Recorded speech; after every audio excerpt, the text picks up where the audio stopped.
Lox is the heir of the McFasty family, a lineage renowned for dragon rearing. Once deemed a squib, he ascended to become the leader of the squibs. Although the black dragon with whom he formed a pact is merely a young drake, she has risen to become the queen of black dragons, maturing into a colossal beast. In his previous life, he was a chef, and in this incarnation, he has opened a restaurant. This is not particularly surprising. What is peculiar, however, is his choice to concoct dishes from an array of bizarre ingredients. Yet, when the elements of a squib, a colossal dragon, and a chef converge, the wizarding world is destined for a transformative upheaval. Let us heed the words of the Dark Lord Voldemort. Little Barty, before forging an alliance with Lox McFasty, perhaps I should postpone my resurrection. Our immediate priority must be to alter his unfavorable perception of us. Chapter 1. The boy stand upon the black dragon. Lox McFasty, we hereby inform you that your McFasty surname has been revoked. Please gather your personal belongings at once. We are about to send you to the Muggle world to live in the grand hall of the McFasty family castle on the Heshadiri Islands. Lox furrowed his brow. Before him stood various distant relatives, who indulged in excess yet had been conspicuously absent during his management of the dragon-rearing estate, a responsibility he, a boy, not yet 11, had shouldered alone. Now that he had not received his acceptance letter to Hogwarts, confirming his status as a squib, these individuals were eager to seize the inheritance left by his father. The Heshadiri Dragonry is one of the few dragon-rearing establishments in the British wizarding community, home to the unique Heshadiri black dragons. Uncle Hilpus, you have no authority to strip me of my surname, Lox declared, his voice resolute. My father's lineage is the true bloodline of the McFasty family. Hilpus McFasty crossed his arms, a sneer curling his lips. And what of it?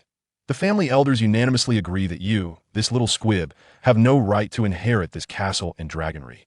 We have followed the proper procedures at the Ministry of Magic. You have been expelled from Wizarding Society. You are not even a wizard. How can you claim to be the head of a pure-blood family? Your very existence is a disgrace to the McFasty name. So accept your fate and depart from here. Lox's gaze swept across the faces of those assembled, some gleeful, others disdainful, a few contemptuous, and a couple revealing traces of shame. He understood that there was no room for negotiation. These individuals had conspired in secrecy, and today's revelation suggested they were utterly confident in their machinations. But was he truly a squib? No, he was not. He had experienced a surge of magical power at the tender age of 3. Having traversed time, he was able to read his family's extensive library by the age of 1. From a hidden tome titled The Dragon's Arcana, Lox learned a mystical technique for sharing magical power with dragonkind. Consequently, upon forging a pact with a young dragon, he found himself bereft of his own magical abilities. According to the tome's records, once the young dragon reaches maturity, the spellcaster can regain their magical prowess. Not only that, but the caster may also freely utilize the contracted dragon's magical power and inherit some of its innate talents. However, he overlooked a crucial detail. The young dragon's maturation period spans approximately 9 to 20 years. This considerable variance is due to the growth rate of the black dragons of the Heshadiri Isles, which is directly linked to their nutritional intake, rendering them an anomaly. Among the fire dragons, even the most well-fed and rapidly growing young dragon would require Lox to wait until he is 12 years old for it to reach adulthood. This implies that he would endure a prolonged period devoid of magical power, akin to being a mute.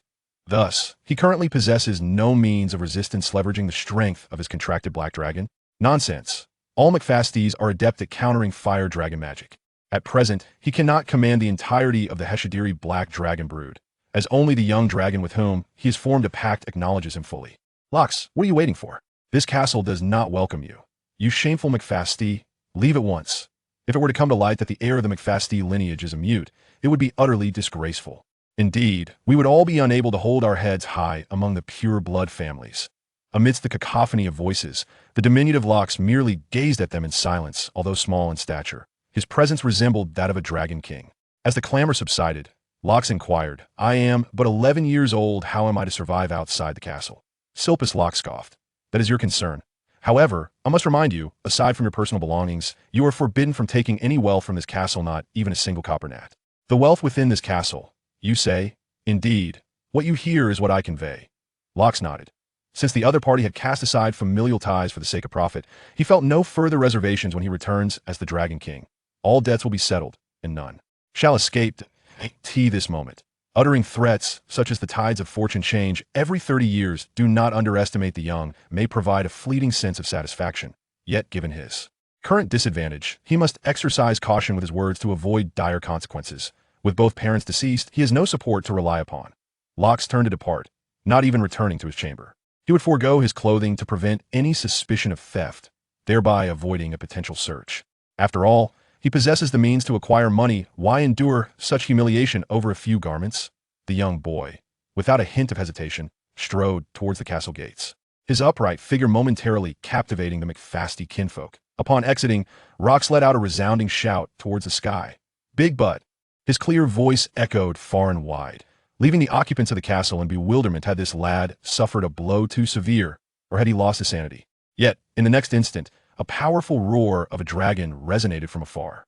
Roared, a black dragon soared swiftly from a distant island, transforming from a mere speck into a colossal creature over 20 feet long, landing before Rox and stirring up a cloud of dust. "Roar, roar, roar," Rox spoke. "Roar, roar, whoosh. Brother, I have been cast out from my home. Take me away from here." Rox, having forged a pact with the black dragon Big Butt, naturally possessed the ability to converse in the dragon tongue. "Roar, very well." Big Butt lowered its body, extending its left foreleg to form a slope, facilitating Rox's ascent onto its back. Rox took a few quick steps, using Big Butt's left claw to propel himself upward, standing behind the dragon's neck and grasping a thorny spike to steady himself. "Roar, let us depart." With a powerful flap of its wings, the massive creature suddenly ascended into the air amidst a cloud of dust. And oh, you cannot take it away. All black dragons belong to the McFasty. Hilpus dashed out of the castle, shouting loudly into the sky. He had not anticipated that such a young boy could command a black dragon. The McFasty clan members who followed him outside stood in shock. How could the proud and savage Heshadiri black dragon submit to a mere child? Rox, perched upon the dragon's back, offered no reply to them. He merely crouched down, patting Big Butt, signaling it to continue its ascent. Roar, Big Butt soared high, quickly vanishing from the sight of the McFasty. "Roar, roar, where shall we go?" In response to Big Butt's inquiry, Rox showed no hesitation to "Oh, you're there first. Gah, why? I need you to gather those shiny things." "Roar, no way." Big Butt roared. "Roar, roar, roar. Those are my treasures." "Roar, roar, roar, ha. But don't be stingy, consider alone."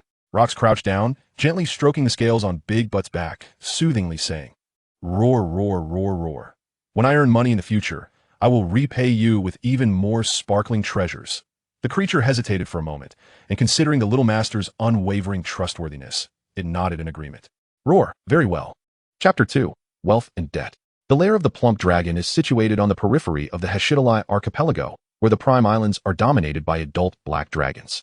Of course, if the plump dragon matures and possesses sufficient strength, it could seize the nests of other black dragons through combat. Nestled within a cliffside lair, Locke sniffled. Human offspring remain blissfully ignorant of hygiene, so one cannot expect a black dragon hatchling, expelled from its nest by its parents, to exhibit any concern for cleanliness. Various animal carcasses lie haphazardly at the entrance of the lair, buzzing with flies that threaten to morph into a dark cloud. Disgusted by the odor, Locke had never ventured into the plump dragon's lair until today, a momentous first. Roar, hurry up. It is arduous for the plump dragon to display expressions. Yet at this moment, Locke clearly discerned reluctance and deep-seated hesitation on its face. Dragons are notoriously avaricious, enamored with all things glittering. Fortunately for Locke, had it been anyone else attempting to covet the plump dragon's treasures, it would be a battle to the death. Entering the lair, they found a naturally occurring passageway wide enough for an adult black dragon to pass, though natural seemed a misnomer, as this passage was evidently hewn by previous black dragons. Upon reaching the innermost depths of the lair, sunlight streamed through the skylight above, illuminating a vast pile of glistening objects on the ground with resplendent brilliance. However, amidst the heap, most items were mere shards of glass and stainless steel. What could a little black dragon comprehend? It could not distinguish between genuine precious metals and gemstones. To it, anything shiny sufficed. The so-called value was merely a human construct, irrelevant to a black dragon. Amongst the refuse, a wooden chest stood out distinctly. The chest, approximately 2 feet wide, had its lid already opened by the plump dragon, revealing a dazzling array of golden coins within. Locke approached, initially believing these coins to be remnants from a Muggle shipwreck, as black dragons often dive into the sea, retrieving unexpected treasures. Today, however, he merely sought a chance encounter. Yet, upon closer inspection, he realized the chest contained currency from the Wizarding World, galleons. Plump dragon, where did you acquire these? Locke inquired, as he began to stow the galleons into a small pouch concealed beneath his coat, which had evidently been enchanted for seamless expansion. From beneath that protruding reef over there. See, impressive, isn't it? Indeed, quite remarkable. Locke praised his little black dragon while contemplating the implications. Clearly, That location would not yield any shipwrecks, let alone galleons, which are exclusively utilized by wizards. Thus, was there someone hiding them there? Given that the treasure site was near the McFasty estate, it was evident that the treasure owner must have connections to the McFasty family, perhaps akin to the servants in Dream of the Red Chamber who secretly embezzled their master's wealth. In a moment, all the galleons were secured in Lox's pouch, and he stroked his chin thoughtfully. There are approximately 5,000 gold galleons, which amounts to a considerable fortune. If indeed it was the servants of the McFasty family who were responsible, then it warrants serious consideration. Rox, is this all you intend to take? There are still so many glimmering ones. This is sufficient. I require no more. Upon receiving this affirmation, a look of relief spread across the rotund dragon's face. In the grand hall of McFasty Castle, family members exchanged glances. Hilpus McFasty regarded his foolish kin with evident impatience. Why had no one informed him that Rox could communicate with dragons? He is a dragon speaker, even if he is mute. He is still a dragon speaker, the very legend of our McFasty lineage. Do you realize when our family last had a dragon speaker? 100 years ago. Though silence enveloped the room, the thoughts swirling in their minds were quite similar. It was you who urged us to expel Rox, and now you blame us for it. Hilpus, spoke his cousin Rufus, many years have passed, and our McFasty family has endured without a dragon speaker. It is not of great consequence. Hilpus scoffed. You think I am concerned that expelling Rox would hinder the family's progress? No. My worry lies in the potential for his retaliation. You are being overly cautious. He is merely a mute. A mute? He possesses the ability to converse with dragons. Does that not matter? If he were to dissolve the ancient pact between the Black Dragon Heshadiri and our McFasty family, we would forfeit our most valuable asset. Rufus nodded in agreement. Hilpus is correct. We must remain vigilant. From this day forth, we need to assign personnel to patrol between the Dragon Islands. We cannot allow that boy to approach. That seems the only course of action, replied Hilpus. Rest assured, Hilpus, he is merely a mute. He lacks the capability to return to the Dragon Islands. He has a black dragon. Huh, then you need not worry further. Though that black dragon is subadult, it has quite an appetite, consuming at least 1 deer a day. You saw him depart empty-handed. He is nothing but a pauper. Does he intend to feed the dragon himself? The black dragon will hunt for itself. You are overthinking this. Hilpus, if he allows the black dragon to hunt freely, it will inevitably attract the attention of the Ministry of Magic. Do you truly believe the ministry would condone such behavior? Hilpus nodded, conceding to Rufus's argument. Yet, a reckless voice broke the conversation. You old fools are too cautious. I say we should simply eliminate that boy. It would be the end of the matter. Nonsense. Hilpus retorted angrily, glaring at the speaker, his own nephew, Igor McFasty. A man of indulgence and vice. His parents had been imprisoned in Azkaban 6 months prior, and dishearteningly, he was the only next generation remaining in the family, as both he and his cousin were childless. Do you not realize that expelling Rox from wizardry follows the proper procedures of the ministry? Half the ministry is aware of our dealings with him. As for the mute who has been exiled to the Muggle world, the Ministry of Magic conducts regular visits to ensure the enforcement of the statute of secrecy. Should it come to light that he met with an untimely demise, it would inevitably lead to inquiries directed at us. It is worth noting that Mad-Eye Moody declared his intention to retire back in 85, yet here we are in 89, and he remains in office. That old coot is a master of investigation. Do you possess the confidence to evade his scrutiny? Igor shrugged nonchalantly, stating, what is the fuss? I merely jest. In my view, rather than debating that mute, we ought to focus on discussing how to divide the spoils. Hilpus shot Igor another glare. But to no avail. His gaze had no effect on a junior who had already shed his former skin. With a resigned sigh, Hilpus turned to the butler, Led's Hammer, who had been standing by the door, and inquired, Hammer, would you be so kind as to enlighten us on the state of the dragon farm? How many galleons remain available in the family coffers? Led's Hammer, a man in his 40s, had served the McFasty family for over a century. His honest demeanor instilled a sense of reliability. Stepping forward, Hammer bowed slightly and replied, in response to Master Hilpus, the family still possesses 5,432 galleons in Gringotts. Such a sum, Igor exclaimed, leaping up in joy. Quickly, let us divide that money. With 9 of us here, each could receive 300 to 400 galleons. I regret to inform you, young Master Igor, Hammer replied with poise, that those funds are earmarked for the maintenance of the dragon farm and cannot be touched. Cannot be touched? Why ever not? Hilpus sighed deeply. Igor, I have advised you to pay more attention to family matters, yet you persist in ignoring my counsel. Allow me to explain. Our dragon farm is unlike any other. Our ancestors forged a pact with the Hebridean black dragons, wherein we provide them sustenance, and in return, their remains may be utilized post-mortem. The contract stipulates that we must not harm the dragons. Failing to adhere to this would result in the dragons breaking the contract and seeking vengeance upon us. We are speaking of over 100 black dragons. Even Albus Dumbledore would be no match for them. Another provision dictates that should we fail to supply them with food, they shall feast upon the members of the McFasty lineage until sustenance is restored. Igor curled his lip in disdain, scoffing. I think our ancestors were fools to enter into such an absurd contract. Hilpus chose to disregard him and continued questioning Hammer. How long can the 5,000 galleons sustain us? How many dragons are nearing death? When is the earliest demise expected? Hammer bowed in response. Upon returning to the Lord, it was revealed that 5,000 gold gallons could sustain them for merely half a year. The Black Dragon, at long 7 had reached the venerable age of 349, surpassing the average lifespan of 320 years for its kind. However, its physical condition was deteriorating, and I surmise it may meet its end by early next year. Should its carcass be dismembered and sold, given the rarity of the Hashidalai Black Dragon, it could potentially yield around 100,000 gold gallons. The Black Dragon number 72, having sustained injuries while contending for a lair with number 19, was also likely to perish in the near future. Hilpus nodded and glanced at Igor. Did you hear that? Abandon your notions of profit. Until those two black dragons naturally pass away, we shall continue disbursing living expenses as before. Igor McFasty rolled his eyes in response. After all this commotion, we are back to square one. As for the income expected in a few months, I am currently in debt for 200 gold gallons due to gambling. I cannot wait until then. Chapter 3. We are all relatives riding atop a large rear. Rocks traversed the clouds. Around the neck of the large rear was a half-metal, half-leather collar, softly glowing, a product of alchemical craft imbued with a confusion charm. Since the Hashidalai Black Dragon was free-range, this collar was essential to prevent it from attracting the attention of muggles. The large rear burst through the clouds, beginning its descent. Below them lay an expansive estate, protected by a muggle-repelling charm. It was well known that a squib was not a muggle, thus the charm was ineffective against them, especially since Rox was merely a pretender of a squib. This was Malfoy Manor, the residence of Lucius Malfoy, a powerful figure within the wizarding community. Rox sought out Lucius Malfoy's assistance. He needed a refuge and a means of sustenance, one that would allow him to grow stronger while also providing for the large rear. Lucius Malfoy, upon seeing Rox arrive mounted on a dragon, would undoubtedly recognize his worth.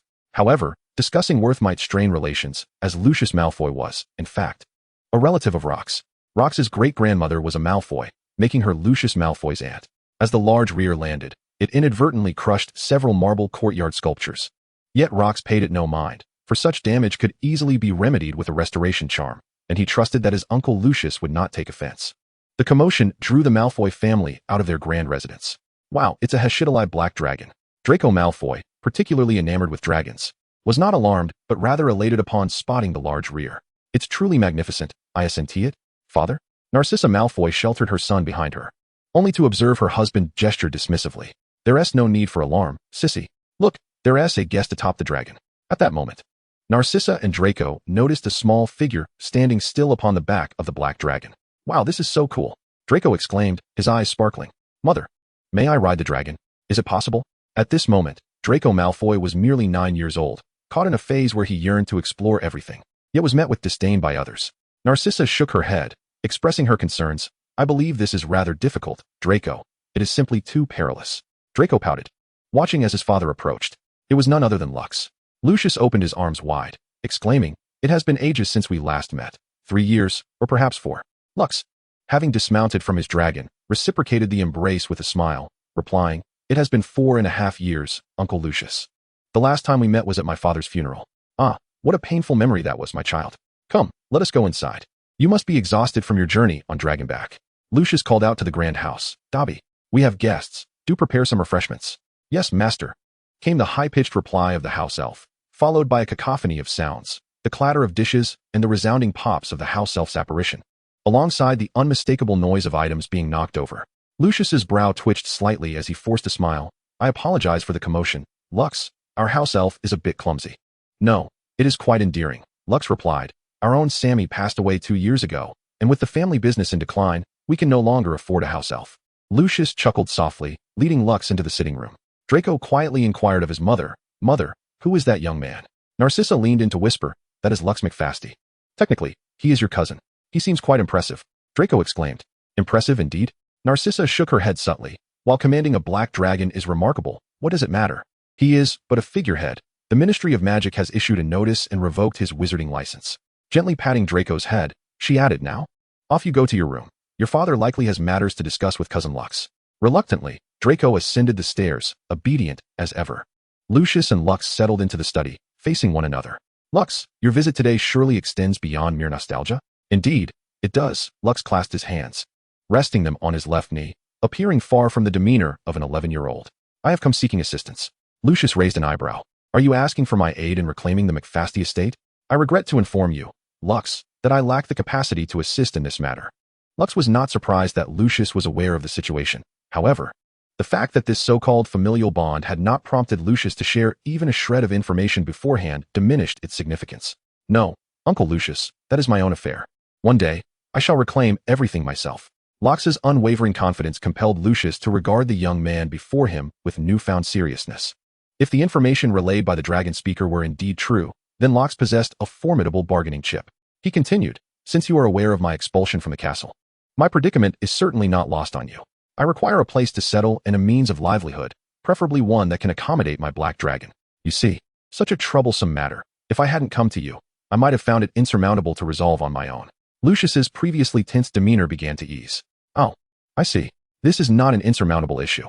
He tilted his head slightly. I possess a property in Hogsmeade, suitable for both residence and commerce. I can offer it to you for a rental fee of 20 galleons per month. As you know, Hogsmeade is a desirable location, and my offer is at least 10% below the market rate. Of course, Lucius continued with his characteristic eloquence, should you find yourself in dire financial straits. You may also settle part of the payment with materials from your black dragon, such as dragon saliva or dragon scale oil. The materials he mentioned would not harm the creature, as they were naturally secreted substances, essentially dragon saliva and skin oil, making for a fair and reasonable arrangement. However, Lux's response took Lucius by surprise. Uncle Lucius, I have funds. What I meant to convey is that if you own property in Hogsmeade, I would prefer to purchase it rather than rent. I find little security in leased accommodations. Lucius was momentarily taken aback, a silence stretching for 3 seconds before he replied. Oh, is that so? Lux nodded affirmatively. Yes, indeed. So, Uncle Lucius, how much would you be willing to part with the Hogsmeade property for? Having managed the family finances for over 4 years, Lux was well versed in the wizarding market. He understood that properties in Hogsmeade were pricier than those in other locales, yet still within reach for someone who had saved diligently, like Professor McGonagall during her tenure at the Ministry of Magic. He estimated that a maximum of 4,500 galleons would be within his budget. Lucius pondered briefly before responding. I acquired the property for 3,000 galleons. But transferring ownership incurs fees. You cannot expect me to incur a loss, so let us say 3,100 galleons. How does that sound? This time, Lux found himself somewhat astonished. Was Lucius Malfoy truly this amenable? Or perhaps the familial bond still held some sway? Lux surmised that Lucius perceived him as possessing utilitarian value. With this thought, Lux beamed, revealing a wide smile. This is simply splendid, Uncle Lucius. Let us hasten to sign the contract. He rose, visibly exhilarated. I scarcely know how to express my gratitude. Lucius appeared as a fond uncle, laughing heartily. We are all family here. There is no need for thanks. Amidst a cordial atmosphere, the two individuals executed the property transfer agreement. After Dobby took the document to the Ministry of Magic for notarization, Rox promptly settled the full payment. Lucius had extended an invitation for a meal, which Rox graciously declined, as he was eager to behold his new abode. As the black dragon faded from view, Lucius gently caressed the tip of his wand. Luke, why did you sell that house in Hogsmeade to him for such a meager price? He is merely a fool. He mused. Lucius tenderly wrapped his arm around Narcissa's waist and replied with a chuckle. A fool? He is a dragon speaker. Have you ever encountered a mute among the McFasty family's dragon speakers? Even if he were truly mute, the worth of a dragon speaker is immeasurable. Should we manage to claim him for our own, the Malfoy family's dragon breeding enterprise would ascend to unprecedented heights. Only the foolish offshoots of the McFasty clan would cast out a phoenix that lays golden eggs. Chapter 4, Number 65, Hogsmeade. The hefty creature carried rocks as they soared over the Scottish Highlands. Enveloped in layers of magical mist, the centuries-old Hogwarts castle lay hidden from Muggle eyes. Once the hefty creature reached maturity, whether in a year or over a decade, Rox would have no choice but to ensure his own survival without any reliance on others. Thus, he required a sum of 5,000 galleons, which seemed substantial, yet when stretched over a decade, it would likely prove insufficient. Especially considering the necessity of caring for a dragon, he could certainly indulge the hefty creature's whims for hunting. Yet such actions would inevitably attract the attention of either Dumbledore or the Ministry of Magic. Both scenarios were untenable for him. Moreover, the dragon magic was no trifling matter. The bond with a young dragon must commence in its infancy, rendering the spellcaster almost defenseless during their childhood, a peril unimaginable a millennium ago, thus prompting the ancestors to take precautions. Indeed, prior to regaining his magical prowess, Rox had methods to enhance his strength. He could absorb the emotions of other wizards to fortify the connection between himself and the hefty creature, allowing his body to preemptively acquire the dragon's fiery attributes: strength, resilience, agility, and magical resistance. Within the McFasty household, he had absorbed a considerable amount of emotions, granting him 1% of the hefty creature's physical capabilities. After all, how could an 11-year-old endure prolonged periods atop a dragon otherwise? Yet, this was still far from sufficient. Even though he could now lift 100 kilograms and possessed a physique surpassing the majority of wizards, it was evidently inadequate for self-preservation in a wizarding world rife with threats of the Avada Kedavra curse. Conversely, it was likely that the current McFasty family longed to eliminate him to avert future complications, particularly after revealing his identity as a dragon speaker. Reflecting on the matter, Rox acknowledged his impulsiveness at the time. However, how could one swallow such humiliation, given the circumstances? There was no room for regret, only the resolve to confront challenges as they arose. Fortunately, Hogsmeade Village is in close proximity to Hogwarts. If someone wishes to openly bring about my demise, they ought to ponder carefully. You should return to the Hesthider Islands first, said Roxas, leaping off the dragon's back and patting the large claw of his companion. Why? The creature tilted its head in confusion. Roxas chuckled. Those fellows have treated me poorly. I must collect a bit of interest first. He stroked his chin, noting that he had never grown a beard in either this life or the last. This lifetime due to his youth, and the previous because, as a chef, maintaining cleanliness was paramount. He gently brushed aside the dragon's wing that had draped over his head and solemnly declared, "Big, but, upon your return, let everyone indulge freely in their feasting. If the deer they feed upon are insufficient, they should expand their hunting grounds, making the affair as grand as possible. Why? Do not concern yourself with the details, simply deliver my message. Understood. Just be careful while you remain here. If you perish, my promised sparkle will vanish. You must not renege on your word." Roxas chuckled softly, giving the creature's massive head a hearty pat. "I shall be fine. Now, off you go." With a mighty roar, the dragon flapped its wings powerfully and soared into the clouds. Roxas lowered his hand, which had shielded him from the wind and sand, and spat out a few mouthfuls of gritty saliva, vigorously ruffling his hair and sending dust swirling about. This creature, he laughed and scolded lightly, strolling towards Hogsmeade Village. The tasks he had assigned to Big but were not without purpose. As the head of the McFasty family for these past years, he was acutely aware of the family's vulnerabilities. It was a transitional period for the dragon farm, with an impending 20 years during which many black dragons would perish, marking the true season of harvest. However, if he did not instruct the black dragons to regulate their diets, the family would soon face financial ruin, as the branches of the family lacked the means to procure dragon scale fat. Moreover, there were also corrupt servants within the dragon farm. Hilpus, you shall surely regret your actions. What if I currently wield no magic? Do not underestimate my prowess. Emerging from the forbidden forest, Hogsmeade Village lay just ahead. Yet, at this moment, the village was abuzz with noise. People had stepped out of their homes, animatedly discussing recent events. Roxas kept his head down and made his way directly to number 65 Hogsmeade. For the subject of their conversation was the dragon's roar that had echoed through the skies moments earlier. Number 65 Hogsmeade was a 3-story building, conforming to the village's architectural style. From the exterior, it appeared that the Malfoy residence had undergone recent renovations, and it could now be acquired for over 3,000 galleons, clearly indicating the intent of the combat unit representative to recruit him. The building occupied a prime location at a village crossroads, with the main entrance facing the elegant brand Wizarding clothing store, while the back entrance was diagonally across from the Hogshead Inn. If he were to revive his old profession and open a restaurant here, business would likely flourish. He retrieved his keys and entered the premises. The first floor boasts a spacious living room, complemented by a kitchen and a restroom. The second floor contains 2 rooms along with a studio, while the third floor features 2 bedrooms and a study. Lux is quite pleased. The living room serves as a dining hall, and by slightly enlarging the kitchen, it can be made operational as an open kitchen. As a distinguished graduate of the New Oriental, he is certain to bring a touch of culinary brilliance to the gastronomic landscape of Britain. The rooms on the second floor can be transformed into private booths for guests seeking seclusion, and the expansive studio can accommodate team clients. Is it absurd to suggest that the wizarding community lacks team-building opportunities? Surely, Dumbledore's Order of the Phoenix would find such a venue ideal for gatherings. And if the Death Eaters wish to strategize an assault on Hogwarts, this would also serve as a fitting locale. The house is fully furnished with all necessary kitchenware, dining utensils, and bedding. However, should he decide to open a restaurant, the current supplies would undoubtedly prove insufficient.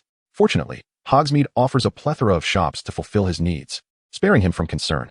Lux stepped out and strolled toward the end of the street, where he would find the renowned Davies and Band shop, famous for magical equipment, though it also stocks ordinary goods. Since Hogwarts has yet to commence its term, the atmosphere in Hogsmeade feels languid. even after the loud commotion caused by a recent outburst. The townsfolk quickly retreated into their shells like soft-bodied creatures in coral. The Davies and Band shop was no exception. The owner seemed disinclined to attend, leaving only a single employee in the store, who appeared to have recently graduated from Hogwarts, his face still bearing the marks of youth. "Welcome," the employee exclaimed, raising his hand.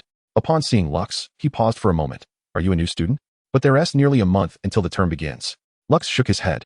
"No, I am not a new student. I have just moved to the village." "Look," he indicated the direction of his house, number 65. "I plan to open a restaurant there, and I'm here to procure some dining utensils." "Oh, I see." The employee scratched the back of his head. "Allow me to introduce our latest product, self-cleaning tableware. Whether plates, bowls, knives, or forks, they all possess the ability to cleanse themselves. All you need to do is submerge them in water." Lux nodded. For a restaurant operated by a single individual, such intelligent utensils would be most suitable. "Excellent. Then I shall take 30 sets. 30 sets? The employee's eyes widened, and then a sycophantic smile spread across his face. He realized he would earn a commission of 2 galleons from this transaction. Understood, 30 sets. That will total 213 galleons. Lux was unsure how this sum was calculated, but it fell within his budget. He continued, "I also require assistance in rearranging the layout of the establishment. In addition to a batch of tables and chairs, and I would like to customize a sign. I trust you can accommodate these requests?" Of course, of course." The employee's smile widened as he eagerly noted Lux's specifications. "My name is Caligari, and I just graduated from Hogwarts last year. What about you?" "Rox." "Hello, Rox. Could you kindly inform me of the name of your establishment? I shall require it for the signboard I am crafting." "The Dragon's Tail," Rox replied. Chapter 5, Rubius Hagrid and the Dragon's Tail. The efficiency of the Wizarding World surpasses that of the Muggle realm. The decoration and arrangement of the Dragon's Tail restaurant took merely an hour from Rox's request to completion.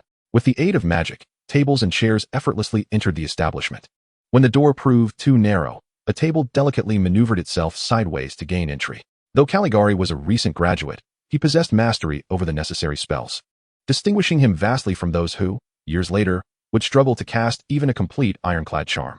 After all, the current Minister of Magic was not Cornelius Fudge, and Dumbledore had not yet diverted his focus entirely to nurturing Harry Potter. Rox arrived in Hogsmeade at 3 in the afternoon, and by 4:30, the Dragon's Tail was ready to welcome patrons. Rox opened all the windows to let in the fresh air and then made his way to the village post office. While the Wizarding World lacks traditional markets, the post office offers a swift purchasing and delivery service, which is essentially a variant of the Flu network. Customers shout their desired vegetables and meats into a specialized fireplace, which responds with a quote. After tossing in the appropriate amount of money, the requested food and change materialize before the customer. However, should the funds fall short, the response from the other side is a warm greeting to one's family, accompanied by a foul tomato hurled at the offender's face via the Flu network, carrying rice, noodles, vegetables, meat, seasonings, and a brand new Chinese spatula. Rox returned home with an air of satisfaction. Indeed, the Wizarding World excels in certain aspects compared to the Muggle realm. Take seasonings, for instance. Finding 13-spice blend in a British shop from the late 1980s would be akin to madness. Yet, in the wizarding domain, one can easily procure such ingredients, perhaps thanks to direct sourcing from suppliers. Regardless, this was undoubtedly good news for Rox. Grasping the iron pot, the culinary techniques he had practiced countless times in his previous life gradually resurfaced. He could scarcely contain his eagerness. The spirit of the chef ignited within him. The delightful sound of meat sizzling in the oil was music to his ears, causing Rox to shudder with pleasure. In the grand scheme of things, nothing is more paramount than a good meal. Today, he would prepare a few exquisite dishes to indulge himself, postponing matters of the restaurant until tomorrow. The power of emotional energy could be harnessed at any moment. There was no need to rush. Rubius Hagrid, the gamekeeper of Hogwarts, a half-giant and friend of the Acromantula, arrived in Hogsmeade. He was utterly fatigued and yearned for a couple of drinks at the Leaky Cauldron, followed by a bite of the delicious beef pie crafted by Aberforth. For ordinary folk, the beef pie might suffice for a hearty meal. For Hagrid, however, it was but a mere taste. "Ah, a new restaurant has opened here?" Hagrid pondered, standing before the Dragon's Tail with a look of curiosity. He sniffed, a rich aroma of dishes wafting through the restaurant's wide-open window. How could one describe it? Sweet as nectar, rich as cream, intermingled with a complexity of scents he could scarcely identify. His stomach grumbled in a timely manner. Rubius Hagrid could no longer resist, pushing open the restaurant's grand door and half-crouching to enter. At that moment, a young lad sat at the innermost table, where before him lay a spread of 6 dishes and a soup, infused with 1% of the Black Dragon's power, which also granted Rox an additional 1% of the dragon's appetite. The boy possessed a face that instilled a sense of calmness upon first glance, not because he was ordinary in appearance, but because his demeanor endowed his handsome visage with a reassuring quality. He turned to Hagrid with a smile. "This place only opens tomorrow." Embarrassed, Hagrid scratched the back of his head. "I apologize. I'm just so famished, and the food smells divine, so I had to come in for a look." The towering figure peered curiously into the kitchen, making the layout of the establishment clear. "You must be the owner's child. Could you possibly ask the proprietor to prepare me a dinner? I am truly starving." The boy stood up. "I am the owner, if you don't mind. Please join me for a meal, and feel free to suggest dishes I could prepare." Hagrid was taken aback. He had not expected the boy before him to be the proprietor of the establishment. He appeared no older than a first-year student at Hogwarts. "You are the owner of this place? But you're about to attend Hogwarts. What will happen to the shop?" Rox shook his head, bemused by the half-giant's odd focus. Should he not find it peculiar that a minor owned a restaurant? "I am a mute," Rox stated. Hagrid shivered at this revelation, hastily stroking his beard, his demeanor suggesting that he was conversing with a formidable figure rather than an 11-year-old child. "Oh, I am terribly sorry. I had no idea. Please forgive me." Rox frowned. "Will you sit down and eat?" "Oh, yes. 5 seconds later, Rox regretted his decision to invite Hagrid to dine with him. What a hasty choice. Hagrid half squatted at the table, yet still towered above it. One massive hand reached for the sweet and sour pork, tilting his head back. The meat slid effortlessly into his mouth. Delicious. Hagrid praised through his chewing, albeit with limited vocabulary. "Little boss, your cooking is far superior to that of the neighboring Pig's Head pub." In less than a minute, the entire spread had vanished into Hagrid's belly. Rox now understood why Hagrid's rock cakes were so peculiar. Only food of substantial firmness could truly satiate hunger. "Oh, I'm sorry. I've devoured everything," Hagrid said, looking quite embarrassed. "Your culinary skills are too remarkable. I simply couldn't control myself." Rox's left eyebrow twitched as he took a deep breath before speaking. "Today's meal shall be regarded as a complimentary tasting session. There will be no charge. Since you have finished eating, you are free to leave." It is truly absurd. He himself is still hungry, and this unexpected guest, Hagrid, has compelled him to prepare yet another feast. "Oh, very well." Hagrid stood up, only to be interrupted by a resounding growl emanating from his stomach. Rox sighed. "So, you are still not satiated?" "It seems so," Hagrid replied. "To leave a guest hungry is the gravest insult to a chef." Rox turned and made his way back to the kitchen, readying his apron. "Come now, today I shall ensure you have a hearty meal." As Hagrid observed the boy's retreating figure, he felt a sudden pang of emotion. Although the child appeared stern, his actions were undeniably heartwarming. Chapter 6. A Disheartening Business. On the Heshidalai Islands, within the McFasty castle, Sir Hilpus McFasty pounded the conference table with a resounding thud. "Will you speak up? What is the cause of the recent unusual hunting behavior of the black dragons? The Ministry of Magic issues a warning daily. Just yesterday, orders came knocking, demanding we keep those ancestral beasts in check. What shall we do? Speak." Silence enveloped the room. The elder gentleman had no knowledge of how to address the situation. None had ever raised dragons, so how could they possibly find a solution? "Hammer, butler! Hammer, butler!" Hilpus bellowed toward the door. Soon, Hammer entered, bowing respectfully before inquiring. "What is your command, Sir Hilpus?" "The appetite of the black dragons has surged recently. They are frequently venturing beyond the confines of the islands to hunt. The ministry has issued numerous warnings. Do you have any insight into this matter?" After a moment of contemplation, Hammer replied, "Perhaps it is the onset of a new breeding season? If that is the case, the black dragons indeed require additional nourishment. Black dragons are known for their voraciousness, engaging in unceasing mating during their leisure. However, breeding seasons do not occur annually, often happening only once every few decades. Even though Hammer has been assisting in the management of the dragon sanctuary for over 30 years, he has yet to witness a breeding season among the black dragons." Sir Hilpus pondered, recognizing the validity of Hammer's assertion. It was likely the most rational explanation for the current predicament. "Then, Hammer, what do you propose we do to prevent the black dragons from constantly wandering off?" Sir Hilpus: "Their foraging indicates a deficiency in our provisions. If we increase the quantity of food supplied, I am confident this phenomenon will cease immediately." Hammer's reasoning was sound. As long as food was plentiful, which dragon would prefer to venture out into the world rather than indulge comfortably in their lair? However, should they adopt this course, their reserves might not endure until the demise of the two dragons. Hammer bowed deeply. "My lord, yet if we neglect this issue, the ministry may revoke our license to operate the dragon sanctuary." Hilpus rubbed his temples, faced with two perilous choices. After a moment's deliberation, he declared, "Very well. We shall increase the food supply for the black dragons. We can only gamble that the two dragons will perish before our gold is exhausted." "Understood, my lord," Hammer replied. Once the steward had withdrawn and the door to the conference room was firmly shut, Hilpus inquired, "Still no news regarding Locks?" Rufus replied, "Indeed, there has been no word. We must persist in our search. He is a dragon speaker. Only he can converse with those black dragons. Perhaps when our resources are depleted, He could persuade them to grant us an extension. However, we have ousted him from the castle and seized his estate. He is unlikely to return willingly, is he? Unwilling or not, he must comply. He wouldn't desire the ruin of the legacy his ancestors painstakingly built, would he? At most. We can offer him a greater reward afterward. After all, he is but a mere mute. If we extend our hospitality, he ought to feel grateful. Understood. We merely need to endure until the dragon soul communication ceremony. Once we truly become the masters of the McFasty Dragon Ranch, even in the absence of black dragon casualties, we shall routinely gather the magical materials produced by the black dragons, alleviating our current predicament. Outside, Steward Hammer lingered by the door for a moment, and when the McFasty family began discussing unrelated matters, he scoffed and departed hastily. He walked outside the castle and gazed at the sea, where islands dotted the horizon. Beneath a particular rock, he had hidden the gold coins he had amassed over the years. A pack of fools, daring to take over the Dragon Ranch without any understanding. Just wait. When you find yourselves in dire straits, threatened by the black dragons, that will be my chance to purchase the ranch. The Dragon Soul communication ceremony? I shall not allow you to reach that moment.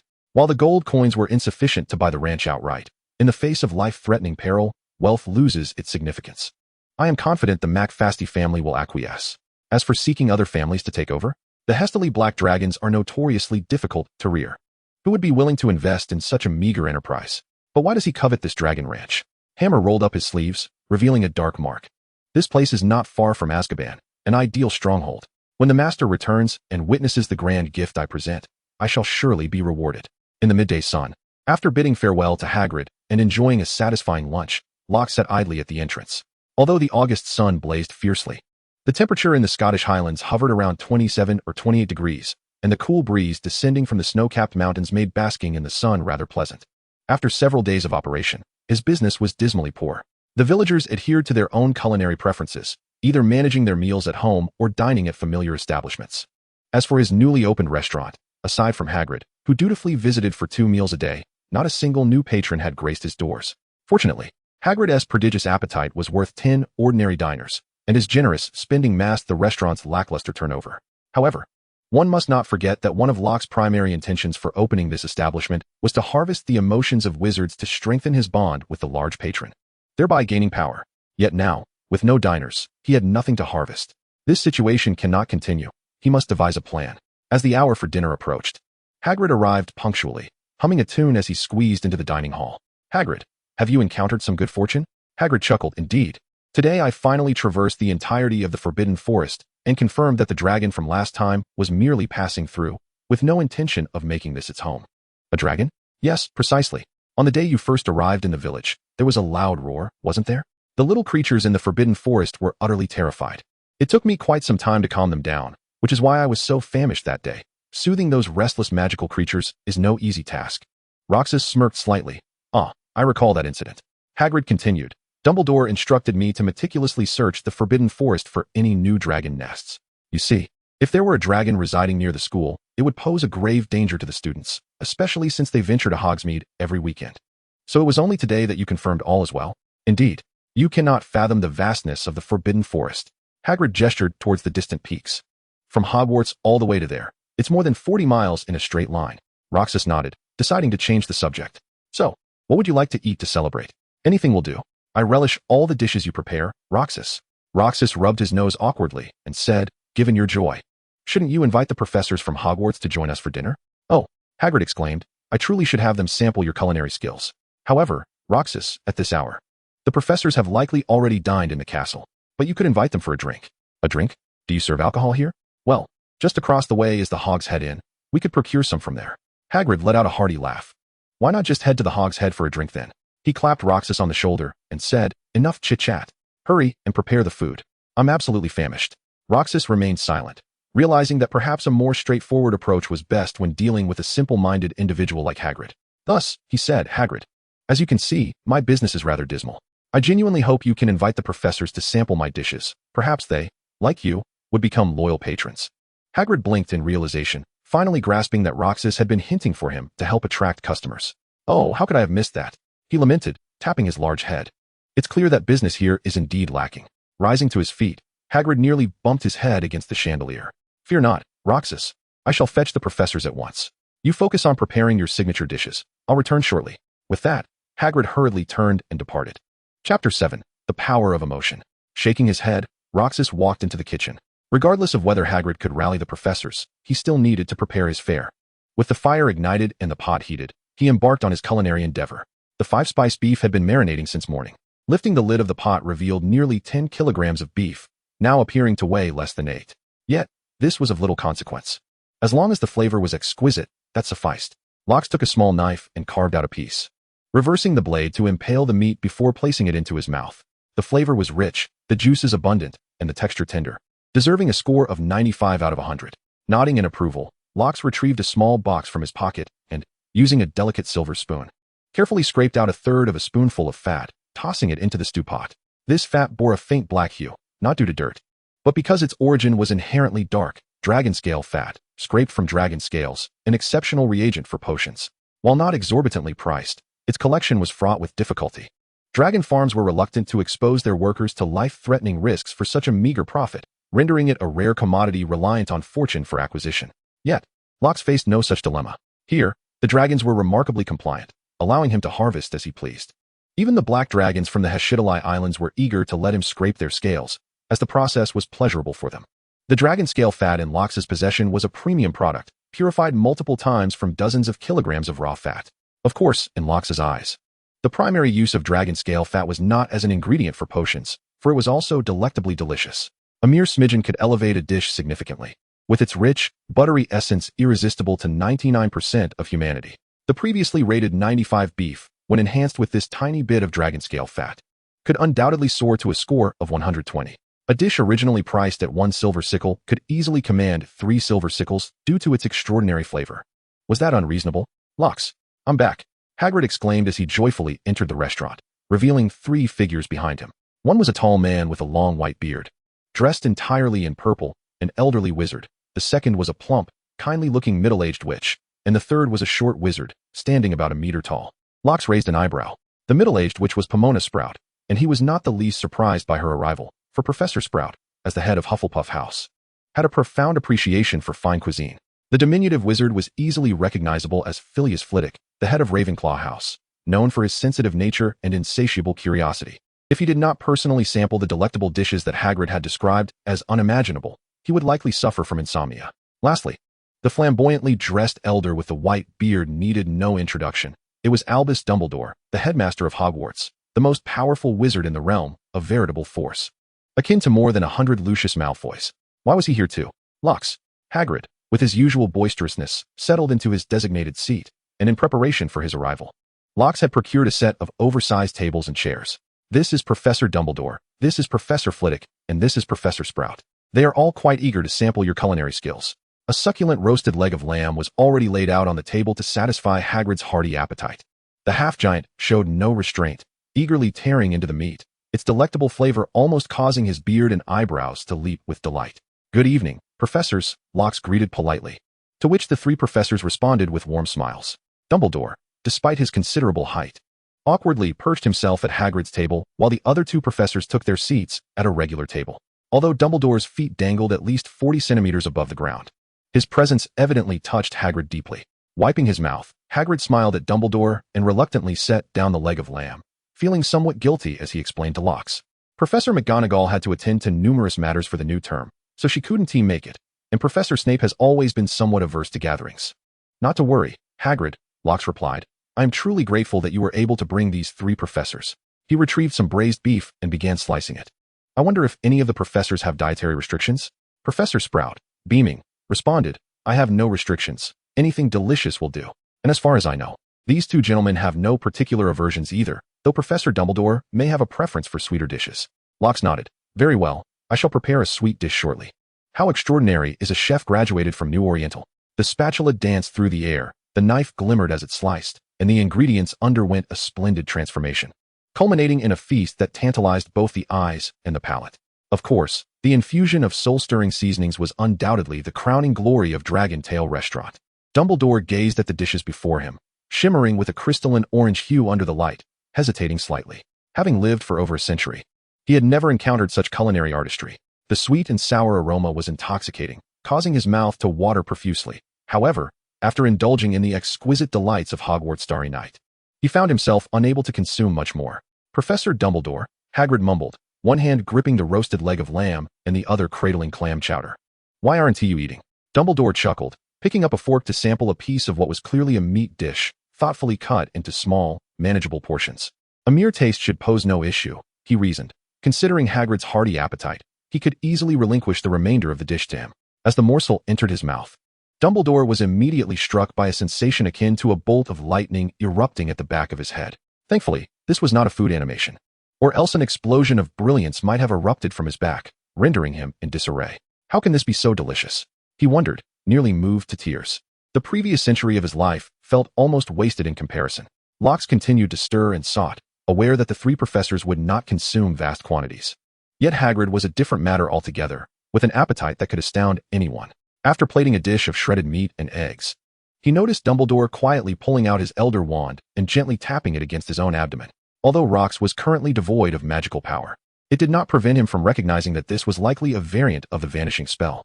Considering that Dumbledore had begun to voraciously stuff meat into his mouth, it was evident that he had just emptied his own stomach. Such mastery of magic indeed allows for indulgence. Rox chuckled softly as he took the iron pan to the sink for cleaning. To his astonishment, he found that the pan felt significantly lighter in his hands. Observing the three professors, who, like Hagrid, were devouring their meals with little regard for decorum, Rox was filled with gratitude. The emotional sustenance provided by the professors deepened his bond with the robust figure of Hagrid. After all, these were the most powerful white wizard and two esteemed heads of Hogwarts. The quality of emotions they offered far surpassed that of ordinary individuals. Rox felt as though he had gained at least an additional 1% of dragon strength, nearly doubling his own power. If this continued, without the need for his magical recovery, he could rest easy with a physique as formidable as that of a black dragon. Fire dragons possess immense strength, exceptional magical resistance, and astonishing speed, yet they can still be subdued by wizards, solely due to their size, which makes them unable to evade spells. In the face of a wizard's onslaught, a fire dragon becomes little more than a target.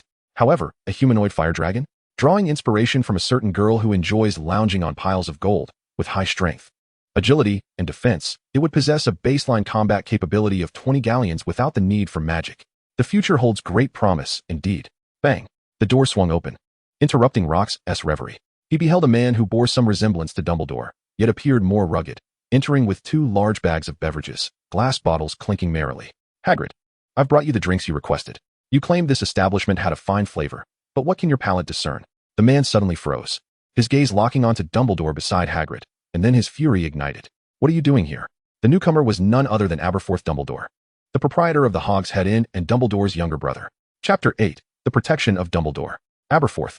Albus Dumbledore wore a wry smile. Despite being the closest of kin, their relationship felt akin to that of adversaries. Aberforth's chest heaved violently, his nostrils flaring. Perhaps he did not wish others to know he was Albus Dumbledore's brother, so he refrained from escalating the situation further. He approached Hagrid, deposited the hefty load of alcohol onto the table, and turned to leave. Hagrid, oblivious to the fraternal ties between the Dumbledores, had merely called out to Aberforth, noting that he had been delayed due to managing the tavern. At this moment, seeing Aberforth about to depart, Hagrid quickly stepped forward and seized him. The half-giant's strength was formidable. Once grasped by the arm, Aberforth found it utterly futile to attempt escape, unless he resorted to using magic against Hagrid.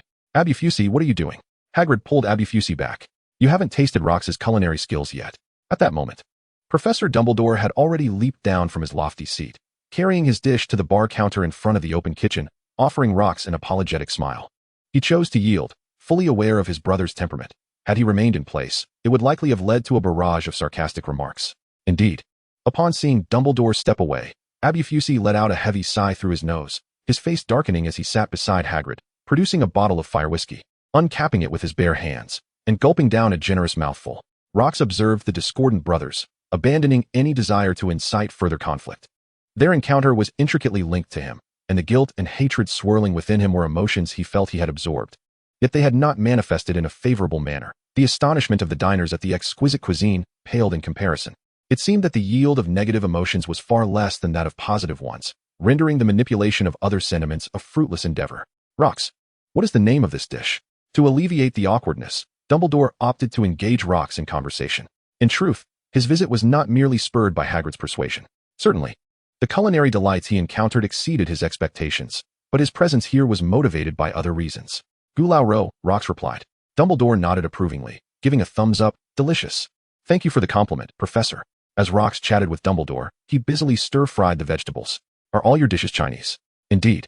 I've had a discerning palate since childhood, finding little favor in the dishes prepared by the family chef.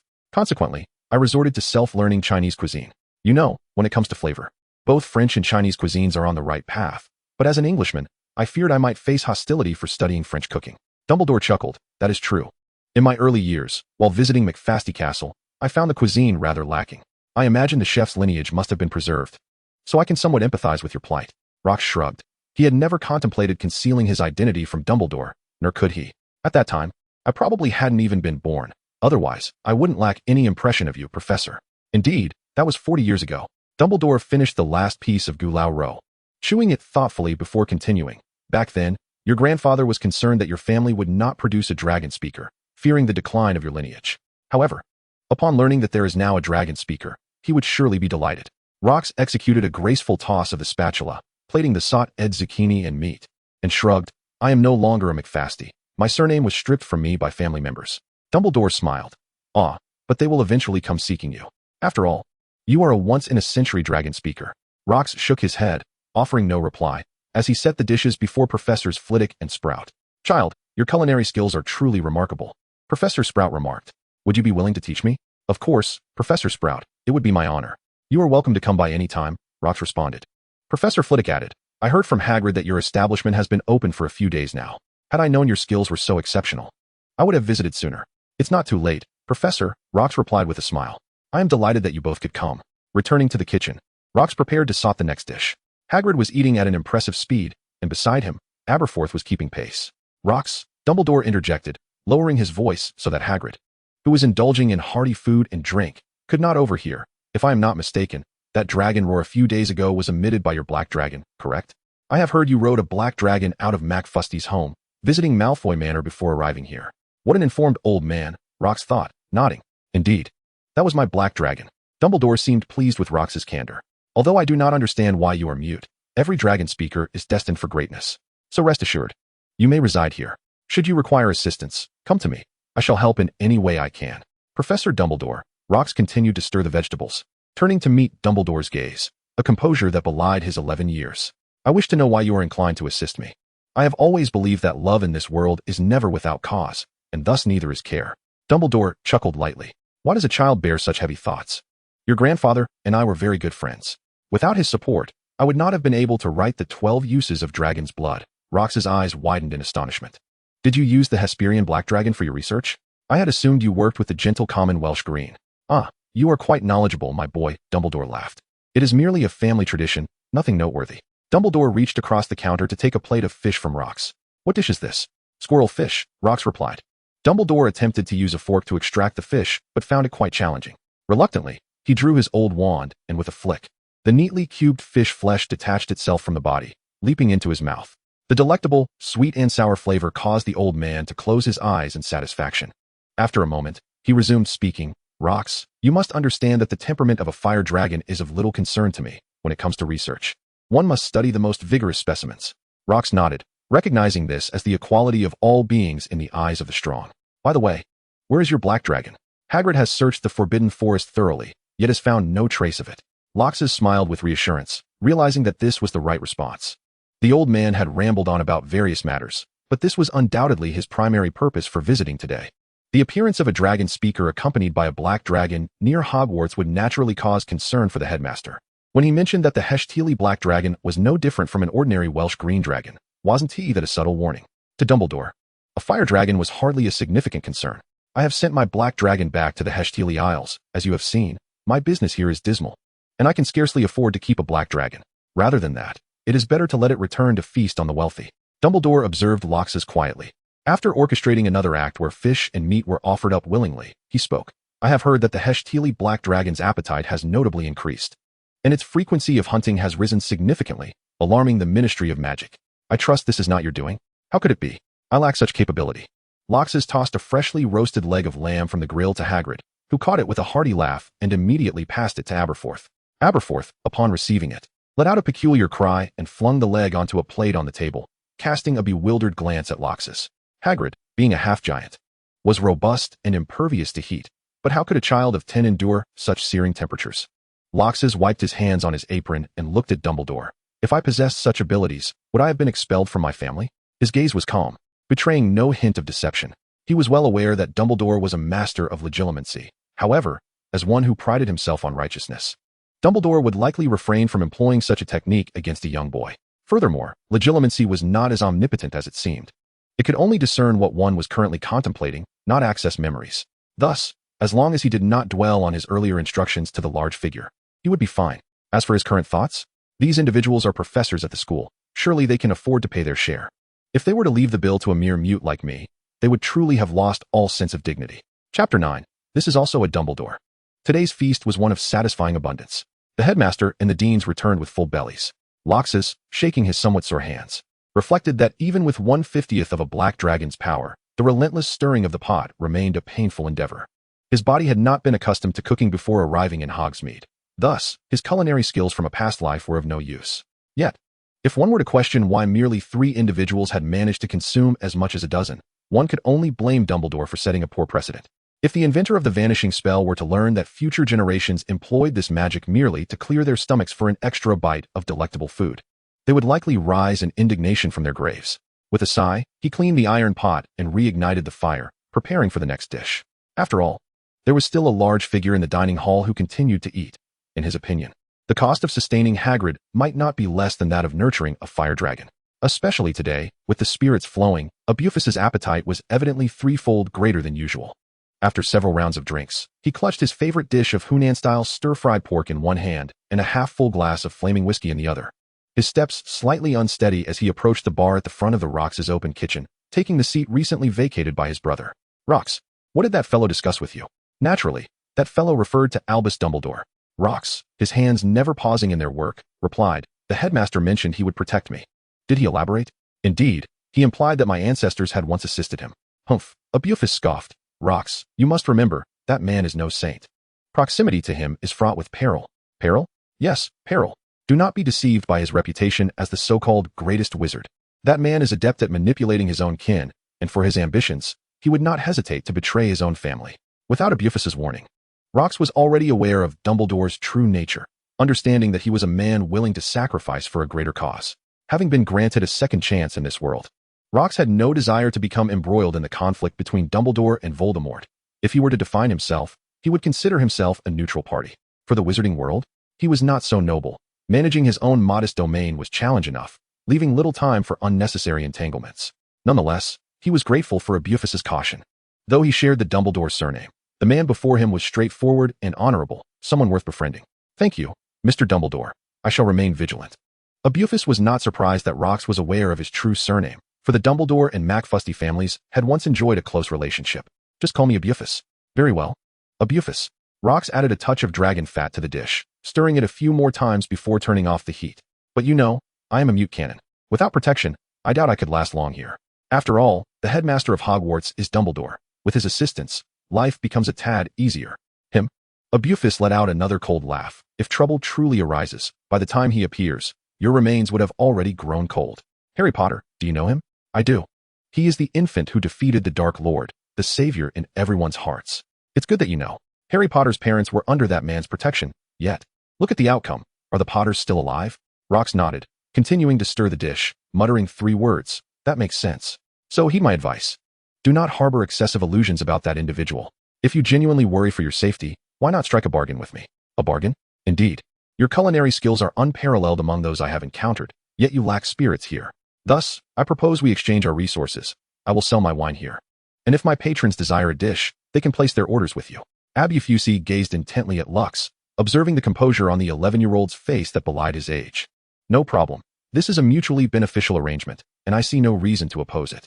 That is splendid, Abufus replied, a rare smile gracing his features. Since you are my partner, I shall assist you should you encounter any difficulties. Such arrogance, Lux mused inwardly, assigning a label to Abufus. He then executed an impressive display, deftly tossing meat, vegetables, and oil into the air, with the iron pot spinning to catch everything flawlessly. It is settled then, Abufus nodded, only to hear Hagrid's loud applause from behind. Lux, that was utterly magnificent. How did you manage that? I almost suspect you are a muggle. With a chuckle, Lux replied, there are plenty of muggles who can do this. It is nothing remarkable, merely a matter of practice. Lux's plan to attract more customers had seemingly faltered, yet it did not feel like a failure. Although business did not improve following that fateful night, with only Professor Sprout visiting a couple of times. The bar occasionally saw patrons ordering snacks, providing Lux with a steady stream of emotional support. The old man was considerate, as every order placed after 9 o'clock was graciously cancelled for Lux, understanding that a young lad needed ample rest. Time flew by, and soon it was the season for Hogwarts students to return. While Lux anticipated an influx of customers with their arrival, a cloud of despair loomed over McFasty Castle. Ladies and gentlemen, the nearly decrepit black dragon took to the skies yesterday. It appears it will not meet its end in the near future.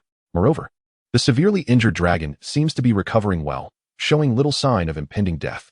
Our vault at Gringotts now holds a mere 2,000 galleons. If our funds are exhausted while the old black dragon remains alive, we are doomed. Hilpus McFasty addressed his kin. We cannot stake our family's fate on the lifespan of a black dragon. We must devise an alternative strategy. Rufus McFasty concurred. Hilpus is correct. We cannot remain passive. However, our family comprises only 13 members, and with the servants, there are fewer than 30 of us. Even if we disperse, finding Lux within the vastness of England will be no small feat. Hilpus nodded thoughtfully. I have pondered this dilemma. A blanket search is impractical. We should focus our efforts strategically. Lux is not one to hide among muggles. It is far more plausible that he will seek refuge in a wizarding community.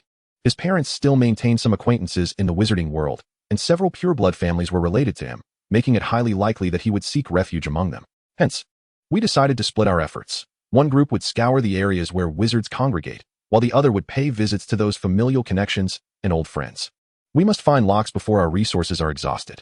Chapter 10. Professor Sprout is quite capable. This day marked the commencement of the academic year at Hogwarts. Lux stood on the 3rd floor, gazing through the window, watching as the white steam gradually enveloped the Hogsmeade station. The Hogwarts Express had arrived. He descended the stairs, locked the door securely behind him, and made his way toward the station. There was no need to open his shop today, as his patrons would be attending the Hogwarts opening banquet, and the business at the Leaky Cauldron was rather unstable. Thus, he decided to close for the day. Throughout his years of study, he had longed to experience this magical world, often daydreaming about what it would be like to attend Hogwarts. Now, having crossed into this reality, yet unable to enroll, he felt a tinge of regret. Therefore, witnessing the event in person would serve as a means to fulfill a cherished wish. The Crimson Train stood there, and from a distance, he could hear a cacophony of voices. The young witches and wizards chattered incessantly like a flock of noisy ducks. Even after conversing the entire journey, first-year students, come to me. The towering figure of Rubeus Hagrid stood out among the throng of youngsters, his booming voice, even without the aid of amplification charms, resonating clearly for all to hear. Lux chose not to disturb Hagrid, who was diligently attending to his responsibilities. A stark contrast to his demeanor in the restaurant. The young man had no intention of crowding around to witness the commotion. A distant glance sufficed. Suddenly, with a loud bang, a plume of orange-brown smoke erupted from the throng of first-year students, sending the little ones scattering in panic, most covering their mouths and noses, likely having caught a whiff of something truly dreadful. Locke smacked his forehead in realization. How could he have forgotten? Harry Potter had enrolled in 1991, and the infamous Weasley twins, who were 2 years his senior, were indeed starting this year. Fred and George Weasley, notorious aficionados and improvers of dung bombs, would surely stir up chaos on their first day. Who did that? Who threw the dung bomb? Hagrid waved his arms, attempting to disperse the foul odor. Yet his efforts proved futile. I saw it, shouted a red-haired boy. It was thrown by Percy Weasley. I saw it too. Another red-haired child chimed in, resembling the first.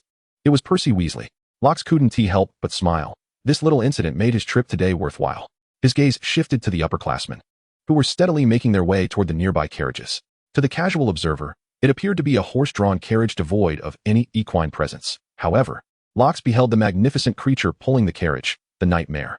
It is said that only those who have witnessed death with their own eyes can perceive the nightmare. Fortuitously, Locke's father had perished right before him. In truth, even if his father's demise had not occurred, it is possible that he could have glimpsed the nightmare, for he had himself experienced death and thus arrived in this realm. The nightmare unfurled its wings, its emaciated form surging forth with formidable strength, propelling the carriage skyward. How intriguing, Locke mused. Given the brevity of the distance to Hogwarts, wouldn't it be more efficient to establish a portkey node here rather than employing the nightmare?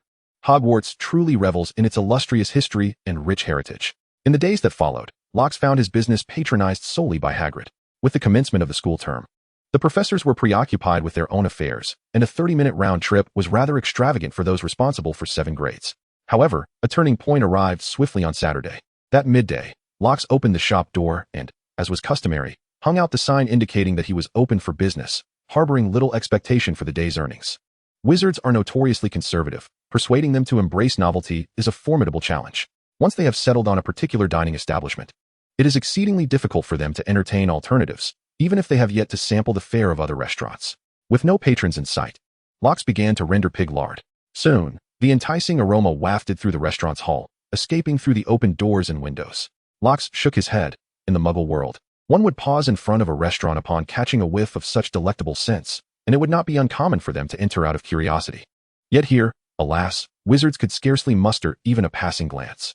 Moreover, the regulars at the Pig's Head Tavern, who were aware of the delightful dishes here, were predominantly nocturnal beings, shrouding their faces as they patronized the establishment. It was futile to expect them to promote his culinary offerings. That would be akin to having their hearts obscured by lard. Gazing down at the clear lard he had rendered, Locks chuckled to himself. Although the warm lard was scalding, it could not shroud the heart. Thus, as long as one's heart remained warm, it would not be dulled. Before he could delve further into his scattered thoughts, the chime of the restaurant's door rang out. Locks looked up to see Professor Sprout entering with a smile, trailed by students of various ages. "Good afternoon, Locks," she greeted. "Hello, Professor Sprout," he replied. With a beaming countenance, Professor Sprout gestured towards the youths behind her. "These are my students. After hearing me speak of your remarkable culinary skills, they simply could not believe that an 11-year-old could possess such astounding talent. I hope it is not too much trouble to bring them along." "Of course not." Locks burst into laughter, expressing his gratitude. "You have truly come to my aid. I was just lamenting the lack of business." "That's splendid, splendid indeed." Professor Sprout beckoned the students to take their seats. "Locks, do you have a recommended menu for today?" She seemed to recall a delightful memory, chuckling softly. "Look at me. It's only been a week since my last visit, and I almost forgot that anything you prepare is bound to be delectable." A Hufflepuff student interjected, "Professor Sprout, are you perhaps overly generous in your praise for this young lad?" Professor Sprout shook her head. "If you had tasted the dishes prepared by Locks, you would abandon such thoughts." Indeed, after just one meal, the Hufflepuff student was convinced. Locks' culinary skills, combined with the magical enhancement of dragon scale fat, undoubtedly placed him at the pinnacle of British wizardry, nay, the entirety of British gastronomy. However, to describe it in such a manner seemed somewhat understated. Being the best in British cuisine felt rather subtle. "Locks, you are truly remarkable." A group of female students gathered around the display. "To possess such extraordinary culinary skills at such a tender age, we eagerly await your enrollment at Hogwarts. If only you could join our house, we would be able to seek your culinary wisdom daily." Locks' appearance was striking. With crimson lips and pearly teeth, his face bore the youthful plumpness of collagen. His slightly long hair was casually tied back in a ponytail, and coupled with his adept cooking skills and composed demeanor, it was no wonder he captivated the attention of these young girls. "Enrolling at Hogwarts? I fear you may be disappointed." A bothersome voice interrupted from outside. "Did he not inform you? He has already turned 11 this year, yet he was not accepted into Hogwarts, so he remains a mute, cast out by his family." Dozens of gazes turned towards the door, including Locks's. Standing there was a young man, nonchalantly swaggering in a manner that suggested he was no good. Igor McFasty from the McFasty family, nephew of Hilpus. Noticing everyone's attention, he showed no fear, raised his chin, snorted like a horse, and approached the display with a brash gait, rudely pushing a girl aside before leaning in towards Locks. "Long time no see, Locks. Have you missed me?" Chapter 11. Snape, quite reasonable. Locks feigned skepticism as he regarded Igor, and after a prolonged pause, uncertainly queried, "I remember you. You must be Igor McFasty, the useless layabout supported by his family?" Igor was ignited by this remark, his anger flaring as he slammed his hand on the counter, startling the female students into retreat. "I am the nephew of the family patriarch, the sole heir of the McFasty lineage. You, a castaway from your family. How dare you? Show some respect." "Show some respect?" Locks was momentarily taken aback. Igor should have been venting his frustrations upon him, yet he merely uttered a vague demand for respect, as if having built up to a climactic utterance, only to release a mere sigh of annoyance. Roxas dared to provoke Igor's emotions, buoyed by the presence of Professor Sprout, who would certainly not allow herself to be bullied. However, Igor's attitude was rather nuanced. He despised himself, yet felt compelled to engage in civil discourse. A smile crept across Roxas's face, seemingly indicating that the matter regarding the large buttocks had been settled, which made McFasty's faction quite anxious.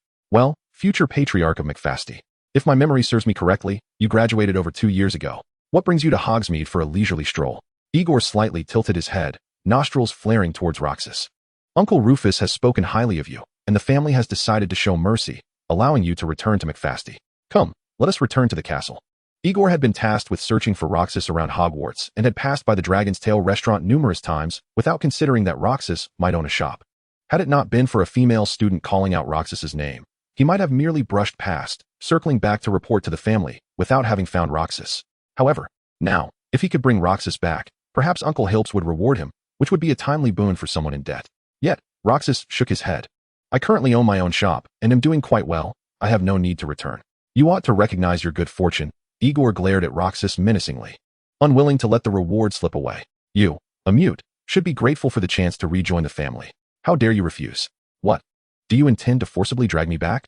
Roxas retorted with a mocking expression, inflaming Igor's already roused anger to its peak. Do you think I would shy away? Igor strode towards the kitchen but suddenly collided with an invisible wall, bouncing back and landing on the floor. Who has plotted against me? Igor fumed, his rage boiling over as he leapt up and drew his wand. Although his strength was modest, perhaps only a 0.4, he would not be intimidated by a group of ungraduated students.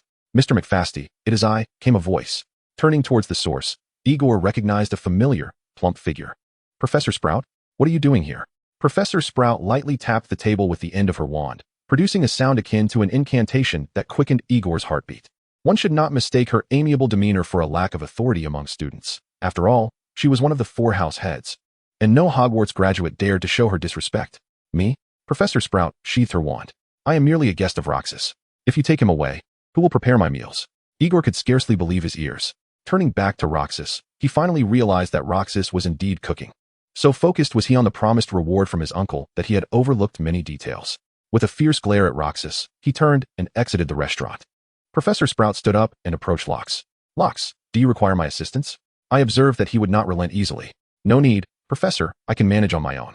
Professor Sprout nodded but was interrupted by the sound of students rising from their seats, the chairs scraping against the floor. Professor Snape. Lox glanced up to see a figure silhouetted against the light as he entered the dining hall. Clad in an ample black robe with hair so slick that it reflected even the slightest glimmer of light, without a doubt, it was Severus Snape, the head of Slytherin House and Potions Master. Snape entered the establishment, exchanged a brief nod with Professor Sprout as a form of greeting, and proceeded directly to the bar. Taking a seat, the young ladies, upon seeing him, reacted as if confronted with an apparition, swiftly rising to find other seats throughout the dining hall. The previously lively bar area grew ominously quiet. Bring me your finest dish, Snape commanded. Lox nodded in response, saying, Please hold on a moment. I cannot allow your status to grant you precedence. There must be a proper order. Snape raised his gaze, scrutinizing Lox, recognizing him as the culinary prodigy that Hagrid had mentioned. If not for Phileas Flitwick's incessant comparisons between Hogwarts cuisine and that of this establishment during meals, Snape would not have bothered to come here. However, it seemed this young man was not entirely devoid of merit, albeit he was somewhat taciturn. Since Snape's arrival, the once bustling dining hall had fallen into a hush, save for the sounds of Lox's frying pan and chopping board. To be honest, had it not been for Professor Sprout's presence and the exquisite nature of Lox's cooking, the students would likely have settled their bills and departed long ago. I noticed you stirred the broth. Last time it was 3.5 circles, yet this time only 2.5. Do you not have a consistent technique? Snape suddenly inquired, startling Lox. He had not anticipated that this gentleman would initiate a conversation with him. Cooking certainly adheres to certain standards, Lox replied, but it must also be adjusted according to the circumstances. The purpose of stirring is to ensure the ingredients and seasonings meld harmoniously, and the degree of fusion is directly influenced by the water temperature and the moisture content of the ingredients. A chef must naturally modify their technique based on the situation at hand. If one were to arbitrarily enforce a fixed number of rotations, the quality of the dish would indeed become unpredictable. In other words, should one adhere to such rigidity, achieving a dish nearing perfection would rely heavily on sheer luck. The students stared at Lox in disbelief, unable to fathom that someone dared to counter Snape's inquiry so directly. They could almost envision Snape's ensuing tirade. It is worth noting that Snape is regarded as one of the foremost masters of potion making in the wizarding world. At first glance, cooking and potion making may seem unrelated, but upon deeper reflection, one might consider cooking as a distinct form of potion brewing. Lox had audaciously challenged Snape within his domain of expertise, showcasing remarkable courage. Certainly, it is also plausible that Lox did not enroll at Hogwarts and thus remains unaware of the significance and imposing aura surrounding the name Severus Snape. However, Snape contemplated silently for a few seconds before nodding in agreement. That makes sense. Chapter 12, Dodo and Soso. The students lowered their heads, feigning concentration on their meals. What had they just heard? Professor Snape conceded that it made sense. Even Professor Sprout looked astonished at her colleague. Yet, Snape seemed oblivious to the curious glances cast his way, fixated instead on Locke's performance until his portion of Sot Ed pig heart was presented before him. Was this an animal's heart? Indeed, it was a pig's heart. Snape's brow furrowed tightly. I asked you to prepare your specialty, and this is what you present? Locke shrugged nonchalantly. Shouldn't you sample it before expressing discontent? Snape took a deep breath. He had indeed encountered numerous peculiar materials in potion making, having utilized even stranger ingredients than animal entrails, and he had consumed his fair share of those potions. However, there was a significant difference between potions and food. It required considerable courage to place those infernal slices of heart into his mouth. After a moment's hesitation, he finally pierced a slice of pig heart, accompanied by some onion garnish, and placed it into his mouth. The texture was firm yet tender, perfectly cooked. The gamey taste of the entrails was entirely absent, replaced by a remarkably refreshing sweetness. Did you add seafood? Yes, a broth made from clams and fresh shrimp. But that is not all. There are also some lamb bones. Snape nodded, opting for silence as he devoted himself to his meal. He finished his lunch in 5 minutes, during which the entire dining hall was enveloped in silence, broken only by the occasional clatter of cutlery. Clink. Snape placed his fork at the center of his plate and turned to Locke.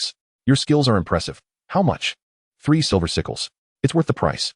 Snape nodded, retrieving 3 coins and placing them on the counter. I believe you possess a remarkable talent for potion making. You should not squander your gifts on cooking.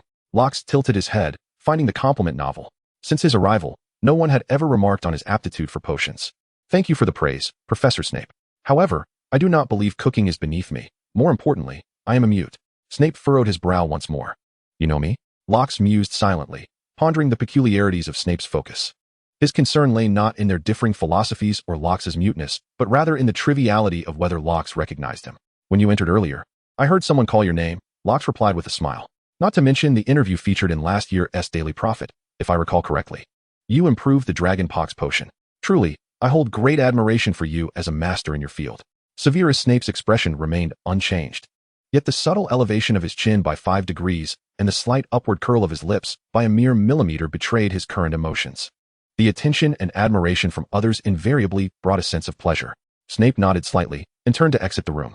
The tinkling of the bell above the door seemed to act as a switch, instantly restoring the lively atmosphere of the restaurant. Professor Sprout, said Locke. As a master of herbology, you have also earned my utmost respect. Professor Sprout chuckled heartily. Although Locke considered himself somewhat inept with words, he understood that owning an establishment necessitated providing patrons with positive emotional value, especially since these delightful guests had bestowed upon him an abundance of emotional energy. Just this afternoon, he felt invigorated, noticeably so.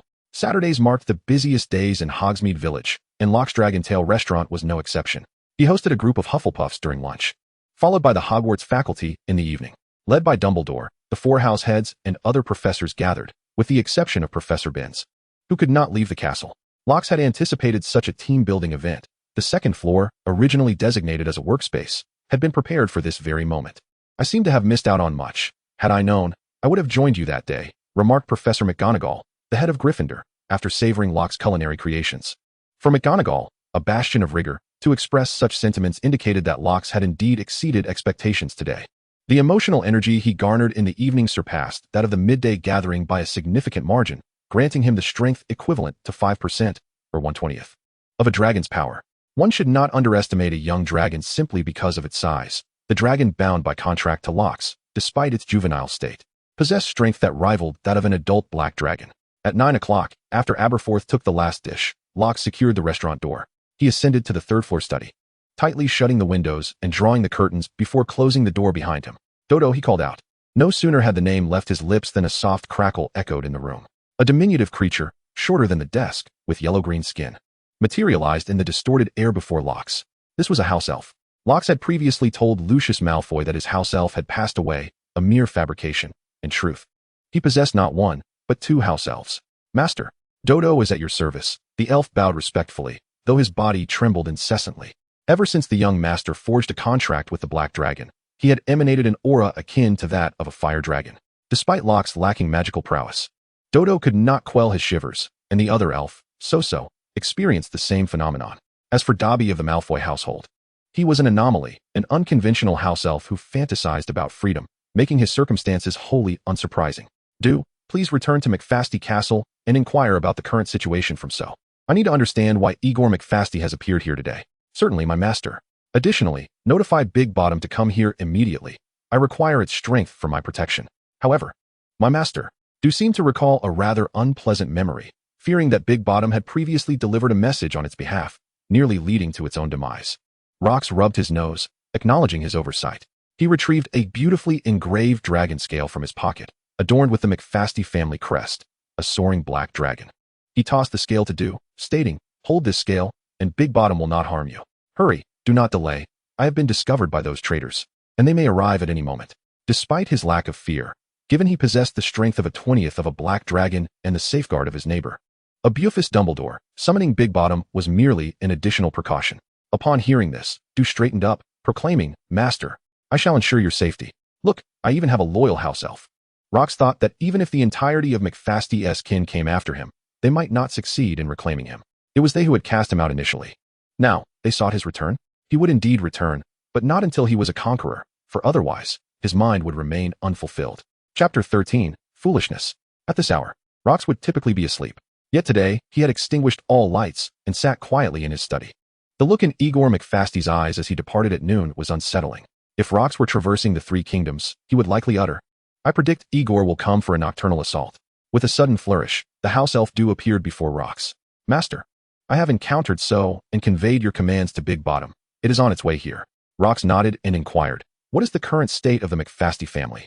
Do replied, "The black dragons, following your orders, have ceased to moderate their appetites and are gorging themselves. The family treasury is nearing its limits."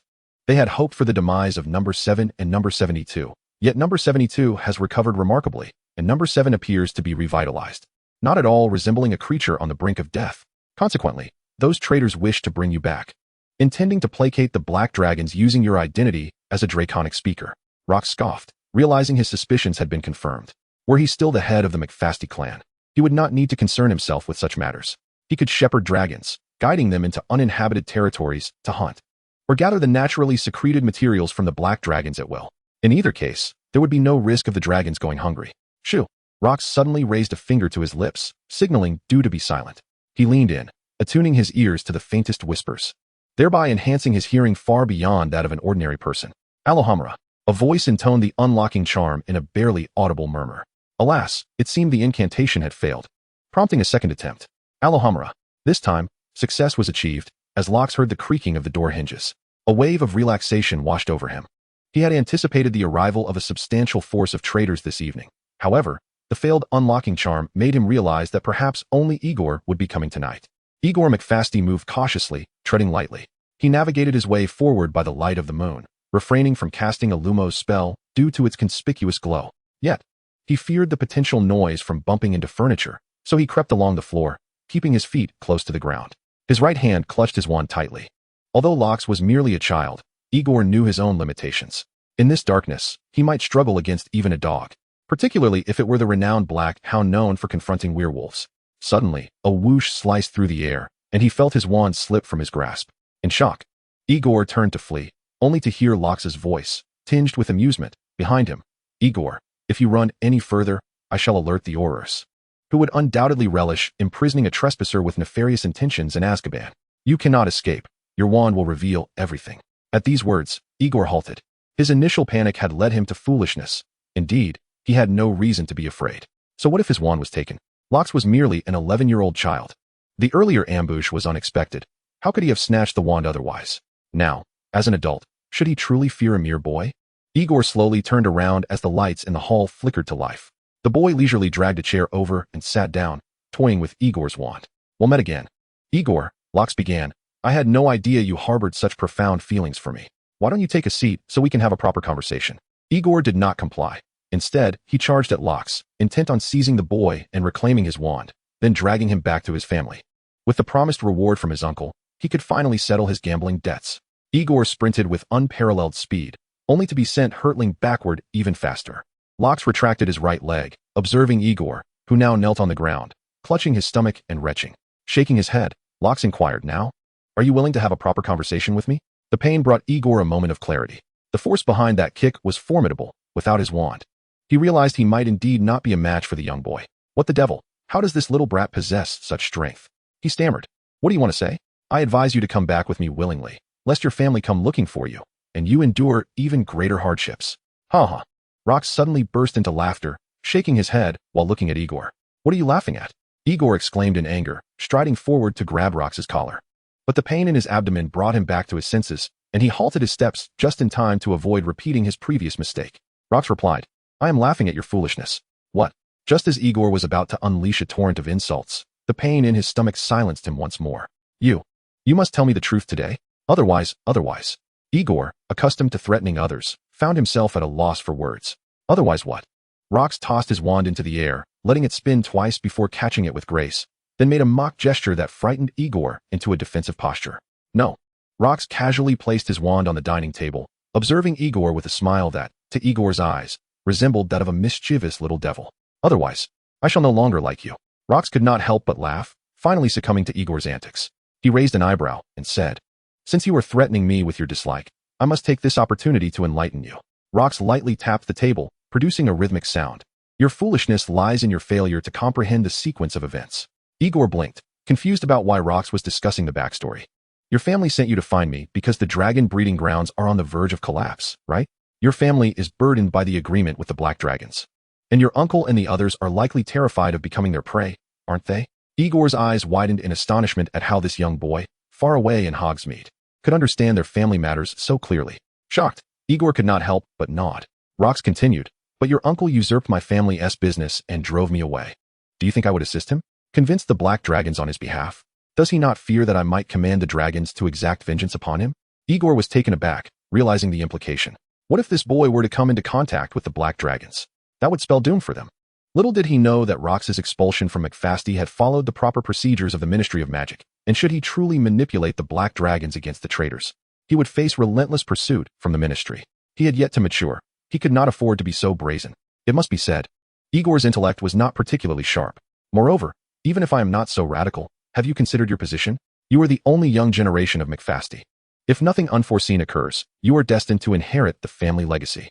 But if I return, have you thought about your fate? You know I can command the black dragons. Although I am currently powerless, do you truly believe you can outmaneuver me?" Igor blinked again, as if pondering this reality. "But if you do not return, the black dragons will have no food and will turn on us. Oh dear, perhaps we should temporarily abandon the castle and relocate to London. With the protection of the Ministry of Magic, what is there to fear? Then what are the breeding grounds? Well, it's done and dusted. At least you have a castle to inherit. If you sell it, you could live a life of luxury." Locke's words struck Igor like a flash of brilliance, illuminating a new possibility. Indeed, if Locke chose not to return, wouldn't he everything belonging to McFasty eventually be his? By taking charge of the search around Hogwarts himself. How would the family ever find out Locke was here if he remained silent? Everything was unfolding according to Locke's design. Yet, human nature is inherently complex. And even a fool may occasionally experience a moment of clarity. Wait, why are you telling me this? Don't you wish to inherit the McFasty estate? Chapter 14, A Busy Night. Igor's retort caught Locke off guard.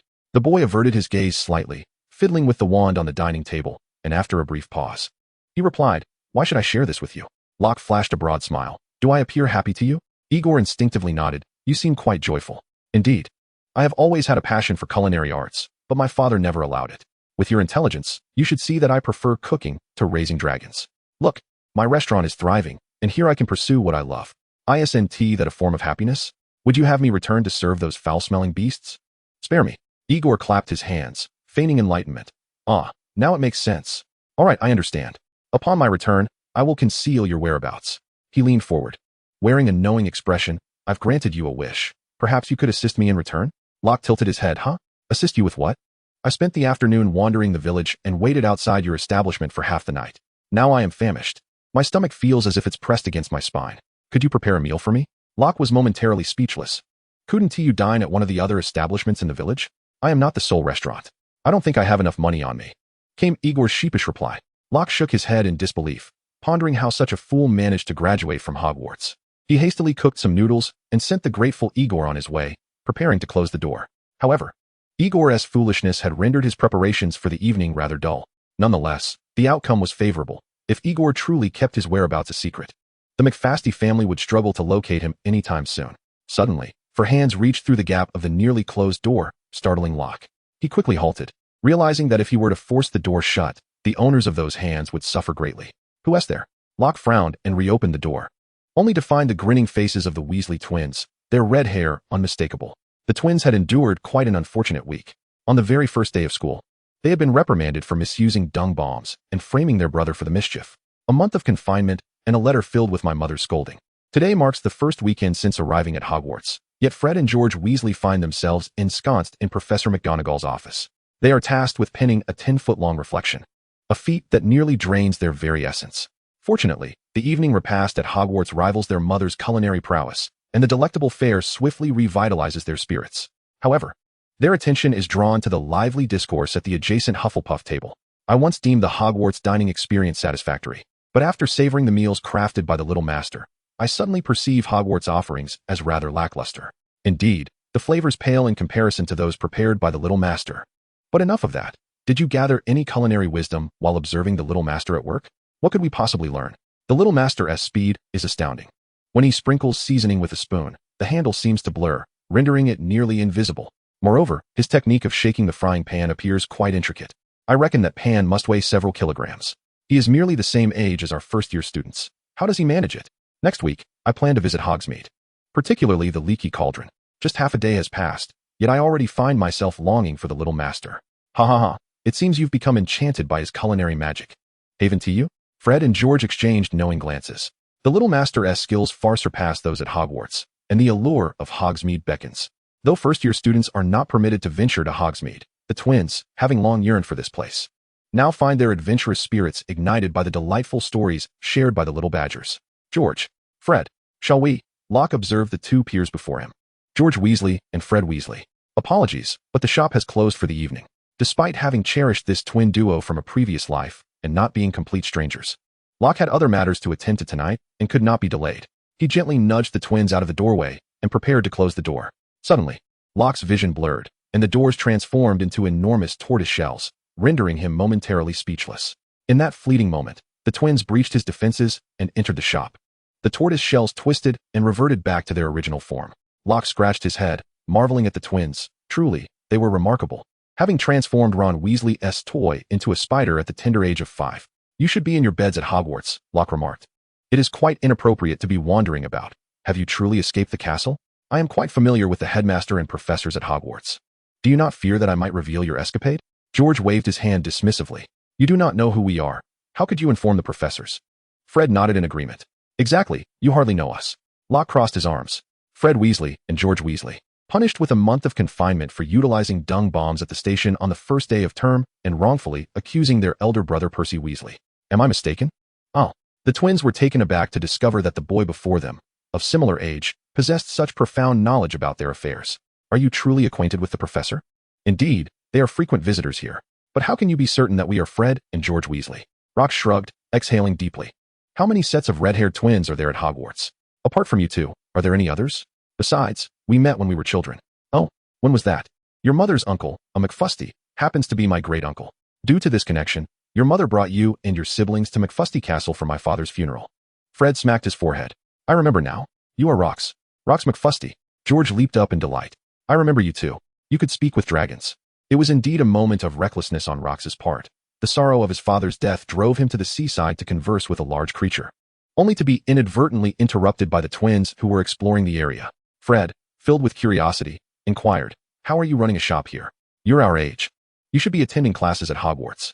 Rox responded, I am a squib. Hogwarts is not the place for me. The twins wished to continue their conversation, but Rox furrowed his brow and, gripping each of them firmly, half-dragged them out of the shop. Gentlemen, I truly have matters to attend to. Now that we have made introductions, please return another time. The twins exchanged astonished glances, realizing the immense strength Rox possessed. They were pulled outside with no room to resist. It was noteworthy that they practiced Quidditch daily at home, and as beaters, they boasted considerable strength. With a thud, Rox shut the shop door and waved goodbye to the two. Farewell, he called, before darting into the night. The twins stared at each other for 2 seconds before erupting into fits of excited laughter. Let us catch up to him. Chapter 15, Dragon Transformation.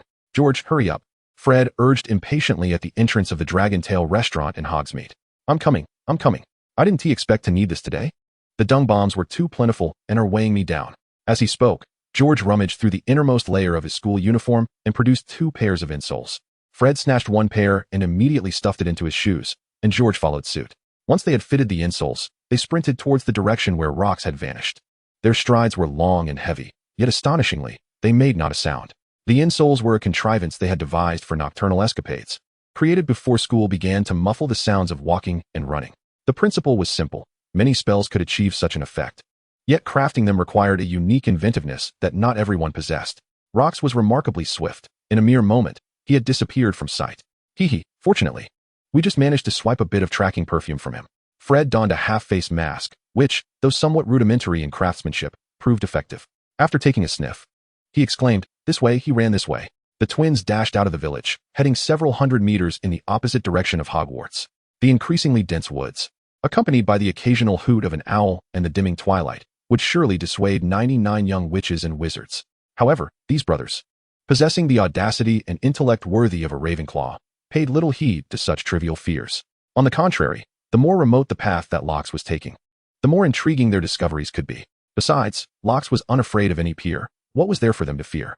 After traversing another 500 or 600 meters, they had ventured deep into the forbidden forest. The trees whispered and rustled, and in the obscured darkness, it felt as if countless eyes were fixated upon them. Those must be the guardian gnomes, Fred chuckled. I'd love to have one as a pet, but Mother wouldn't allow it, George replied. Indeed. She's already burdened with us. We can't add to her troubles. Hush, Lox seems to have stopped. The two fell silent, slowing their pace. After stealthily advancing over 100 steps, they concealed themselves behind a tree so large that it would take 4 or 5 people to encircle it. Not far ahead lay a rare clearing within the forest, where the remnants of a fallen tree served as a seat for Lox. Surrounded by luminescent flora that softly illuminated his youthful figure on this moonless night. Whoosh! A powerful gust of wind swept through, and the twins exchanged glances. Excitement gleaming in their eyes. It must be a dragon. Surely, that's the sound of dragon wings flapping. Lox, who could converse with dragons, was simply here to meet one. It was entirely normal. Indeed, a colossal silhouette began to descend from the night sky, landing before Lox mere seconds later. Tui! Lox spat out the dirt from his mouth, visibly irritated. How many times must I say it, big butt? Be cautious when landing and taking off. You always kick up so much dust. Dragon language. Big Butt shook its head and, raising its snout, prepared to roar in protest. Lox, alarmed, quickly interjected, "Hush, Big Butt. Do you want to attract Dumbledore?" Big Butt, possessing a considerable intellect, was well aware that Dumbledore was not to be trifled with. One could even say he was a nightmare for the dragons. Humph, humph. Sparks flew from Big Butt's nostrils as it snorted twice like a horse. Having spent countless years alongside Big Butt, Lox easily comprehended its sentiments. All right. I wouldn't have summoned you without cause. I was discovered by those traitors. Having you by my side brings me some comfort. With a lowered head, the dragon approached Rox, who gently caressed its face. The dragon remained silent, merely blinking its eyes. The interaction between the man and the dragon incited envy in the nearby twins, for this was a fire dragon. Rox withdrew his hand, realizing that the dragon had not spoken since their encounter began, and chuckled. Last time you roared, the entire Hogwarts was stirred. The groundskeeper turned the forest upside down. And even Dumbledore was alerted. This time, you must refrain from such antics. This is not our territory, and it is prudent to maintain a low profile. However, low profile does not equate to silence. Conversing normally is entirely acceptable. There is no need for a pantomime. The dragon exhaled deeply, spraying Rox with a gust of air. Phew, I nearly suffocated, it remarked. I know of that Dumbledore. Decades ago, many of my kin fell to him, drained of their essence. He is a formidable foe, and I do not wish to become a mere husk. The dragon craned its neck, glancing around for a moment. Are you certain our conversation will not attract Dumbledore's attention? Rox rolled his eyes in exasperation. You dared to roar loudly last time. Why the sudden timidity now? I had no idea you brought me to a place where Dumbledore resides, the dragon replied. A sudden crack of breaking branches pierced the tranquil night. Both man and dragon turned towards the sound, emanating from behind a large tree several paces away. There is someone there. The dragon had indeed sensed the presence of a human, but the aroma was also strong on Rox, leaving it uncertain whether it was merely an echo of his scent. The dragon opened its mouth, flames gathering inside. Remaining undetected by Dumbledore was paramount, for that old man was the nemesis of fire dragons. Thus, regardless of who lurked behind the tree, a single breath of fire would suffice to eliminate the threat. Rox gasped in horror. The only individuals who would follow him at this hour were surely the Weasley twins, now mere 11-year-old children. How could they withstand the dragon's fiery breath? No. Rox shouted in vain, but the dragon had already unleashed its torrent of flames. Unlike humans, creatures of the wild acted without hesitation, resolute in their actions. The twins were taken aback, having merely intended to sneak a glimpse of something novel, only to find themselves in peril. Fire dragons were indeed awe-inspiring, but their majesty was tinged with a chilling ruthlessness. Rox instinctively reached out, his thoughts racing with the hope that the flames would not strike true. Those two boys could not perish here. The dragon's breath engulfed the tree, igniting its trunk, which would likely be severed in mere moments. Rox's heart raced with urgency as he cried out, "Stop!" Yet, once the flames had been unleashed, halting them proved to be an impossible task. The massive flames erupting from the great beasts behind had already manifested. If not expelled, it would be the creature itself that suffered. The twins, realizing their imminent peril, understood that the magical realm often bends to the will of its sorcerers. Illuminated by the blazing fire, Locke's right hand swiftly morphed into a deep ebony hue. He gazed in horror as his once delicate skin sprouted scales and hardened layers, his nails transforming into sharp talons. Was he undergoing a dragon transformation? Chapter 16, Humanization. Not only was his right hand affected, Locke discovered that his entire body was now adorned with black dragon scales. This unforeseen development was shocking. Yet he could distinctly feel the powerful force surging within him, a sense of formidable strength that was both exhilarating and terrifying. This sensation, however, was merely an impression. Nevertheless, it granted Locke a glimmer of hope for saving the twins. It is well known that once a fire dragon becomes enraged, communication becomes exceedingly difficult. Thus, even if Locke commanded the great beast to cease its onslaught, it would remain oblivious, continuing to unleash its fiery breath. Only by placing himself within the range of its flames, allowing the creature to see him directly, could he invoke their bond and alter the trajectory of the dragon's breath. Had he attempted to approach the inferno previously, he would have likely met his demise at the hands of Merlin himself. Yet now, draped in dragon scales, Locke felt emboldened. He had witnessed black dragons in combat before. Their fiery exchanges, though intimidating, were often more about respect than harm, with injuries primarily inflicted by teeth and claws. This suggested that the scales of a fire dragon possessed formidable resistance to flames. Although Locke could not ascertain the exact degree of fire resistance his own scales provided, he reasoned that it would not reduce him to ash upon contact. If he could endure even a fleeting moment, surely the great beast would soon come to its senses.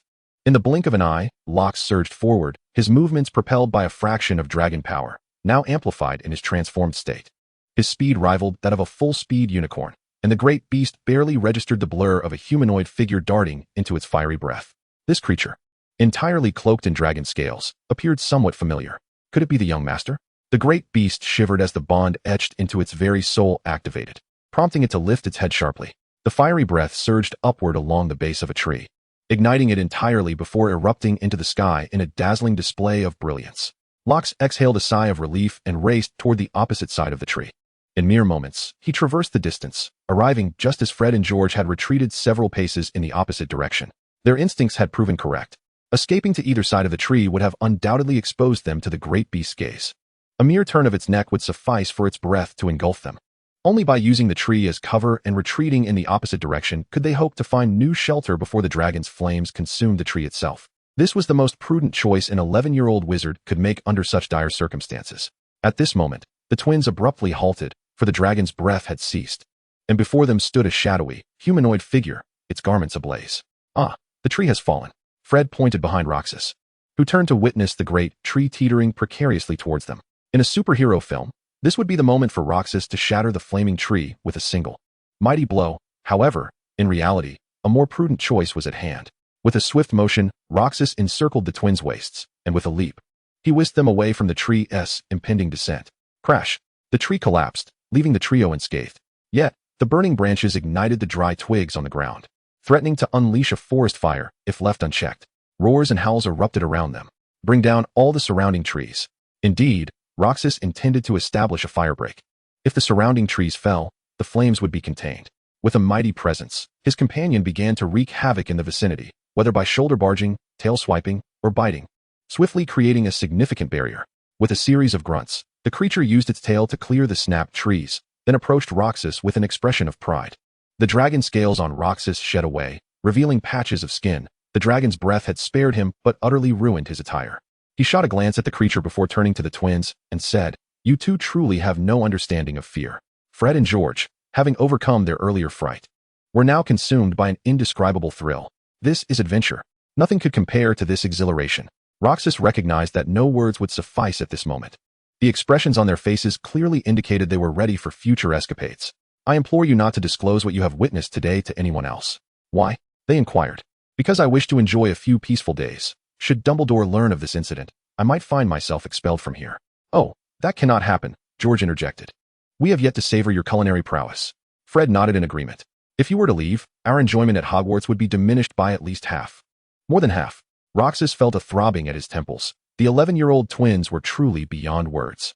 Let us agree, then, that today's events remain a secret. Agreed. Agreed. Roxas gestured towards a certain direction. We can exit the Forbidden Forest directly from there. You two will manage, yes? Of course, but Roxas, won't you accompany us? With a sigh, Roxas replied. Thanks to you, I must hasten to relocate my black dragon. The flames are soaring, and I believe Hagrid will be arriving shortly. Very well, the twins said, casting a lingering glance at the magnificent black dragon seated behind Roxas, truly majestic, almost breathtaking, before turning back towards the forest's edge, glancing back repeatedly. As Roxas turned, his companion leaned in, seeking closeness. However, a resounding slap from Rox greeted the large creature. Rox had long since exited his dragon form, and as his hand struck, the large being felt little, while Rox himself was left in excruciating pain. He chuckled at his own foolishness, spitting on the ground as he addressed the large creature. It seems you can no longer hide in the Forbidden Forest. The commotion you've caused is simply too great. The large creature understood that it had undoubtedly caused trouble and lowered its head in silence. Rox, feeling exasperated, raked his fingers through his hair, exclaiming, with your massive size, how am I to conceal you? He paced in circles, needing to make a swift decision before the half-blood giant arrived to investigate. Perhaps you should return to the Hashidalai Islands, he suggested. The creature's yellow eyes widened in protest. No, I promise to protect you. Rox shrugged. You could have hidden quietly in the Forbidden Forest, but that's clearly no longer an option. The creature's forepaws lifted off the ground as it stood upright and then lunged downward, its claws striking the earth like an angry pup. I don't care. I will stay and protect you. It grumbled, and suddenly, its form began to shrink slightly. Rox rubbed his eyes, doubting his vision, but upon lowering his hands, he saw the creature had indeed diminished further. Is this creature truly shrinking? He wondered. Not only was it becoming smaller, but its shape also began to transform. Within mere seconds, it transitioned from a dragon towering over 4 meters and stretching 30 meters long to a lithe figure standing at 1.70 meters. A dragon-human maiden? Well, it was not entirely surprising. If Rox could transform, then it seemed reasonable that the large creature could assume a human form as well. The ancient secrets passed down from McFasty likely held many mysteries yet to be discovered. However, he never anticipated that the large creature was a small female dragon. Chapter 17. Stay far away from that creature. The humanoid form of the creature was evidently incomplete. It still bore black scales, devoid of any human skin tone, and its face remained distinctly draconic. On its back were a pair of wings, significantly smaller in proportion, resembling a small backpack. Thus, it was essentially a humanoid being with identifiable black dragon traits. The good news was that now, with its reduced size, it could hide within the Dragon's Tail Tavern. As Rox dashed toward the edge of the Forbidden Forest, he scratched his head, realizing that tomorrow would bring a performance, and given the commotion here, Dumbledore would undoubtedly take notice.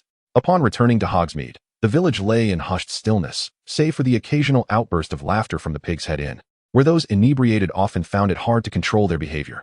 Rox ushered the creature into the Dragon's Tail Tavern, locked the door, and proceeded straight to the 3rd floor. He wished to arrange for the ample figure to sleep in the adjacent bedroom, yet unexpectedly, the ample figure inhaled audibly, drawn by the scent, and directly entered Locke's chamber. There. It found a corner, curled up, and promptly fell asleep. Locke touched his nose, contemplating that this arrangement was, in fact, beneficial, with the ample figure's close protection. He felt a heightened sense of security. One should not assume that the fire dragon was thoroughly subdued by the dragon's sanctuary, nor should one underestimate Dumbledore's ability to effortlessly manage the fire dragon, mistaking it for a mere soft persimmon. The sanctuary dealt primarily with captive fire dragons. An encounter with a wild fire dragon would require no less than 10 individuals to subdue, and even then, capturing one would demand a toll of at least 3 or 4 casualties.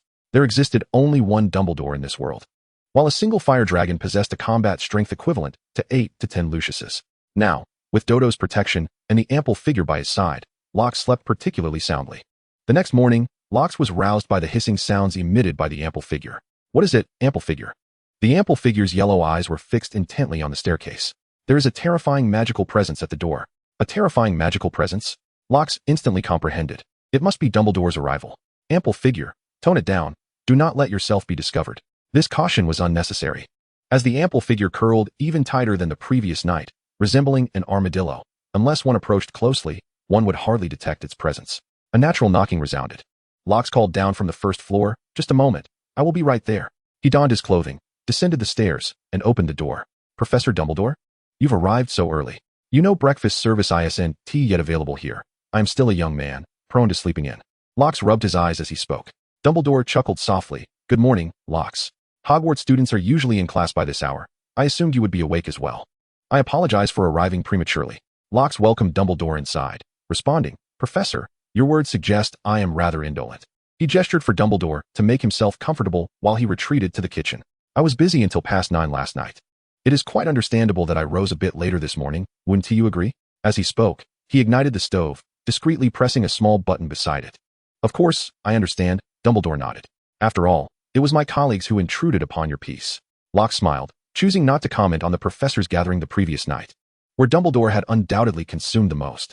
He skillfully prepared an egg, inquiring, Would you care for some, Professor Dumbledore? No, I have already eaten at the castle, Dumbledore replied, swallowing as he inhaled the enticing aroma wafting from the kitchen. I came today merely to inquire about one matter. Oh, please ask. Has your black dragon returned to your side? Roxas retrieved the dumplings he had meticulously prepared earlier and placed them into the steamer, a contraption he had painstakingly commissioned from the Carey family. Through the glass panel, he caught a glimpse of Dumbledore, whose dark circles suggested a certain weariness. At present, my financial situation cannot sustain a black dragon, Professor, Roxas chuckled, and besides, Hogsmeade is hardly an appropriate locale for dragon husbandry, is it? Roxas had steeled himself against Dumbledore's penetrating mind-reading. His thoughts were a cacophony of peculiar notions. Were the headmaster to delve into his psyche at that moment, he might deem this young man a lunatic. Ah, I see, Dumbledore rose. I merely wish to inquire about the fire that erupted in the Forbidden Forest last night. Hagrid reported seeing a towering column of flames and suspects there may be a fire dragon in the vicinity. Roxas nodded. Clearly, that was not my black dragon. Dumbledore acknowledged this, affirming that it was likely an unknown wild fire dragon passing through. Indeed, that must be the case. Well, I shall take my leave, Dumbledore smiled. Relieved that no significant damage had occurred, the dragon had been quite responsible, igniting the trees yet creating a firebreak to prevent a forest conflagration. Roxas's pupils contracted slightly before he replied. Creatures often strive to preserve their environment, while we humans seem to continuously ravage it. This should come as no surprise, for the fire dragon harbors many secrets we have yet to uncover. True enough, Dumbledore approached the door. This afternoon, I am craving sweet and sour pork. Kindly prepare it. If you would. Roxas ladled out steaming soy milk and responded, Of course, no problem. And please, Professor, do not refer to me as Little Boss. Simply call me Roxas. Very well, Roxas. Until noon then. Until then, Professor. Dumbledore opened the door only to find his brother Aberforth panting at the threshold. Aberforth, what brings you here so early? Are you not aware that Roxas does not serve breakfast? Aberforth huffed, Get lost, you scoundrel. You brought a throng of people here last night, leaving my pub bereft of Roxas's culinary offerings. Dumbledore chuckled. What can I say? Roxas's skills are simply unparalleled. Humph. Dumbledore stepped out, closing the door behind him. Aberforth, I believe we should have a conversation. There is nothing to discuss, Aberforth retorted, shoving Albus aside as he entered the pub. You have already harmed so many. Keep your distance from Roxas. Bang. The door slammed shut. Dumbledore observed the bell on the door jangle incessantly, letting out a soft sigh. He extended his hand, summoning a flame that birthed Fawkes the Phoenix upon his forearm. With another burst of fire, both man and bird vanished. Roxas, after confirming through the door's crack that Albus Dumbledore had departed, inquired, He did not trouble you, did he? Roxas pondered for a moment. He pressed the button to summon Aberforth, intending to create a diversion and shift Dumbledore's attention. However, to his surprise, Dumbledore merely inquired briefly before turning away, leaving him feeling as if he had struck a punch into a cloud of cotton. Should he confide in Aberforth about the matter concerning the large posterior, seeking his assistance in concealing it? After much deliberation, Locke ultimately decided that discretion was paramount. The large posterior was his trump card. The fewer individuals privy to its ability to take human form, the better. No, Headmaster Dumbledore did not trouble me. I merely recalled your words about informing you promptly if he sought me out alone, which is why I pressed the button. You did the right thing. Aberforth expressed his satisfaction with Locke's actions. It was wise to maintain distance from that fellow. Chapter 18. The Fire Dragon of the Sniffles. Locke held a perspective on Dumbledore that aligned closely with Aberforth's. Whenever possible, he sought to keep his distance, for that old man had a tendency to turn those around him into mere pawns on his chessboard. Locke always believed himself to be more contemplative than others, yet he would never arrogantly assume he could outmaneuver Dumbledore. Thus, it was best to keep a safe distance from the outset. He was merely a small restaurant owner, and Dumbledore was but one of his numerous regular patrons. Aberforth departed contentedly with several buns in hand. Locke locked the door and retrieved an entire leg of lamb from the oven, calling out to the upper floor, Big Posterior, dinner is ready. The large posterior vaulted over the third-floor railing, landing gracefully on the first floor. Upon spotting the delectable leg of lamb on the dining table, It wasted no time in devouring it whole. Indeed, it was consumed in a single bite. Master, I'm still hungry. Locke sighed. While the large posterior could shrink in size, its appetite remained astonishing. He extracted 3 legs of lamb from the food storage. That was all that remained from yesterday's supply. Is raw acceptable? Yes, I will cook it myself. Fire dragons prefer cooked food, as more than half of their slain prey is incinerated by their fiery breath.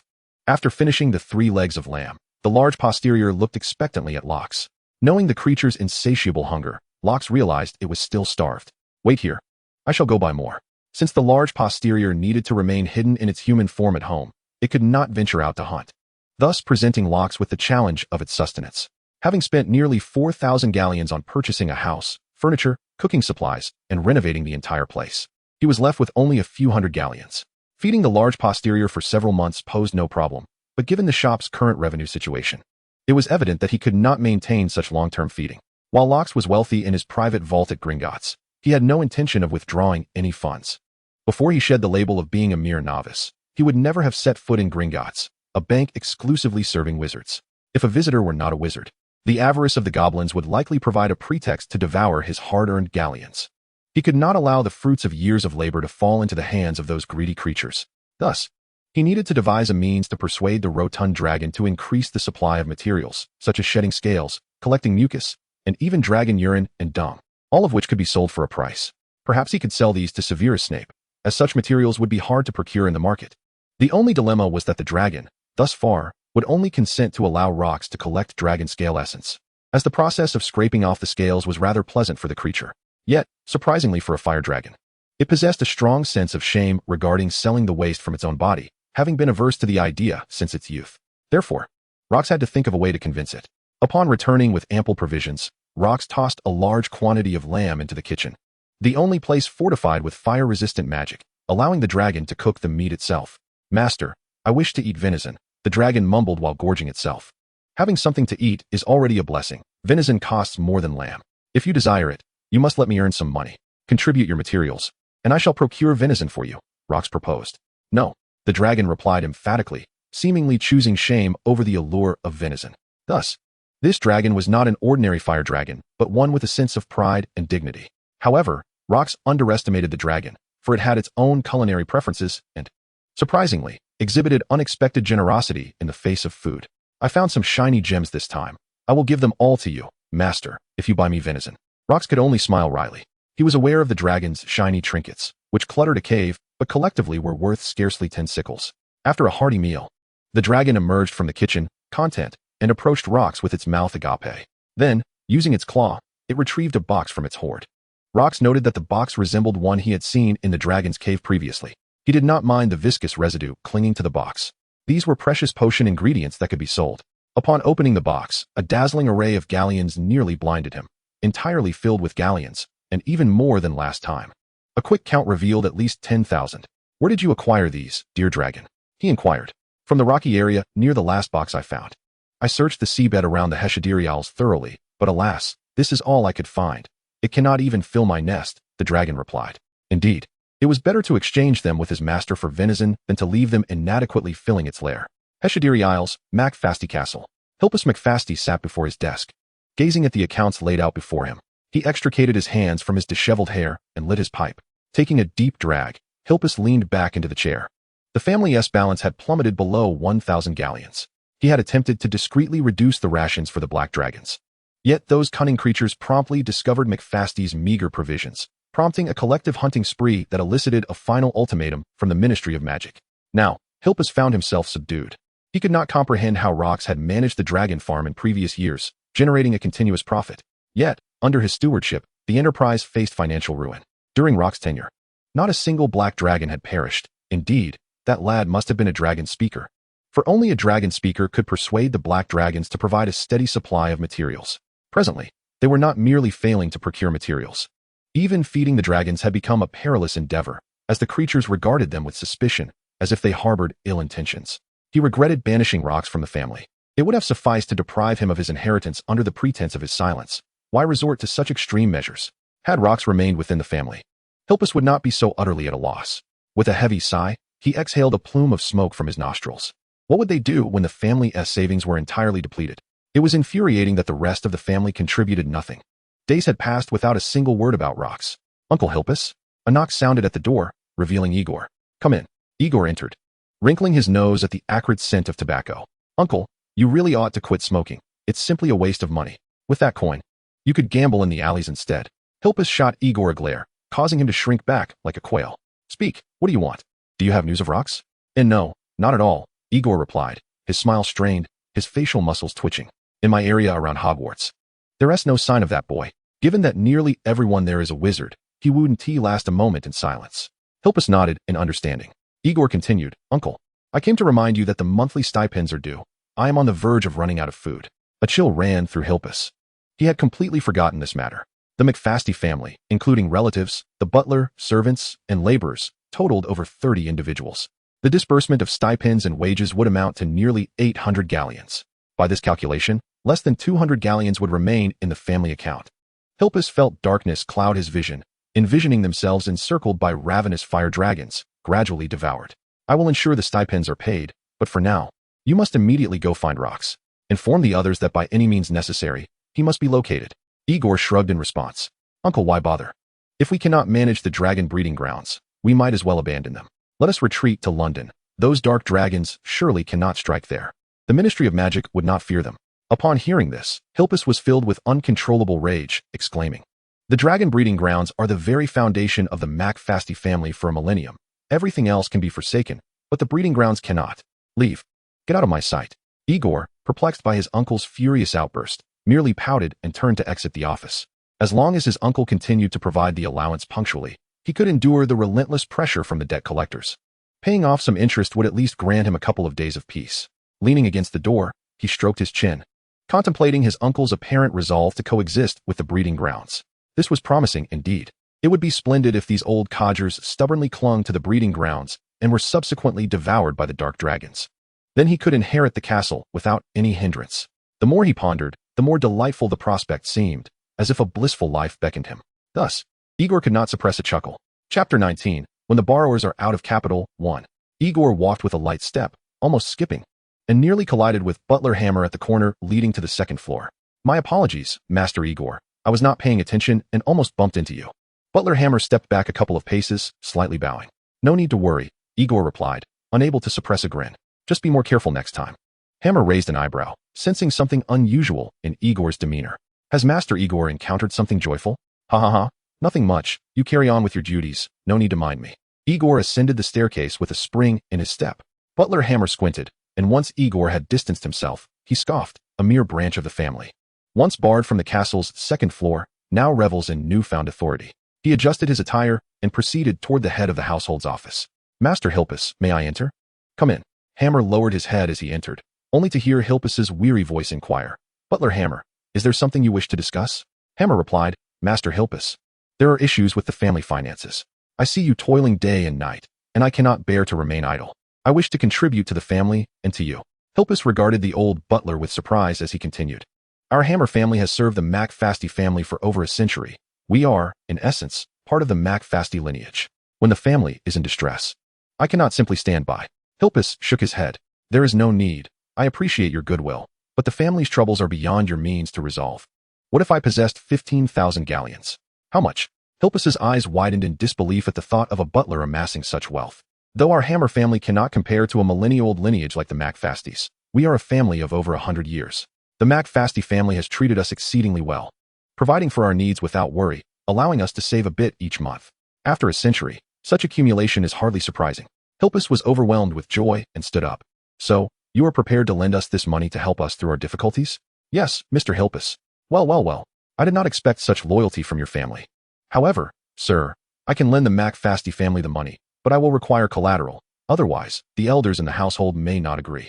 Of course, 15,000 gold gallons is no small sum. What do you propose as collateral? This castle, do you think it would suffice? The joyous expression on Hilpus's face immediately froze as he fell into contemplation. It was evident that purchasing this ancient castle for 15,000 gold gallons was out of the question. Its worth far exceeded that amount. However, if it were merely a matter of collateral and he could repay within the stipulated time, then it posed no significant issue. Yet, what if the butler, Hammer, discerned Hilpus's hesitation and spoke up? Sir, the number 7 black dragon has begun to settle down. It likely exhausted its last strength after flying out of its lair. In my estimation, it is nearing its end. Perhaps within a month, at most 2 months, it will no longer be viable. You, sir, being well-versed in dragon husbandry, know that my words hold truth. Hilpus nodded. He had come to the same conclusion regarding the number 7 black dragon. If they could endure for 2 months, everything would improve. Yes, 15,000 gold gallons would be sufficient to last through those 2 months. By then, they could dismantle the number 7 black dragon, and the profits would far exceed the debt. Very well, I agree. Please draft an agreement, for although we are like family, certain matters require formal documentation to ensure peace of mind. Of course, at the Dragon's Tail Tavern, Lux gazed at the chest brimming with gold gallons and suddenly felt that the dragon face of Big but had transformed into something quite charming. He grasped a handful of gallons, allowing them to fall back into the chest, producing a melodious metallic clatter. This sum would be sufficient to sustain Big, but until he reclaimed the castle and the dragon farm, adhering to the highest standards of care. With a swish, a domesticated sprite appeared in the room. Lux looked up to see his other sprite, Soso, a girl whose eyelashes were noticeably longer than Dodo's, with sparse hair fashioned into a tiny braid. What is it, Soso? Soso glanced fearfully at Big Butt, who stood behind Lux, and replied with a trembling voice, Master. Something significant is happening in the castle. Do tell. Butler Hammer has advised Hilpus to use the castle as collateral in preparation for borrowing 15,000 gold gallons. Lux blinked and turned to Big Butt. 5,000, 10,000, 15,000. This calculation is straightforward. Meanwhile, Big Butt gazed at him in bewilderment, utterly oblivious to the unfolding events. All right, Soso, thank you for the information. Return now and keep an eye on what transpires over there, especially regarding Butler Hammer. Butler Hammer? Soso nodded, silently committing her master's words to memory. Very well, master, I shall return at once. With a swish, Soso departed. Rox stroked his chin, pondering the idea of pawning the castle for a loan. It held a certain intrigue, yet he wondered what spectacle would unfold if the lenders suddenly discovered their funds had vanished. He meticulously secured all his gold galleons and addressed his companion, Watch the house. I shall be away for a brief moment. Rox intended to reward his companion for inadvertently uncovering the greatest parasite within the McFasty household. The reasoning was simple. If the source of wealth were legitimate, who would hide their riches beneath the sea? Upon arriving at the Davies and Band store, Rox found Caligari just finishing his morning ablutions. It seemed the proprietor had entrusted the entire operation of the establishment to this young man, compelling him to reside within the store. Rox, Caligari exclaimed with warmth, exhibiting no prejudice towards Rox's muteness. In this establishment, as long as one could spend, social status mattered little, for gold galleons retained their value regardless of their owner's speech. Hey, Caligari, what shall you procure today? I must trouble you again, Rox said, placing 5 galleons upon the counter. With these 5 galleons, please acquire some colorful glass beads, silver-plated aluminum items, and any inexpensive yet visually appealing trinkets. That's hardly a trouble, Caligari replied, scratching his head. But those items are incredibly cheap. You could purchase an abundance with 5 galleons. What do you intend to do? Lay abed. Chapter 20. When the borrower lacks capital, 2. Caligari worked with remarkable efficiency. Before 10 o'clock, even before Rox had begun preparing the midday meal, Caligari summoned him to collect his goods. With a clatter, as Rox scattered a myriad of sparkling items across his adjoining chamber, his companion's jaw dropped in astonishment. Shiny, shiny. The little dragon gleefully leapt forward, diving into a pile of glass marbles, trinkets designed to amuse muggles, and an assortment of inexpensive metallic wares. It rolled joyfully among the glittering debris, its delight palpable. Well, from this day forth, this shall be your room, Rox declared. Hom. You can protect me here. There is no need for us to share space. Hom. Keep your noise down. Do not let others discover your presence. With a clatter, hom. Rox shook his head. It seemed communication with his companion was utterly impossible in this state. He tossed a cut-up 3-headed deer into the room, turned, and shut the door behind him. It was Sunday.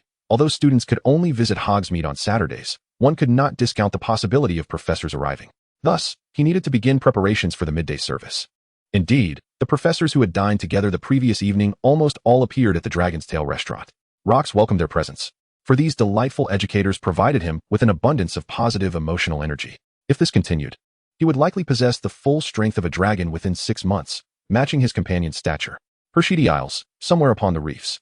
Reddish Hammer, the esteemed steward of the McFasty household, emerged from the depths of the water. He ascended the reef and gently tapped his wand against himself, causing his damp garments to dry instantly. With another flourish of his wand, the minuscule white salt crystals embedded in the fibers of his clothing vanished without a trace. However, in stark contrast to his elegant spellcasting, his countenance bore an expression of profound distress. Where had it gone? Where was his hard-earned wealth of 15,000 galleons?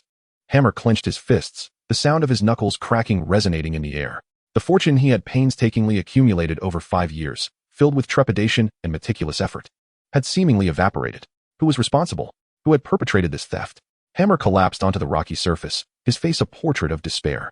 He had signed an agreement with Silpus McFasty, and failure to produce the funds would result in charges of fraud being levied against him by the Ministry of Magic.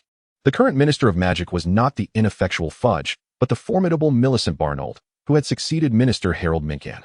She was a powerful figure capable of commanding wizards to confront Voldemort, and her authority was both respected and feared. A sum of 15,000 galleons was no trifling matter. Where could he possibly procure such an amount? Reddish Hammer shook his head. No, the McFasty castle must be seized. Only by taking control of the castle could he exploit the inevitable backlash from the Black Dragon against this foolish lot, thereby leveraging the situation to acquire the rights to the dragon breeding grounds through the Ministry of Magic. This was crucial to his master's grand ambitions. His master. Hammer touched the dark mark on his arm, which had remained dormant since his master's mysterious disappearance. Yet, he firmly believed that his master would return. Oh, he could seek assistance from other Death Eaters. For instance, Lucius Malfoy. The Malfoy family, notorious for their newfound wealth within the wizarding community, certainly had no shortage of funds. He would approach him. Hammer straightened his posture, spun around in place, and with a thunderous crack, transformed into a cloud of black smoke, vanishing from his location. When he reappeared, he found himself at the perimeter of Malfoy Manor. The estate was warded against apparition, rendering it impenetrable. He approached the grand entrance and gently knocked on the door, even though no one seemed to be in the vicinity. He nonetheless called out, "Mr. Malfoy, in this world, there exists neither good nor evil, only the illusion of power and the weak." This was the esteemed lesson imparted to the Death Eaters by the Dark Lord himself. And Lucius Malfoy would certainly not dare to remain indifferent. Indeed, in the next moment, a visibly perturbed Lucius Malfoy appeared before Hammer. "I remember you, Reddish Hammer," he remarked. Hammer, as the steward of McFasty, was hardly of significant standing. During Death Eater gatherings, he was among the most peripheral figures. For Lucius Malfoy to recall him was truly remarkable. "It is I, Mr. Malfoy. What brings you to seek my presence?" "A matter of great importance. Are you truly prepared to discuss it at the doorstep?" Lucius regarded Hammer with a scrutinizing gaze and motioned for him to enter the manor. 20 minutes later, Hammer departed. Lucius Malfoy stood by the window, observing the jubilant departure of Hammer, a faint smirk of disdain curling at the corners of his mouth. In his hand rested a contract, fluttering as the wind swept through, revealing the final line. "Any items or properties purchased with this sum by Ladies Hammer shall belong to Lucius Malfoy." Hammer exited through the front door and vanished with a disapparition. Malfoy turned and approached his desk, carefully placing the contract away. Unexpectedly, Ladies Hammer proved to be quite loyal. His fingers drummed lightly on the chair's armrest. If he could acquire the dragon-rearing grounds on the Isle of Hestia, Draco would surely be delighted. In due time, he could recruit Locks to manage it. Lucius Malfoy nodded, a smile gracing his lips. What a splendid business venture this is. Frank Mitchell was this year's professor for the defense against the dark arts, a position he had recently assumed, following the customary practice of recent years. Frank possessed few interests aside from a passion for gastronomy, making the emergence of the Dragon Tail restaurant a vibrant addition to his otherwise drab teaching life at Hogwarts. At 1 o'clock in the afternoon, while the other professors had already dined and departed, he remained at the bar of the open kitchen, engrossed in the artistry of Locke's culinary creations. "Professor Mitchell, I advise you to partake in moderation," Locke suggested. "Overindulgence could jeopardize your health, particularly for someone of your advanced age, as it may precipitate heart or brain-related ailments. I have heard of many who have succumbed unexpectedly. Dear fellow, I would not wish to lose a faithful patron like yourself." Mitchell chuckled, his laughter radiating warmth, far sunnier than Dumbledore's. "No need for concern. I have always been fortunate, and nothing untoward shall befall me." Locke shook his head. "But your current position is perilous, is it not?" "How so?" Mitchell replied with a smile. "Ever since the Dark Lord's application for the defense against the dark arts professorship was thwarted, no professor has managed to remain for more than a year. They either perish or are gravely injured. While coincidences may occur, it seems too many alignments suggest a curse laid upon this position." Mitchell merely laughed again. "Do not fret. Dumbledore has already ensured there are no curses at play." In the face of such obstinacy, Locke recognized the futility of attempting to alter the course of fate. "If I lose a patron, so be it. By that time, I may have grown powerful enough to no longer require the sustenance of emotional energy." Suddenly, the door was thrust open with a bang, as two wizards barged in, one after the other. "Hogsmeade is a haven for wizards. How dare a squib set up shop here?" one shouted. "Indeed, squibs should return to the Muggle world and cease encroaching upon our business." Chapter 21. Only one restaurant may exist in Hogsmeade. Locke recognized the two intruders. One was the owner of the modest eatery adjacent to the Three Broomsticks, known for his assortment of sandwiches. One is the proprietor of a fish and chips eatery near the Hogsmeade station, a venture clearly indicated by the establishment's name. To be candid, the true resentment should be directed at the Locks. It is precisely their presence that compels the villagers, apart from their own homes, to seek sustenance solely at their establishment, thereby rendering the Dragon Tail restaurant incapable of garnering local patronage.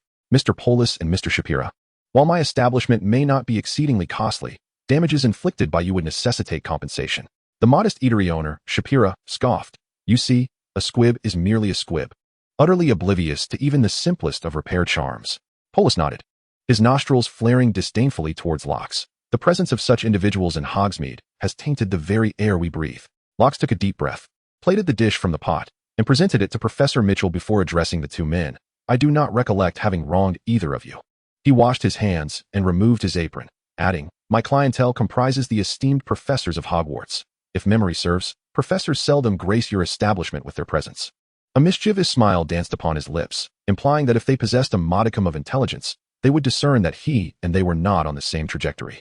You may persist in your lowly pursuits, while I traverse a path far above your reach, one which poses no threat to your endeavors. Do not invoke squibs in our discourse. Filch is indeed a squib, but should I relay your disparaging remarks to him, do you suppose he would take kindly to them? The countenance of the two men shifted dramatically at this remark. While it is true that Filch is a squib, every wizard under 35 who graduated from Hogwarts harbors memories of him as a childhood nightmare. The midnight prowler of Hogwarts Castle, lantern flickering in hand, accompanied by an ancient cat that invariably locates wayward young witches and wizards. Let us not digress. Filch has no jurisdiction over Hogsmeade, Polis exclaimed, perhaps believing that raising his voice would mask his subconscious fear of Filch. Indeed, Hogwarts is Hogwarts, and Hogsmeade is Hogsmeade. Here in Hogsmeade, one must adhere to local customs. Locks raised an eyebrow, inquiring, so, are you suggesting that the customs of Hogsmeade Village are dictated by the two of you? Yet I recall that Hogsmeade is managed by Mr. Hanges, with Abeforth assisting him? Shapira and Polis fell silent, recognizing that Hogsmeade was not theirs to govern, nor was there any rule prohibiting squibs from operating shops in the village. However, individuals like them could argue to no end.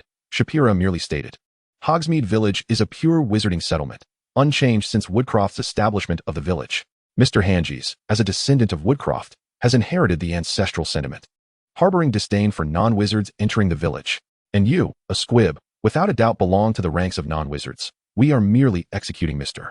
Hanges' wishes in escorting you away, and there is nothing amiss in that. Locks tilted his head, asking, first, how did you come to the conclusion that I am a squib? Second, if you are here on behalf of Mr. Hanges to drive me away, it would be more straightforward to take action directly. After all that has been said, there must be an ulterior motive. So, what exactly do you intend to achieve? Boris scoffed, a cold smile creeping across his face. Isn't it obvious? Those who do not attend Hogwarts when of school age are either muggles or squibs. Shapira interjected. We refrain from taking action because we recognize your youth. We wish to lend you a hand. If you were to hand over your menu recipes and assist in our shop, it would not be impossible for you to remain in Hogsmeade. Indeed, it was permissible for a squib to serve as a helper in the village. Roxas let out a laugh, infuriated. It dawned on him that this was their true intention. Initially, he believed they were causing trouble due to the professor's favoritism towards Dragontail, fearing that the professors would use their influence to lure away clients that rightfully belonged to them. While he understood their actions, leading to a sharp exchange of words, he had opted for a more diplomatic approach, avoiding open conflict. However, it now appeared that they not only sought his recipes but also demanded he work as a servant. There are limits to one's patience, and Roxas decided to disregard them, turning his attention to Professor Mitchell, who had been indulging in a hearty meal. Professor Mitchell, he inquired, you were once the deputy director of the Auror office. Can you enlighten us on which law prohibits squibs from opening shops in areas frequented by wizards? Professor Mitchell lifted his head, wiped his mouth with a handkerchief, and glanced at Shapira and Boris, who were now dumbfounded. They had not anticipated that this seemingly gluttonous old wizard was indeed a professor at Hogwarts, and even a seasoned Auror. It was no wonder they did not recognize him. With the annual turnover of professors, new faces frequently arrived at the start of each school year. Professor Mitchell replied, the Ministry of Magic indeed lacks any relevant law. So Roxas, you need not worry. If they dare to act against you, I shall be the first to hold them accountable. Shapira and Boris instinctively stepped back, feeling the weight of the old Auror's piercing gaze, as if their every deceitful tactic had been laid bare. Professor Mitchell continued, as for you two, you are suspected of intimidation, extortion, and intent to appropriate another's property. Roxas, would you like me to inform my former colleagues? No. Shapira quickly responded, retreating to the doorway as a sense of foreboding washed over him. We were merely joking. In fact, we came to greet young boss Roxas. Boris, still lingering, turned in surprise at Shapira's voice, only to find him half outside the door. Feeling utterly embarrassed, he could only echo, "Yes, indeed, we were just here to say hello," albeit in a rather unconventional manner. Professor Mitchell cast a sardonic gaze upon the two, and although he uttered not a single word, the oppressive aura he exuded was formidable enough to shatter their resolve. "You carry on with your tasks. We shall take our leave without the need for farewells." The door closed before they could finish their final sentence, rendering it somewhat unclear. Locks chuckled and remarked to Professor Mitchell, "Your prowess is remarkable, Professor." With just a few words, you sent them scurrying. Mitchell shook his head in response. "Such individuals possess ill dispositions. It is only a matter of time before they trouble you again." "That is of no concern," Locks replied. "Initially, my intention was merely to run my own establishment without encroaching upon their market. However, it appears that there may only be room for one restaurant in Hogsmeade. Do not engage in foolishness," Mitchell cautioned. "No, I merely wish to triumph over them with integrity, ensuring that the villagers dine exclusively at the Dragon's Tail."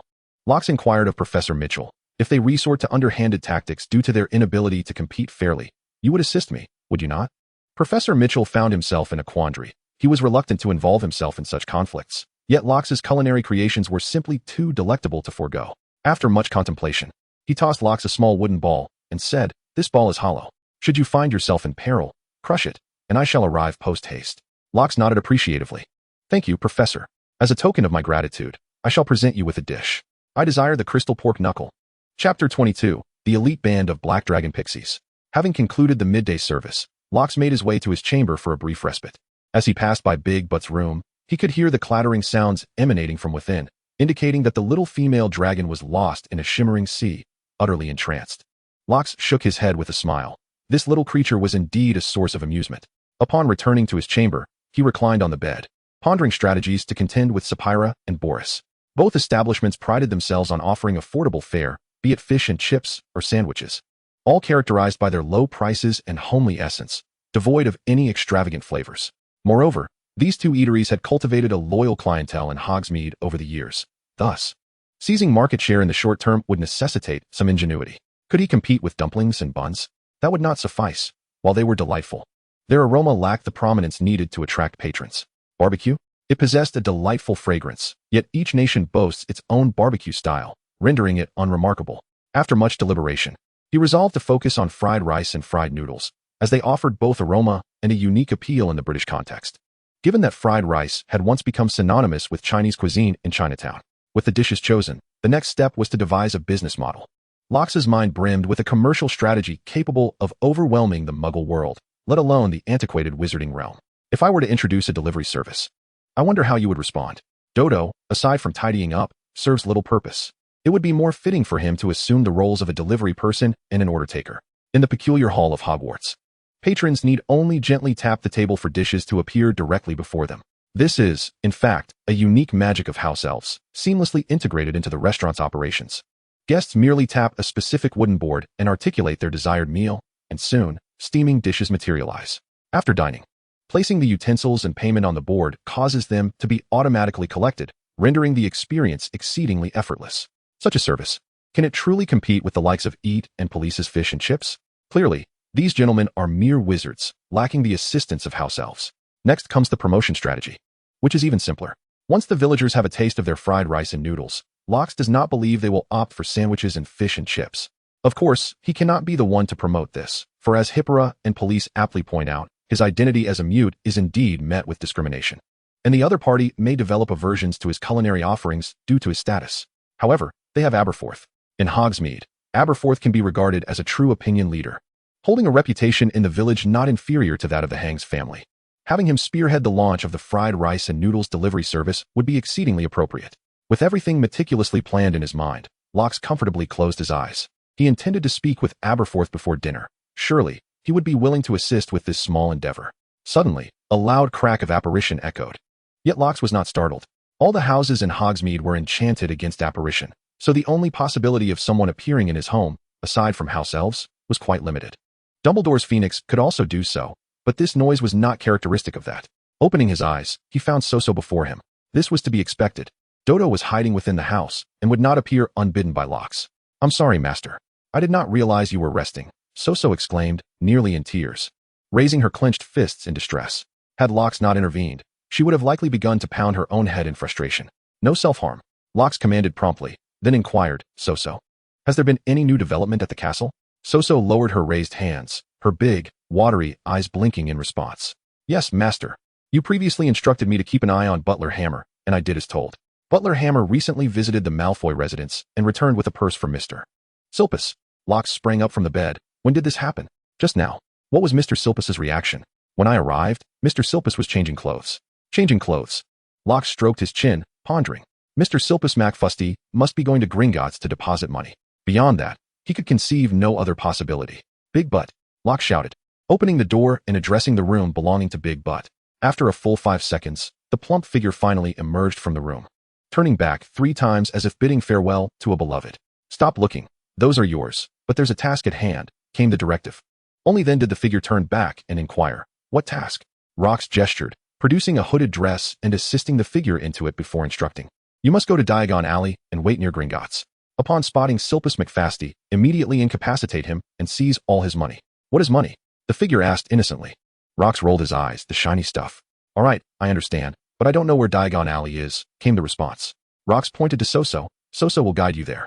You must follow her instructions. Understood. So-So, take the plump figure to Diagon Alley and conceal yourselves near Gringotts. I know you excel at hiding, so ensure you remain unseen. The figure will rob Silpus, and once the task is complete, bring him to the castle loft on the Heshditry Isles. After waiting for half an hour, take him on a tour to ensure the Aurors cannot trace him before returning here. Understood, master.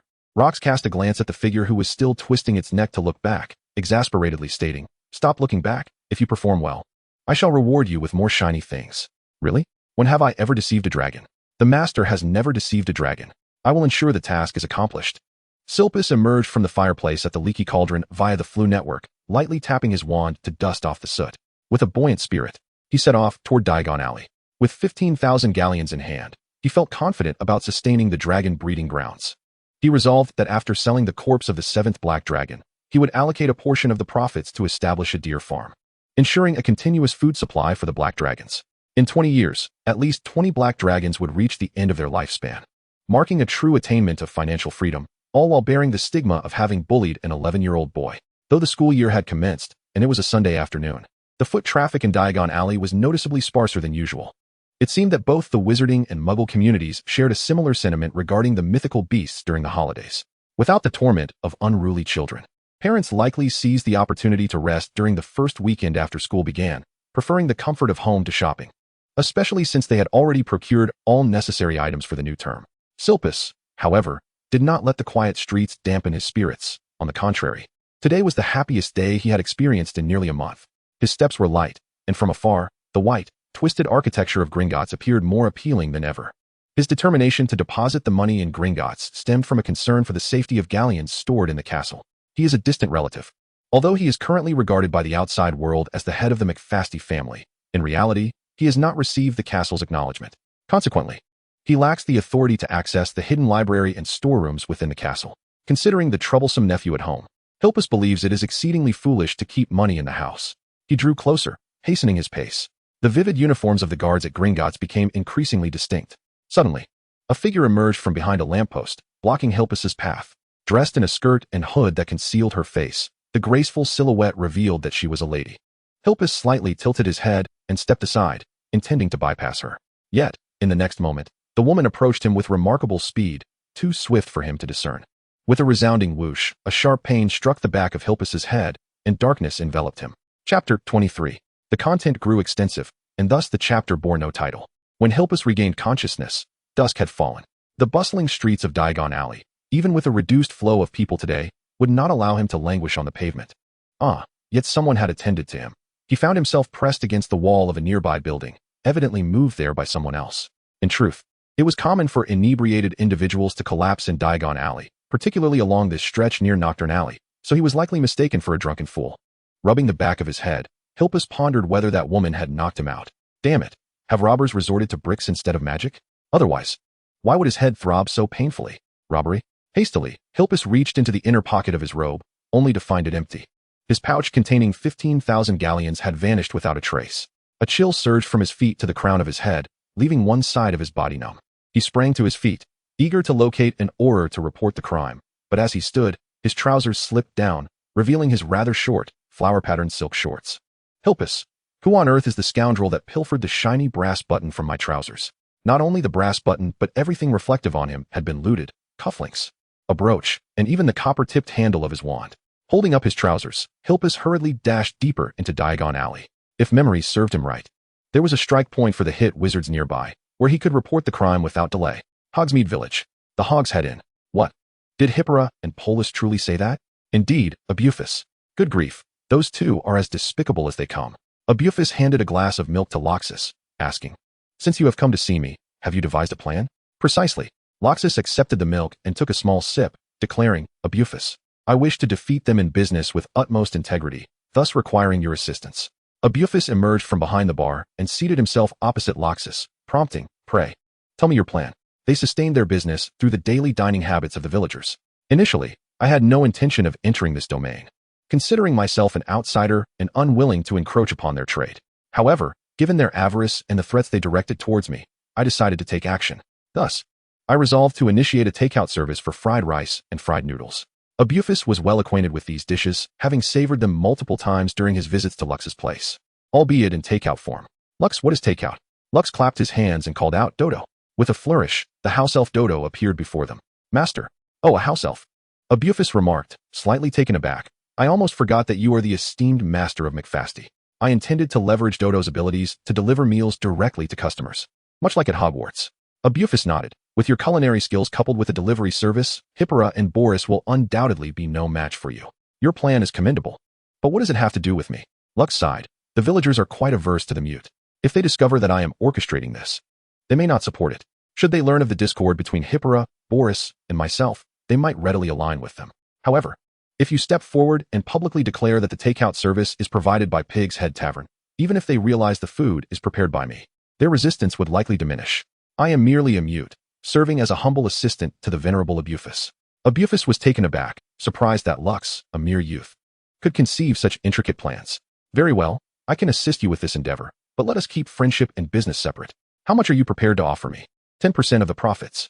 Too little, at least 40. 40? For merely speaking? You might as well resort to theft. I am indeed stealing from you. If you find my terms unacceptable, you are free to seek another collaborator. 15, no more. 40. I am putting my reputation on the line to assist you. A reputation I have built over 50 years. Should you falter, I stand to lose greatly. Lux exhaled deeply, realizing that while Abufus appeared flamboyant, he was quite shrewd when it came to business. "Fine, 40 it is, but I expect your assistance in acquiring the 2 vacant houses next to mine. I have seen them. They are indeed empty. You know I lack connections in the village. You must help me reach the landlords." "Very well, no problem." Lux returned to Dragon's Tail Restaurant. Though it seemed he had lost in the negotiations, everything was well within his control. The meager profits from the takeout were not his primary concern. Rather, he sought the emotional support of the villagers and aimed to undermine the casual dining of Boris and the fish and chips, despite the intermediary in Abufus. As long as the villagers were satisfied with the fried rice and associated it with the mute lad from Dragon's Tail Restaurant, Lux would gain a modicum of emotional strength. Even the smallest of contributions, like a mosquito's bite, could accumulate into something substantial. As the door swung open, a figure clad in an apron began to prepare the ingredients. This evening, the professors might very well emerge en masse, necessitating meticulous preparation in advance. Indeed, the faculty members forsook their dinner within the halls of Hogwarts and flocked to the Dragon's Tail Restaurant. They settled into their seats. Among them Albus Dumbledore and the 4 house heads, Professor Mitchell of Defense Against the Dark Arts, Professor Babbling of Ancient Runes, Professor Kettleburn of Care of Magical Creatures, the Muggle Studies Professor Quirrell, Professor Trelawney of Divination, Professor Victor of Numerology, and Professor Sinistra of Astronomy. Remarkably, even Madame Pants, Madame Pomfrey, and Filch made their presence known. It seemed as though everyone who should have occupied the front of the Great Hall had gathered here. Naturally, Rubeus Hagrid was also in attendance. The thought of missing a meal prepared by Locke was unbearable.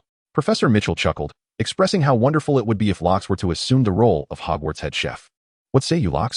he inquired. The question bore no favorable answer, and Locke opted for silence, merely smiling as he concentrated on his culinary tasks. A faint sound of house elf apparition echoed from above, prompting Locke to raise an eyebrow in acknowledgement of the return of Dobby and Winky. Dobby had diligently adhered to his orders. "Locke, was that the sound of apparition I just heard?" Professor Mitchell, ever fond of observing Locke's cooking, perched at the bar. "No. Professor Mitchell, you must have misheard," Locke replied as he tossed a handful of cabbage into the bubbling oil. The sizzling indeed bore a resemblance to the sound of magical displacement, he mused. Professor Mitchell squinted, then chuckled softly. At his age, why concern himself with such trivial matters? Whenever the younger generation encountered an unsolvable case, they sought his counsel, hindering his retirement enjoyment. Moreover, that Shilpus McFasty was merely a treacherous individual, hardly worthy of his attention. You are correct, Professor Mitchell conceded. It must have been my error. The sound of ingredients entering the oil is truly melodious. Locks nodded with a smile, intensifying his vigorous tossing of the pan. Out of the corner of his eye, he noticed someone approaching and, upon turning slightly, recognized Severus Snape. Professor Snape occupied a seat at the bar, fixated on Locke's deft movements. Professor Snape, I did not anticipate you sharing my culinary enthusiasm, Professor Mitchell remarked. Locke's culinary skills are indeed an art form. Observe how everything is executed with such precision. Snape did not cast a glance at Mitchell. His gaze solely fixed on the spatula and skillet as they danced in harmony, murmuring to himself, precision, indeed? He nodded slightly, as if grasping some profound understanding. Meanwhile, Hagrid's booming voice rang out. Locks, another roasted leg of lamb, if you please. Understood, Locks replied. Rox took the dishes from his hands and plated them, delivering them to Professor McGonagall's table. Upon returning to the kitchen, he retrieved a marinated leg of lamb from the storage box and placed it directly onto the grill. Once the lamb was in position, the grill began to rotate on its own. At times, magic can indeed be more convenient than technology. At least that was Rox's sentiment at this moment. By 7:30, the professors began to leave one by one, but to Rox's surprise, the last person remaining was none other than Severus Snape. Standing outside the kitchen, Snape looked in at Rox with a stern expression and inquired, "Are you interested in studying potions with me?" Huh. Rox was momentarily bewildered. Wasn't Professor Snape known for his aloofness? Why would he want to take him on as an apprentice? Rox could not fathom why Snape would make such an offer. But I am mute. Even so, do you truly wish to teach me potion making? Humph, so what if you're mute? Many potions do not require magical ability, Snape replied, his demeanor impatient despite his desire to take on an apprentice. I observe your keen control over the cooking process and the transformation of ingredients. You show great potential for potion making. I merely asked out of curiosity. However, if you choose to stagnate because of your condition, then consider this conversation forgotten. With that, Snape turned to leave. Professor, I am willing, Rox promptly replied. Hearing this, Snape paused momentarily. It was no jest. Snape was a renowned master of potions, and such an opportunity was seldom offered. Rox was not truly mute, so there was no reason for him to despair. Snape turned back, his expression still as frosty as ever. He nodded slightly at Rox before heading toward the door. I will have the house elves from Hogwarts deliver the foundational potion texts to you shortly. Study them diligently. I shall assess your progress in a week. Snape had an exceptional grasp of time, and as his words trailed off, he exited the dining hall. Had it not been for the surge of emotional energy Rox felt, he might have believed that Snape was indifferent to taking on a mute apprentice. However, in reality, Snape must have been elated beyond measure. He had bestowed upon Rox the power of a dragon, a sign of immense joy. The emotional energy he received rivaled the total he had accumulated over the past month. 1/10 of a dragon's strength. How splendid. This surely granted him a modicum of combat prowess. Typically, during meal times, Aberforth would not disturb Rox. Orders from the Hog's Head Tavern usually peaked between 8 and 9. Yet today was different. The tavern had embraced the services of the house elf delivery system ahead of all of Hogsmeade. There was no longer a need for Rox to deliver the dishes personally. He simply placed them on a specially designed board, and the house elves would take care of the rest. At precisely 9 o'clock, Lux closed the shop door and ascended directly to the 3rd floor, leaving the sanitation of the kitchen and dining area to Dodo. Upon pushing open the door to the spacious room, he discovered that Dodo had curled up amidst a heap of glistening objects, fast asleep. At the edge of the glass pile lay a foreign bag, carelessly discarded. Soso was not present, presumably having returned to the Heshidalai castle to continue the surveillance task. Lux picked up the bag. Due to the effects of a weightless extension spell, he scarcely felt the weight of its contents. Upon unfastening the bag, he was greeted by a bountiful sight of galleons. Without the need for counting, based on Soso's intelligence, it was evident that the bag contained no less than 15,000 galleons. Thus, he now possessed over 30,000 galleons in his hands. Indeed, quick money still relied on the British Magical Criminal Management Act. With the pouch of coins in hand, Lux exited the room and returned to his own quarters. The night passed in silence. Upon awakening to a new day, Lux rolled out of bed, contemplating the day's plans. As it was Monday, the likelihood of professors coming for lunch was low, affording him ample energy to prepare fried rice and noodles. A Bufus was expected to complete the delivery board this morning, and most villagers were quite respectful of his endeavors. Thus, despite the professor's absence, it should still be a busy midday. Just as Lux was about to step outside, he suddenly sensed something amiss, hearing faint breaths. Following the sound, he spotted the little black dragon, Big Butt, curled up in the corner, sound asleep. When had it entered, Lux rubbed his temples, realizing that he had been rather fatigued lately, sleeping too deeply to notice anyone entering the room. Big butt, big butt. Lux gently shook the creature. Dragons, being powerful beings with no natural enemies, typically possessed low vigilance. Perhaps his deep slumber had influenced him with the dragon's inherent traits? Before Lux could settle his chaotic thoughts, Big Butt awakened.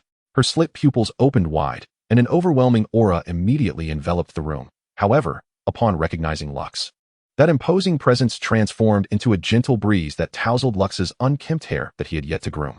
Big Butt, why didn't you sleep in your own room last night? Big Butt groaned as she sat up and replied, because I want to protect my master. But your glistening treasures are in the next room. Yes, the glistening treasures. I love them, but I want to protect my master. Big Butt's expression was resolute, stirring an emotional response within Lux. It was a testament to the dedication he had invested in raising her all these years. Girl? Lux suddenly realized that he had gradually ceased to regard Big Butt as merely a dragon. Upon closer inspection, he noted that Big Butt's snout had indeed shortened considerably since yesterday, and a patch of pristine skin the size of a fingernail was now visible behind her ear. So, when he harnessed the power of the fire dragon through emotional energy, did Big Butt simultaneously gain some additional abilities. For instance, her humanoid form increasingly resembles that of a human. Chapter 25. To earn money, one must heed the criminal law. McFasty emerged from the Ministry of Magic in a daze. He had waited there for an entire night, yet no good news awaited him. The Aurors had yielded no results, not even a suspect to pursue. Clearly, Lux had overestimated the current capabilities of the Aurors. Mad-Eye Moody remained active, but alas, nearing the twilight of his career, he had devoted all his energy to identifying and apprehending Death Eaters, showing no interest in petty crimes like street robberies. What? A case involving a staggering sum of 15,000 galleons? Absurd. That was merely the claimant's assertion. Just because he claimed there were 15,000, did that make it true? The Ministry of Magic could not administer Veritaserum to the claimant, who could ascertain the veracity of his words. Hilpus returned to McFasty Castle and immediately summoned Rufus. This younger relative was his confidant and the person he trusted most. Hilpus, you called for me? Rufus furrowed his brow. Why do you look so unwell? Wasn't the financial issue resolved? The money is gone. What? Rufus rubbed his ears, incredulous. What did you say? The money is gone? Gringotts is just around the corner. Yet I was robbed by a woman. Rufus felt as though he was listening to a fantastical tale. Yet he knew Hilpus well enough to recognize the absurdity was indeed real. Have you reported it to the Aurors? I have. Hilpus covered his face with his hands. Utterly exhausted, yearning to collapse into slumber. He rubbed his face vigorously and continued. The ministry has investigated all night without any results. Rufus's heart sank with Hilpus's words, a chill creeping up his spine. After all, if the black dragon were to be deprived of sustenance, their family would be consumed one by one. Damn it. Why did our ancestors forge such an unreasonable pact with the black dragon? So what shall we do now? Rufus quickly urged himself to remain calm. With a dozen family members to consider, he and Hilpus were the only reliable ones. If both fell into despair, their family would be doomed. Hilpus withdrew a pouch from his robe. Here are 800 galleons, meant for paying the servants' wages and the monthly dues of our kin. Yet, the funds we can allocate for the black dragon's feed are dwindling to less than 200. It will barely last 3 days. If we do not devise a solution within 3 days, death awaits us. With that, Hilpus fell silent, lacking any viable plan, casting a hopeful glance at Rufus. But in such dire straits, what ideas could Rufus possibly conjure? Borrowing money? The castle had already been pledged as collateral. They had no assets left to offer. A dragon farm? The wizarding community in Britain knew well that the Hestadiri Isles dragon farm operated differently. Without a direct lineage to McFasty, they could not manage it. The two brothers exchanged unspoken words, the atmosphere in the study as frigid as water extracted from a freezer. Rufus sighed, having contemplated all the legitimate actions they could undertake. Yet he found no satisfactory solutions. Pre-selling the black dragon appeared to be a potential avenue, but after assessing the creature's condition and determining its value, 3 days had already elapsed. It is well known that the efficiency of the Ministry of Magic leaves much to be desired. Furthermore, the whereabouts of Roxas seemed elusive, not something that could be uncovered in a mere moment. Since their funds had been seized by another, why not resort to robbery ourselves? Robbery? Indeed. It is certainly preferable to passively awaiting one's fate at the jaws of the black dragon. If one were not apprehended by the ministry during the act, it would not be deemed robbery at all. The study fell into silence once more. 5 minutes later, Silpus exhaled deeply, confronted with the impending threat of annihilation. He finally made a decision. Very well, let us proceed with this plan. In Hogsmeade, at Madame Putafoot's tea house, Madame Putafoot languidly occupied her position behind the bar. The weekend had come and gone, and business on this Monday was virtually non-existent. She could easily close the doors and take a nap without consequence. She contemplated recounting the loose threads of lace adorning her establishment when her stomach emitted a low growl. Shaking her head, she stood and prepared to retrieve some snacks from the kitchen. She had grown weary of Hippolyta's sandwiches and Boris's fish and chips. A rough-hewn wooden board on the kitchen countertop caught her eye, delivered yesterday by Aberforth, who claimed it was for a house elf delivery service. Should she give it a try? She had heard from professors and students that the culinary offerings at the Dragon's Tail restaurant were quite commendable, but she had refrained from dining there due to the opinions of other villagers. However, this delivery service was Aberforth's venture, and ordering discreetly from home would likely go unnoticed by others. Madame Putafoot gently tapped the wooden board, which responded with a slight tremor. "I would like an order of fried noodles," she declared. Following her order, she chuckled to herself, bemused by her own folly in believing Aberforth. He claimed this was the magic of house elves. Indeed, they possessed such abilities. Yet Aberforth hardly seemed the type to have a house elf in his employ. The notion that the little mute was one of those house elves was a thought she dismissed outright. Even the most deranged individual would not utter such nonsense. Turning towards the cupboard, she retrieved the cookies she had left over from yesterday, which would suffice to stave off her hunger until she could bake again, waiting until Saturday morning when the young wizards could enjoy fresh cakes and biscuits by midday. Taking out a cookie, Madame Putafoot took a small bite. Her culinary skills were undoubtedly commendable, yet she felt no sense of happiness. After all, she had been consuming these cookies for 10 years, rendering her numb to their taste. Clatter! A strange sound emanated from behind her, and she turned just in time to see a bowl of fried noodles appear on the wooden board. Was Aberforth's claim truly valid? Setting down the cookie in her hand, Madame Putafoot hastened towards the board. The surface of the noodles glistened with a tempting sheen, interwoven with the golden hue of eggs and an array of vegetables. Delicate steam enveloped the air, carrying an irresistible aroma that pierced the nostrils of Madame Pataff. Unable to restrain herself, she swallowed hard, disregarding the 2 chopsticks beside her, and seized her fork to twirl a mouthful of noodles into her mouth. In that instant, a radiant explosion of flavor enveloped her senses. It was utterly divine. Madame Pataff abandoned her poised demeanor, indulging ravenously, oblivious to the grease and remnants of vegetables adorning her face. What did it matter if she had known Hippolyta and Boris for years? Did they possess such culinary prowess? Compared to this bowl of noodles, their offerings were mere trifles. Chapter 26. The Good Man, Rox. Madame Pataff was certainly not an isolated case, for Rox was busily engaged that noon in the quaint village of Hogsmeade. With a mere 100 residents, Rox had prepared an astounding 90 servings of fried rice and noodles. Had he not possessed foresight, arranging for Dodo to boil numerous pots of rice the previous night, he would have found himself in the predicament of having no rice to stir-fry that day. As anticipated, although the emotional energy was scarce, there was indeed a steady influx of patrons. "Rox, here I come." Hagrid burst through the dining hall's grand entrance, spotting Rox, whose arms moved with the grace of an artist in the open kitchen. "It smells divine." The half-giant strode forward, eyeing Rox's fried rice. "I heard from Aberforth yesterday that you've begun offering takeout services today. Be cautious, will you? Rox, your presentation is impeccable. I dare say, no one in all of Britain can rival your culinary skills." With a flourish, Rox tossed the grains of fried rice into the air, catching them all with effortless elegance, leaving Hagrid momentarily speechless. "Hagrid, if you're not in a hurry, please wait a moment. I'm almost finished here." "Of course, I can wait." Hagrid settled into his designated seat, scratching the back of his head. "Rox, actually, I came by today to discuss something with you." "What is it?" "I'm running low on funds. Your dishes are so delectable that I've spent all my savings here." Rox, serving a generous bowl of fried rice, turned to Hagrid. "Hagrid, friendship aside, business is business. I cannot extend credit here." Of course, Hagrid fidgeted, intertwining his hands, his fingers fidgeting restlessly. "What I meant to say is, could I perhaps pay with some materials for magical creatures?" As he spoke, Hagrid produced a sizable bundle of shimmering unicorn tail hair from his coat pocket. Rox paused momentarily, then quickly realized that Ruby-as Hagrid was, in fact, a hidden affluent figure within Hogwarts. On the black market, a single strand of unicorn tail hair fetched 10 galleons, and this bundle before him contained no less than 100 strands. As for how much stock Hagrid possessed, he probably could not ascertain himself. In his little hut, such materials were measured in heaps, rendering the black market's pricing, based on individual strands, rather trivial. Of course, that is entirely acceptable. Roxas naturally had no objections. That bundle of unicorn hair, even at a discounted price, would fetch several hundred galleons. How much did Hagrid spend on his meal at the Dragon's Tail this month? Merely 25 galleons. Roxas rekindled the fire, chuckling softly. "So, Hagrid, how long do you expect this bundle of hair to cover your meals?" Hagrid scratched his large head, cautiously replying, "Half a month?" Upon seeing Roxas shake his head, Hagrid quickly exclaimed, 10 days. Or even a week would suffice. "No, Hagrid. This bundle of unicorn tail hair is quite valuable. It could easily cover your meals for a year." Hagrid's eyes widened in surprise. "Is that really the case?" Due to his half-giant heritage, material suppliers in Diagon Alley often undervalued his goods, and Severus Snape would not pay normal market prices for potion ingredients, leading to a significant distortion in Hagrid's understanding of magical material prices. Roxas, won't you incur a loss this way? Roxas began to stir the pot anew, responding while cooking. Regardless, I say it's for a year, so it shall be. Come if you wish. Hagrid stood up excitedly, using his massive hand to wipe his eyes, then took out a handkerchief to blow his nose. Oh, Roxas, you truly are a good person.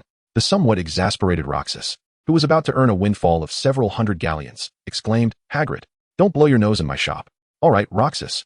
Hagrid tucked away the handkerchief, took a deep breath, and with a loud slurp, swallowed the remnants of his tears. Roxas sighed. This was even more unpleasant, but fortunately, there were no other customers in the shop. He had originally intended to prepare something special for Hagrid, but now he felt no inclination to do so. Hagrid, I want to prepare anything else today. There is plenty of rice and noodles, so I'll just make you fried rice and fried noodles. No problem. I love whatever you make, Roxas. Half an hour later, Hagrid exclaimed, Roxas, your fried rice and fried noodles are delicious. How about I just have this from now on? A bundle of unicorn tail hair in exchange for a year's worth of fried rice and fried noodles? Even though Roxas considered himself rather shrewd, he nearly lost his composure. No, you will eat whatever I provide. All right then. Hagrid licked his lips, savoring the lingering taste of the fried rice. Roxas, could I have 2 more bowls of fried rice? After bidding farewell to Hagrid, Roxas's lunch service came to an end. He stretched his neck. For an 11-year-old, the workload that afternoon had been substantial, yet he felt no discomfort, as a fraction of dragon power had endowed him with a robust physique. Upon returning to his bedroom, he found his house elf, Soso, waiting nervously, glancing around. Upon seeing Roxas enter, Soso's eyes sparkled with excitement. Master, Soso, is there something amiss in the castle? Roxas, in evidently high spirits, added, let me guess, did Silpus react to the theft of galleons? Roxas' laughter was somewhat unrestrained, for he could scarcely fathom any opportunity for a resurgence from the band of traitorous offshoots led by Hilpus. Indeed, my master, you are exceedingly astute. Sorso first offered a compliment, then continued, Hilpus and Rufus are deliberating strategies in the study, ultimately resolving to embark on a robbery. A robbery? This answer clearly exceeded Roxas' expectations. He was momentarily taken aback for a full 2 seconds before he resumed. Are you certain? They intend to commit robbery? Yes, my master. They plan to rob. Rox stroked his chin thoughtfully. This choice was indeed logical. When conventional paths were blocked, resorting to crime was not entirely incomprehensible, especially since their galleons had also been stolen. In Rox's recollection, Hilpus was a character who valued his reputation greatly, even going through the proper channels at the Ministry of Magic to expel a mere mute like himself, ensuring he had a thoroughly justifiable reason. Now, resorting to theft for survival indicated they had reached a desperate impasse. However, this meant they would not have to worry about being devoured by the Black Dragon in the short term, if they could last until next year's Dragon Soul worship ceremony. And if they gained the dragon's recognition, it would pose a significant problem for them. The family-worshipped Dragon Soul was the very dragon that had forged a pact with the ancestors of the McFasty family, bearing witness to their millennia-long history. The Dragon Soul worship ceremony, held once every decade, served as a day for the McFasty family to communicate with the Dragon Soul, and many matters within the family required the dragon's decree, including the appointment of the family head. In other words, the McFasty family currently lacked a true head. Neither Rox nor Hilpus could claim that title, as they had not received the dragon's endorsement. So, Rox produced a galleon and handed it to the house elf, saying, take this money and procure a crystal for capturing images. Then, follow Hilpus. If he ventures out to rob, conceal yourself and record the entire process. Yes, master. Be careful not to be discovered. Rest assured, master, Sorso will manage it. Chapter 27. Snape, are these the only 3 questions you can ask?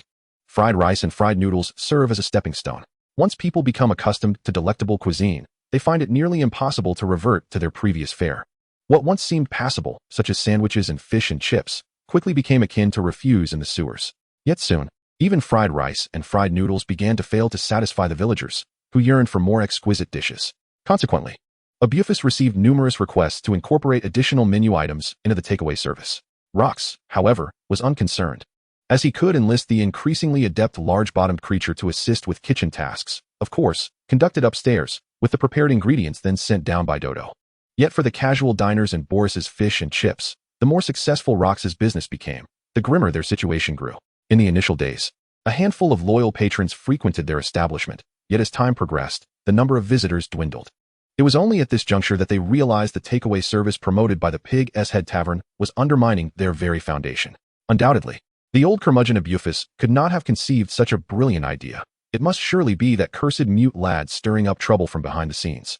However, with the mute hiding behind Abufus, they found themselves powerless to retaliate, for Abufus was a formidable figure in the village, capable of matching the venerable village chief, Hanges. In a contest of strength, they began to harbor regrets, for they had originally maintained a respectful distance from Rox's establishment. They were not even in the same league. On one side, simple meals for the villagers, and on the other, gourmet offerings for the elite. A comparison was utterly unfounded. Yet, driven by their avarice, they had provoked that lad, who swiftly snatched away their market, leaving them utterly defenseless. This situation could not persist. In the desolate dining area of Boris's Fish and Chips, Hippora and Boris sat at a small table beside the bed, contemplating a benevolent strategy. If that lad continues in this fashion, we shall earn not a single copper natter. What if we too commence the takeaway service? Can you deliver food directly to the customers like that old fellow Abufus? Of course, I doubt you could manage it. Even Abufus himself might struggle. I suspect he has managed to acquire a homebred sprite. A homebred sprite? Abufus possesses such power? That sort of thing cannot be obtained merely with wealth. One must have a certain lineage to achieve it. Humph, that Abufus is shrouded in mystery. He may very well be a scion of some pure-blood family. Just observe the way Hanges, the village chief, regards him. Perhaps his background is quite impressive. True. But just because he can procure a homebred sprite does not mean we can. We could deliver door to door, although it would be laborious. It is certainly preferable to having no business at all. Are we truly as swift as he is? Is that not a concern? It should not pose a problem. After all, we have been neighbors for decades, and surely they would extend us some courtesy. Very well, let us proceed. We shall alternate deliveries. Odd-numbered orders will be yours, and even-numbered will be mine. Agreed, that seems fair. Yet, they pondered, why is no one placing orders? We have been diligent. Is it truly unbearable to wait just a few extra minutes? Boris, do you think it's possible that the mute lad's offerings are simply more delectable than ours? This cannot continue. Let us seek out Chief Hanges. He would never allow an outsider to drive us to ruin. Indeed, it seems we have no other option. On Sunday at noon, after bidding farewell to the professors, Rox stretched languidly. He felt utterly exhausted. The previous day, when a swarm of young wizards burst into the shop, he had been taken aback. Juggling the takeaway business was a Herculean task, leaving him wishing he could split himself in two. He had assumed that students would only visit Hogsmeade on Saturdays, believing today would afford him a modicum of leisure. Yet he had forgotten that the true clientele consisted of these professors. They come here not merely to satiate their hunger, but purely to revel in the delights of exquisite cuisine. Who, pray tell, was the scoundrel who conceived the notion of utilizing a vanishing spell to empty the inventory of their stomachs? Of course, this is merely a complaint from the victor, a lament of Versailles. In truth, Rooks is quite content with the current state of affairs. Earning money is a trivial matter. With 30,000 gold galore at his disposal, he harbors no worries regarding expenses. The crux of the matter lies in the fact that this week he has harvested a substantial amount of emotional power, nearly acquiring the strength of 15 fire dragons. Consequently, his ample posterior continues to undergo transformation, evolving in both facial and bodily features to resemble that of a human more closely. Rooks suddenly realizes that there is still one individual remaining in the restaurant. He sits in a corner, clad in black, which explains why he had been overlooked. The individual is none other than Severus Snape, who is now observing him with a scrutinizing gaze. Professor Snape? Snape nods and, in a slow, ominous tone, remarks, I have heard you have been quite busy this week. I presume you have entirely forgotten the matter of diligently studying the textbook I assigned? Rooks chuckles and shakes his head. How could that be? I have only been busy during meal times. How could I possibly forget the tasks you entrusted to me? I have even taken the time during my breaks to study diligently. Very well then, allow me to pose a few questions, and I hope the studious Mr. McFasty can provide me with the correct answers. Please go ahead. If I were to add daffodil root powder to mugwort liquid, what would be the result? Rooks is taken aback. Is this not the very question Snape posed during Harry Potter's first potions class? Seeing Rook's bewildered expression, Snape scoffs. You cannot even answer such a simple question, and yet you claim to have studied diligently? With a look of disappointment, Snape rises and, offering Rooks no further opportunity for explanation, turns to leave. Rooks, regaining his composure, realizes that his pleas for retention would be futile. He must swiftly answer Snape's question to halt his departure. The daffodil symbolizes eternal regret, while mugwort represents the bitterness of absence. When combined, they yield a potent sleeping potion known as the elixir of life and death. Indeed, Snape pauses in his tracks. He turns back and continues. Where can one find cattle gall? What is its purpose? Cattle gall is a stone found in the stomach of a goat, capable of counteracting myriad poisons. Snape nods discreetly and presents his final inquiry. What is the distinction between aconitum and wolf's bane? Wolf's bane symbolizes world weariness, while aconitum embodies the knightly spirit of sacrifice. Both are types of aconite. There is no difference. Excellent. Snape acknowledges with a nod of satisfaction. This is more like it. You are a late bloomer, and if you do not exert yourself, you may find yourself filled with regret in your later years.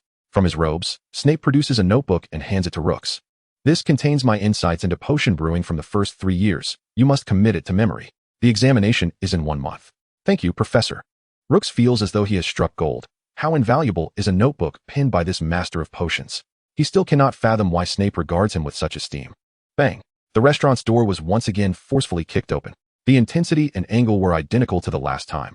Without needing to look, Rox knew who had arrived. It was none other than Hippora and Boris, who had been driven to desperation by his delivery service. But wait, there was another person? Rox focused his gaze. And behind Hippora and Boris stood a tall, portly elder. His grayish-white hair stood on end, and deep-set lines etched from the sides of his nose like incisions. His eyes were murky yet keen, resembling a dust-covered eagle. Rox recognized this man from several encounters in the village. He was the descendant of the founder of Hogsmeade and the current village chief, Old Man Gigius. Little mute, Hippora exclaimed, let us see how arrogant you can be now. Someone capable of dealing with you has arrived. Chapter 28, Expulsion. Rox's heart sank. He realized he was in trouble. He was well aware of Old Man Gigius' reputation. He was a good man, but held a notoriously harsh attitude toward non-wizards. As Hippora had stated, Gigius was particularly opposed to non-wizards entering Hogsmeade. It's Chief Gigius, Rox greeted. Have you had lunch? If not, I could whip something up for you. He casually returned to the open kitchen, discreetly pressing the button to notify Abufus. Old Man Gigius' tone was rigid and formal. No need for that. I am here to inform you of something. Rox tilted his head, feigning innocence. I am unaware of what Chief Gigius wishes to inform me. In a cold voice, Gigius replied, I ask you to leave Hogsmeade. Rox narrowed his eyes, his fists clenched tightly beneath the counter. He glanced at Snape. But the professor silently exited the restaurant after Gigius had spoken. This man, he had insisted on taking him as a student, yet when he was needed, he was the first to leave. How absurd. Rox took a deep breath and inquired, may I ask what I have done wrong to warrant my expulsion from the village? Hippora and Boris wore triumphant expressions, with Boris shouting, Isn't it obvious? You've driven us to despair, so naturally, you must face punishment. Old Man Gigius shot them a glare before turning back to Rox, stating, the gravest error you have made is being a mute while operating a shop in the village. Rox feigned surprise. He had not anticipated Gigius to be so blunt, openly displaying his disdain for mutes. While such sentiments were generally accepted in the wizarding community, everyone still maintained a semblance of decorum. No one would be so overt. I do not understand. Is there a rule in Hogsmeade prohibiting mutes from opening shops? Gigius seemed intent on clarifying matters for Rox, replying to his inquiry. There is no such rule, and generally, considering the mute family's legacy, I would not intervene. However, you are different. The old man Giggs retrieved a copy of the Daily Prophet and, in a secluded corner, discovered a small announcement pertaining to certain governmental affairs of the Ministry of Magic. This declaration was the notice of Lux's expulsion from wizardry, stating that he had been stripped of his wizarding status by the ministry and subsequently abandoned by the McFasty family. In essence, he was no longer connected to the wizarding world. Thus, he was not merely a mute, but a muggle. Giggs folded the newspaper away and mused that he allowed muggles a brief respite in the village, as many young wizards had muggle parents. Yet he would never permit a muggle to establish a shop within his domain. The very air of the village was tainted. Lux felt a surge of indignation welling within him, stifled by the weight of such discrimination. However, he owned the house he had purchased from Lucius Malfoy, and thus possessed the right to reside there. Even the village chief had no authority to expel him from Hogsmeade. Giggs scoffed, lamenting, regrettably, I do hold that power. He then produced a contract, inscribed on exquisite parchment. Lux recognized the ancient document from a secret archive within his family's castle, discerning its age. As a descendant of the founders of Hogsmeade, the Giggs family retained the unconditional right to repurchase any property within the village. All residents of Hogsmeade tacitly agreed to abide by this contract. What is this? Did Lucius Malfoy fail to inform you? Giggs tossed a pouch of coins onto the nearest table, declaring, here are 5,000 galleons. I have repurchased this house. Suddenly, the door swung open with a resounding crash. And Aberforth rushed in, exclaiming, Lux, what transpired? Giggs, what is your intention? Giggs merely turned his head, scoffing and ignoring Aberforth. It seemed that Aberforth had gained greater respect among the villagers than Giggs himself, had he not been a descendant of the founders. The villagers would likely heed Aberforth's words alone. Lux recounted the events. So, Chief Giggs intends to expel me from Hogsmeade. And the gold on the table represents the price for this house's repurchase. As Aberforth listened, his ire mounted. Once Lux finished, he slammed his hand upon the table, exclaiming, preposterous. Giggs, have you grown senile in your old age? How much has Lux's culinary skill improved the villagers' lives? Within a mere week, the frail old Norris has gained a bit of weight. And now you seek to expel him under such a feeble pretext? Giggs remained dismissive, refusing to engage with Aberforth. Thus, Aberforth turned his piercing gaze toward Hippora and Boris, stating, "It is you too. Instead of contemplating how to enhance your culinary skills, you concoct schemes of dubious merit." Hippora and Boris retreated 2 steps, huddling behind Giggs, too intimidated to meet Aberforth's gaze. Giggs stepped forward, shielding the pair, and glared at Aberforth, retorting, "Humph, Aberforth. Do not intimidate them. This matter is of my own volition." He was a mute, stripped of his identity as a wizard, an existence akin to that of a muggle. What right did he have to open a shop in our wizarding village? If those pureblood families were to discover this, how would they perceive our village? What if they ceased to patronize us? What then would become of the livelihoods of the villagers? Aberforth was still intent on arguing, when suddenly, a loud bang resounded, and a ball of flames erupted in the center of the restaurant. Severus Snape, having just departed to seek assistance, reappeared, leaning on Albus Dumbledore's arm. It seemed we had arrived just in time. Dumbledore, with a warm smile, turned his gaze towards the old man, Hagrid. "Barry, I recall that during your time at Hogwarts, you expressed considerable disdain for Tom Riddle's methods. How is it that, now that you have aged, you resort to employing those very tactics against the youth?" Old Hagrid, though bold enough to show disdain towards Aberforth, dared not display any disrespect towards Albus Dumbledore. He pursed his lips and replied, "Professor Dumbledore, this is a matter of internal affairs for Hogsmeade. I must ask you not to interfere." Dumbledore shook his head gently. "If Rookwood leaves, my professors shall miss the exquisite meals. I am not meddling in Hogsmeade's affairs. I merely seek to advocate for my Hogwarts faculty and students, urging you to allow Rookwood to remain." Hagrid crossed his arms defiantly, declaring, "No means no. I am considering the interests of all businesses in the village. A person of his sort must not remain." Seeing Dumbledore was about to press further, he pressed his thumb upon the seal of an ancient contract. In the next instant, a streak of light shot forth from the contract, so swift that even Dumbledore could not react in time, plunging directly into Rookwood's forehead. "Rookwood," he proclaimed, "the constraints of the contract have taken effect. It acknowledges my offer, and I have successfully repurchased this property. Now, take your money and depart from Hogsmeade. You are not to return. Remember, you have only 12 hours. Should you tarry beyond this time, the contract will forcibly expel you." Chapter 29, The Mute's Vision for the Village. Dumbledore and Snape frowned in unison, caught off guard by Hagrid's decisive actions. As for Rookwood, after a moment of astonishment, he laughed instead of expressing anger. This world was indeed fascinating. He had tirelessly established his foothold in Hogsmeade, only to see it all vanish due to his so-called mute status. Before him stood 3 formidable individuals: the headmaster of Hogwarts, the most powerful white wizard in the realm, the head of a Hogwarts house, one of the most skilled potion masters, and a significant figure in Hogsmeade with considerable influence. None of them were to be taken lightly. Yet, despite their might, they could not safeguard him.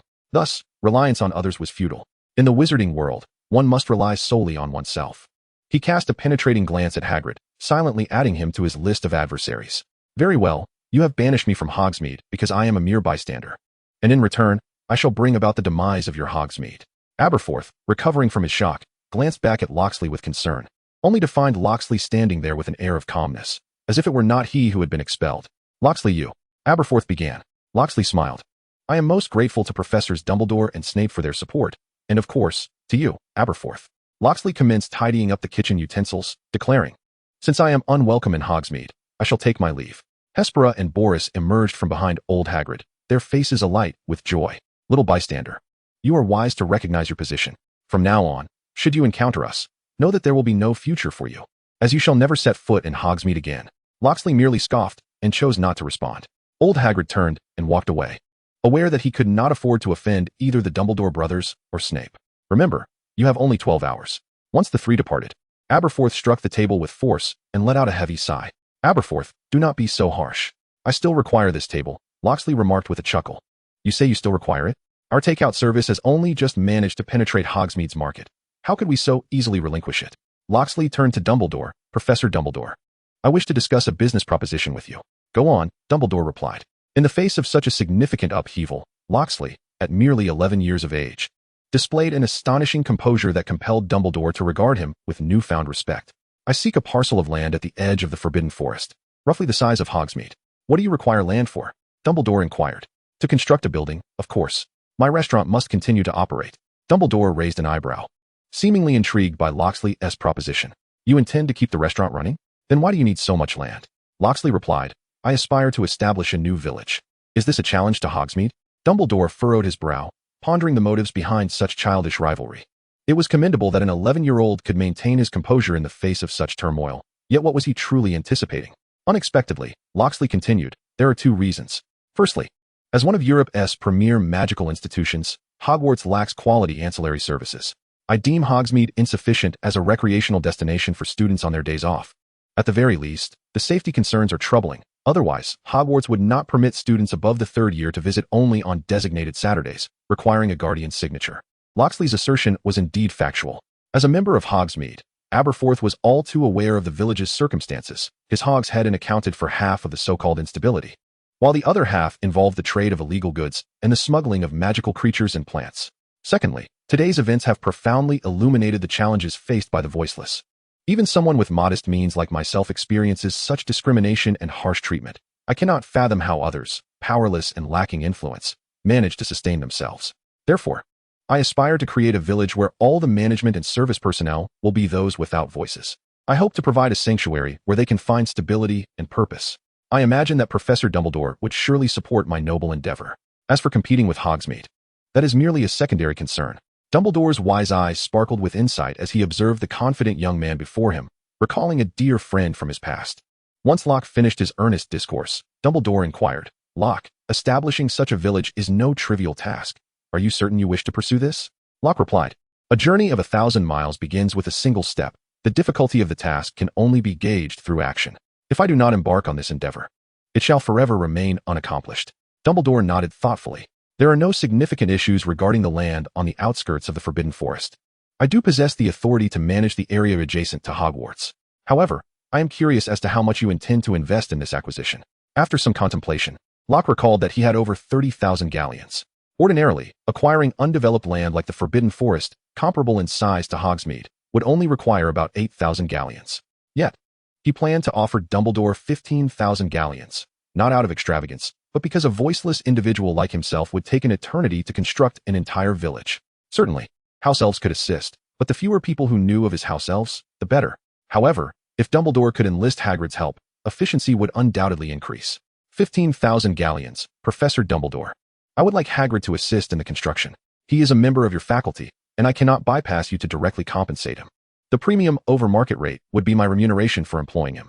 7,000 galleons for building the village's houses seems reasonable, especially since timber can be sourced locally and processing presents no issue, given that Hagrid is indeed a wizard, despite his wand being broken. Suddenly, Dumbledore chuckled heartily, gesturing with a wave of his hand that revealed his index finger raised in a gesture of one. Locke, your ambition to create a village for the voiceless is indeed commendable. If you believe I would demand an exorbitant sum from you, you underestimate me. 1 galleon is all you need to offer, and I shall allocate the 140 acres of forest between Hogwarts and Hogsmeade to you. Locke's eyes widened in disbelief, struggling to grasp the words he had just heard. He was not alone in this sentiment. Aberforth and Snape also found the situation rather absurd. One questioned how Dumbledore could be so benevolent, while the other marveled at Dumbledore's trust in an 11-year-old child. Very well, Locks, let us first explore the forest, for it shall be the village of your future. However, I still have matters to organize, as I am bound by time. No, you have 12 hours. A brief excursion will not consume much of it. As he spoke, Dumbledore grasped Locke's shoulder. The phoenix, Fawkes, perched on Dumbledore's other arm, ignited with brilliant flames. Boom. The elder and the youth were engulfed in fire, vanishing from the dining hall, leaving Aberforth and Snape exchanging bewildered glances. Has he been a bit off lately? Aberforth inquired. Snape, arms crossed, scoffed. Is this your first encounter with him? The tales of his eccentricities are hardly novel. Eccentric? Huh. I rather like that appellation, Aberforth chuckled. Chapter 30. Hogwarts. Dumbledore led Locks to the edge of the Forbidden Forest. This area abutted the main path from Hogwarts to Hogsmeade. Typically, this route saw foot traffic only on the Saturdays designated for Hogsmeade's open days. Come, Locks, what do you think of this place? Dumbledore gestured toward the forest. Strategically situated equidistant between Hogwarts and Hogsmeade, Locks surveyed the surroundings, where the majestic Hogwarts castle loomed clearly in sight, and the shimmering surface of the Black Lake lay not far off. This is splendid, Professor. Am I truly permitted to choose this location? Certainly, my child. However, I must make one thing clear. This land belongs to Hogwarts School of Witchcraft and Wizardry. What you are purchasing is merely the right to use it. Should you engage in any actions that threaten the school, this land will be reclaimed. I assure you, Professor, I will not. Dumbledore nodded, retrieving his elder wand. Under Locke's astonished gaze, the wand's tip began to radiate a dazzling silver light. Boom, boom, boom. The trees toppled en masse, as though cleaved by hundreds of chainsaws. Being near a human settlement, magical creatures would not choose to inhabit this area, thus eliminating the need to drive them away. The air trembled, the ground quaked, and Locke felt as though everything around him was violently shaking. Before the towering trees could touch the ground, they were swiftly transformed in midair into neatly arranged planks. Witnessing such a spectacle was undeniably awe-inspiring. A vast forest had, in an instant, been converted into a meticulously stacked pile of timber. Turning back, Dumbledore beheld Locke, who stood agape. He blinked and asked with a smile, "Have you thought about the layout?" Regaining his composure, Locke gestured, a central square as the focal point, with circular arrangements of buildings and 4 roads extending to the north, south, east, and west. "Excellent," Dumbledore replied, nodding as he waved his elder wand and proceeded toward the designated square. As he advanced, the foundation rapidly took shape. Sewage and drainage systems emerged automatically, and the timber soared into the air, constructing wooden cottages with astonishing speed. In a mere 20 minutes, a village sprang forth from nothingness. "Is this the prowess of the Wizarding World's foremost white wizard?" Rox was filled with admiration. Destruction is easy, but creation is a formidable challenge. Dumbledore's magical prowess was truly unfathomable. As Dumbledore put away his old wand, he expressed, "Rox, I sincerely apologize. I was unaware of your preference for the layout of your dwelling, so I have merely replicated the design of the house in which I resided during my childhood. I hope it suits you well." "That is more than satisfactory, Professor Dumbledore," Rox replied, regaining his composure. "I will handle the subsequent matters myself. Once again, I am immensely grateful. You have been of great assistance." Dumbledore chuckled lightly, responding, "Given the bond between our two families, you truly need not be so formal." As he spoke, Dumbledore extended his right hand, palm facing upwards, while his left hand raised a finger. It took Rox a moment to realize that Dumbledore was inquiring about the payment for the land. 1 galleon, he stated, which felt like a stroke of fortune.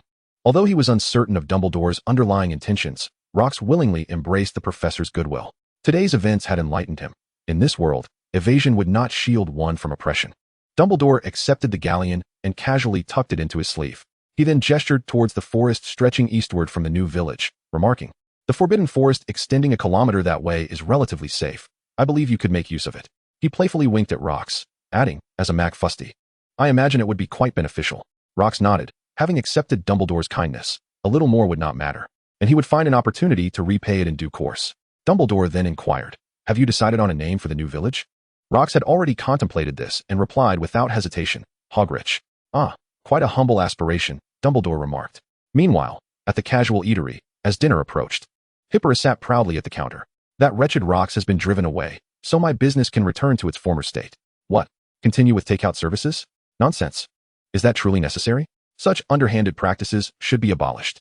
However, as mealtime arrived, the anticipated influx of patrons failed to materialize. Business remained as lackluster as in previous days, with scarcely a soul in sight. Perplexed, Hippora decided to venture outside to assess the situation. The casual eatery was situated next to the 3 broomsticks, so upon stepping outside, Hippora turned into the latter. While the 3 broomsticks also offered light meals, its primary focus was undeniably on beverages. Thus, it posed little threat to Hippora's establishment. Yet, as soon as he entered, he was met with the abhorrent aroma of fried rice. The sky darkened, and the candles and wall sconces in the bar flickered to life, casting a warm glow over the space. 6 or 7 patrons were scattered throughout the bar, each savoring a plate of fried rice or noodles before them. And even Madame Rosmerta behind the bar was indulging heartily. Hippora rubbed his eyes vigorously, and upon confirming that these were not mere illusions, he bypassed the lady without a word and exited the bar. What on earth was that despicable delivery service still doing in operation? Fuming, Hippora dashed towards the Dragon's Tail restaurant, where he encountered Boris, who had also hurried over. A silent exchange of glances between them revealed their shared objective. Side by side, they prepared to kick the door down. However, just as they were about to unleash their assault, Boris interjected, "Wait a moment, Hippora." He pointed upwards, indicating that the sign for the Dragon's Tail had been removed. "Impossible. I distinctly saw an abundance of fried rice and noodles at the 3 brooms," Hippora insisted, trusting solely in his own observations. With determination, he hurled his shoulder against the heavy door, which swung open to reveal an empty interior. The once furnished dining area was devoid of tables and chairs, and the previously bustling open kitchen now only featured a gaping doorway. Boris and Hippora exchanged bewildered glances, suddenly realizing that since their adversary relied on house elf assistance for deliveries, the actual location of the restaurant was seemingly inconsequential. As long as the kitchen remained within the reach of the house elf's magical transport, the delivery service would persist. At that very moment, in the central square of Hogsmeade New Village, the only operational eatery, the Dragon's Tail, was bustling with activity. Having relocated from Hogsmeade, it was now even closer to Hogwarts, much to the delight of the faculty. Filch sat in a corner, savoring a piece of braised meat, his face lighting up with sheer joy. He observed young Rox, surrounded by Professors Sprout, Mitchell, and Flitwick, and felt a swell of emotion. This 11-year-old boy aspired to create a haven for house elves, a truly noble dream. Yet, the challenges he faced were akin to climbing the highest peaks. Despite his courage, did he possess the necessary ability? As a house elf himself, Filch understood all too well the hardships they faced in the wizarding world. Without Dumbledore's kindness, he would likely have perished on the streets. Shaking his head, he speared another piece of meat. Perhaps he was being overly pessimistic. With Rox's remarkable culinary skills, the restaurant would undoubtedly thrive, attracting a steady stream of patrons in due course. Just look at those professors. They had already dined, yet still came here to indulge their appetites, even employing magic to clear their stomachs. Filch silently resolved that if Rox ever needed assistance, he would do everything in his power to support him. For the sake of the house elves. Chapter 31. The Night and Day of Diagon Alley. Diagon Alley. The enchanted attire shop. A brilliantly dressed lady emerged from the store, her hand clutching a shimmering handbag. It was evening. As she hurried through the ready-to-wear store on a bustling evening, one could surmise that she was the clandestine lover of some wealthy magnate or politician. The lady, pressed for time, inadvertently overlooked a watchful sorcerer lurking by the roadside. Cloaked in garments that enveloped him entirely, his thick scarf nearly concealing his entire visage. With a flick of his wand, he murmured an incantation, "Soul, depart." Under the influence of the soul-snatching spell, a blissful smile instantly illuminated her face. "Follow me," he commanded, and she obediently trailed him into the shadowy crevice between two buildings. "Hand over all your valuables and leave Diagon Alley," he insisted. "Very well," she replied, promptly relinquishing her handbag and removing her jewelry, before swaying away as if intoxicated. The sorcerer frowned. Her state was glaringly suspicious to any discerning observer. His spell had not yet lost its potency. "All shall fade into oblivion, and you shall fall into a stupor." Having completed his task, the sorcerer swiftly vanished into the infamous gray area of Nocturne Alley, a realm steeped in darkness. However, he remained oblivious to a diminutive figure that flickered in the dim shadows by the roadside. Upon arriving at Borgin and Burke's, he found another individual awaiting him, similarly attired as if wrapped like a mummy. "How did it go? Did you succeed?" the newcomer inquired. "Indeed," the sorcerer affirmed. "Let us proceed inside." Mr. Borgin, the proprietor of the shop, was a notorious figure within the Grey Realm, engaging in smuggling and trafficking without restraint. He had encountered countless individuals over the years, and seeing the two wrapped tightly in their disguises, he refrained from inquiring about their identities. "Gentlemen, so late in the evening, what brings you to Old Borgin?" he asked. "We have some items to sell. Show me your wares." The duo placed their ill-gotten treasures upon the counter. The gold galleons had already been extracted from the handbag, leaving behind some jewelry and two alchemical artifacts. "Well, these are not pristine. The signs of use are evident. Forgive my candor, gentlemen, but such condition cannot command a high price. No need for further discourse. Just provide your offer." "Very well. I shall offer 14 galleons and 9 sickles, but I will be generous and round it up to 15 galleons. Mr. Borgin, you are quite unscrupulous. That handbag is this year's latest style from the outlandish boutique. One cannot obtain it for less than 200 galleons. Is that so?" "I apologize for my ignorance," Mr. Borgin replied, unfazed by their ire. "This exceeds my understanding. You gentlemen may sell it to someone more discerning." Such is the advantage of monopoly, aside from Mr. Borgin. The two sorcerers had no alternative avenues for disposing of their loot, and even though the price offered was laughably low, they had no choice but to accept. "Could you possibly add a bit more, Mr. Borgin?" one implored. "We are truly in dire need of funds." "Very well, as this is our first collaboration, I shall grant you a slight concession. 17 galleons it is." Upon exiting the Bokenbach store, the two individuals clearly appeared in a somber mood as they silently made their way out of Diagon Alley. Utilizing the warmth of the fireplace at the Leaky Cauldron, they journeyed to McFasty Castle. One of them removed his scarf, revealing himself to be Silpus McFasty, while the other was Rufus McFasty. Silpus inquired, "How many galleons did you manage to snatch?" 50, came the reply. 200, Silpus continued. 250, plus the 17 from the sales, totaling 267 galleons. That should keep us going for another couple of days. Alas, this is no sustainable solution. We need to expedite our search for Lux. Do you think it's possible he isn't actually wandering? If he has purchased or rented a house, our people searching aimlessly would indeed be futile. Where would he have acquired the funds? Their family has many connections in the wizarding world. Who knows if any relatives owe them money? Then let us head to the Ministry of Magic tomorrow to check the property transfer and leasing records. Agreed. In Diagon Alley, Aurors and hit wizards were busily occupied due to 2 robbery incidents that transpired the previous night, one of which involved the use of the soul-binding curse. However, This had no immediate relevance to Lux, for he was currently accompanied by Hagrid, embarking on a significant shopping venture. Unable to access Hogsmeade Village, Lux could not utilize the postal services there to procure supplies through the Flow network. As for applying for a postal service in Hogsmeade New Village, having been expelled from the wizarding community, he likely could not even enter the Ministry Hall. Fortunately, Hagrid was willing to escort him to Diagon Alley for shopping each day. Otherwise, Lux would truly have to resort to cultivating crops and raising livestock in the vacant land behind the new village. Exiting the post office, they made their way towards the exit of Diagon Alley. Please, I can play a vampire. I can play a zombie. I can be any character you require for your tour. A man in his 30s was desperately pleading at the entrance of the horrifying tour's wizarding travel company. He struggled to enter, but was repeatedly pushed back by an unseen force. Leave. A multitude of proper wizards are eyeing this position. Why should we choose you? A mute. The man, on the verge of tears, implored, Sir, have mercy. I can forfeit my pay. Just provide me with food and shelter. The voice from within grew increasingly impatient. Go away. How could a non-magical vampire possibly frighten tourists? If you persist, I will summon the Aurors. The man attempted one last effort. Yet this time the invisible force struck with double the intensity, sending him crashing to the ground, rolling several times before coming to a halt. His already frayed clothing appearing even more tattered. He sat there dazed, his head bowed, obscuring his expression, only his shoulders convulsing in despair. In his line of sight appeared an enormous pair of feet alongside a petite pair that seemed tenfold smaller. Raising his head, he beheld a towering figure, resembling a giant, alongside a boy who appeared to be merely 10 years of age. I'm sorry, I will leave at once. The man wiped his eyes and turned over to get up, but in his vigorous movement, he twisted his ankle and lost strength in his foot. Falling back to the ground, he struck the cobblestone floor of Diagon Alley with a heavy thud. The intense pain made him acutely aware of the hardness of the ground. Sir, are you in search of employment? A clear, youthful voice rang out, and the man looked up to see a young boy squatting before him. Yes, I am looking for work. Then come with me. My name is Rox, and I am the owner of a restaurant. The man was taken aback for a solid 10 seconds before cautiously asking, does it include meals and lodging? Indeed, it does, along with a monthly salary of 5 galleons. Tears streamed uncontrollably down the man's face as he covered his eyes and tremulously replied, I shall go, sir. My name is Haldenot. You may call me Halden. I am mute. Are you truly certain you wish to employ me? The boy laughed, a sound so melodious that it seemed to brighten the dreary sky over Diagon Alley for Halden. I specifically want a mute. Had you been able to speak, I would not have hired you. Chapter 32. Welcome to the Dragon's Tail Restaurant.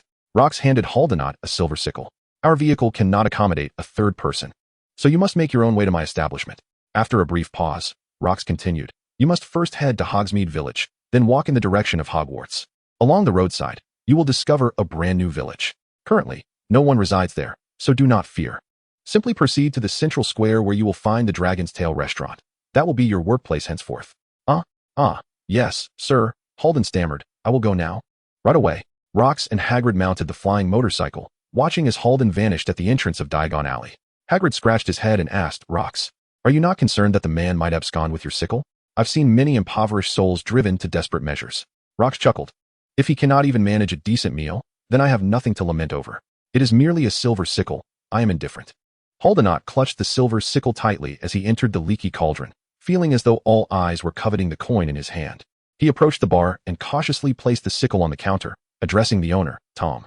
Tom, I would like a handful of flue powder. Old Tom gave him a glance. He recognized this mute, the unfortunate soul cast out from one of the sacred 28 families, the Knots. Yet this fellow stubbornly refused to accept his fate, lingering in the wizarding world instead of embracing the Muggle realm. 10 years ago, he had worked at the leaky cauldron. But alas, due to his inability to perform magic, his work efficiency had been too low, leading to his dismissal. Just go to the fireplace and grab a handful, Old Tom remarked, casually grasping a handful of nuts and handing them to Hyder, reminding him to enunciate clearly when mentioning the destination, lest he be transported to some bewildering locale. I understand. Thank you, Mr. Tom. Hyder took the nuts, lowered his head, and hurried toward the fireplace, his brisk strides nearly tripping over the slightly raised floorboards. Hogsmeade Village. Hyder flung the flue powder onto the ground, and with a flash of emerald flame, he arrived at the post office in Hogsmeade. Cough, cough, cough. He stumbled out of the fireplace in a disheveled manner, lacking any magical prowess. He could only brush off the soot with his hands, drawing the attention of others within the post office. Hyder's face flushed crimson, and he awkwardly retracted his neck, racing outside at his utmost speed. Was that a Muggle? I would wager so. What brings a Muggle to Hogsmeade? Who knows? Perhaps he's seeking refuge with some relative. I wonder which unfortunate family has such a misfortunate relative. The patrons of the post office whispered amongst themselves. And only when they had indulged their sense of superiority did the post office return to its customary tranquility. Hyder sprinted, breathless, his stomach empty and gnawing, pain radiating from his gut, while his throat felt as if it were ablaze. Exhausted, he dragged his weary legs toward the castle he had yearned for countless days. A quaint village by the road leading to Hogwarts? It sounded surreal, yet even if it were a prank by that boy, he was unwilling to relinquish hope. Moreover, the remaining nuts in his possession would suffice for 3 hearty meals. Even if deceived, he felt he would not be at a loss. However, when he truly beheld a brand new village by the roadside, his heart began to race uncontrollably. Could it be that this was not a jest? Hyder swallowed hard and ventured into the village. He distinctly recalled the boy mentioning a Dragon Tail restaurant by the central square. His pace quickened, mirroring the frantic rhythm of his heart, which seemed poised to leap from his throat. The Dragon Tail restaurant. It truly existed. Hyder felt warmth on his cheeks. He wiped them with his hand. Tears? Yes, tears. After years of being cast out, he was all too familiar with this sensation. Approaching the restaurant, he reached for the door. Click, click. The door was locked, causing his recently ignited hope to plummet once more. Of course, this unfortunate soul could hardly expect such good fortune. How could a boy so young possibly own a restaurant? He berated himself for having believed the boy's fanciful tales. Nevertheless, Hyder sank onto the ground before the establishment, wrapping his arms around his knees to curl in on himself, a posture that offered some relief to his burning stomach. Unbeknownst to him, at that very moment, in the third-floor bedroom of the restaurant, a pair of waxen, slitted yellow eyes were fixated upon him. Had he barged through the door just moments ago, he might have found himself a lifeless corpse. Hyder sat there in a state of confusion, uncertain of what he was waiting for. Since he was already there, perhaps the owner of the restaurant would offer him a chance at employment. Time seemed to stretch on indefinitely until Hyder suddenly heard a series of thumping sounds from above. Was it merely a hallucination brought on by hunger? He lifted his gaze and beheld a massive flying motorcycle descending rapidly. Ah, you arrived quite swiftly, Hyder, came the cheerful voice of Rox. Before Hyder could comprehend, Rox leaped off the motorcycle, which was still a few meters above the ground. Hyder was taken aback. How could the young proprietor dare to jump down from such a height? Yet, despite his youth, Rox must surely possess magical abilities to manage such a feat. Thud. Rox landed firmly on the ground, the sound of impact clearly indicating that no magic had mitigated the force of his fall. Rox, are you all right? Hyder's voice was filled with concern. Rox waved a hand dismissively. No need to worry, Hyder, I'm quite resilient. Rox jogged to the entrance, retrieved a key, and unlocked the door. Come in, Hyder. Oh, all right. Hyder nodded and followed Rox inside. The restaurant was adorned with a cozy and refined atmosphere. Observing the immaculate floor, Hyder hesitated at the threshold, fearful that his dirty shoes might tarnish it. Thus he stood rigidly on the plush rug, keeping his legs tightly together. Come on in. Rox beckoned with a wave. But my shoes are dirty. Stop dawdling and hurry inside. Though young, Rox commanded an impressive presence when he assumed the role of the owner. Hyder felt a jolt of determination and stepped into the restaurant, treading cautiously as if he were a cat sneaking towards a fish. At that moment, Hyder parked the vehicle and entered. Noticing Hyder's hesitant demeanor, he gently nudged him aside. Don't block the way, thank you. Hyder's gentle push was markedly different from that of an ordinary person. Hyder felt a sudden force propel him forward, stumbling several steps until he nearly collided with Rox, barely managing to steady himself against a table. Gurgle.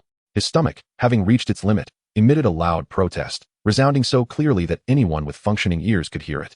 Aye. Before Hyder could articulate his embarrassment, Rox chuckled. Hungry, are we? Perfect timing. I was just about to prepare the lunch special. We need to be quick. After all, the professors from Hogwarts will be arriving at 11:30. Hogwarts professors? Hyder remained bewildered, while Rox donned an apron and turned towards the kitchen. Take a seat. Don't be shy. Hyder patted Hyder's shoulder. This is your first time tasting Rox's cooking. Trust me, you'll be grateful for your decision to come here today. Hyder nodded, convinced that he would indeed be thankful, for Rox's words seemed to hold an undeniable truth. A few minutes later, when a plate of fried rice was placed before him, and he mustered the courage to take the first bite, he felt even more grateful. The misfortunes of his earlier life seemed to have been entirely dispelled by his decision to come here today. Was this the taste of paradise? Rox approached with 2 dishes unfamiliar to Helder and set them down. He spoke. Welcome to the Dragon's Tail restaurant, Helder Nate. You must work diligently from now on. Yes. Absolutely. I will, boss Rox. Chapter 33, The Third Mute of the Village. This is the tiger skin bell pepper, to be delivered to Professor Kettleburn's table. Rox placed the plated dish on the bar and called for Helder to serve the guests. Oh, I forgot you haven't attended Hogwarts. Professor Kettleburn is seated in the 3rd row against the wall on your left. Boss, I know. Helder, clad in a brand new uniform that Rox had prepared while still in Hogsmeade, had intended to purchase surrounding properties to expand his establishment and thus needed to hire help. A look of seriousness adorned Helder's face.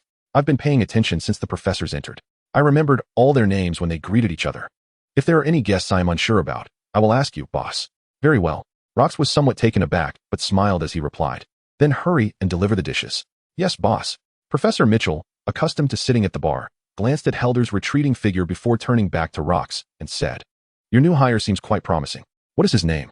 Helder Nate. Ah, a Nate. Professor Mitchell squinted. His elder, Cantankerous Nate, had authored the Pure Blood Directory, which birthed the Sacred 28. It was a family steeped in the supremacy of pure blood, more so than typical pure blood families.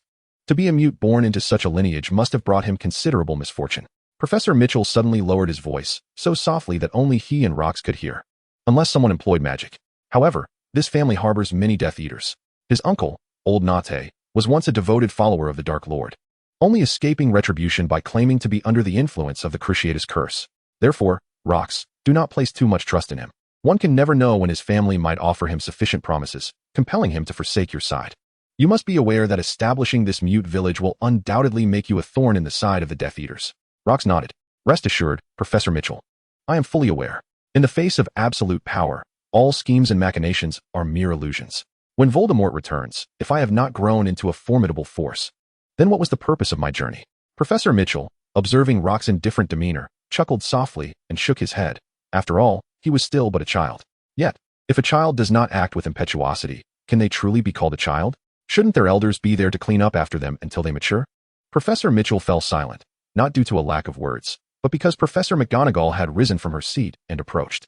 Professor McGonagall, if you have something to say, you needn't come over, said Rox. He always wore a cheerful smile when addressing guests. Rox, Professor McGonagall began, I have a favor to ask of you. Speak freely. He replied. She gathered her thoughts and continued.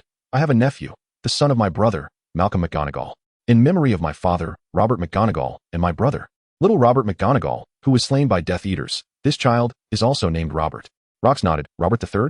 No one refers to him as Robert III, she clarified. For his father, Malcolm, abandoned him due to his being a squib. Understanding dawned on Rox. You wish to send him here? Professor McGonagall nodded and inquired. Is that acceptable? In Rox's mind, Professor McGonagall was typically composed and decisive. Such tentative probing was uncharacteristic of her. Perhaps she felt awkward requesting assistance from an 11-year-old boy, underscoring the closeness of her relationship with her nephew, Robert McGonagall. Of course, Rox replied assuredly, yet Professor McGonagall appeared even more embarrassed. But you already have staff here. Won't his presence be a burden? Rox shook his head with a smile. For the enterprises of this village, I have countless ideas that need implementation. Currently, my greatest concern is insufficient manpower. I have no room for complaints. Professor McGonagall was greatly relieved. Then I shall inform him immediately to come to you tomorrow. Tell him I eagerly anticipate his arrival. At 9 o'clock, the restaurant's work came to a close.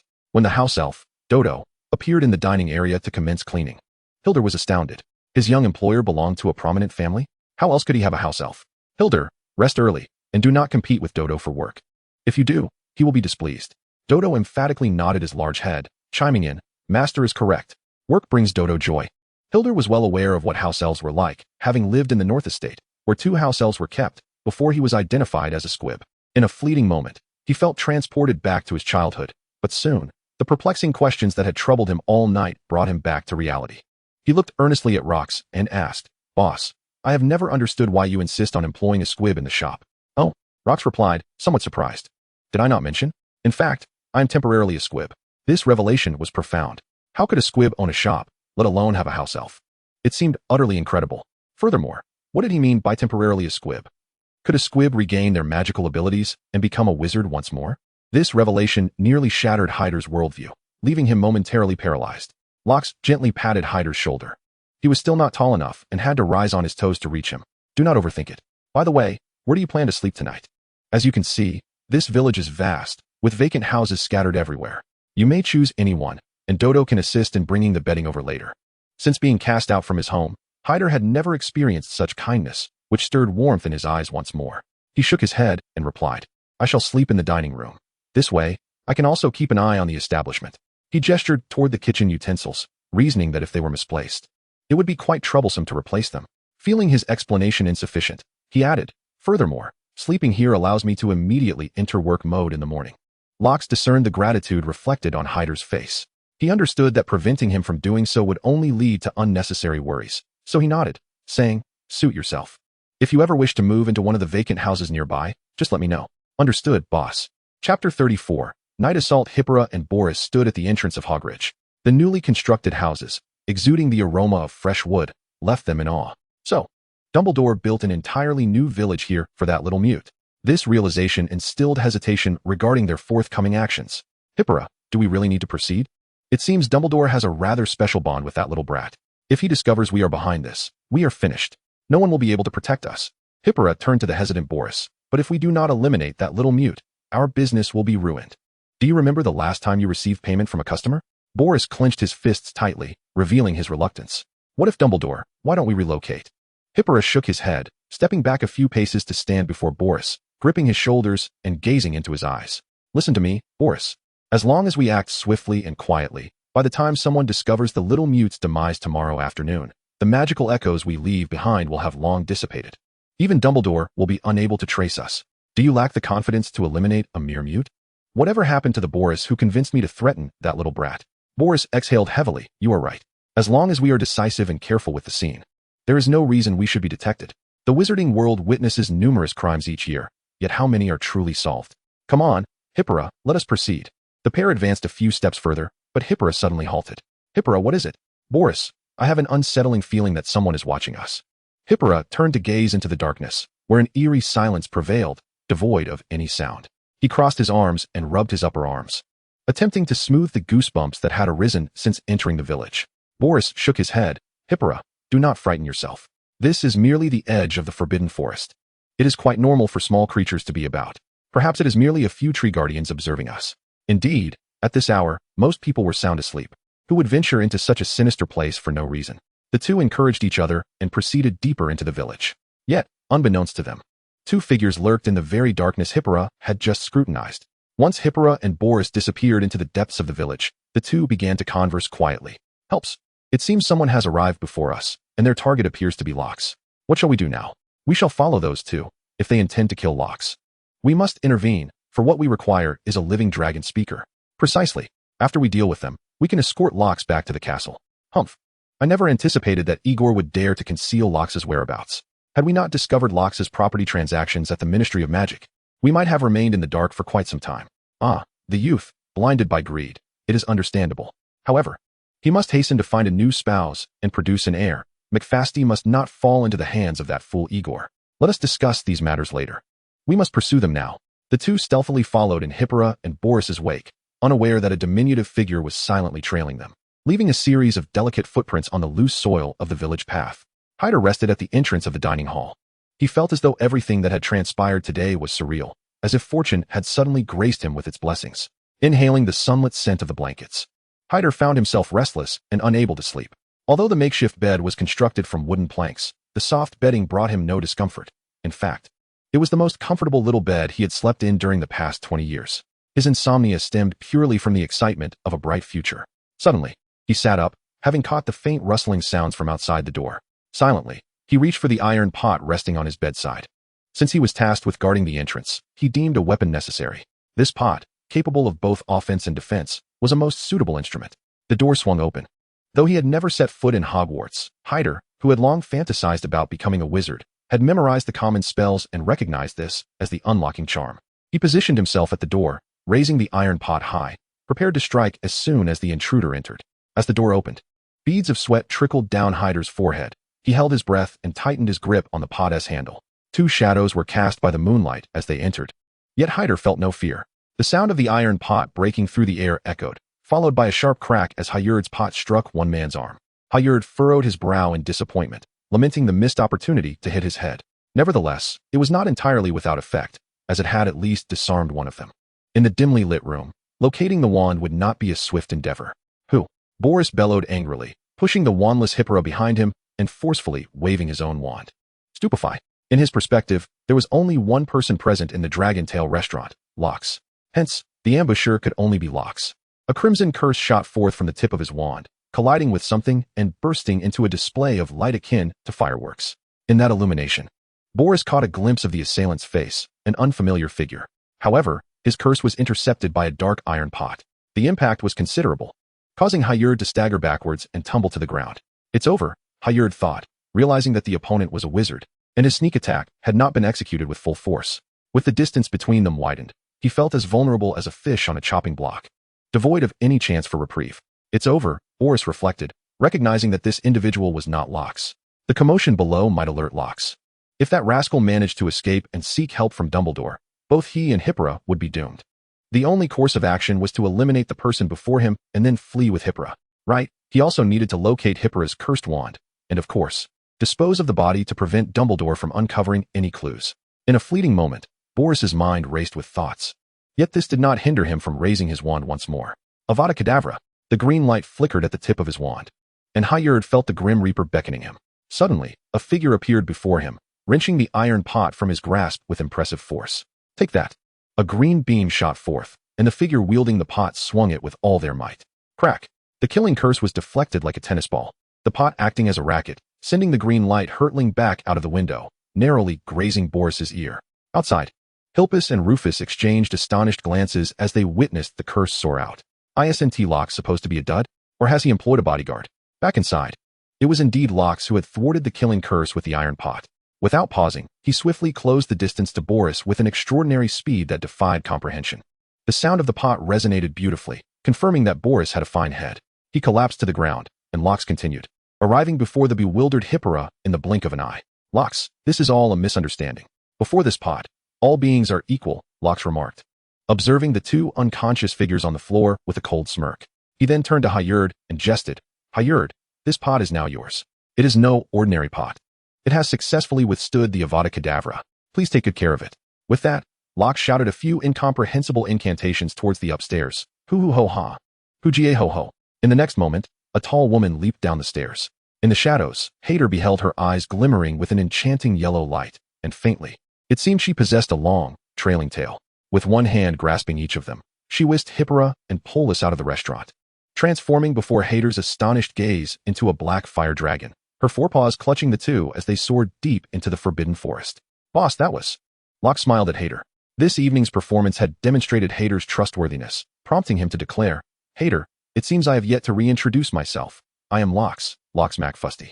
Though temporarily exiled from my family, I shall reclaim all that rightfully belongs to me in due time. McFasty, as a scion of the Knot family, how could HarryPotter be unaware of the significance of the McFasty name? He understood its weight more profoundly than many in the wizarding world. Having read extensively in his childhood about his ancestors' assessments and records concerning wizarding families, it was an ancient lineage worthy of the Sacred 28, renowned for its mystery. Had they not lost their draconic speakers over the past century, their family might not have merely been a part of the Sacred 28, but rather the Sacred 29. And now, standing before him was Locks McFasty, undoubtedly a draconic speaker. He swallowed hard to compose himself and then inquired, Boss, how do you intend to deal with those two? Deal with? Who exactly? Locks shrugged. I've heard whispers of someone attempting to poach in the depths of the Forbidden Forest. But that place is fraught with peril. It's not a realm for the faint-hearted. Werewolves, acromantulas, banshees. Oh, Merlin's beard. I truly hope they don't come to harm. Watching his boss speak with such earnest absurdity, HarryPotter nodded vigorously. Indeed, I've heard the same. Those two are remarkably audacious. In a shadowy corner not far from the Dragon's Tail restaurant, Hilpus and Rufus stood frozen in place. Did you see that? Yes, I did. Did that person just transform into a black dragon? Perhaps that was the black dragon all along, merely taking on a human guise. The McFasty black dragon. Damn it. I always thought it was just a legend spun by ancestors to elevate the family status. What should we do? Should we go back? Not today. Let us depart for now. Perhaps we should have a serious discussion with Locks. After all, we share the same blood. Rufus rolled his eyes, unconvinced that Hilpus could negotiate anything with Locks, considering the grave actions they had taken against him in the past. Chapter 35, Robert III McGonagall. Tonight, the carnivorous inhabitants of the Forbidden Forest were likely in for a feast, but that no longer concerned those within the Dragon's Tail restaurant. Early the next morning, Locks was roused by the sounds of conversation emanating from downstairs. Glancing at the clock, he noted it was 9:30. Shaking his head, he felt relieved he was not a student at Hogwarts. Otherwise, such a schedule would surely lead to perpetual tardiness. Which academy can withstand such deductions? After freshening up, Rox walked downstairs. I must tell you, you must experience the fiery tequila. The ladies there are as spicy as the drink itself. Before Rox reached the first floor, he heard a lively young man's voice enticing Helder. No, I just want to focus on my work. I have no intention of visiting entertainment venues, let alone high-end bars. Alas, the youth sighed. That is quite unfortunate. I had hoped you might treat me to a meal. Helder replied. I'm afraid my monthly salary might not suffice for a night out there. So low, with meals and accommodation covered, I am quite content. That is true. Individuals like us cannot afford to be too ambitious. If it weren't for my aunt's support, my situation might not be much better than yours. As Rox reached the ground floor, he noticed a man in his 20s incessantly chatting with Helder, who was polishing a spotless table with a cloth. Clearly overwhelmed by the man's enthusiasm. Ah, you must be Mr. McFasty, the owner of the Dragon's Tail restaurant and the village chief of Hogsmeade, Rox remarked. Just call me Rox. I have temporarily relinquished that surname, though I shall reclaim it in due time. It's best to keep things formal. You are Professor McGonagall's nephew. Robert McGonagall, are you not? Indeed, that is I. Robert McGonagall puffed out his chest. My aunt mentioned you last night. I could hardly believe it. But upon meeting Mr. Not, I am convinced. Rox, what work do you intend to arrange for me? Rox had not prearranged any work for Robert, as Hogsmeade was newly established and did not require much management. The current business at the Dragon's Tail restaurant was adequately handled by Helder. After all, security, cleaning, takeaway, and kitchen assistance were all voluntary. The latter three are indeed free. Our little boss pondered for a moment before speaking. I plan to enclose that large plot of land behind the village. I will raise some pigs, cows, sheep, and deer there. That sounds wonderful. I've always had a fascination with magical creatures. Are you not planning to raise magical creatures? Yes, our restaurant cannot solely rely on external food supplies. In fact, once the farm is operational, it will not only satisfy the restaurant's meat requirements, but also significantly alleviate the provisions for the staff. Of course, this idea had just occurred to Rox. He had been in Hogsmeade for less than 36 hours and had not had the time to contemplate much more. Oh, I see. Robert McGonagall shrugged. Well, as long as there is something to do, I'm content. My aunt has been nagging me endlessly, but what can I do? I'm a mute. What can I possibly accomplish? My aunt should have just let me be in the Muggle world. Helder could no longer remain silent and interjected. Do you know how to live in the Muggle world? Do you possess the skills to survive there? Robert McGonagall paused momentarily, then burst into hearty laughter. Oh dear. I was merely venting a little and boasting. Don't take it so seriously, not, he remarked, swiftly shifting his expression to one of earnestness. Rest assured, Boss Locks. I shall see to it that everything is executed splendidly. By the way, my remuneration is the same as Halder's, correct? Indeed, the compensation is identical. You may choose any vacant house in the village, as long as it is not within the square, came the reply. Splendid. Let us get to work, exclaimed Robert, striding directly towards the kitchen, prioritizing a meal before labor. Robert scratched his head sheepishly, while Halder's eyes glimmered with anticipation as he suppressed a gulp. In terms of work ethic, Robert was not exaggerating. He performed his tasks with remarkable finesse and efficiency, collaborating seamlessly with Hagrid to erect a fence. Hagrid drove the wooden posts deep into the ground, while Robert expertly secured the crossbars. His hands were steady, and with just 2 strikes, he drove the nails home. In contrast, Halder, being somewhat frail, lacked the same efficiency. Not, you simply cannot do this, Robert chuckled. You should return to the restaurant to assist the boss. Hagrid and I can manage just fine. Robert and Hagrid were already acquainted. As the nephew of Professor McGonagall, he often visited his aunt, thus naturally engaging with the staff at Hogwarts over time. Halder nodded, though reluctantly, aware of his own limitations compared to Robert's adeptness. With lunchtime approaching, he recognized that assistance was indeed required at the restaurant. Upon his return to the Dragon's Tail Tavern, he found Locks preparing ingredients, with a house elf named Dodo assisting him. Welcome back, Halder. I haven't introduced you yet. This is Dodo, my house elf. Dodo paused in his work to bow slightly. Greetings, Mr. Not.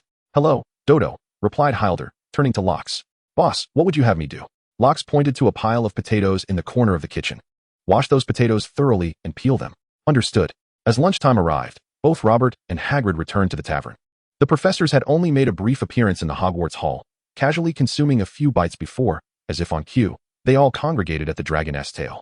The tavern's proximity to Hogwarts provided them with yet another reason to dine here. Robert was boisterous in front of Locks, yet upon encountering Professor McGonagall, he transformed into a docile kitten, displaying humility and decorum in his demeanor. Professor McGonagall listened impassively as her nephew recounted the morning's work anecdotes, though the increasingly twitching corners of her mouth betrayed her true emotions. Suddenly, Professor Trelawney fixed an exaggerated gaze upon Locks, her expression dramatic.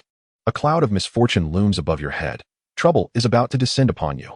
Professor McGonagall's previously pleasant mood was entirely disrupted by Trelawney's proclamation. She turned to Trelawney, a hint of irritation evident on her face. Sybil, do not disrupt the dining atmosphere. Professor Trelawney shook her head, disregarding Professor McGonagall, and continued to gaze intently at Locks. Be cautious, my child. While the troubles may not be fatal, mishandling them could lead to considerable misfortune. Locks smiled in response. Thank you for the warning, Professor. I shall be vigilant. He was perpetually embroiled in troubles, and even without Trelawney's words, he was well aware of the challenges looming ahead. Much like the current predicament, the restaurant's door swung open, revealing Hilpus McFasty and Rufus McFasty standing just outside. Professor Mitchell at the bar recognized the two and quietly inquired of Locks, "Is everything all right?" "No issues, Professor," Locks assured. "If anything arises, just let me know." "I am here, we all are." "Very well, Professor." Chapter 36, Schemes. Why were Hilpus and Rufus visiting at this hour? They perceived Locks' restaurant as merely a pastime. What could an 11-year-old possibly create that would be palatable? Admittedly, he possessed dragon scale oil, but it was no magical seasoning capable of transforming a dish into an exquisite delicacy. Thus, they assumed Locks' establishment would be struggling. They had come during meal hours, perhaps hoping to cultivate a closer relationship by supporting Locks' business.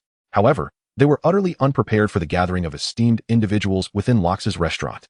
Almost the entirety of Hogwarts faculty was present. As British wizards, both were alumni of Hogwarts, and under the scrutinizing gazes of Dumbledore, McGonagall, and Flitwick, they felt as though they had reverted to their student days, involuntarily shuddering. "Professor Dumbledore, it has been a while," Hilpus greeted, his voice trembling unconsciously, lacking the poise expected of a family patriarch. Dumbledore nodded slightly, then turned his attention to the delectable dumplings before him. He had an undeniable fondness for anything sweet. Hilpus chuckled awkwardly, tugging at the still-dazed Rufus, and approached Locks. "Locks, how have you been faring lately?" Locks, his eyes fixed on the spatula in his hands, continued his stirring without interruption, casually replying, "This esteemed guest may find a seat for themselves. If there are dishes you desire, feel free to order. However, if you are uncertain of what our establishment offers, attempting to ingratiate yourself with me will be of no avail. Our dishes are worth every canute and will not be discounted for anyone." Hilpus and Rufus exchanged glances. With the professors present, it was indeed inappropriate to discuss matters. They chose a secluded corner to sit. The wait was tedious, and thus they observed Locks. This scrutiny proved to be quite startling, for Locks' spatula danced tirelessly within the iron wok, as plate after plate of dishes were delivered by the waitstaff. Rufus, with keen eyes, recognized a familiar face among them and exclaimed, "How does that server resemble Carl from the Knott family so closely?" The lineage of pureblood families is remarkably potent. In the wizarding world, those who bear a striking resemblance are often members of the same family. Thus, it is plausible that this waiter could be a Knott, one of the illustrious Sacred 28. This thought sent a shiver down Rufus's spine, yet recalling the dragon human he had encountered the previous night, he began to comprehend the situation.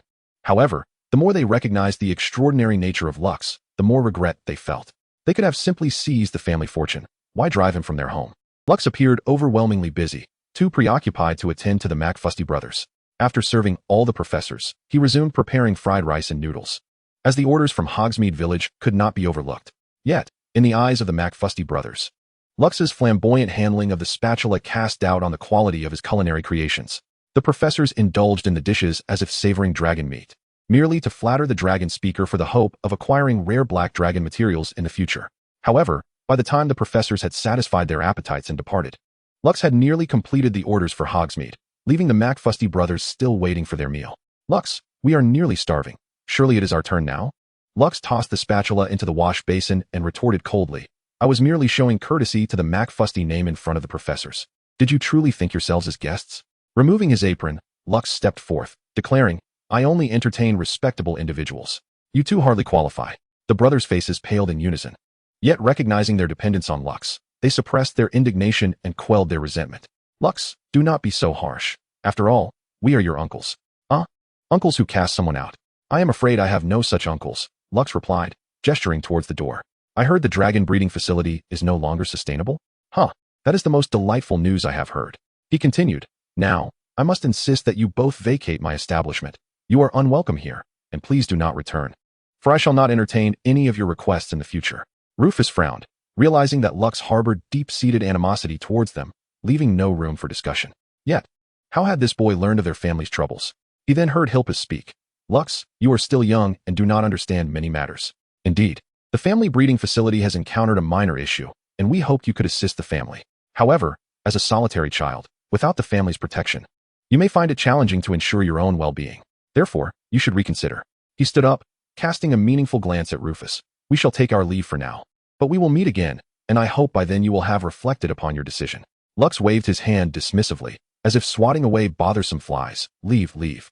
The brothers exited the restaurant, their faces ashen. Upon reaching the outskirts of Hogsmeade, Rufus inquired, "What shall we do now?" Hilpus revealed a sinister smile. We must inform the village of Hogsmeade about the unfortunate occurrences that transpired last night, which they are likely unaware of. It is imperative that they know their villagers went missing at the Dragon's Tail restaurant. Rufus raised an eyebrow, suggesting that you propose to have Locks apprehended first? Precisely. Then we shall intervene to extricate him under the guise of family allegiance. Given the lack of evidence concerning last night's events, he can only be considered a suspect, making the maneuver relatively straightforward. Subsequently, we shall justify the Ministry of Magic's enslavement mark on him under the pretense of oversight, binding him to our family for eternity. Branding a squib is not without precedent at the Ministry. Such occurrences were rampant 40 years ago. Indeed, a squib holds less value than a house elf. Given our relationship with Cornelius Fudge, there should be no obstacles. As long as we maintain control over him, he will be compelled to assist us in managing the Black Dragon, and we need not worry about him disrupting the Dragon Soul communication ritual. Helps. Are you not concerned he might retaliate against us? If we do not scheme against him, shall we merely wait for our castle to be seized and our kin consumed by the Black Dragon? You should realize that resorting to robbery is not a sustainable strategy. 20 minutes later, at the Hangees' residence in Hogsmeade. Who are you? Old Hangees gazed at the two unfamiliar figures, perplexed. Good day. Are you the village chief, Hangees? I am Helps, and this is Rufus. We have recently heard of a new village being established adjacent to Hogsmeade. Upon hearing this, Old Hangees' expression darkened considerably. We ventured over last night to investigate, only to witness 2 of your villagers being dragged into the Dragon's Tail restaurant. It is quite shameful. We were too frightened to raise an alarm and fled the scene. However, after a night of contemplation, we deemed it necessary to notify you, thereby alleviating our conscience. Please forgive us. We were simply too terrified at that moment. Chapter 37. Why not report me to the Ministry of Magic? Old Hangees narrowed his eyes. The sudden appearance of these 2 was evidently not merely a matter of passing on information. These individuals were not strangers. They undoubtedly belonged to the British wizarding community. He rummaged through his memories, certain he had encountered them before. When had that been? The youthful faces gradually aligned with the 2 before him. They had frequently visited the village during their time at Hogwarts. As recollections sharpened, Old Hangees smirked. The offspring of the McFasty family. If memory serves. That squib was cast out by the McFasties. What is this? Seizing their property was not sufficient. They must pursue complete annihilation? Yet Old Hangees did not condemn their intentions of making him the scapegoat. In truth, he harbored a profound disdain for Locks. The squib, whom he had expelled, had swiftly established a new village near Hogsmeade, with takeaway services continuing unabated. It was utterly revolting. He could not continue to visit, primarily because the other party had departed from Hogsmeade, leaving him without authority to intervene. Additionally, that young scoundrel had the backing of Hogwarts, and it was a mystery how that little mute had managed to secure Dumbledore's support. However, an opportunity had now presented itself. If he could eliminate that bothersome entity, Old Hangees would not mind being used as a pawn by the McFasty brothers, provided their claims were indeed truthful. As for the 2 villagers they mentioned, Hangees immediately deduced that besides Shippola and Boris, there could be no one else. Hangees cast a penetrating glance at the McFasty brothers, exited the room, and shut the door behind him, striding directly towards the nearest fish and chips shop owned by Boris. Boris was not at home. Hangees knocked persistently on the door without receiving any response, so he turned and headed towards a casual eatery, allowing the McFasty brothers to follow closely behind. Shippola was also absent. Thus, it was highly likely that the brothers' assertions bore truth. Those 2 fools could not even handle a little mute. Hangees set his course towards the outskirts of the village, and the McFasty brothers hurried to catch up. Mr. Hangees, aren't you going to report to the Aurors? This could very well involve a murder case. Helps inquired. Hangees cast a frosty glance at him. I do not require your guidance in my affairs. Should I ascertain that young scoundrel's culpability, I will undoubtedly inform the Aurors to apprehend him. Helps clicked his tongue internally, having heard tales of Hangees' peculiar temperament, likening him to Aberforth from the Hog's Head, one of the 2 eccentric old men of Hogsmeade. It now appeared that the rumors held merit. He leaned closer to Rufus and whispered a few words. Rufus nodded and turned towards the post office. In that brief interval, Hangees had already traversed a considerable distance, prompting Helps to furrow his brow and hasten to catch up. Inside Locks' shop lay a very human-like hestery black dragon. He was acutely aware of what that entailed. Yet, he could not disclose this to Hangees, which posed a significant dilemma. The only course of action was to buy time until reinforcements from his family arrived.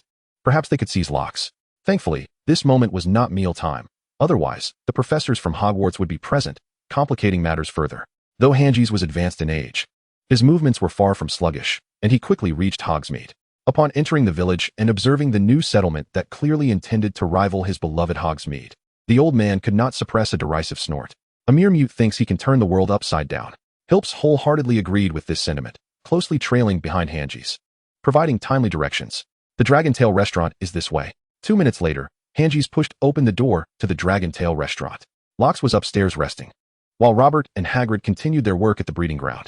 At that moment, the first-floor restaurant was occupied solely by Heldnot, who sat at the bar in a daze.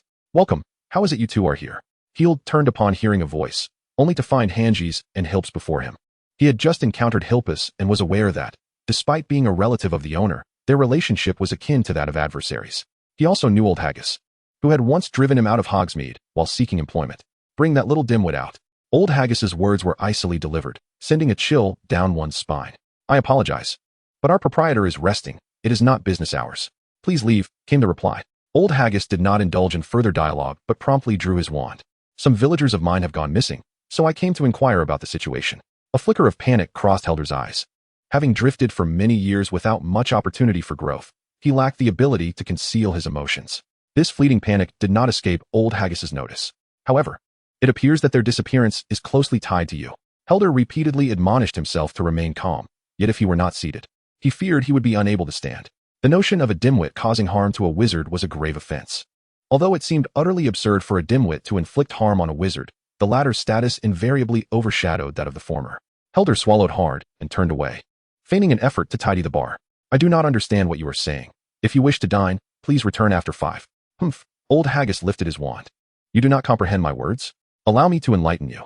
Petrificus totalis.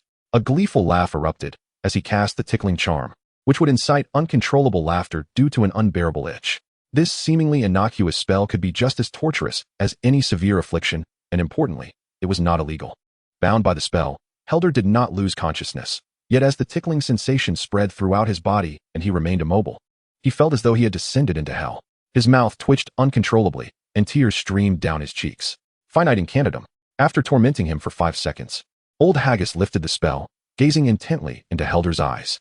"Now do you understand what I am saying? If you remain silent, I would not mind prolonging your amusement for a few more seconds." Helder gasped for breath, even with the spell lifted. He felt as if he were still engulfed in itchiness. Nevertheless, he lifted his head, weary yet resolute, and replied, "I know nothing." Old Haggis smirked and raised his wand once more. A tough nut to crack. Petrificus totalis. Helder clenched his teeth and shut his eyes, bracing himself for the ordeal.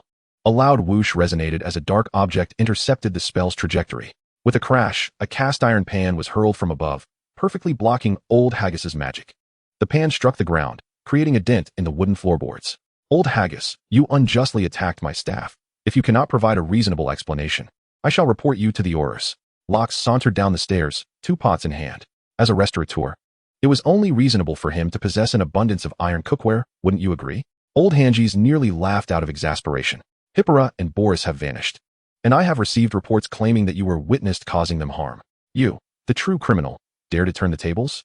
Upon reaching the ground floor, Lox approached Hilder, gently patting him on the shoulder in a gesture of commendation. Although this seemed rather incongruous for an 11-year-old boy, Hilder felt an undeniable sense of tranquility wash over him. "How peculiar," Lox remarked to old Hanji's. "With Hippora and Boris missing, why have you come to me? Do not forget, I am unable to enter Hogsmeade. Moreover, I am mute. While they are wizards, I could not possibly overpower them. Besides, I harbor no animosity towards them. It was you who expelled me from Hogsmeade, not them. I have no motive to harm them. Is this not slander?" Lox gestured towards the door. "Why not report me to the Ministry of Magic?" Chapter 38. Is this truly an 11-year-old? Observing Lox's audacious demeanor, old Hanji's narrowed his eyes. "You have had ongoing conflicts with Hippora and Boris. I expelled you from Hogsmeade because they came to me in distress. You may feign ignorance, but that is the reality. Many witnessed the uproar when those two visited your establishment. They have coexisted peacefully in the village for years. They have no enemies. It is evident that only you possess a motive." Old Hanji's pointed to the gentleman standing at the door. "This gentleman and his companion saw you dragging Hippora and Boris into your shop last night. You cannot deny it." Lox cast a cold glance at Hilpus. Upon seeing him enter alongside old Hanji's, Lox realized that this debacle was instigated by Hilpus, clearly aimed at cornering him into submission. However, dragging Hippora and Boris into the shop? Was it not Big but who had carried them away last night, transforming into dragon form and taking them deep into the Forbidden Forest? Thus, Hilpus witnessed the entire incident, yet he chose to conceal Big But's involvement. What could be the reason behind this? Lox had no time for contemplation. He needed to dismiss old Hanji's. "Mayor Hanji's, this gentleman bears a grudge against me. Thus, his words hold no weight." Lox raised his hands in exasperation. "Furthermore, I am curious as to your intent in seeking me today. If it is merely to provoke discomfort and elicit anger, then you have succeeded. I am currently unjustly accused and filled with fury. However, if your goal is to apprehend me, I must assert that you hold neither the authority of an aura nor any evidence.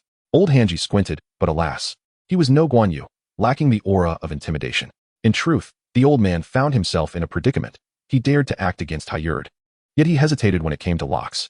This young lad, under the protection of Hogwarts, was not someone he could easily confront. Originally, he could have capitalized on the disappearances of Hippora and Polis, but unexpectedly, Locks proved to be as slippery as an eel, deftly countering his assertions. Was this young mute truly only 11 years old? Shouldn't a mere boy of such tender age be preoccupied with Quidditch and wizard's chess, and upon being intimidated by adults, promptly divulge everything in fear? Seeing that old man Hanges remained silent, Locks chuckled. The village chief Hanges neither speaks nor departs. Are you perhaps waiting for business hours to dine in my establishment? I would be delighted to have you as a customer. But such indecisiveness may indeed tarnish your reputation in the village. The old man's face fluctuated in hue, a mix of green and purple. Curse that little mute. Were it not for that old fool Dumbledore's protection, I would make you truly suffer. Hilpus, observing Locke's ability to render old Hanges speechless with but a few words, felt a surge of incredulity. The old man had previously appeared exceedingly arrogant, yet this was the extent of his resolve? What reasoning was there to be had with a child? A direct confrontation to apprehend him would suffice. Evidence could be gathered later. Surely, the Ministry of Magic would not side with a mute, especially one who had been completely stripped of his wizarding status. Yet today, it was imperative that old Hanges took the lead, for it was the villagers of Hogsmeade who had gone missing. If Hilpus were to report the matter, it would be difficult to clarify motives, and they might even be suspected of being the culprits themselves. It was no wonder Hilpus thought this way, for he was unaware of how much the professors of Hogwarts favored Locks. Suddenly, with a series of pops, a throng of people filled the first-floor dining area. Hilpus felt a wave of relief. Rufus had arrived with reinforcements. Standing amidst the crowd were Rufus and 7 members of the McFasty branch. For Hilpus knew that this establishment concealed a semi-adult fire dragon, capable of transforming into human form. If there weren't enough hands, Locks might escape on the back of the black dragon, but with himself included, a total of 9 McFasty members should suffice to restrain a small black dragon. In addition to the McFasty branch personnel, 3 wizards clad in black robes stood alongside Rufus, who, following Hilpus's instructions, had not only summoned family reinforcements, but also remembered to file a report. Old Hanges, in his inflated sense of authority as village chief, foolishly neglected to report the incident at once. Should any unforeseen circumstances arise, that would only grant Locks an opportunity. Hilpus was immensely pleased. It was all thanks to him. Thus, if he could connect the disappearances of those 2 to Locks, with the Aurors present, Locks would inevitably be taken back to the Ministry of Magic for questioning. Once he entered the ministry, there would be no escape for him. Yet, he seemed to overlook that since earlier, Locks had maintained an air of calm. Would his plan truly unfold as intended? Locks looked at the sudden appearance of the crowd with a cold smile, resolutely deciding to install an anti-apparition device in the village and arrange protective magic for the Dragon Tail restaurant. Is this the place? Inquired the lead Auror, his curly chestnut hair framing a face marked by a deep scar on the left cheek, projecting an air of competence typical of someone in their 40s. Indeed it is, responded Rufus. We visited this new village last night and happened to witness the staff of this restaurant incapacitating 2 villagers from Hogsmeade. This is Mr. Hanges, the village chief of Hogsmeade, who has confirmed today that 2 villagers, both restaurateurs, are missing. I suspect this may be due to commercial rivalry. The leading Auror sniffed, casting a piercing glance at Rufus before scrutinizing Rox and Helder. You are the proprietor here, are you not? You are accused of intentionally harming wizards. What do you have to say for yourself? Helder recoiled, for during his time as a wanderer, he had always feared the Aurors. However, before he could respond, Rox interjected. Sir Auror, I am the owner here. This individual is merely a newly employed staff member. You? The Auror regarded Rox with surprise, then stretched his neck to ease the tension. Although you are underage, due to the involvement of 2 wizards' lives, you must accompany me to the Ministry of Magic for questioning. Rox shook his head. Sir, first and foremost, I believe this is a case of slander because... He pointed sequentially at Silpus, Rufus, and old Hanges. These 3 gentlemen harbored deep grievances against me. Mr. Silpus McFasty expelled me from my family on the grounds of being a squib and embezzled the castle and dragon farm my father bequeathed to me. Mr. Hanges, the village chief of Hogsmeade, loathed squibs and forcibly acquired my property, driving me out of Hogsmeade. In fact, due to a magical contract, I am currently unable to enter Hogsmeade, making it highly improbable that I am connected to the disappearance of those 2 gentlemen. The Aurors nodded, one female Auror casting a disdainful glance at Silpus. Rox continued, furthermore, the pressing matter at hand is not to apprehend an innocent like myself, but to devise a means to locate the missing gentleman. They may have merely lost their way in the Forbidden Forest. As you are aware, the Forbidden Forest at Hogwarts is quite treacherous for those unfamiliar with it. If they are indeed lost within, the sooner we initiate a rescue, the greater their chances of survival. Nonsense, Sulpus shouted. We witnessed those two gentlemen meet their demise in your establishment. Or, do not be deceived by this brat. Rox smiled. As I stated, I am a squib. And my employee Helder Knott is also a squib. This cannot be fabricated. I am uncertain whether you would believe the absurdity that two non-magical individuals could defeat two wizards. However, I myself find it utterly implausible. The Auror nodded, acknowledging that although the youth was quite young, his reasoning was remarkably coherent. He was indeed correct. How could mere non-magical folk possibly contend with wizards? Hilpus's expression grew increasingly cold. He had not anticipated that Rox would prove to be such a formidable adversary, nearly persuading the Auror to his side. Mr. Auror, Hilpus said, his expression twisted with conflict. As you know, this boy was once a member of our family. When he was expelled, he took with him a black dragon from our lineage. If he has the assistance of a black dragon, those two wizards are no match for him. This is why I have brought so many relatives to aid in this matter. Indeed, you heard correctly. This boy possesses a black dragon. Chapter 39, The Non-Magical's Lack of Rights. A black dragon? The Aurors turned to Hilpus, who had initially seemed to champion justice and report wrongdoing, but now appeared more intent on ensuring that the 11-year-old was temporarily detained by the Ministry of Magic. Such outrageous claims were being made. At that moment, Rox interjected with a smile, Mr. Auror, as you can see, my dwelling is quite small. Where could I possibly hide a black dragon? Beneath my bed, perhaps? At that moment, the hefty creature, currently resembling a human, stirred from its slumber amidst the glass shards, exhaling a few sparks of fire. Though it now bore a human form, it remained, at its core, a fire dragon. It rolled over, inadvertently positioning itself beneath the bed. The Auror nodded, recognizing that this farce needed to conclude. As Rox had indicated, the most pressing matter was to locate the two unfortunate individuals who had gone missing. It seemed likely that they had become lost in the Forbidden Forest. No, he is lying. Hilpus, sensing the tide turning against him, hastily retorted. I witnessed this boy orchestrating the enclosure of a space outside the village. If he is not raising a black dragon, why would he do such a thing? Rox shook his head, feigning innocence. I run a restaurant. What is wrong with raising a few livestock to manage costs? Does a non-magical person not even have the right to keep some small animals? At this juncture, the Aurors had entirely shifted their allegiance to Rox, as Hilpus and old Hanges could provide no tangible evidence. Drawing a deep breath, Hilpus realized that if they did not apprehend Rox today, the boy would become increasingly vigilant, and future opportunities would dwindle. He certainly had evidence. His and Rufus's memories served as proof that could be extracted for examination. However, much of what they had done the previous night was not suitable for public disclosure. Otherwise, Rox might find himself investigated. Yet it was highly probable that he would be exonerated due to the illegal intrusion of those two villagers, while the brothers would face serious charges of robbery and attempted kidnapping. Most critically, the fact that the black dragon could assume human form must remain concealed from other pureblood families, for it represented a visible and formidable power. Even if Rox were merely non-magical, those influential families would go to great lengths to court him for the sake of that dragon. At that point, controlling Rox would become an even more daunting task. Hilpus exhaled deeply and approached the elderly Hanges, whispering a few words. Hanges furrowed his brow, creating distance between them, and cast a glance filled with inquiry. Hilpus nodded resolutely, signaling Hanges of his confidence. So let it be, declared the leading Auror. Next time, refrain from reporting without tangible evidence. Gather your team and join us in the Forbidden Forest to search for the missing individuals. Wait, Mr. Auror, Hanges interjected. We indeed should promptly seek the whereabouts of Hippora and Boris, yet we cannot disregard this little mute. Faced with the Auror's evident impatience, Hanges pressed on. This lad harbors a profound grudge against the two missing persons. Our previous altercation in the dining hall slipped my mind. The missing villagers also operated a restaurant and are his competitors.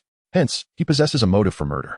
I believe you ought to escort him back to the Ministry of Magic for thorough questioning, rather than allowing him to roam freely. Should he indeed be the perpetrator, he might exploit this opportunity to obliterate evidence. What then? Lox stared intently at Hilpus, contemplating whether this traitor intended to deliver him to the ministry. The Auror pondered, seemingly swayed by Hanges' reasoning, and addressed Lox. Child, Mr. Hanges has a point. Why not accompany us back to the ministry? Once the investigation is complete, you shall be released. As Lox wrestled with the predicament, recognizing the Auror's authority represented the ministry and the potential complications should matters go awry, an abrupt crack echoed, heralding Professor Frank Mitchell's sudden appearance in the dining hall. Behind him, a house elf named Dodo cowered, terrified by the crowd, and promptly vanished with a soft pop. Although the McFasty branch had never encountered Dodo, the elf had seen these individuals before. Fearing his emotions would betray him and jeopardize his master's affairs, he deemed it prudent to hide. Yet, no one noticed Dodo, as the Aurors immediately flocked to Professor Mitchell. "Captain Mitchell, what brings you here?" Mitchell glanced at the leading Auror, disappointment etched on his face. "Roland Wells, I cannot believe you could be so foolish." Roland Wells, the Auror in question, appeared bewildered, having intended merely to greet his former superior, only to find himself reprimanded. "Are you still unconvinced? Tell me, how does the ministry typically handle a mute during inquiry?" Roland paused, his expression paling as he lowered his gaze. The ministry's approach to mutes typically encompassed two straightforward and efficient methods. Firstly, if the matter pertained to wizards, decisions would primarily reflect the wizard's testimony, as the mute's perspective held little weight. Thus, the interrogators would likely rely on the wizard's account without conducting a detailed examination of the mute's statements. In their eyes, a squib devoid of magical abilities is undoubtedly a sinister, envious wretch, a loathsome scoundrel who cannot abide the success of wizards. The second scenario involves carelessly tossing the squib into a temporary prison, where no inquiries are made, only to be brutally subjected to a memory charm when the time comes to clear the prison, after which they are unceremoniously cast into the Muggle world.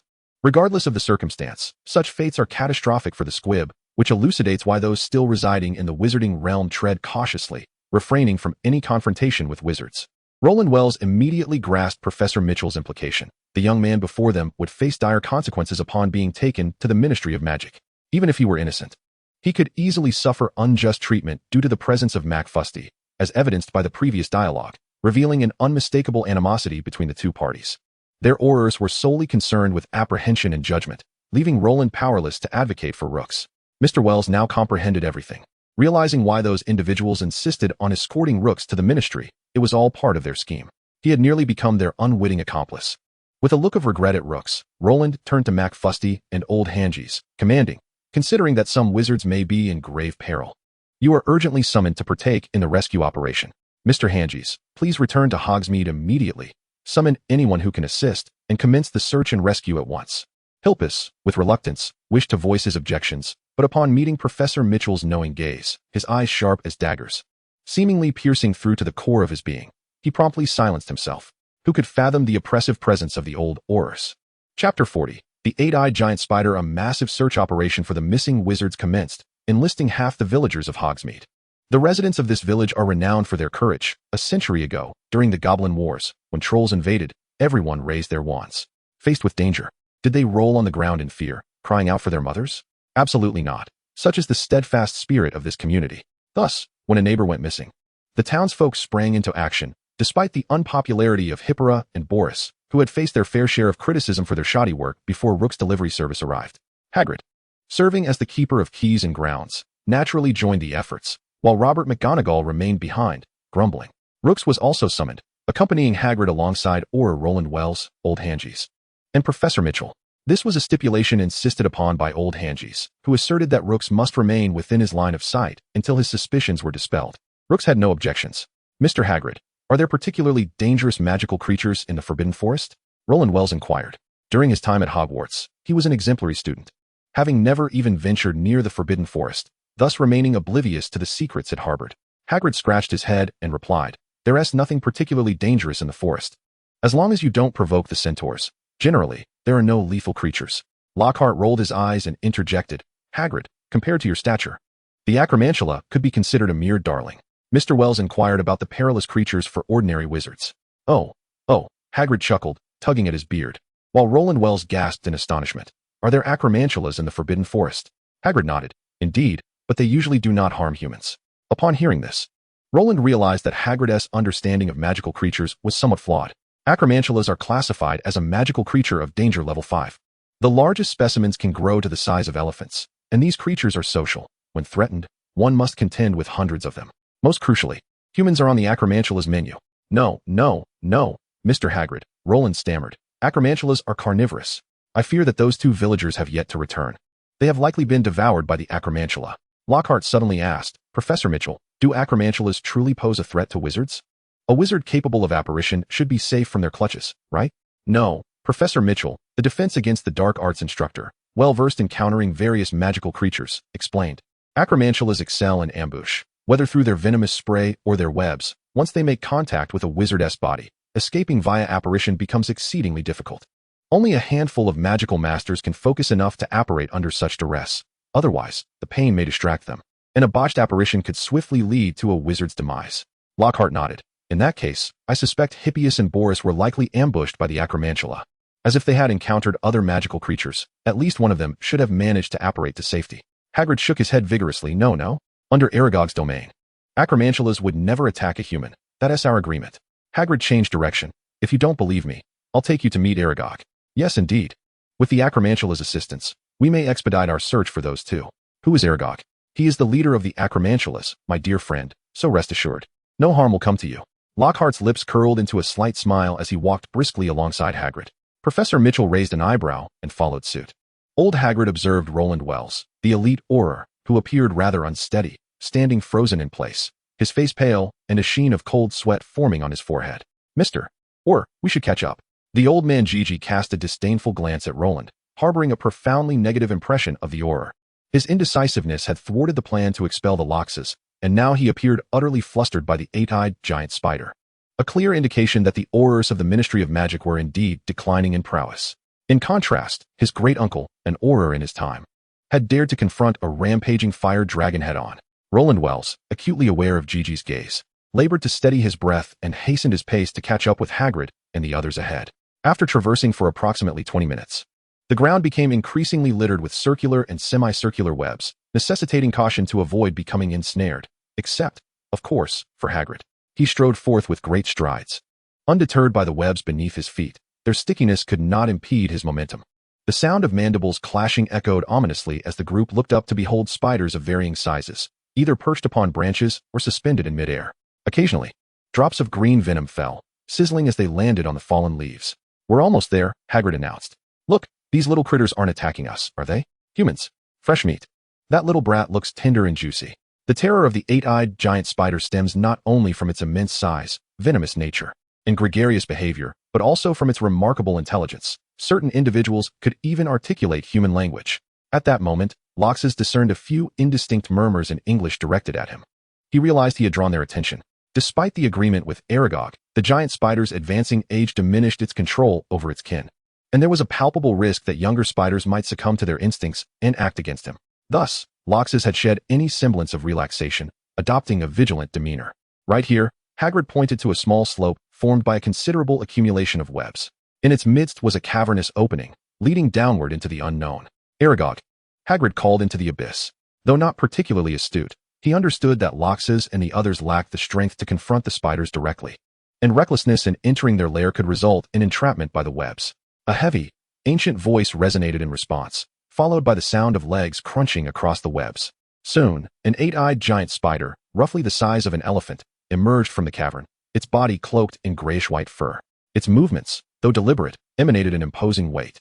Yet, within its 8 black eyes, there were flecks of white, a sign of cataracts. Should the white completely obscure the black, it would succumb to blindness. Aragog, Hagrid stepped forward, extending his hand. The colossal spider lowered itself slightly, allowing Hagrid to gently stroke its mandibles. 2 villagers from Hogsmeade have gone missing in the Forbidden Forest. I would like to ask if your offspring could assist in their search. Hagrid had always trusted that the 8-eyed giant spider would not harm anyone, but Aragog's body quivered slightly, his murky eyes sweeping over the individuals behind Hagrid, all of whom had perished. They were consumed by my children, Aragog declared. Chapter 41, The Nemesis. 2 emaciated corpses were presented before the assembly, their flesh having been utterly devoured, leaving only yellow-green, translucent skin draped over their skeletal remains. However, the old man Hagrid still recognized them as belonging to Sapphira and Polis. Oh, Aragog, you promised me you would not harm humans, Hagrid lamented, his face contorted in sorrow. You promised. Aragog replied, I have done my utmost, but my children are becoming increasingly uncontrollable. As you can see, I am old, my vision is nearly gone. Oh, Hagrid sighed in pain and pity, gently stroking Aragog's head, a gesture only someone of his towering stature could achieve. Meanwhile, Professor Mitchell had extracted the wand from the corpse's sheath and handed it to Roland for examination with a spell. Roland nodded, suppressing the terror rising from his bones, and began to scrutinize the 2 wands. These 2 do not appear to be virtuous individuals, Roland remarked, glancing at Hagrid as he continued his inspection. Avada Kedavra?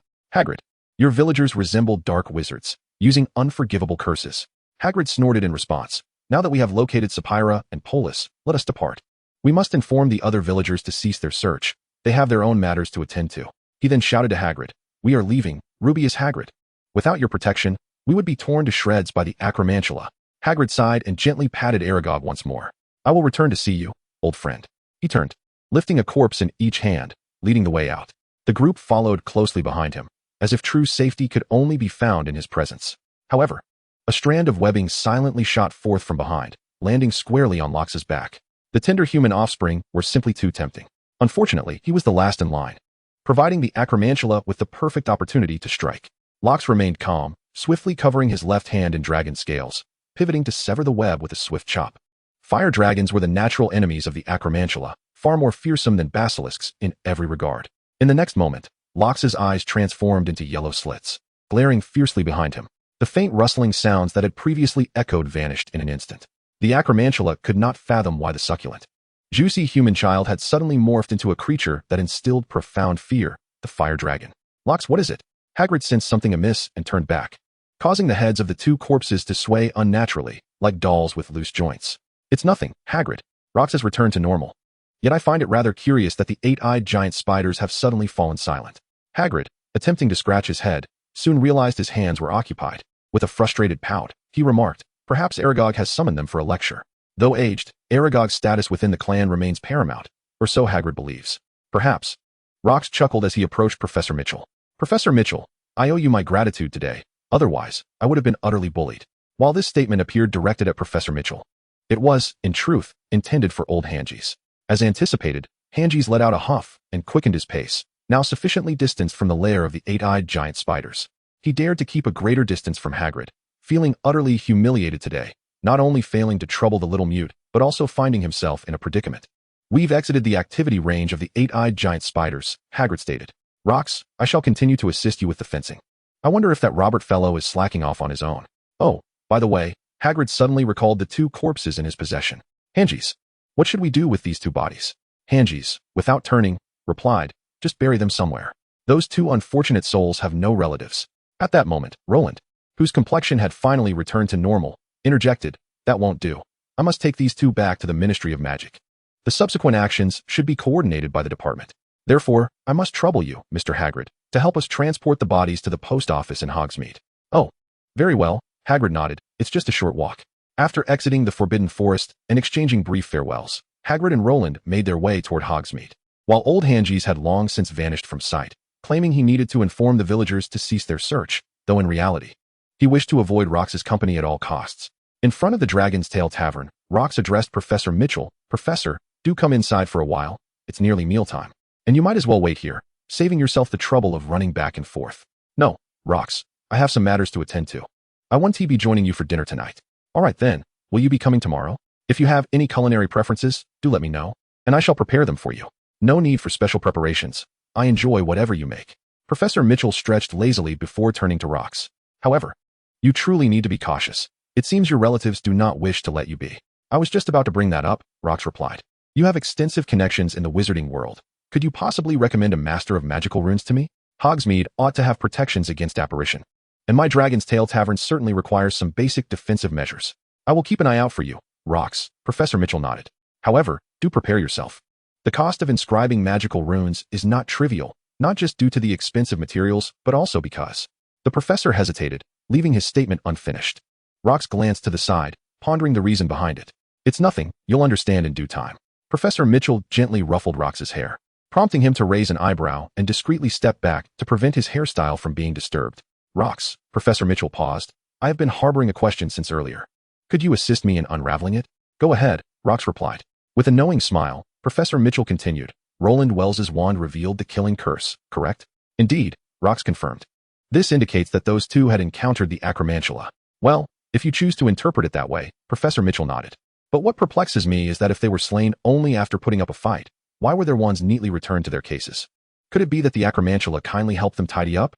Chapter 42. Let them relish their triumph for a few more days. Rox's pupils dilated rapidly.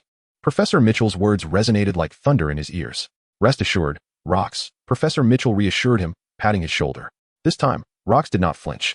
The wands of those unfortunate souls contained both the unlocking charm and the killing curse, making it evident that they were victims of a home invasion. Whoever cast them into the spider's lair would not face repercussions. This is indeed a genuine act of self-defense, wouldn't you agree? Rox furrowed his brow slightly. Professor, why is that? Albus Dumbledore aided him due to the long-standing friendship between the Dumbledore and McFasty families. Albus Dumbledore assisted him because they were kindred spirits, exchanging mutual benefits. But what, I wonder, motivates Professor Mitchell's goodwill?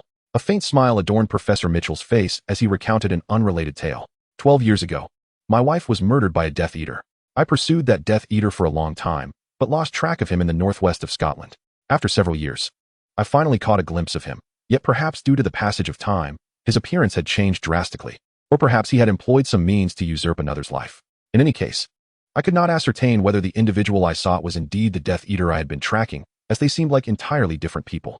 This man possessed ample evidence proving his disconnection from the Death Eater and held a legitimate identity, which hindered my pursuit through the Ministry of Magic.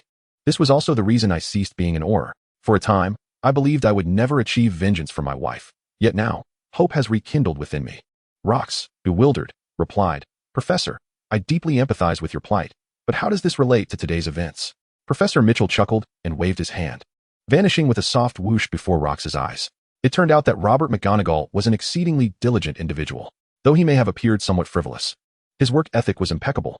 The efficiency in the kitchen that evening surged significantly, all thanks to Robert's involvement, much to Rox's relief. Among the professors dining at the restaurant today, Professors Mitchell and McGonagall were notably absent. Professor Mitchell cited personal matters, but what could have kept Professor McGonagall away? Surely it cannot be that the seasoned cat lady has grown weary of her own culinary creations. As the restaurant closed for the evening, Robert returned to his chosen abode. Conveniently located directly behind the establishment, a mere 35 seconds walk from the door. Hilder, meanwhile, continued to set up his cot at the entrance of the restaurant. Following last night's events, his vigilance had intensified, and he had stowed the unusual pot beneath his pillow. Upon returning to his room, Lox was greeted by the sight of a large figure perched at the foot of his bed, resembling a dog eagerly awaiting its master's return. The once scaly forehead of his companion now revealed a small patch of white skin, signifying another step in her transformation, and indicating that Lox himself had grown stronger. Dodo, fetch Soso, he commanded. As you wish, master, came the reply. A minute later, Dodo reappeared with Soso in tow. Master, Dodo said, positioning himself discreetly between the large figure and Soso. Even after shrinking to a more human size, the penetrating gaze of a dragon could instill considerable pressure upon the house elf. Soso, how have you progressed with the tasks I assigned? I have followed your instructions diligently, master, Soso replied, her large eyes blinking, the long lashes fluttering like delicate fans. I recorded the scene of the robbery by Hilpus. Lox nodded in satisfaction. Show me. Of course, master. Soso retrieved a capturing orb, cradling it in her hands. The seemingly ordinary crystal began to emanate hues of blue and gray, casting moving images upon the wall, albeit silently. The visuals depicted a man, heavily cloaked, lurking in the shadows of a corner alley, ambushing a witch and compelling her to surrender all her valuable possessions through an incantation. The man then slipped into a nearby alley and met another individual at the entrance of the Bogenbach shop. Master, the Bogenbach shop is heavily guarded. I could not enter. Soso reported. That is acceptable, Soso. The Aurors will ascertain their intentions. The scene continued to unfold as the two figures exited the shop and hurriedly departed. The narrative shifted to the Isle of Heshtiri, specifically the McFasty castle. Despite the change of scenery, the protagonists remained the same, their identities obscured by their attire. The men unwrapped their scarves and removed their hoods, revealing their true identities. Hilpus McFasty and Rufus McFasty. With the footage concluded, Lox nodded in approval. Well done, Soso. Encouraged by Lox's praise, Soso danced with delight. Master, would you like me to deliver the capturing orb to the Auror office at the Ministry of Magic? Rox shook his head, urging patience. It was evident that sustaining so many black dragons could not solely rely on the meager funds acquired through theft. Continue to monitor them. He instructed. They are bound to strike again, and your task is to gather more evidence. However, Soso's eyes, reflecting Rox's visage, revealed a deep sorrow. They drove you out of the castle and even dared to pursue you here to create chaos. I wish I could send them straight to prison. Rox stepped forward, gently ruffling Soso's seemingly bare yet still plush head, and smiled. Let them bask in their hubris for a few more days. Soon enough, their laughter shall turn to despair. Dodo interjected. Master, that old man Gigi is so fixated on you. Should I create some trouble for him? Rox playfully patted Dodo's head. No need. Once our Hogsmeade takes off, the prosperity of Hogsmeade will soon become a relic of the past, while he will be left to guard a desolate village, slipping into the grave with regret and solitude. Master, do you truly believe Hogsmeade can reach such heights? Rox merely smiled in silence. The decades-ahead concept of the Muggle complex would serve as a profound paradigm shift for the modern wizarding world. Once the Hogsmeade complex was established, not only would Hogsmeade be transformed, but Diagon Alley would also feel its tremendous impact.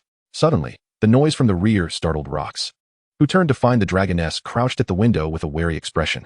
Master, someone is approaching. Rox rubbed his temples, exasperated. How can one live like this? With nocturnal visits every few days? Perhaps I should not wait for Professor Mitchell any longer and head to Diagon Alley tomorrow to consult the Master of Magical Formations to set up some defenses. This is truly maddening. Chapter 43. Professor McGonagall, are you still awake? A polite knock echoed from the door, as Rox descended with 2 iron pots in hand. He found Helder standing at the entrance, gripping an extraordinary pot with a nervous expression. The knocking continued. Rox approached the door silently, the moonlight filtering through the window, allowing him to faintly discern Helder's face.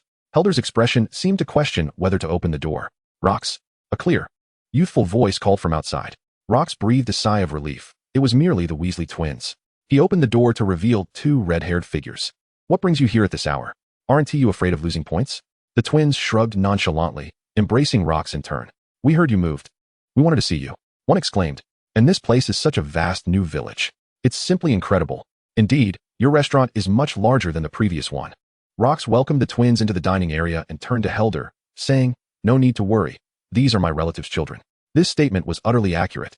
For when it came to pure-blood families in England, they were all interconnected. Helder's family had, in fact, been linked to the McFasty family through marriage a century ago. Rox, we have yet to sample your culinary skills. The students and professors of Hufflepuff have extolled your cooking to the heavens and back. Today, we must indulge ourselves. Rox crossed his arms, pondering how to persuade these 2 rascals to return to Hogwarts. Did you bring any money? My meals here are rather costly. This was undoubtedly a devastating blow, for it is well known that the Weasley family is quite impoverished. The twins had never considered that dining at Rox's establishment would require payment. Their previous delightful experience had led them to subconsciously regard Rox as a dear friend, believing that one does not pay for food at a friend's house. However, they now realized that Rox was running a restaurant, and dining out naturally entails a bill, especially since Rox had already made his stance clear. We have no money, Fred scratched his head, while George turned out his empty pockets for Rox to see. Indeed, we have no funds. We spent all our pocket money on researching prank products. Rox's eyes lit up. How had he forgotten this? The twins had demonstrated remarkable alchemical prowess and creativity from a young age, and in the original narrative, they had successfully managed the Weasley Wizard Wheez's shop, relying on their own inventions of quirky, yet practical items. Rox inquired, Do you have any research findings? The question, though abrupt, instantly invigorated the twins when it came to discussing their prank products. They excitedly rattled off an array of inventions, from biting doorknobs to whoopee cushions, an impressive variety. While some of their current projects might not meet Rox's standards due to their age, it must be acknowledged that the Weasley twins were true geniuses. How about this? Rox suggested, allowing Helder to light the fire while he moved toward the kitchen. Tonight's supper is on me, but later, I intend to open a joke shop in Hogsmeade, and I need you to provide samples of various novel goods. You're opening a joke shop? The twins exclaimed in unison. Yes, but I have yet to find a manager. We can do it. The twins' eyes sparkled with excitement. Their dream was within reach. How could they not be thrilled? You? Rox stroked his chin. You are still quite young, and you have school to attend. We can manage it, Fred insisted, gripping Rox's left hand, while George seized his right. The most important thing for a joke shop is good ideas. No one in the wizarding world has as many good ideas as we do. Indeed, if you want the joke shop to flourish, the Weasley brothers are indispensable.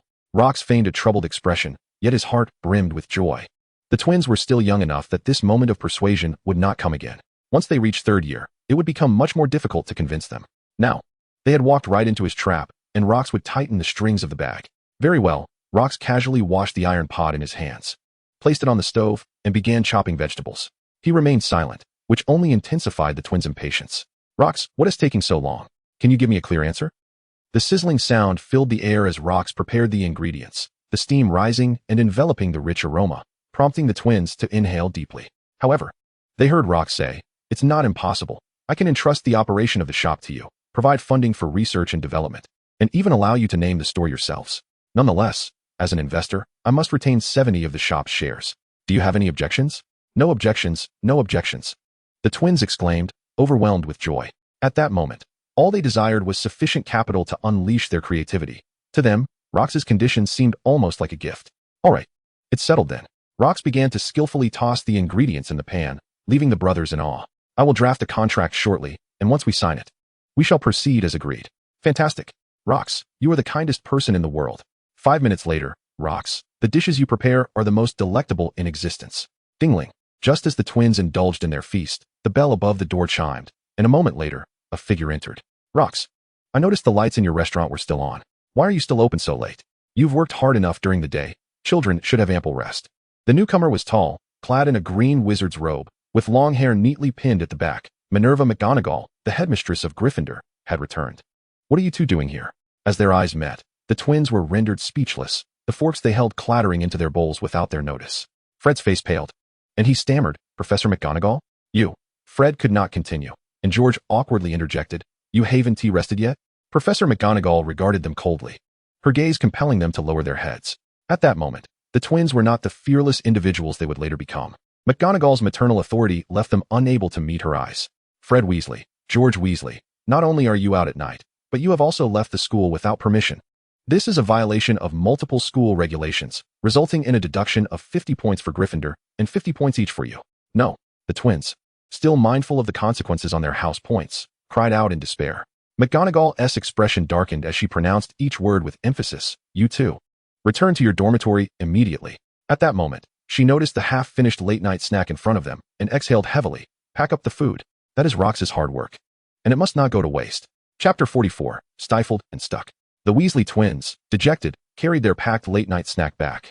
McGonagall accepted the warm milk Rox offered and took a sip. Rox, if you encounter students like this again, you must inform me at once. Professor, do not forget. I am rather inept at communication and have no means to notify you. You have a house elf. This is not a secret. All the professors are aware. Very well. I shall certainly do so next time. Professor McGonagall nodded. Her visit this evening was evidently not to apprehend students wandering outside the castle. Lux, how is Robert faring under your guidance? Lux was taken aback, realizing that Professor McGonagall's unanticipated inquiry was regarding her nephew. Robert is diligent and possesses remarkable skills. He is an excellent assistant. A smile of satisfaction graced Professor McGonagall's face. That is reassuring. She paused for nearly 20 seconds before continuing, Lux, as for Robert's father. McGonagall hesitated, a rarity for her. His father is not a good parent. The reason he remained silent is due to an incident in his childhood when his father, while researching dark magical artifacts, inadvertently destroyed Robert's foundation. The boy has always faced challenges, yet he never complains, burying his struggles deep within. Robert conceals his true self, which may come across as insincerity at times. Lux, I hope you can understand him and refrain from casting blame. Lux chuckled. Professor, you worry too much. I am not a paragon of sincerity myself. What grounds do I have to judge him? We are all silent witnesses, struggling to survive in the wizarding world, and ought to support one another. Professor McGonagall set down her cup and rose. Then I shall rest easy, Lux. Regardless of the circumstances, thank you for attending to Robert. You are too kind, Professor. I have always received care from the professors at Hogwarts. Is it not so? The following morning, Lux awoke in bed. Having meticulously planned his itinerary for the day ahead, with his mind preoccupied, he naturally rose early. To his left, the rhythmic, robust breathing of a slumbering companion filled the air, while above, the ceiling echoed with soft rustling sounds. It was Dodo, who, upon sensing Lux's awakening, swiftly transitioned from slumber to work mode, as toothbrushes, cups, towels, and a basin of water promptly floated before him. After sharing breakfast with Robert and Hagrid, Lux beseeched Hagrid to accompany him to the Ministry of Magic. Poor Robert was left to construct the fence alone once more. Outside the Flu Network management office, Hagrid grumbled as he escorted Lux. What do you mean the Flu Network does not connect to Muggle settlements? How can Hogsmeade not be recognized as a wizarding village by the Ministry? Absurd. The declaration for Hogsmeade's new settlement was personally handled by Dumbledore. How can it not be considered a wizarding village? Lux patted Hagrid's large hand, which was at a height he could comfortably reach. He certainly could not pat Hagrid's thigh. It's all right, Hagrid. I anticipated these issues beforehand. If the Flu Network is unavailable, so be it. After all, Hogsmeade cannot remain entirely Muggle forever. Once wizards begin to settle here, the Flu Network's problems will eventually be resolved. In a rather amusing scene, an 11-year-old child comforts a man in his 50s, causing even Lux to chuckle. All right, Hagrid, let us proceed to Diagon Alley. I initially intended to enlist Professor Mitchell's assistance in locating a master of magical formations, but it appears I must hasten to establish the anti-disillusionment charms and defensive enchantments at Hogwarts. Otherwise, it would be perilously unsafe. You are correct, Lux. Hogwarts is currently lacking in many respects, and your relatives are hardly reliable, indeed rendering it unsafe. Hagrid's moods shifted rapidly. Moreover, considering Lux himself bore no anger. What cause had he to be upset? Then let us move swiftly, so we may complete our tasks and you can return to the shop to prepare lunch. Hagrid swept Lux into his arms, cradling him as one would a child, and hurriedly exited the Ministry of Magic, as though it were a place of ill omen. Hagrid harbored no fond memories of the Ministry, having faced the breaking of his wand, the revocation of his wizarding license, and imprisonment in Azkaban. Upon arriving at Diagon Alley, they entered the Nova Magical Formation Studio, where the proprietor, Master Poke Nova, was engaged with a visitor. "Professor Mitchell?" Locks exclaimed in surprise, turning at the sound. Professor Mitchell smiled and said, "Locks, you have arrived. Allow me to introduce Master Poke Nova, with whom I have collaborated for many years. I sought him out regarding your situation at Hogwarts." A warm wave of gratitude washed over Locks. Professor Mitchell genuinely cared about his plight. "Thank you, Professor. After all that transpired yesterday, I am quite concerned about the safety in the restaurant and wish to address it promptly. It's not that I distrust you. I simply thought it best to seek assistance myself." "I understand," Professor Mitchell replied. "It is indeed inappropriate for anyone to apparate into your restaurant, which is precisely why I am here today." He gestured towards the expressionless Master Poke Nova seated across from him. "Nova, this is Locks McFasty, the young lad who wishes to provide a home for the beleaguered muggle. You ought to lend him your support. What say you? I shan't insist on a discount, but at the very least, let us adhere to the old pricing." Poke Nova scrutinized Mitchell for a full 5 seconds before letting out a derisive snort. "Frank Mitchell, do you presume that I would agree to the old pricing and leave myself bereft of even my trousers?" Although Mitchell comprehended the implications, he feigned ignorance. "I am unaware of what you speak. We are old friends. How could I possibly let you suffer a loss?" Poke Nova drummed his fingers lightly on the armrest of the sofa, the leather emitting a crisp sound. "This Locks McFasty. His name suggests he hails from the McFasty family of the Heshadiri Isles, does it not? From the moment he entered, it was evident he is a muggle. My magical detection array yielded no response whatsoever. Moreover, the village he intends to establish is tailored for muggles, indicating that it will be populated entirely by them. Mitchell, how do you think these muggles should trigger the defensive magic array? They lack magical power, so to activate the array, they require a physical triggering device, which in itself must be capable of providing magical energy. You are not entirely ignorant of alchemy. The materials currently available on the market that can autonomously supply magical energy are in high demand. Are you suggesting that I pay the old price? Is this not a trap?" Mitchell wore an awkward smile, fully aware of these circumstances, yet as Rock's representative, he naturally had to consider Rock's interests. Nova turned once more to Rock's. "Young man, it's not that I discriminate against your muggle status, but as a businessman, I cannot engage in unprofitable ventures. In truth, had it not been for Mitchell, I would not have even entertained a meeting with you, for I believe muggles should face their identity and live honestly in the non-magical world. The wizarding community has no room for muggles." Rox furrowed his brow. Nova's attitude had already softened, as it reflected the general sentiment of the wizarding world towards muggles. "Let us put it this way, out of respect for Mitchell, I am willing to accept your commission, but the price will be considerably high. If you can accept it, then so be it. If not, I have no recourse." Rox nodded. "I understand. Please, quote your price." Nova regarded the composed young man before him with a glimmer of appreciation and stated, 60,000 galleons. Chapter 45, The Revenge of Old Man Geiss. 60,000 galleons? Rox and Mitchell exclaimed in unison. "Poke Nova," Mitchell cried out. "I did not expect you to be this kind of person. Even if we need to add other rare materials to enable a muggle to use the magic array, it should not amount to 60,000 galleons. Do you take me for a fool? A material that provides autonomous magical energy, such as Greybaiter crystals, costs at most 1,000 galleons. Nova scoffed. "Is this merely a matter of materials? This concerns the reputation of my workshop. If word gets out that I carved a magic array for a muggle, will pure-blood families still come to me? Those self-proclaimed noblemen would shudder at the thought of using a magic array identical to that of a muggle. My business would plummet." Mitchell fell silent, for Nova spoke the truth. Nova crossed his arms and glanced at Rox, continuing, "Moreover, last night, the entire Diagon Alley received a notice from Old Man Geiss, the mayor of Hogsmeade, stating that anyone daring to engage in business with Rox McFasty of Hogsmeade should not expect to earn even a single canute from Hogsmeade. If it weren't for the fact that the magic array business in Hogsmeade is not under my purview, Mr. McFasty, you would not even think of entering my door today."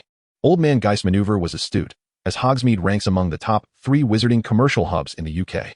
His words would lead over 80% of merchants to refuse any dealings with Hogsmeade. "Understood," Rox replied. "I apologize for the inconvenience, Mr. Nova, and I hope we have the opportunity to collaborate in the future." Upon concluding his words, Lox nodded to Nova and then addressed Professor Mitchell and Hagrid, saying, "Professor, Hagrid, let us depart." The trio exited the studio, clearly disheartened. "That old man Gigi has gone too far," Hagrid exclaimed, tugging at his beard with frustration. Lox mused that if Hagrid possessed a temperament akin to Snape's, his bushy beard would likely be plucked clean in no time. Professor Mitchell sighed. "Lox, allow me to ponder some solutions for you." "No need, Professor," Lox replied with a smile, as if the troubling matter of the day bore no weight upon him. I have other plans. He turned to Hagrid. Hagrid, could you wait for me at the leaky cauldron? I have some personal matters to attend to. Certainly, Locks. Hagrid gently patted Professor Mitchell's shoulder. Professor, shall we go to the leaky cauldron for a drink? Otherwise, my spirits will be dampened for the rest of the day. No. Hagrid, I must return to school, Professor Mitchell remarked, observing the curious exchange between Locks and their diverging paths. Locks was unlike any young individual he had encountered amidst adversity. He appeared decidedly composed, a demeanor he had only witnessed in Dumbledore. Locke's destination was clear, Knockturn Alley. Establishing a magical array through conventional means was no longer feasible. Yet to enact the anti-apparition charm within the restaurant, alchemical items could serve as alternatives. Countless alchemical devices could render a designated area impervious to apparition. He conceived a bold idea regarding the village's defenses, a strategy seemingly more reliable than merely relying on defensive enchantments. 20 minutes later, Locks emerged from Knockturn Alley. Borgin and Burks functioned almost as a wizarding emporium, offering an array of wares. An unassuming bedside clock turned out to be a device capable of covering a 50-meter radius with an anti-apparition charm, lasting 2 years, once the time elapsed. One merely needed to return to Borgin and Burks to replace the magical source. The device cost 50 galleons, with a 10-galleon fee for a source replacement, quite economical indeed. Locke shook off his slightly numb fists. Everything was commendable about Knockturn Alley, save for the excessive enthusiasm of its denizens, which proved somewhat exhausting. Professor Mitchell? Were you not headed back to school? Locks entered the leaky cauldron, only to see Professor Mitchell approaching him, accompanied by 5 resolute-looking wizards. Locks, have you completed your errands? Without waiting for Locke's response, Professor Mitchell continued toward the back door of the pub. There have been 2 robbery incidents in Diagon Alley recently, but little has been uncovered. The Aurors and enforcers have since withdrawn, yet just now, a report came in regarding a severe injury incident in Knockturn Alley.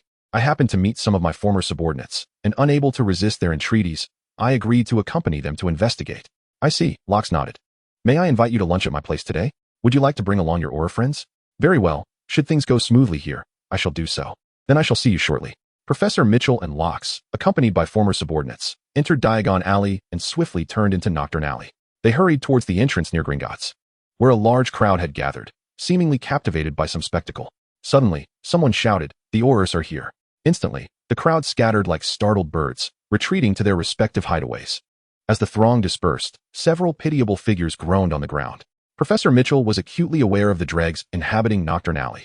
These individuals, possessing scant magical prowess, could not aspire to become dark wizards. They floundered like insects, struggling for survival within the alley's confines. In their desperate plight, they would resort to any means necessary. To incapacitate such a multitude of miscreants indicated that their assailant was at least an elite wizard. The Aurors immediately spread out to assess the injuries of these unfortunate souls. Despite their lowly status, the Aurors could not turn a blind eye to the possibility of a wizard perishing before them. With nimble steps, Professor Mitchell meticulously surveyed the scene. The wretches had not been struck by spells. All injuries were of a physical nature, likely inflicted by a blunt object. Many had suffered grievous internal injuries, fatal in the Muggle world, yet merely a nuisance in the wizarding realm. Shallow traces of spells marred the walls, evidently left by the writhing miscreants below. Professor Mitchell couldn't help but scoff. Even a 2nd or 3rd year student from Hogwarts could have left deeper imprints. What transpired here? An Auror inquired as he assisted a less severely injured miscreant to his feet. The wretch, pale and trembling, exhibited an unnatural twist in one leg, clearly broken. A monster, he stammered. We thought it was merely a young wizard who had stumbled into Knockturn Alley, but it turned out to be no wizard at all. It was a little monster, clad in scales, with eyes like those of a cold-blooded creature, golden slit pupils. It was terrifying, utterly terrifying. Our spells could not penetrate its armor. Its strength was astounding, and its speed was outrageous. In mere seconds, before I could even comprehend the situation, we were all on the ground.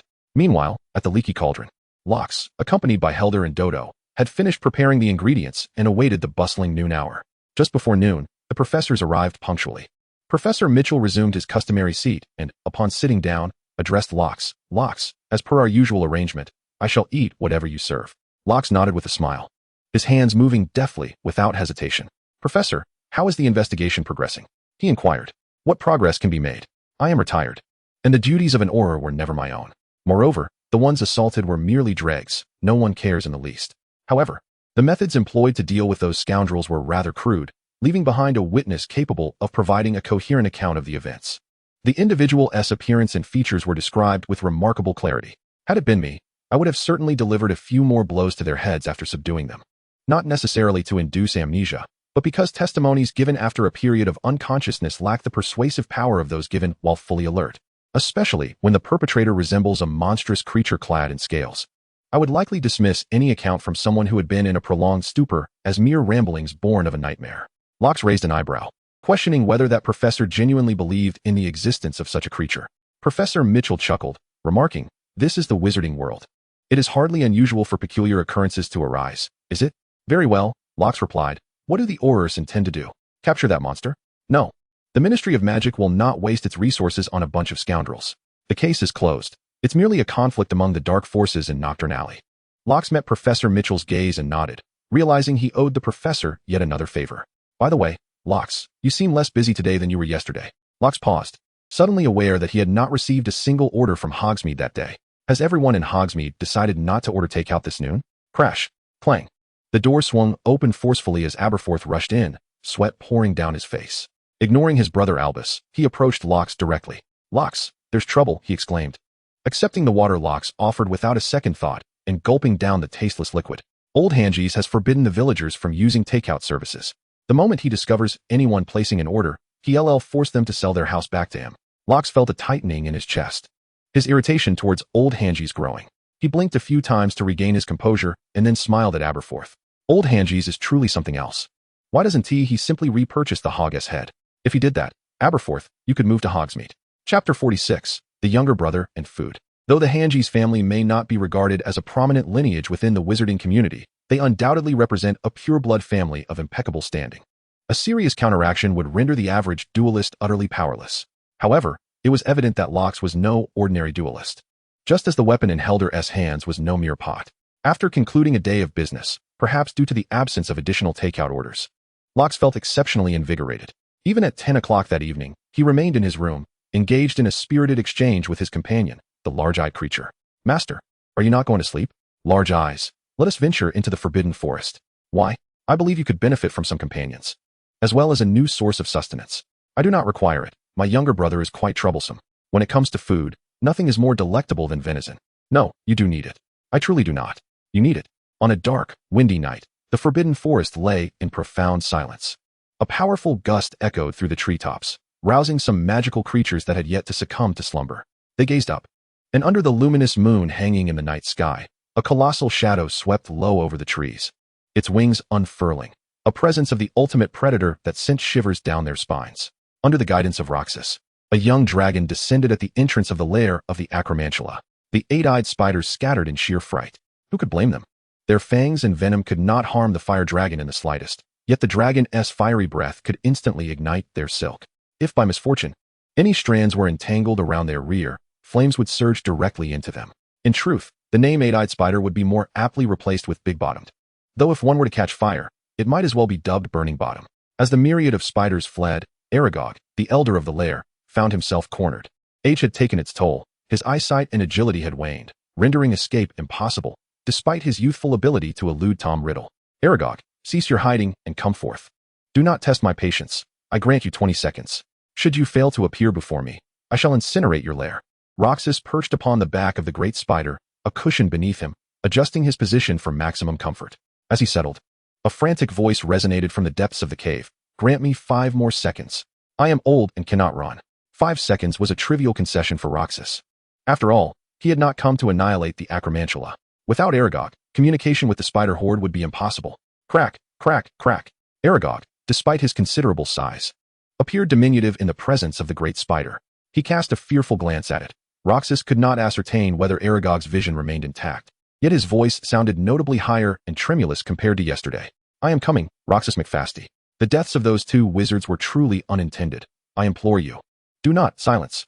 It is not your turn to speak." Roxas brusquely interrupted Aragog. At that moment, he transformed into his draconic form, not for any other reason but to safeguard against any underdeveloped young Acromantula attempting to ambush him. Humanity possesses a plethora of diversity. Surely the Acromantula do as well. Who knows? There may be one that is entirely unafraid of fire, eager to test the resilience of its own backside against the flames. "Aragog, I am here today merely to pose a single question. Please, proceed." Roxas raised an eyebrow. Aragog had not displayed such courtesy the previous day, maintaining the pride of a top-tier creature even in the presence of his godfather, Hagrid. "I desire for you and your kin to submit to me." Do you acquiesce or refuse? The answer seems straightforward, either acceptance or denial. Yet, the ramifications of a misstep weigh heavily, nearly suffocating Aragog. Aragog, hesitated, prompting Locks to instill a slight shock. Aragog, are you contemplating the fact that I possess only one dragon? It would be quite a challenge to annihilate your entire lineage. Should even a single spider escape, your species may endure. Aragog remained silent, but Locks felt he had struck the mark. Do not utter the phrase that the Acromantula shall never be enslaved in the natural world. The law of the jungle prevails, where the weak yield to the strong is the norm. Oh, I nearly forgot to mention, since you are aware of my surname, McFasty, you should comprehend what it signifies. Forgive me. It is my error for assuming you were privy to the world beyond the Forbidden Forest. Allow me to enlighten you about the McFasty lineage. My family, the McFasties, is renowned in the British wizarding community as a prestigious dragon-rearing clan, nurturing over 100 Hebridean black dragons in the Hebrides. Before you stands one of those magnificent beasts. To clarify, I possess 100 such creatures. Locks' gaze bore into Aragog's eyes, which trembled slightly, as did Aragog's entire form. Its white fur quivered like the tip of a cat toy. Outside the Forbidden Forest, your kin has nowhere to flee, and I dare say escaping the onslaught of 100 dragons would be exceedingly difficult. Aragog's mandibles clicked as it attempted a final struggle. Dumbledore would not permit you to do this. This is the Forbidden Forest, Hogwarts Forbidden Forest. Well articulated. Yet Dumbledore would not allow you to harm wizards. However, just the other night, 2 wizards were drained of their blood and flesh by your progeny. Aragog was left speechless, while Locks chuckled. Moreover, if I were to truly oppose Dumbledore, do you believe he could prevail against over 100 dragons? The answer is clearly no. Dumbledore is evidently no match for such a formidable force, yet Aragog remained unaware that the present McFasty was not under Locks' control. Even without the 100 dragons Locks spoke of, the mere presence of this formidable creature was sufficient to inflict grievous harm upon Aragog's kin. After much deliberation, Aragog exhaled deeply. Locks was uncertain whether an Acromantula could sigh, yet Aragog unmistakably conveyed its sentiment. I submit, Locks McFasty. I hope you will spare me and my kin. Excellent. Locks was quite pleased with Aragog's timely submission. Now, heed my words carefully. First, I require you to send your offspring to safeguard the safety of Hogsmeade. I cannot yet reveal my full hand. Aragog acquiesced. Very well. Secondly, you must cultivate the leaders of the next generation within your clan, with the prerequisite that they must master the human tongue. In 6 months, I shall select from among all the 8-eyed giant spiders who have acquired this language. Those whom I deem worthy will become your successors. Aragog responded affirmatively. Very well. Thirdly, your clan is required to present 2 adult spiders to my estate each week. They shall become the featured delicacies on my menu. That is unacceptable, Aragog declared vehemently. I can acquiesce to everything else, but not this. Locks' expression shifted abruptly. How is it permissible for you to consume others, yet forbids others from consuming you?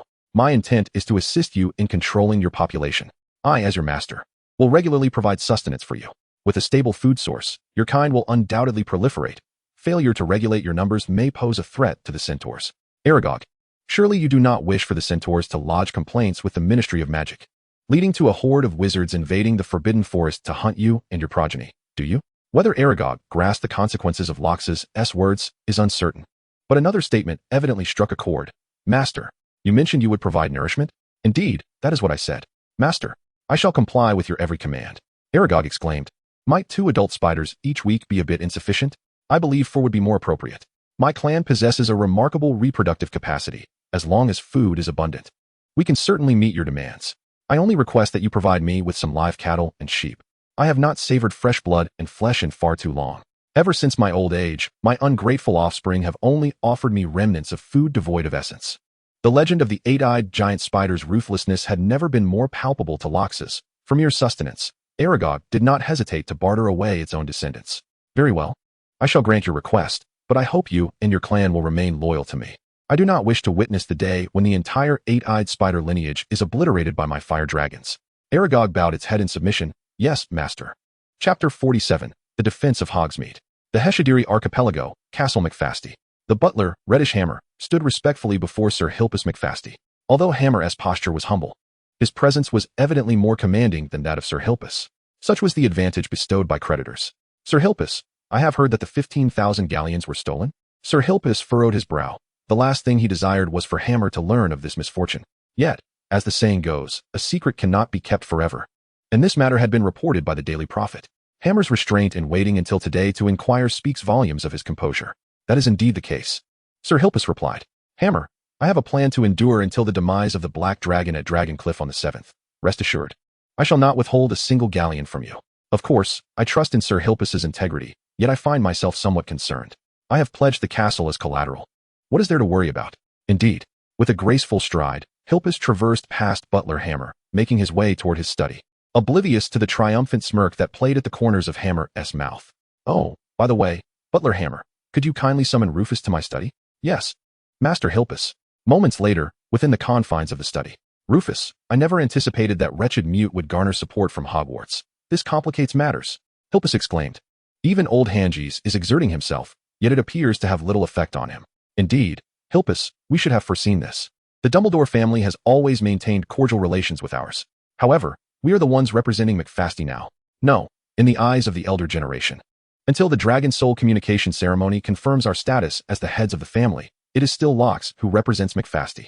The Ministry of Magic's decree does not encompass everything, and let us not forget, we may not be able to keep the news of Locks being a Draconist under wraps.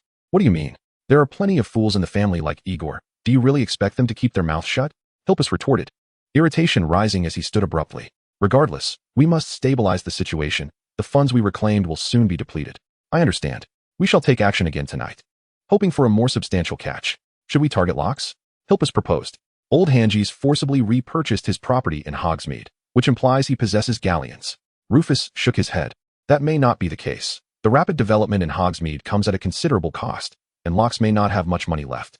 Moreover, he has a shape-shifting black dragon by his side. Hilpus interjected, if we simply bring more manpower, it will undoubtedly be manageable, even if that mute has no cash.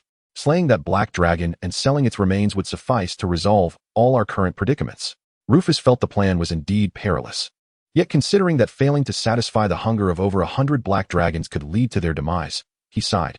Very well, it must be done. Let us gather more hands and hope to subdue them before Hogwarts can react. Agreed. It is settled then. Once we sell the black dragon's materials, we shall brand the mute with a slave mark, and our family will surely prosper. Meanwhile, Locks and the stout figure returned to the Dragon's Tail Tavern. Re-entering their room through the window, Locks, with his current physical prowess, ascended to the 3rd floor effortlessly. For possessing 1/5 of a dragon's vitality is no trivial matter. Before closing the window, Locks cast a glance toward the forbidden forest. There, faintly visible, white clouds swayed among the treetops. A sign that the Acromantula were dutifully commencing their guard duties in accordance with Aragog's orders. Turning his gaze toward Hogsmeade, a cold chuckle escaped Locks's lips.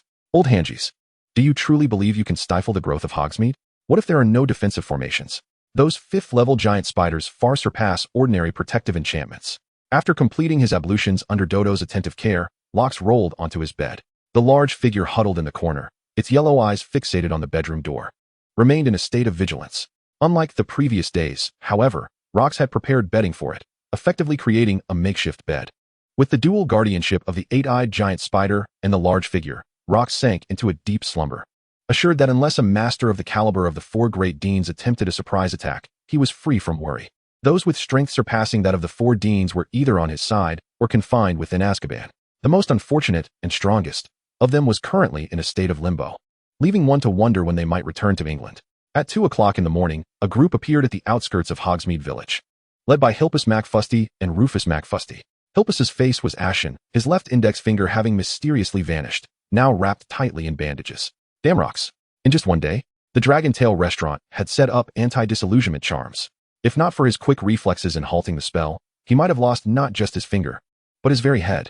Hadn't old Hanges claimed to have sealed off the routes through which Rox had deployed his magical defenses? That old coot was full of bluster. Rufus lowered his voice, leaning in to whisper to Hilpus. Hilpus, let us act swiftly to eliminate the target before we consider searching for your severed finger. You need not remind me, Rufus. I am well aware of the stakes. Hilpus snapped back, casting a fierce glare at Rufus. Rufus shrugged. As the temporary head of the family, the future of our entire lineage rests upon your shoulders. Hilpus huffed softly, gesturing for the family members to follow him. The main road leading from the outskirts of Hogsmeade to the central square was straight, and despite the moonlight being rather dim that night, the group was not concerned about stumbling. It was eerily quiet, too quiet, devoid of even the sound of insects, save for the muted rustling of their footsteps. Suddenly, someone softly exclaimed, "Wait, where's Gillis?" The group halted abruptly. Where could he have gone? He was just here. I don't know. I just felt someone watching me from behind, turned my head, and found Gillis was missing. Damn it, has he deserted us? That shouldn't be the case. Gillis isn't like that. Drip, drip. The sound of water droplets echoed in the stillness. But Hogsmeade was nowhere near the Black Lake. Where could the sound be coming from? The group turned toward the source of the sound, which emanated from a house shrouded in darkness, appearing empty. Yet the sound of dripping water resonated clearly, striking a nerve of tension within the night. Look, above the house. Someone cried out in alarm. Hilpus quickly glanced upward, only to be confronted with a scene that sent chills down his spine. A gigantic eight-eyed spider, roughly the size of a calf, lay in wait upon the rooftop, its massive mandibles clutching a human figure, undoubtedly the missing Gillis. Bound in silken threads, Gillis's head was ensnared by the spider, and he appeared to be struggling. Caught in the throes of a dying convulsion, his body quaking incessantly. The sound of dripping, perhaps blood, perhaps urine, echoed in the dark, in the depths of night. Who could discern the truth? Chapter 48. Hogridge seeks recognition. Run! Helpus shouted, his voice piercing the air. Do not fault him for his lack of resistance. Had it merely been a single eight-eyed spider, they could have easily surrounded and vanquished it with their numbers. Yet, upon witnessing the pitiful sight of Gillis's demise, he also noticed other eight-eyed spiders emerging from rooftops all around. Had they inadvertently stumbled into a nest of spiders? As Helpus issued the command for a strategic retreat, the McFasties turned and fled. Panic swiftly spread, and thoughts of escape consumed them. Leaving no room for a defensive formation, they retreated while fighting. The spider silk glistened a beautiful white beneath the moonlight breaking through the clouds, yet to McFasty, it appeared as a foreboding stain upon a funeral's black attire. Alas! A cry of terror erupted as someone became ensnared in the web, but soon silence fell, for they were swiftly dragged before the spider's mandibles, and with a venomous bite. Consciousness was lost in an instant. Helpus fled for his life, facing death. A strength uncharacteristic of his youth surged within him, propelling him ahead of his kin, granting him a fleeting sense of reassurance. He need not outrun the eight-eyed spider, only his fellow tribesmen. Safety was ensured unless all his kin fell. Uncertain of the expanse of Hogridge's anti-apparition spell, he dared not take the risk, fearing it might lead to his untimely demise. However, the entrance they had used to arrive must have lacked such protective magic, and if he could reach that point, he could escape this dreadful place. Another gasp echoed in the night, and Helpus could not resist glancing back, dread seizing his heart. 3 or 4 tribesmen were ensnared in the web, dragged helplessly to the rooftop, where only death awaited them.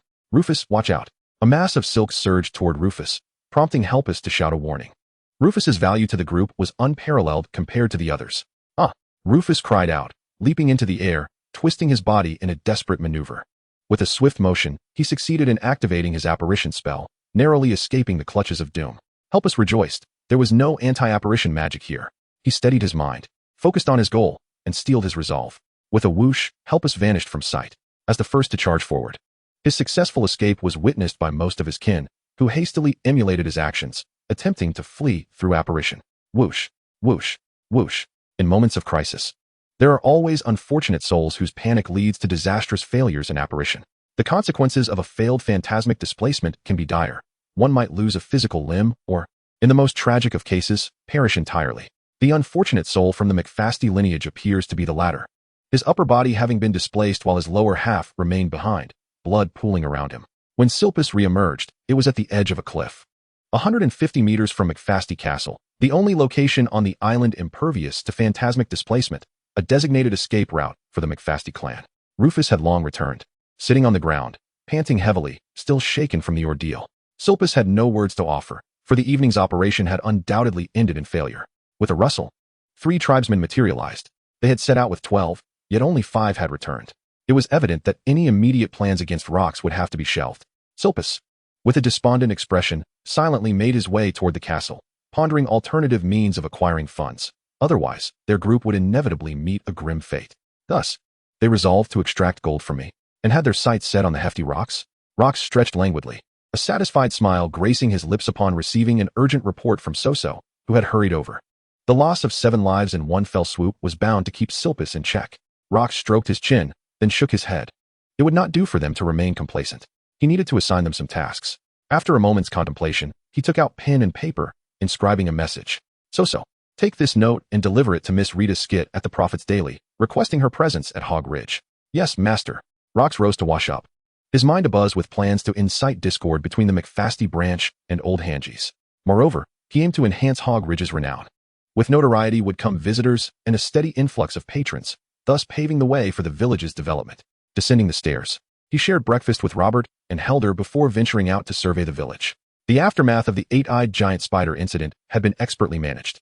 Corpses and bloodstains were meticulously cleared, and apart from the occasional gust stirring up spider fluff, one would hardly suspect the horrors that had transpired in this seemingly peaceful village.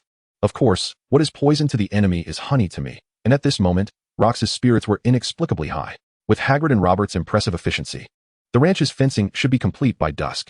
Once the cattle, sheep, and deer were corralled, the eight-eyed giant spider, nay, the Black Forest land-dwelling fuzz crab, would soon grace the dining table. It was rumored that the fuzz crab was exceptionally delectable. Only time would tell if that were true. Having confirmed the ranch's progress, Rox proceeded toward the dining hall, as it was nearly time for lunch. In the distance, Helder approached at a brisk pace. "Boss, Miss Rita Skeet has come to visit." "I am aware, Helder." Rox smiled and asked, "Old man Gis, are you ready to receive my grand gift?" Inside the Dragon's Tail restaurant, Rita Skeet, with her slightly plump fingers, fiddled with her golden curls while her right hand forcefully stuffed a large meat bun into her mouth. Had her chin not been so robust, she might have struggled to fit such a sizable bun in one bite. As the note indicated, the flavors in this restaurant were indeed delightful. Ding ding. The restaurant's door swung open, and a young boy entered first. Rita Skeet's eyes brightened. What a handsome young lad. Unfortunately, he was a mute. "Hello, Miss Skeet." In response to Rox's warm greeting, Rita forced a rather industrial smile, slightly shaking her head, and replied, "Mr. McFasty? I am quite busy.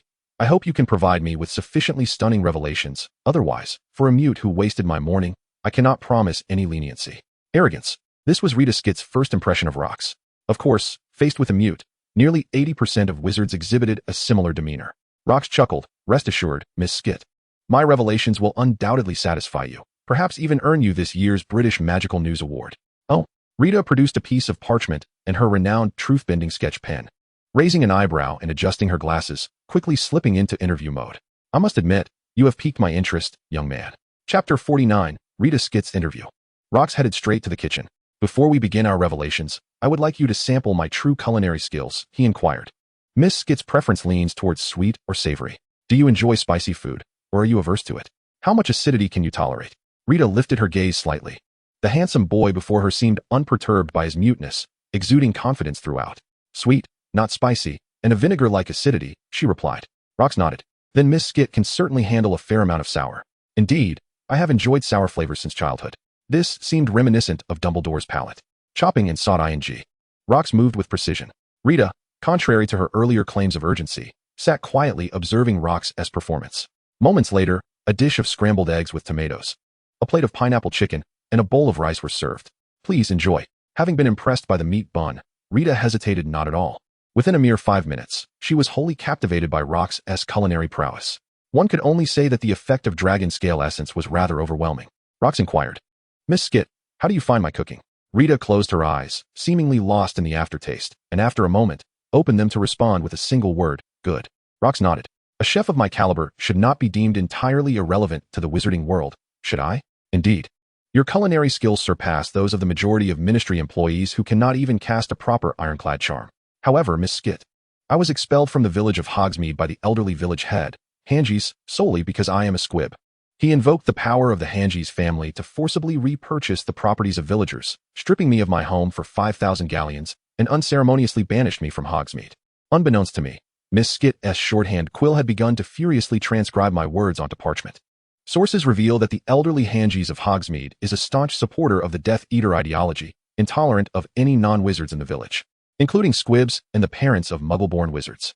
It is reported that Hanges abused his authority as village head to expel a remarkably talented squib chef from Hogsmeade for 5,000 galleons. Rita Skeet cast a glance at the parchment, then firmly pressed down on her quill. While she held a deep appreciation for Rox's culinary prowess, the sensitivity of the article could lead to dire consequences, even if it reflected her genuine sentiments at this moment. "Rox, I extend my heartfelt sympathy for your plight. But where is the journalistic merit in your tale? Your revelations lack the requisite impact." Rox responded with a smile, "Please, remain patient. I have a few inquiries for you." "Miss Skeet, ask away. What is the ministry's current stance on squibs?" Rita Skeet was somewhat taken aback by Rox's question, yet she replied, "The ministry's attitude towards squibs has evolved significantly compared to the past. Many of the cruel laws targeting squibs have been abolished, such as the slave mark ordinance, which now permits the use of the slave mark on a squib only if they are proven to be exceedingly dangerous." Rox nodded in understanding. "And when did this transformation commence?" Rita Skeet paused, having never considered this matter before. Without allowing her much time for contemplation, Rox provided the answer. It began with the fall of the Dark Lord and the Ministry's vigorous crackdown on the Death Eaters. Skit reflected and realized that Rox's statement was indeed accurate. Rox continued, with the Dark Lord's disappearance, the British wizarding community initiated a significant reckoning, particularly concerning the doctrines he enforced. Although the actual status and circumstances of squibs and muggle-born wizards have not fundamentally changed, the prevailing perception within the wizarding community now recognizes them as part of it. Any rational individual would refrain from openly disparaging squibs and muggle-born wizards, as it is politically correct. Should anyone do so, they would attract the Ministry's scrutiny, suspected of being a Death Eater. Rita Skit nodded in agreement, releasing her quill to allow it to record Rox's previous remarks in her own voice. Miss Skit, should you seize this opportunity to give voice to the mute, your renown shall ascend remarkably, and none shall dare to cast aspersions upon you, for you stand in defense of the voiceless. A stance far more commendable than any of your previous writings. Rita Skit gazed at the handsome youth, Rox, barely 12 years old, with an expression akin to that of observing a monster, perplexed by his depth of knowledge and contemplation. Noticing Rita's silence, Rox continued, then I shall proceed. You ought to be aware that I was cast out from my family, under the pretext that I was a mute, and the Ministry of Magic even went through the motions of revoking my wizarding status. Clearly, these actions were conducted covertly. Those orchestrating this behind the scenes dared not reveal it, fearing contradiction to the prevailing beliefs within the wizarding community. Naturally, for your safety and career, Miss Skit need not recount this portion regarding the Ministry. I merely wish to share my tragic past with you. He then recounted how he opened a restaurant in Hogsmeade, which initially thrived, until he was forcibly evicted by the elderly village leader, Hanges. Fortuitously, he garnered the support of several professors from Hogwarts, allowing him to establish a new home in the current village and reopen his eatery. However, good fortune was short-lived. His family, the McFasty lineage, conspired with Hanges to falsely accuse him of murdering 2 villagers from Hogsmeade. In truth, those gentlemen had strayed into the Forbidden Forest, meeting their demise at the hands of perilous magical creatures. Subsequently, Hanges threatened the residents of Hogsmeade, declaring that anyone daring to dine at Rox's establishment would face forcible repurchase of their property. Hanges is quite wealthy, if he can repurchase anyone's house at will. It suggests his family possesses over 500,000 galleons. 500,000 galleons. Rita Skit furrowed her brow. Although she recognized that Rox was merely speculating, upon reflection, it seemed plausible for a family with a lineage spanning centuries, holding sway over one of the foremost commercial hubs in the British wizarding community, to amass such wealth.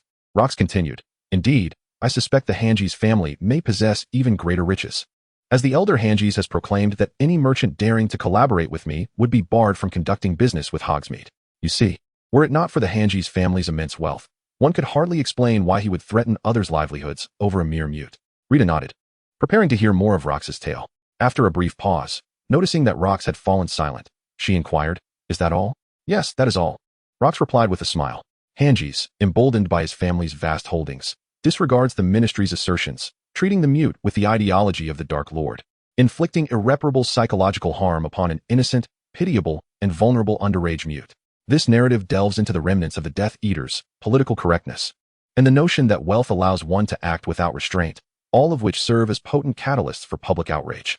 I am convinced that countless wizards will rally behind you due to the implications of political correctness, the Death Eaters, political correctness, and the freedom that affluence affords. Rita Skeeter's eyes began to gleam, her quill pausing as an enthralling plot began to form in her mind. By the way, Miss Skeeter, could you perhaps devote a few lines in your article to describe the village of Hogsmeade, which provides a haven for squibs, as well as my Dragon Tail restaurant? Locke grinned, displaying his 8 teeth, his handsome visage endearing him further to Rita Skeeter. Considering the valuable material I've provided you, it would be only fair. Rita, uncharacteristically obliging, nodded. After all, offering compliments was not her usual demeanor. All right, I shall oblige. Splendid. Miss Skeeter, should you dine at my establishment in the future, I shall extend a 20% discount to you. Chapter 50. The Restaurant's Meteoric Rise. Currently, the head of McFasty, in pursuit of profit, has not only ruthlessly cast young Locke out of his home, but has also conspired with the ancient Hanges. I have ample reason to believe that Hilbus, who has nearly driven young Locke to the brink of despair, shares a disgraceful underground connection with old Hanges. It is alleged that McFasty's financial situation is dire. Hence it would not be surprising for Hilbus to offer up her fair skin in exchange for Hanges' substantial financial support. Hilbus furiously flung the daily profit onto the table, exclaiming, I am Hilbus, not Hilbus, and that old Hanges is as stiff as a plank. Even if he offered me 20,000 galleons, I would not demean myself. Rufus, supporting his head, rolled his eyes as Hilbus glanced at the newspaper, then tossed it aside, cursing for 5 minutes before picking it up again. This cycle repeated 12 times over the course of the last hour. All right, Hilpus, you need to calm down. I cannot calm down at all. Hilpus seized the newspaper once more, catching sight of Rita Skeeter's piece titled The Tragedy of a Little Squib, which ignited his fury anew. This time, however, instead of throwing the newspaper, he drew his wand. Fiendfire. The paper ignited rapidly, but Hilpus's rage remained undiminished, prompting him to point his wand again. Devilish flames. Rufus, alarmed, realized that Hilpus had lost his wits in anger and was about to unleash a dreadful fire. He hastily cast a disarming spell on Hilpus, fortunate that Hilpus, still possessing some reason, did not act with complete decisiveness, preventing the full activation of the fiendfire. Have you lost your mind, Hilpus? Hilpus, eyes ablaze and panting, seethed. Rita Skeeter. She even misspelled my name. Though this outburst did not completely pacify Hilpus, it did restore him to a state where coherent communication was once more possible. Indeed, Hilpus, although much of this article is fictitious, Rita Skeeter has, however, made one undeniable observation. What is it? Old Hanges is indeed exceedingly wealthy, Rufus remarked. I heard that the other day. Old Hanges repurchased the Lux house without even visiting Gringotts. He simply took out 5,000 galleons and left. Hilpus's reason finally extricated itself from his rage, for now. Galleons were his master. 5,000 galleons, you say? Yes, Old Hanges effortlessly produced 5,000 galleons from his home, which indicates that his hidden wealth must far exceed this amount. So, our next objective could be Old Hanges' estate? Precisely, if he is as affluent as we anticipate. Our family's predicament can be swiftly alleviated, and we shall no longer need to resort to frequent thefts.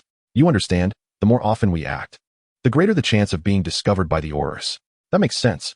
Hilpus gazed at the charred remnants of the Daily Prophet on the table, nodding gravely. With a flick of his wand, the vanishing spell erased the ashes from sight. We shall act tonight. With the galleons, the families of our deceased kin can find solace. And I may finally enjoy a few days of peace. Lux was nearly grinning from ear to ear. Who would have thought that an article by Rita Skeeter would bring unprecedented business to the Dragon Tail restaurant? Robert McGonagall had not even begun to settle in the newly procured cattle and deer before he was summoned to assist at the restaurant. From the first floor to the second, every seat was occupied, and a long queue formed at the entrance. Lux had to urgently request Dumbledore to send over tables and chairs from Hogwarts, utilizing the vacant rooms nearby as temporary dining spaces. Lux, I'm genuinely pleased for your thriving business, Dumbledore remarked. Lux was so busy that he wished for 8 arms. The joviality he once possessed while cooking had vanished, leaving him only with brief responses. Thank you, Professor Dumbledore. I will discuss something with you shortly. Very well. Dumbledore returned to his seat and finished his sweet and sour pork without employing the vanishing spell on his stomach this time. Oh, Dumbledore, you're here as well. Dumbledore turned and smiled in response. Ah, Molly, Arthur, you've come too. Greeting Dumbledore were the Weasley couple, the parents of the twins. Indeed. We read about Lux's plight in the Daily Prophet. He has had a tough time. Molly wiped her eyes. He is even related to our family. It is indeed remiss of us to have waited so long to support his business. Arthur Weasley gently patted his wife's back. It's not too late for us to show our support. I wonder what dishes Professor Dumbledore would recommend for us. While speaking, Heldernod approached the couple. Ladies and gentlemen, I apologize, but there are no available seats here. If you don't mind, might I suggest you move to the adjacent temporary dining area? Heidel. There's no need for such formality, Dumbledore remarked. I have finished here. Arthur and Molly can take a seat. Dumbledore rose from his chair, suggesting to Arthur, I recommend the squirrel fish, sweet and sour pork, sweet and sour crispy tofu, and particularly the wuxie soup dumplings. Although I cannot fathom why this dish bears such an unusual name, its flavor is undeniably unparalleled. Thank you, Dumbledore. Arthur expressed his gratitude while guiding Molly to sit down. You have been immensely helpful. Dumbledore smiled as he departed the restaurant, intending to return in an hour, curious about what Lux intended to discuss with him. The Weasley couple ordered wuxie soup, dumplings, and squirrel fish, and at Heidel's recommendation, they added a dish of stir-fried cabbage. The dining experience was one filled with astonishment, shock, and high praise. Molly Weasley counted out 6 silver sickles and 29 bronze nuts from her purse, placing them on the table. Heidel did not harbor any disdain for Mrs. Weasley's unique approach to gathering the required 7 sickles. Having experienced poverty and homelessness himself, he understood the struggles of life. The couple navigated through the bustling restaurant, surrounded by a chorus of admiration, aware that from this day forth, the Dragon Tail restaurant would become a sensation in the Wizarding World. Lux, do you remember us? Of course, Aunt Molly. Uncle Arthur, we met at my father's funeral. Poor child, Molly said with a look of sympathy. You should have reached out to us sooner. Seeing you endure such hardship pains my heart. Lux, why haven't you come to us? Can't we provide you with a bed or a meal? Thank you, Auntie. But as you can see, I am doing well now. I can support myself. Molly nodded emphatically. Yes, indeed, Lux is wonderful. You are the same age as Fred and George. If only they could be as sensible as you. What happened to them? Molly's tone shifted to irritation. Just the other day, they sneaked out of Hogwarts Castle at night. They were caught red-handed by Minerva, resulting in 100 points being deducted from Gryffindor. Oh, is that so? Locke thought to himself, wondering how Molly would react if she knew he was involved in that escapade. The Dragon Tail restaurant is thriving. Yet this book seems destined to falter. Judging by the reviews, the ratings are likely to be quite low, and the platform hasn't provided much support. If this continues, the author may face dire straits. If possible, could some love be offered to the author in the form of support? Much appreciated. Chapter 51, The Hogwarts Off-Site Kitchen. Locke set down his spatula, watching as Heidel carried the last dish to the adjoining room.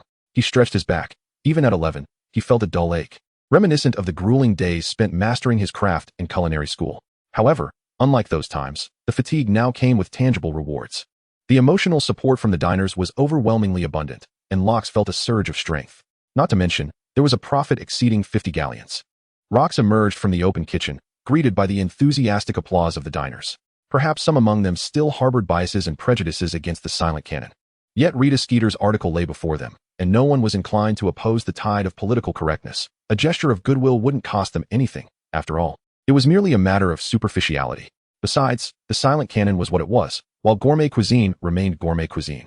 And the dishes crafted by the silent canon were undeniably delectable. Rox smiled in response and made his way towards the exit. The central square of Hogsmeade buzzed with an unusual liveliness, though the villagers did not linger long. After their meals, most headed towards Hogsmeade, for it was there that the Flu network connection lay, along with a plethora of shops, perfect for a leisurely stroll. In this light, it seemed that the Dragon's Tail restaurant had inadvertently ignited interest in Hogsmeade. Yet, Rox felt no trepidation about Hogsmeade eventually connecting to the Flu network, allowing diners to travel directly between their homes and Hogsmeade, potentially diminishing the traffic to Hogsmeade.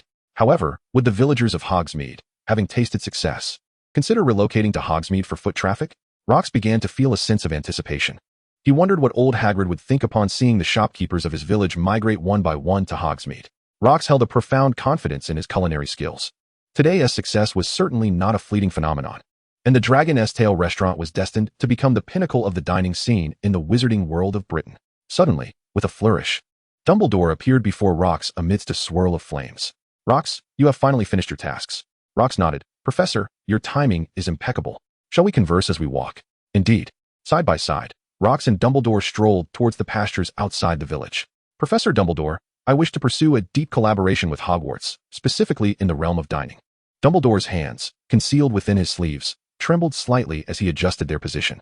Oh, do elaborate. As you may have observed, Professor, the business at the Dragon's Tail restaurant is flourishing, and it may very well improve further. You are being modest, Rox, Dumbledore chuckled. In my view, the success of the Dragon's Tail restaurant is assured. The dishes you create are among the most exquisite I have ever tasted. Thank you for your kind words, Professor. Rox recognized that Dumbledore was engaging in polite discourse. Perhaps, in the old man's eyes, the most delectable treats remained those myriad confections. However, I currently face a formidable challenge. Professor, a shortage of staff, both waitstaff and kitchen aides. Thus, I hope that the house elves from Hogwarts might assist me. Of course, this would not be a free endeavor. While they aid the restaurant, they could also prepare meals for Hogwarts under my guidance.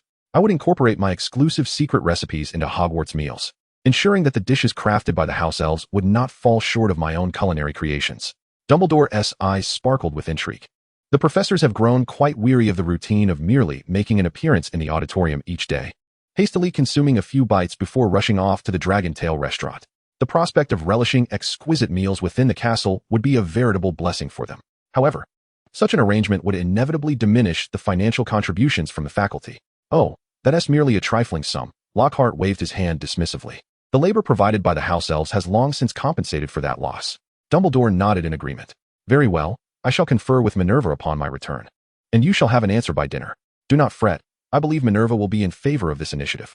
Excellent. I shall await your favorable news, Lockhart replied. The conversation was brief, and as soon as the topic was concluded, Dumbledore departed for Hogwarts, seemingly eager to advance this collaboration. Lockhart chose not to return to the restaurant, but instead continued onward to the pasture outside the village. This area, with its less dense trees, boasted vast expanses of grassland, along with a gentle stream flowing southward towards Hogsmeade. Over the course of several days, Hagrid and Robert had enclosed this region, which now housed 50 sheep, 50 cows, and 70 deer, creating a somewhat crowded environment. However, these livestock were not intended for long-term rearing. They would be consumed within a fortnight. As for the pasture, it posed no concern, for Lockhart had already arranged with Professor Sprout to cast rapid growth enchantments upon the grassland. Since the grass was not classified as an herb, there was no worry regarding any magical potency, allowing for unfettered cultivation. Nonetheless, the area still required management, and Robert's extroverted nature was better suited for assisting in the restaurant. Ultimately, the shortage of personnel remained an issue. Yet Lockhart felt no apprehension, for he understood that the effects of Rita Skeeter's article were only just beginning to materialize. The true benefits had yet to arrive. This wave of public opinion manipulation was commonplace in the internet age, but within the British wizarding community of the late 1980s. While people may have recognized the importance of information dissemination, the ability to utilize public sentiment to achieve one's aims without leaving a trace was an area in which Lockhart excelled far beyond his contemporaries. In North Wales, a peculiar group of approximately 13 or 14 individuals was trekking northward toward Scotland. Among them were both young and old, men and women. Some donned attire that might be considered respectable within the Muggle world, while others sported a decidedly unconventional style. Yet, without exception, their garments were quite worn, with frayed wool and loose threads. Blanca, is this truly wise? What if they refuse us entry? We would be left without fare to return home. The speaker was a woman clad in a bohemian-style dress, topped with a green military coat. The man named Blanca was impeccably dressed, presenting himself as a gentleman, albeit a rather impoverished one. Kalia, there is no need for concern, he reassured her. Blanca waved the newspaper she held in her hand, the very edition of the Prophet that featured Rita Skeeter's article. Although Rita often indulged in nonsensical ramblings, she refrained from reporting recklessly on significant matters, such as the establishment of new wizarding villages. Thus, it appears that the village of Hogsmeade is largely authentic, and all of this seems to reflect the capabilities of Hogwarts. Blanca gazed longingly towards the north. You know, Kalia, Dumbledore never disappoints. For instance, the caretaker of Hogwarts is a complete buffoon. Well, Kalia was persuaded by Blanca. Let us hasten our steps, or we shall run short of provisions, she urged, turning to call out to the two boys at the rear of the group. Kyle, Cato, hurry up and don't lag behind. Yes, Aunt Kalia. Blanca sighed. They were in a dire predicament, unable to even gather enough money for Muggle transportation. With a rustle, the newspaper in his grasp crinkled further under his fingers. This group was venturing towards Hogsmeade, practically wagering their lives. Though one could acquire pounds through illicit means, they were individuals of principle. Resorting to theft and robbery would only validate the claims of those scoundrels who deemed them to be mere ruffians. Chapter 52. Who says land-dwelling fluffy crabs are delicious? The night in Hogsmeade had quieted, devoid of the bustle of mealtime. The massive form of a black dragon soared through the night sky, seizing 2 cows from a pasture and flying deep into the forbidden forest. Aragog. Lox cast the cows into the lair of the acromantula. Here are your offerings. Now where is my spider? Although Aragog yearned for a feast of live cattle, he dared not neglect his master waiting outside the nest. Spinning silk to secure the 2 cows, Aragog emerged. Master, I cannot bear to see my offspring suffer. Why don't you choose for yourself? Take whichever one you desire. Cannot bear to see your offspring suffer? Lox scoffed inwardly. The acromantula was a cunning and cold-blooded creature, fearful of power, yet lacking virtue. Were it not for the sustainability of harvesting, Lox would never have fed the acromantula. He snorted dismissively. Addressing the dragon, capture 2 adult acromantulas. We are leaving. The dragon huffed in discontent. Acromantulas ranked among the top delicacies for dragons, their favorite sustenance. Yet now this bounty was denied to her, a tantalizing torment. Crunch, crunch, she bit off the heads of 2 acromantulas, relishing a taste. What are you doing, Big Bottom? If I don't kill them, how can we bring them back to the pasture? It would be troublesome if they struggled in the air. Lox was left speechless as the precious venom of the acromantula was consumed by Big Bottom as mere seasoning. To the dragon, the taste of that venom was not unlike the flavors of Sichuan pepper and chili. With a claw grasping an acromantula, Big Bottom carried Lox back to the pasture. Roxas circled around the lifeless body of an 8-eyed giant spider, stroking his chin thoughtfully. In his previous life, he had heard that the meat of wolf spiders, when cooked, bore a texture reminiscent of chicken, succulent and delectable. Furthermore, he was aware that many cultures embraced the culinary practice of preparing spider meat. Yet the scarcity of such meat and the challenges of cultivation hindered its widespread adoption. Now, possessing an entire colony of 8-eyed giant spiders, he had no cause for concern regarding cultivation difficulties. As for the issue of limited meat supply, one need only observe the spider before him.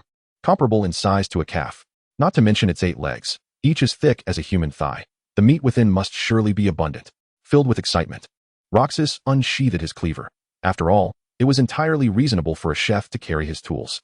With a decisive stroke, he severed a spider leg, causing a transparent liquid to spray forth, rapidly transforming into a cerulean hue in the air. He picked up the severed leg to inspect the cross-section. There were no blood vessels to be found. The azure liquid mingled with the grayish flesh. Roxas understood that this liquid was not blood in the conventional sense, as spiders lack blood. Rather, it was known as hemolymph, indicating that the spider's muscles were perpetually immersed in this fluid. Roxas scratched his head, pondering whether this delicacy was indeed palatable. Trusting the information gleaned from his past life, he ignited a fire and placed the spider leg directly over the flames. It was said that this method retained the most exquisite flavors of spider meat. The flames crackled and roared, while the sound of gulping echoed, not from Roxas, but from his companion. Turning his head, he beheld the large posterior transformed back into humanoid form, seated beside him, eyes fixed intently on the spider leg roasting over the fire. Roxas chuckled softly, feeling that the leg was nearly done. He donned his scaled armor and tore through the relatively soft exoskeleton, exposing the dark, grayish flesh within. Admittedly unappetizing in appearance, the warm, protein-rich aroma nonetheless compelled him to take a bite. The texture was somewhat soft, akin to that of tofu fish, a sensation Roxas found rather unappealing. Soon after, an overwhelming beanie flavor surged forth. He forced himself to endure it, recalling that some foods, though initially off-putting, might offer a memorable aftertaste. Indeed, the essence of the protein eventually manifested, and the fleeting sweetness elicited a satisfied nod from Roxas. However, in the next moment, he was left in stunned silence, for an intensely bitter aftertaste invaded his mouth, reminiscent of the unsweetened herbal tea from Guangdong in his previous life.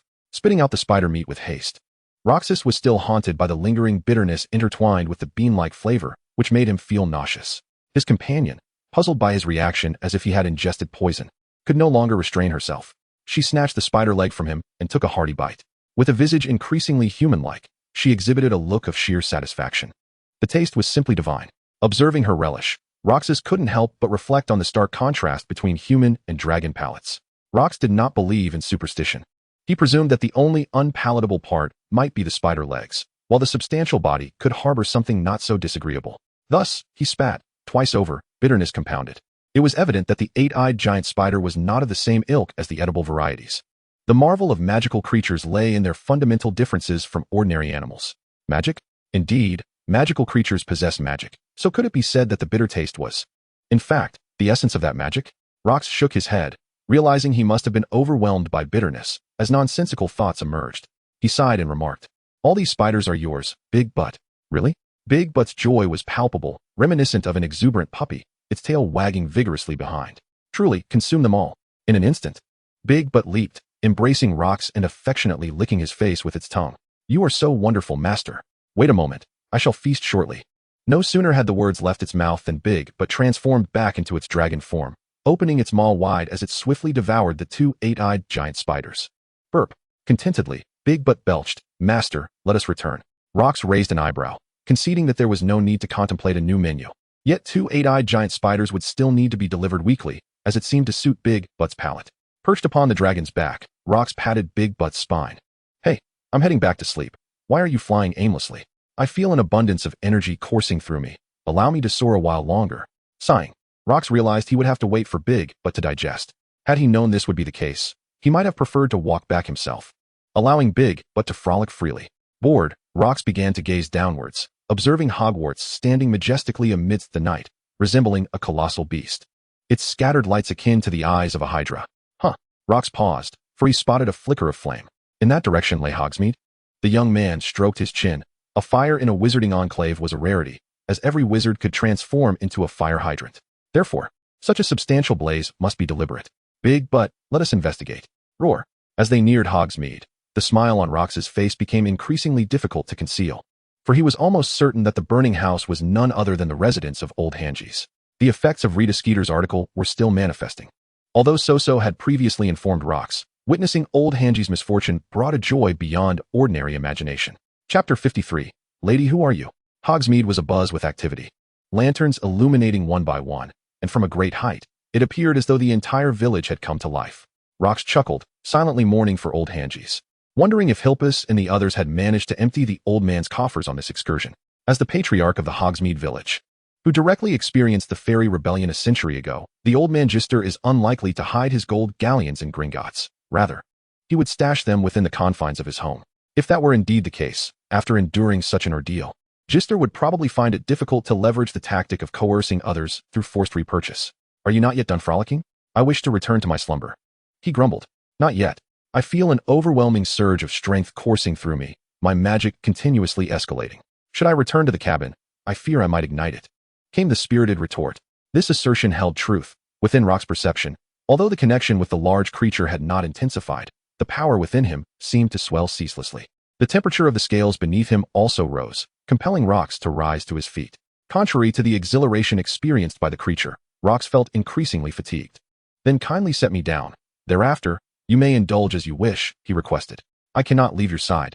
You would be in peril. Do not fret. Those 8-eyed giant spiders can safeguard the entire village. Humph. Do you truly believe those ingredients could suffice? Enough chatter. Quickly let me down. Soaring through the skies. How would you notice if anyone infiltrated Hogwarts? With a huff, the creature began its descent, appearing somewhat reluctant. What ill intentions could the young dragon possess? She merely yearned to remain close to her master. However, Rox could not afford to concern himself with her emotions. Fatigue overwhelmed him. Even from a height of 7 or 8 meters, he leaped down, landing gracefully before retracting his scales and vaulting back through the window into his third-floor room. This window served as the portal for both him and the creature during their nocturnal escapades. Upon entering, he was immediately attended to by Dodo, who assisted him with his ablutions. In this regard, despite being cast out from his family, he still lived a life akin to that of a young master. Once he had attended to his personal hygiene, Rox collapsed into slumber. That night, he was graced with a splendid dream. Within the realm of dreams, his magical prowess was restored. With a mere gesture, mountains crumbled and seas surged. The sensation of wielding such power was intoxicating, akin to the warm spray of waves upon his face. Warm? Rox awoke to find his left cheek being gently caressed by something soft and moist. It was a tongue. Past experiences informed him that it was the creature affectionately licking him. Turning his head, he was greeted not by the scaled visage of a lizard, but by a stunning beauty. The first thing that captivated him was a pair of eyes, reminiscent of the first glimmering spring water melting from a snow-capped mountain, illuminated by the sun with a golden radiance. Next were the delicate lips, akin to snow lotus buds yet to bloom by the spring brook, and the charmingly petite nose of alabaster. Her silken hair cascaded down like a waterfall, imparting an air of mystique to her ethereal countenance. This was a visage that epitomized all that Rox envisioned in a beautiful woman. Such artistry and features was undoubtedly a century ahead of its time. However, when the young lady extended her tongue, eager to continue her playful licks, Rox suddenly realized that this enchanting woman was, in fact, a dragon. A dragon? She replied, her voice cool yet melodious. Rox stood in stunned silence. Can you speak human language now? The dragon nodded, explaining that due to their contract, her master could speak the language of dragons, and consequently, she could too. Thus, her previous inability to communicate in human language stemmed from her insufficient magical power to meet the contract's triggering conditions. As Rox rose from his bed, he noticed his dragon companion was entirely unclothed. As a fire dragon, being without attire was customary. Previously, her scales had provided some modesty. However, now that she had fully transformed into human form, her nakedness was quite apparent. Rox scratched his head and called out, Dodo. The house elf appeared promptly. Master, do you wish to wash up? No, first go fetch some clothing for her. Rox tossed a gold galleon to Dodo, urging for swift action. Yes, master. Though Rox's physical form was merely 11 years of age, his spirit was much older. He boldly gazed at his dragon companion, unabashedly admiring her form. After all, she was his little dragon, a partner linked by soul. What was there to hide? It must be said that the dragon's physique was truly remarkable, not just her face. But her entire transformation conformed perfectly to Locke's aesthetic. Perhaps this was an unexpected benefit of their contract? Despite temporarily losing their magical abilities, they were bound to receive compensation in other ways. Unfazed by Locke's unabashed gaze, the dragon felt no embarrassment. She had been exposed since birth, and it was unreasonable to suddenly develop modesty simply because of a change in appearance. Have you come of age? Locke inquired. But why has my magic not yet returned? The dragon shook her head, her silken hair swaying gracefully. I am not yet of age, but I feel stronger than any of my kin from the Heshadiri Isles.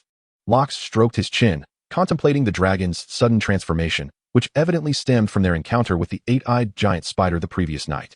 He was certain that a typical fire dragon consuming such a creature would not yield such extraordinary effects. Thus, the dragon's peculiar change was likely related to their contract.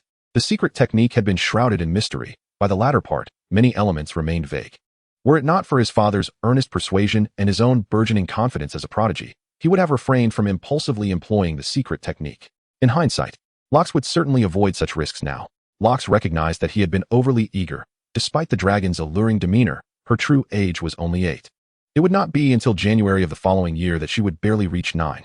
According to the physiological characteristics of the Heshadiri black dragons, she would not officially come of age until then. Rox believed that the nourishment he provided for the plump one was undeniably ample. It was highly probable that she would be the youngest among the adult black dragons. Moreover, starting from now, she would receive the sustenance of 2 8-eyed giant spiders each week. With a swift motion, Dodo had already procured an entire set of attire from Diagon Alley in the blink of an eye.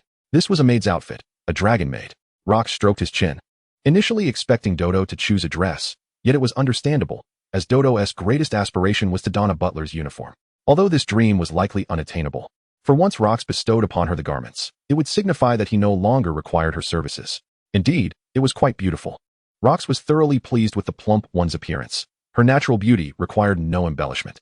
Yet, she felt otherwise, twisting her body, as this was her first experience wearing clothes. And everything felt amiss. Master, human clothing is quite peculiar. Why does it feel so constricting? It was not a matter of being constricted. Rather, she had simply worn her undergarments backward. Do not inquire how Rox acquired this knowledge. Such matters are not fit for public discourse. From today onward, you may assist in the restaurant. Does that mean I cannot embrace my sparkling one? Rox raised an eyebrow. From today on, you shall work during the day and return to your own room to sleep at night. This way, you can be with your sparkling one. I reside right next door, and there is no need for you to watch me all night. In truth, on 2 occasions, Rox had been startled by those glowing yellow eyes lurking in the corner during the night. The plump one pouted, although this expression was novel to her. The dragon maiden seemed to grasp the concept instinctively. Very well. Descending the stairs with the plump one, the dragon maiden's beauty instantly captivated Hayter and Robert, who awaited breakfast. Oh, Merlin's beard! Robert exclaimed dramatically. Whose daughter is this, possessing such exquisite beauty? Hayter was rendered speechless, having stood guard at the restaurant door all night. When had this girl ascended? This is the plump one, Rox introduced. She will be assisting in the restaurant from now on.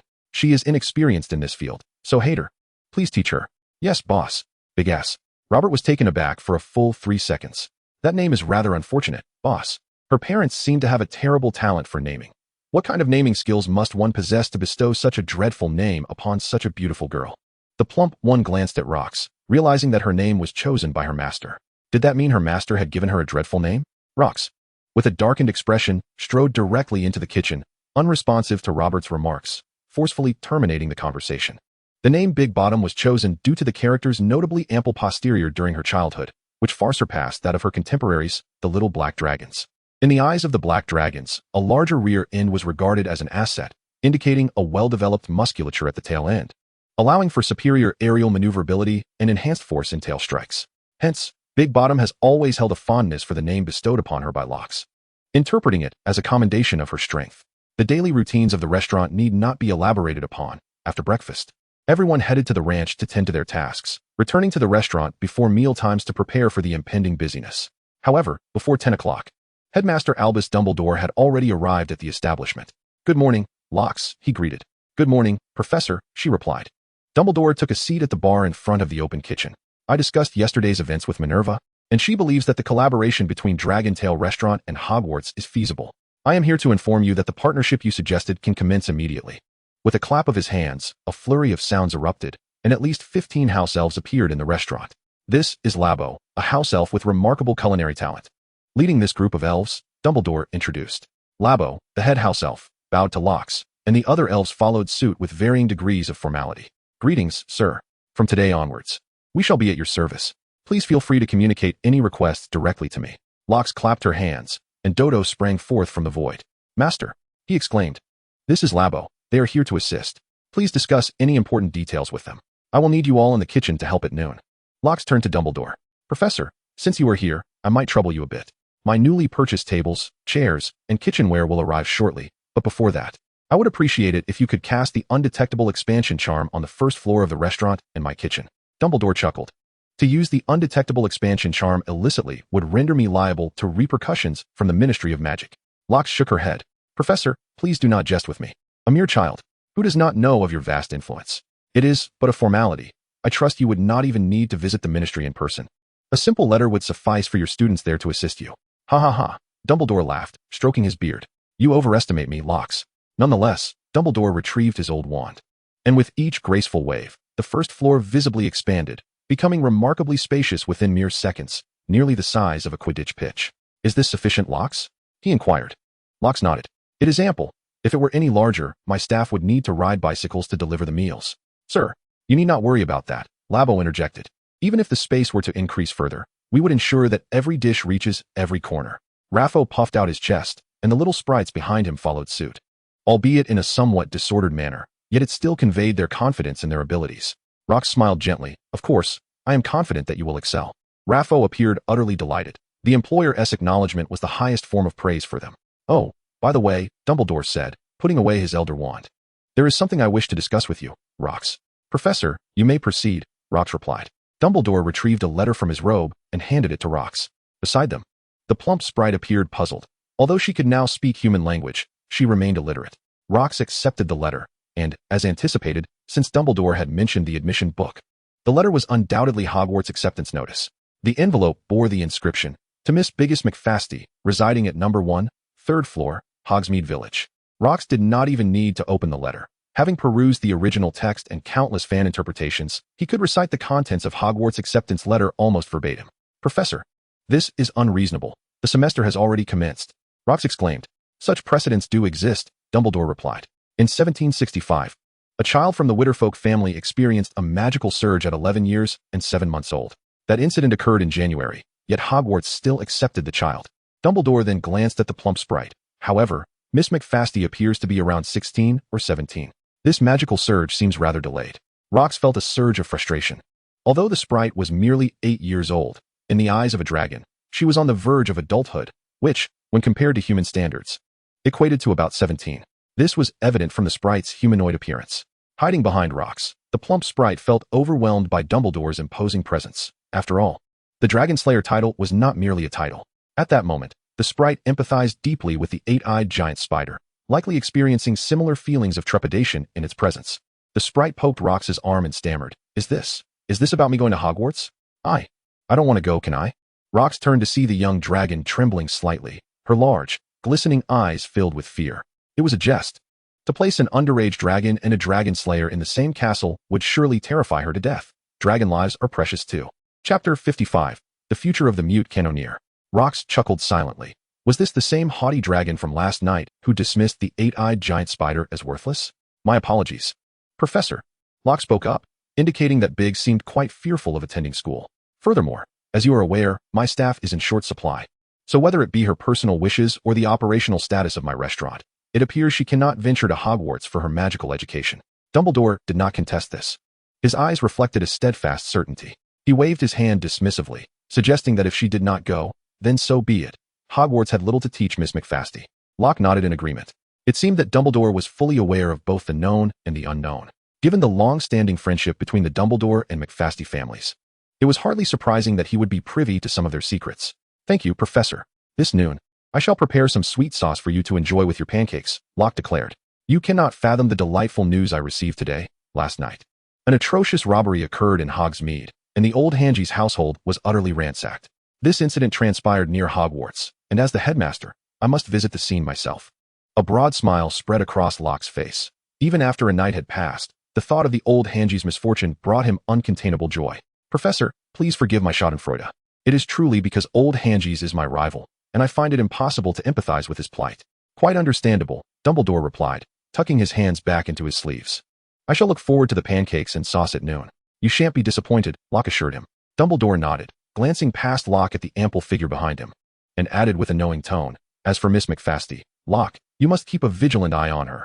After all, following her recent surge of magical energy, one can never predict what might transpire. I will, Professor. Now, I shall take my leave. Should anything arise, please have Rabbit seek me at any time. Thank you, Professor. Once Dumbledore departed, the intense gazes of Helder and Robert turned toward Locke. Leaning back slightly, Locke asked, What are you two up to? Helder's voice trembled, Boss. Did Miss McFasty truly just experience a surge of magical energy? Locke nodded. Indeed, Dumbledore mentioned as much. Helder's eyes brimmed with tears. She must be 16 this year. If that is the case, could we also be at risk of a magical surge? Robert, usually the chatterbox, was rendered speechless, merely nodding vigorously in agreement with Helder. Is that so? Helder and Robert mistakenly assumed that the ample figure was also mute. If she could experience a surge at 16, then perhaps, despite their advanced age, they too were not entirely devoid of such a possibility. Apologies to disappoint you, but Biggs is only 8 years old. Helder and Robert exchanged glances, then looked at the curvaceous figure of the maid. Is she truly 8? Locke recognized their disbelief. If he did not clarify matters today, it could sow seeds of distrust between them. creating a rift in their relationship. He cleared his throat and said, "What you are about to witness must remain strictly confidential. Do not divulge this to anyone, especially Hagrid." Hilda and Robert nodded, bewildered, as Rox addressed the large figure. "Bigus, show your fierce side." The large figure glanced at her pristine maid outfit, paused for a moment, and then her head rapidly expanded, transforming into that of a dragon. Letting out a fearsome roar at Hilda and Robert. Roar? Hilda. Robert. The seemingly demure girl had abruptly morphed into a monstrous creature with an enormous dragon's head, delivering an overwhelming visual shock that left their minds utterly incapacitated. Rox chuckled. "Bigus. Return to your original form." In fact, the first floor had been expanded by Dumbledore, with a ceiling considerably higher, accommodating even the dragon form without issue. Bigus shook her head, reverting to the charming little dragoness, allowing the two stunned individuals to regain their composure. "This is simply absurd." Rox shrugged. "As you know, I am the master of McFasty, and possessing certain arcane knowledge related to black dragons is not surprising." He understood that to win over the stunned duo, instilling hope was paramount. They had just faced disappointment, but offering them a glimmer of optimism would bind them to him irrevocably. Hilda's loyalty was unquestionable. Yet Robert McGonagall always left Rox with an unsettling sense of unpredictability. "Do not lose heart. Once I reclaim the McFasty estate, I will endeavor to allow you to share in the fire dragon's magical essence through a contract." Hilda and Robert, being of advanced age and lacking the McFasty bloodline, could not be expected to form a similar bond with a young dragon. However, leveraging the powers of the black dragon to perform some straightforward magic should not pose a significant challenge. Rox stroked his chin, contemplating that once he had command over the dragon clan, acting as a conduit for magical exchange might indeed be feasible. Is it truly possible? The two stunned individuals were once again filled with excitement. Rox nodded. It should not be a problem. In Hogsmeade, when Dumbledore arrived at the Hanges' estate, the villagers had formed a dense crowd around it. "Professor Dumbledore has arrived. Make way, let the professor enter." The villagers parted to create a path for Dumbledore, who entered while smiling and acknowledging them. The Hanges residence had been reduced to ashes. Old Hanges sat before the ruins, his eyes vacant, cradling his granddaughter Anna Hanges. His son and daughter-in-law stood nearby, seemingly offering him comfort. A few Aurors were meticulously investigating the scene, but their bewildered expressions indicated they had gleaned little useful information. Dumbledore approached Old Hanges, who looked up in confusion. Upon recognizing Dumbledore, he could no longer contain himself, springing to his feet and grabbing Dumbledore by the collar. "Dumbledore, why are you standing behind that little mute? Had it not been for his interview with Rita Skeeter, how could I have been robbed by a dark wizard?" 50,000 galleons. A staggering sum of 50,000 galleons. Dumbledore did not take any action. He merely stepped back, causing old Haggis to feel as if he were grasping not a collar but a slippery eel, and Dumbledore's collar slipped from his grasp in an instant. "Old Haggis, if you do not drive Rax out of Hogsmeade, this calamity would not have ensued. If you must trace the origins of this misfortune, then you might as well lay the blame upon yourself." Dumbledore adjusted his collar slightly, stating, "I have not come here to listen to your grievances as the headmaster of Hogwarts. I am here out of respect for the centuries-old bond between Hogwarts and Hogsmeade. So I implore you not to misunderstand my intentions. Now, could you enlighten me on the events of last night?" Chapter 56. The Death Eaters Never Surrender. As Dumbledore spoke, he employed certain subtle methods, which to old Haggis sounded like the tolling of morning bells and evening drums. He shook his head vigorously, finally regaining a semblance of clarity. "Last night," he began, recalling the events as if from a nightmare, his face contorting in anguish. "I was about to lull Anna to sleep when I suddenly heard the faint sound of the alarm from the protective enchantments. This estate is quite old, and many of its enchantments have begun to falter. There have been instances before of nocturnal creatures triggering the alarms, so I thought little of it. I did not even retrieve my wand, but went downstairs to investigate. There, in the living room, I found two masked men. Upon seeing me, they cast the killing curse." "The killing curse?" The inquiry did not come from Dumbledore, but from Roland Wells, the Auror captain, who was apprehensive of the Acromantula. He was responsible for the Hogwarts district, so it was not surprising that he was the one to respond. "Indeed, the killing curse. I felt that strange sense of euphoria and unreality. Yet I remember everything that transpired vividly. They extracted the location of the hidden chamber from me, commanded me to open it, and then looted it of all its galleons. And what of the fire? My house elf sensed something amiss and launched an attack on the two intruders. In the ensuing chaos, their fire spell ignited the house. A valiant house elf, indeed. Sadly, in his attempt to save Anna, that lazy creature was slain by them." Roland furrowed his brow and inquired further. "Where was your son during the incident?" "My wife and I reside in Diagon Alley." Old Haggis's son interjected, to which his wife promptly added, "Yes. This village is old and decrepit. I have no desire to live here." With this information, the case began to clarify. Dumbledore stepped forward. brandishing his elder wand in an attempt to uncover any traces of the incident. But alas, the flames had consumed all evidence. He turned to Roland and shook his head. "Curse it," Roland Wells exclaimed, shaking his fist.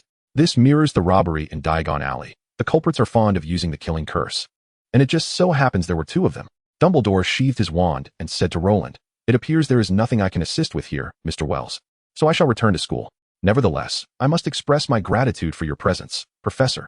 The subsequent tasks will be entirely under the purview of our esteemed Oro. The sorrows and joys of humanity are often incomprehensible to one another.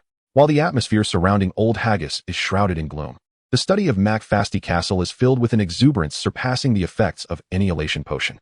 Hilpus and Rufus are meticulously counting their spoils. 54,912. 54,913. Ha! This marks the third recount for Hilpus, regardless of whether it is 549,135, for 889, or 54,916. He has profited over 50,000 gold galleons from this no-cost venture. Rufus, summon Butler Hammer, please. He has stuffed countless gold galleons into a discreetly expanding pouch, leaving the previously counted 15,000 galleons atop the table. Moments later, Butler Hammer entered the study. "Sir Hilpus, did you summon me?" "Indeed. Hammer, behold this." Following Hilpus's gesture, Hammer's gaze fell upon a heap of galleons laid out on the table. "This. Very well. Hammer, you may take this money back. The family's financial issues have been resolved." "Congratulations, sir." Butler Hammer smiled, yet internally harbored doubts and resentment. Where could they have procured such an abundance of galleons? "Please draft a receipt for me, Old Hammer." Hilpus spoke with an unusually buoyant tone, reminiscent of 3 months prior when Hammer last heard him sound this way. "Then assist me in locating a large ranch. I intend to acquire it. Only in this manner can we ensure the dragons do not go hungry." Hammer inwardly rolled his eyes. The McFasty family once possessed their own deer farm, which they abandoned due to the negligence of McFasty's offshoots, who drove the venture to ruin. "Your wisdom is commendable, sir." Though he silently scoffed, Hammer maintained a facade of loyalty. "I shall promptly contact the sellers to ensure your satisfaction." "Very well. Take your money." Hammer paused momentarily, then tore a page from his notebook, scribbled a receipt, and handed it to Hilpus, bowing deeply. "Sir, permit me to return to my quarters for a container. I cannot carry away such a sum with my bare hands." "Enough, I understand." As Hammer exited the study, he felt a sudden sharp pain in his palm. Upon inspection, he realized his fist was clenched too tightly, causing his nails to puncture his skin. Damn it! How could they acquire such wealth? The dragon farm and the castle were gifts he had prepared to welcome his master's return. He could not allow this golden opportunity to slip away. Old Hammer exhaled a frustrated breath. The Death Eaters were elite wizards who could transcend even death. How could he allow them to be defeated by mere setbacks? This would not do, he thought to himself. He must devise a means to plunge the McFasty family back into poverty. Thus, the Butler Hammer, filled with reluctance, retrieved the 15,000 rocks. Seated at the head of his bed, appeared there unusually, for it was not yet the time for lunch. However, he had summoned Soso for an urgent report. "Indeed, master." Soso gestured grandly. "Currently, Hilpus and his companions have seized over 50,000 galleons. Would you like me to procure those galleons from them?" Rox shook his head. Soso could indeed surreptitiously acquire the galleons, as Hilpus and his group had yet to gain the castle's acknowledgement, while Soso was recognized as a servant of the castle. "Soso, if you were to meddle with that money, your existence would be exposed. I believe your continued stealth amongst them serves my interests better." "Understood, master." Soso's eyes sparkled. To be valued by her master was a tremendous honor. "Listen, Soso, the Butler Hammer intends to scheme against Hilpus and his cohorts. Do assist him as much as you can. Is he not troubled by his lack of options?" Rox smiled. "Then let us devise a plan for him." Rox stroked his chin, pondering. Isn't Igor McFasty deeply in debt due to gambling? Find a way to stealthily obtain the evidence of his debts and present it to Butler Hammer. In doing so, the old Hammer will intuitively know how to proceed. Soso nodded. "Very well, master." After a moment's hesitation, she inquired, "But why assist Butler Hammer, who is plotting against our castle?" "Assist him?" Rox chuckled. "The McFasty castle lacks a deed. It is bound to the head of the McFasty family through a dragon soul contract, which old Hammer cannot seize. My current objective is simply to make things difficult for Hilpus and his traitorous allies until I reclaim my identity as a wizard. They shall not have it easy." Chapter 57. Seize the opportunity to strike. Soso returned to the castle, while results from McFasty's side would take time to manifest. During his leisure, he needed to strategize as well, and Rox redirected his focus to the dining hall. The ordered tables and chairs were delivered, and the delivery person effortlessly arranged them with a touch of magic. One must concede that magic is indeed remarkably convenient. Look at Heald and Robert. Their envious eyes are nearly popping out. As mealtime approached, having savored the delicacies of the Dragon's Tail restaurant, a throng of idle wizards made their way from Hogsmeade. The number of patrons had not diminished since the previous day. Rita Skeeter's article, combined with yesterday's diner's spontaneous promotion, had rendered the Dragon's Tail restaurant the most popular establishment in the British wizarding community. The first to arrive was Albus Dumbledore, his expression grim as he took a seat at the bar. "Albus, what troubles you? Not in good spirits?" Rox, aware of Dumbledore's fondness for green pepper beef, began to stir-fry without needing to ask. Dumbledore sighed. "Ever since your expulsion, my bar's business has plummeted to dismal depths. In truth, the patronage of the Pig's Head Tavern had merely returned to its original levels. However, transitioning from frugality to extravagance is a simple feat, whereas the reverse is a daunting challenge." Albus Dumbledore had grown accustomed to the vibrant atmosphere of the tavern. Lockhart chuckled and remarked, "Well, that is easily resolved. Why not relocate the Pig's Head Tavern to Hogsmeade?" Dumbledore shook his head in silence. The old man was remarkably obstinate when he chose not to speak. No one could pry the words from his lips. Yet, Lockhart contemplated briefly and grasped the underlying reason. The Pig's Head Tavern served as a clandestine entrance to Hogwarts, a secret that Dumbledore vigilantly safeguarded for unforeseen circumstances. Although he harbored a deep-seated animosity towards Albus Dumbledore, he was acutely aware of the greater matters at hand, as evidenced by his membership in the Order of the Phoenix. "Very well, if you prefer silence," Lockhart shrugged, tossing the stir-fried beef with bell peppers toward Dumbledore. With a gentle flick of his fingers, the beef gracefully landed before him. Before he could utter a word, Helder had already placed a bowl of rice in front of him. Dumbledore took a spoonful of the dish, savoring it alongside the rice, a satisfied smile gracing his features. He inhaled deeply, exhaling contentedly, and gestured towards the voluptuous waitress at the entrance, inquiring, "Is that young lady your new server?" "Well, sort of," Lockhart replied. "She is exceptionally beautiful. Do take care of her safety." "Are you concerned about lecherous individuals encroaching upon her?" Dumbledore asked.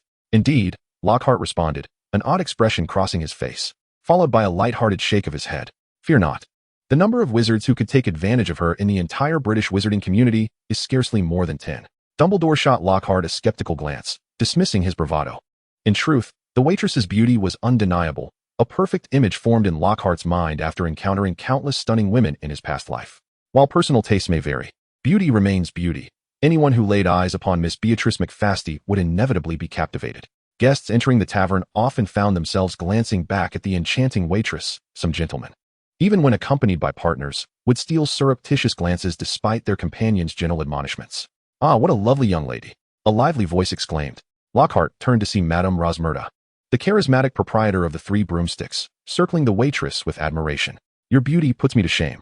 It was the waitress's first day in the human realm, and she was at a loss on how to respond to someone as vivacious as Rosmerta, casting a pleading look toward Lockhart for assistance. "Helder," Lockhart instructed, "please escort Madame Rosmerta over to the bar and inform her that I am treating her to this meal." "Certainly, boss," Helder replied, his composure evident as he efficiently led Rosmerta away from the waitress, seating her beside Dumbledore. "Young man, you must be Lockhart," Rosmerta greeted with a smile. Lockhart nodded in acknowledgement. "It is I. Greetings to you, madam." Rosmerta, the enchanting woman who captivated Ron Weasley in the original tale, undoubtedly possesses her own unique charm. "Lox, I have savored your culinary creations on numerous occasions, yet this marks our first encounter in person, does it not?" "Indeed, madam.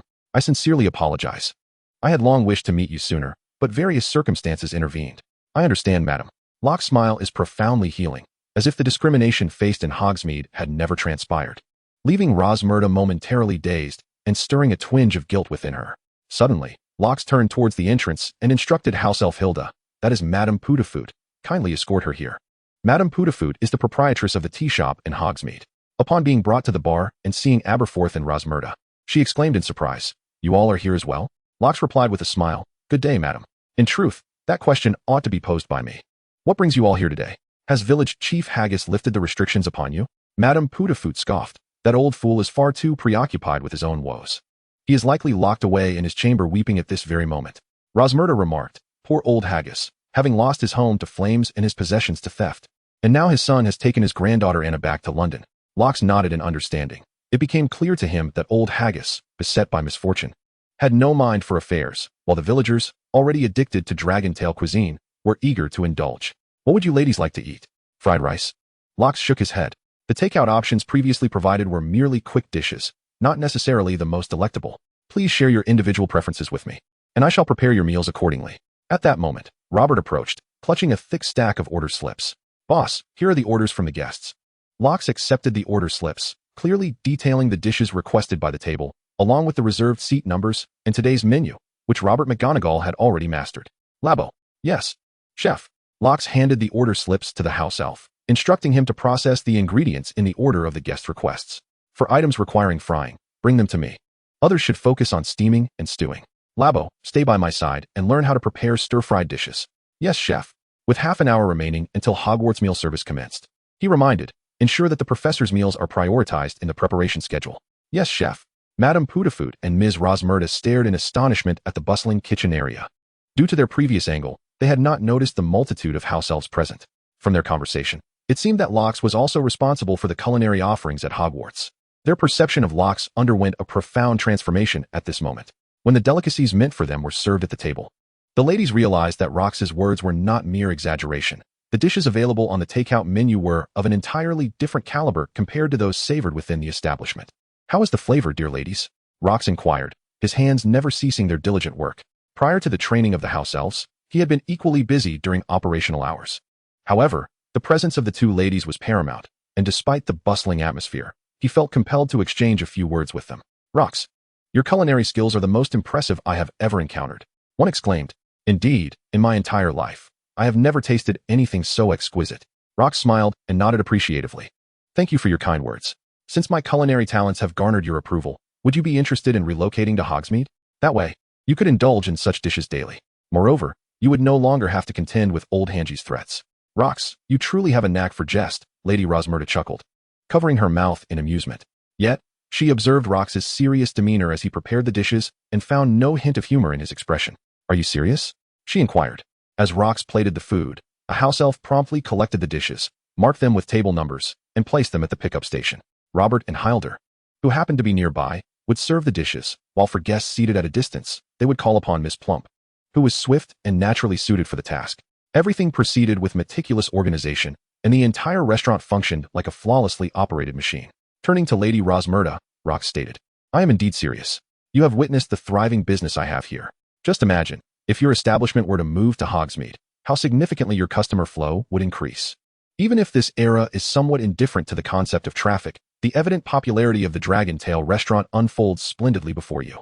The restaurant's first floor, as expansive as a Quidditch pitch, was already bustling with patrons occupying a third of its seats, totaling over 300 diners. It was worth noting that the entire wizarding community in the UK amounted to only a few thousand. Remarkably, it had been merely 10 minutes since the ladies' arrival. 300 patrons were far from the limit, as it was still before noon, and guests continued to arrive in droves. They primarily utilized the Flu network, Madame Patafoot explained. Thus, they must first arrive at Hogsmeade, which naturally improves our business, so there is no need for us to relocate. Rox shook his head. Madam, you are mistaken. The journey from the Hogsmeade post office to here takes nearly 10 minutes. Yesterday, they opted for the Flu network due to unfamiliarity with the route. But once patrons have visited once, most will likely use apparition to arrive directly outside Hogsmeade on their next visit. After all, as wizards, why walk when one can simply conjure a shortcut? What is the purpose of learning magic otherwise? Madame Patafoot fell silent. At noon today, she was able to come for lunch. Aside from the old man Haggis being reclusive, it was evident that the customer flow was significantly less than yesterday. She contemplated arriving here for a meal first, then returning to await a wave of afternoon tea patrons. It seems that Locke's assertion holds some merit, as the number of people transferring from Hogsmeade has indeed diminished. It's inconvenient to relocate, remarked Madame Rosmerta. Hogsmeade lacks a Flu network node, meaning one must return to Hogsmeade to procure ingredients and materials. Locke chuckled. I previously applied for a Flu network connection, which was denied due to the absence of resident wizards. But if you were to move here, would the application still pose a problem? As they spoke, Locke prepared another dish. Ladies, you need not spend a single galleon to establish yourselves in Hogsmeade. Simply register with me, and you may enter at any time. A better customer flow, a more relaxed environment, minimal investment equates to zero risk. What are you hesitating for? Don't wait until others seize the best locations. Then it will be too late for regrets. Madame Patafoot stirred her spoon in the dish, her gaze fixed intently on the ingredients being flipped, while Madame Rosmerta appeared in a similar state of contemplation regarding the feasibility of moving to Hogsmeade. I still perceive a risk, Rosmerta stated. Once we establish ourselves in Hogsmeade, it would mean opposing Old Man Haggis. What if he repurchases our property in Hogsmeade? Locks, that house has been passed down through our ancestors.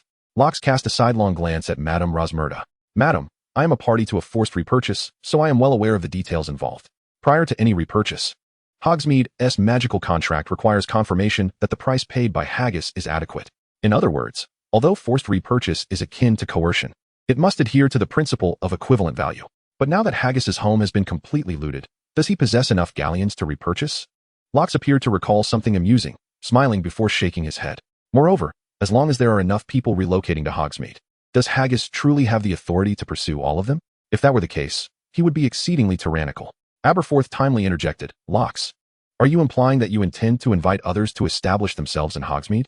Locks was pleased with the old man's assistance and nodded in affirmation. Indeed, I plan to extend invitations to the Davies and Band shop, the elegant wizarding attire store, Honeyduke's confectionery, and the Scribbler Esquill shop. I believe that when faced with a substantial customer base, they will make the right choice. Hey, Locks. Madame Rosmerta suddenly stood up, her ample figure quivering like a sack of mead. You must allow me to select my shop before inviting others.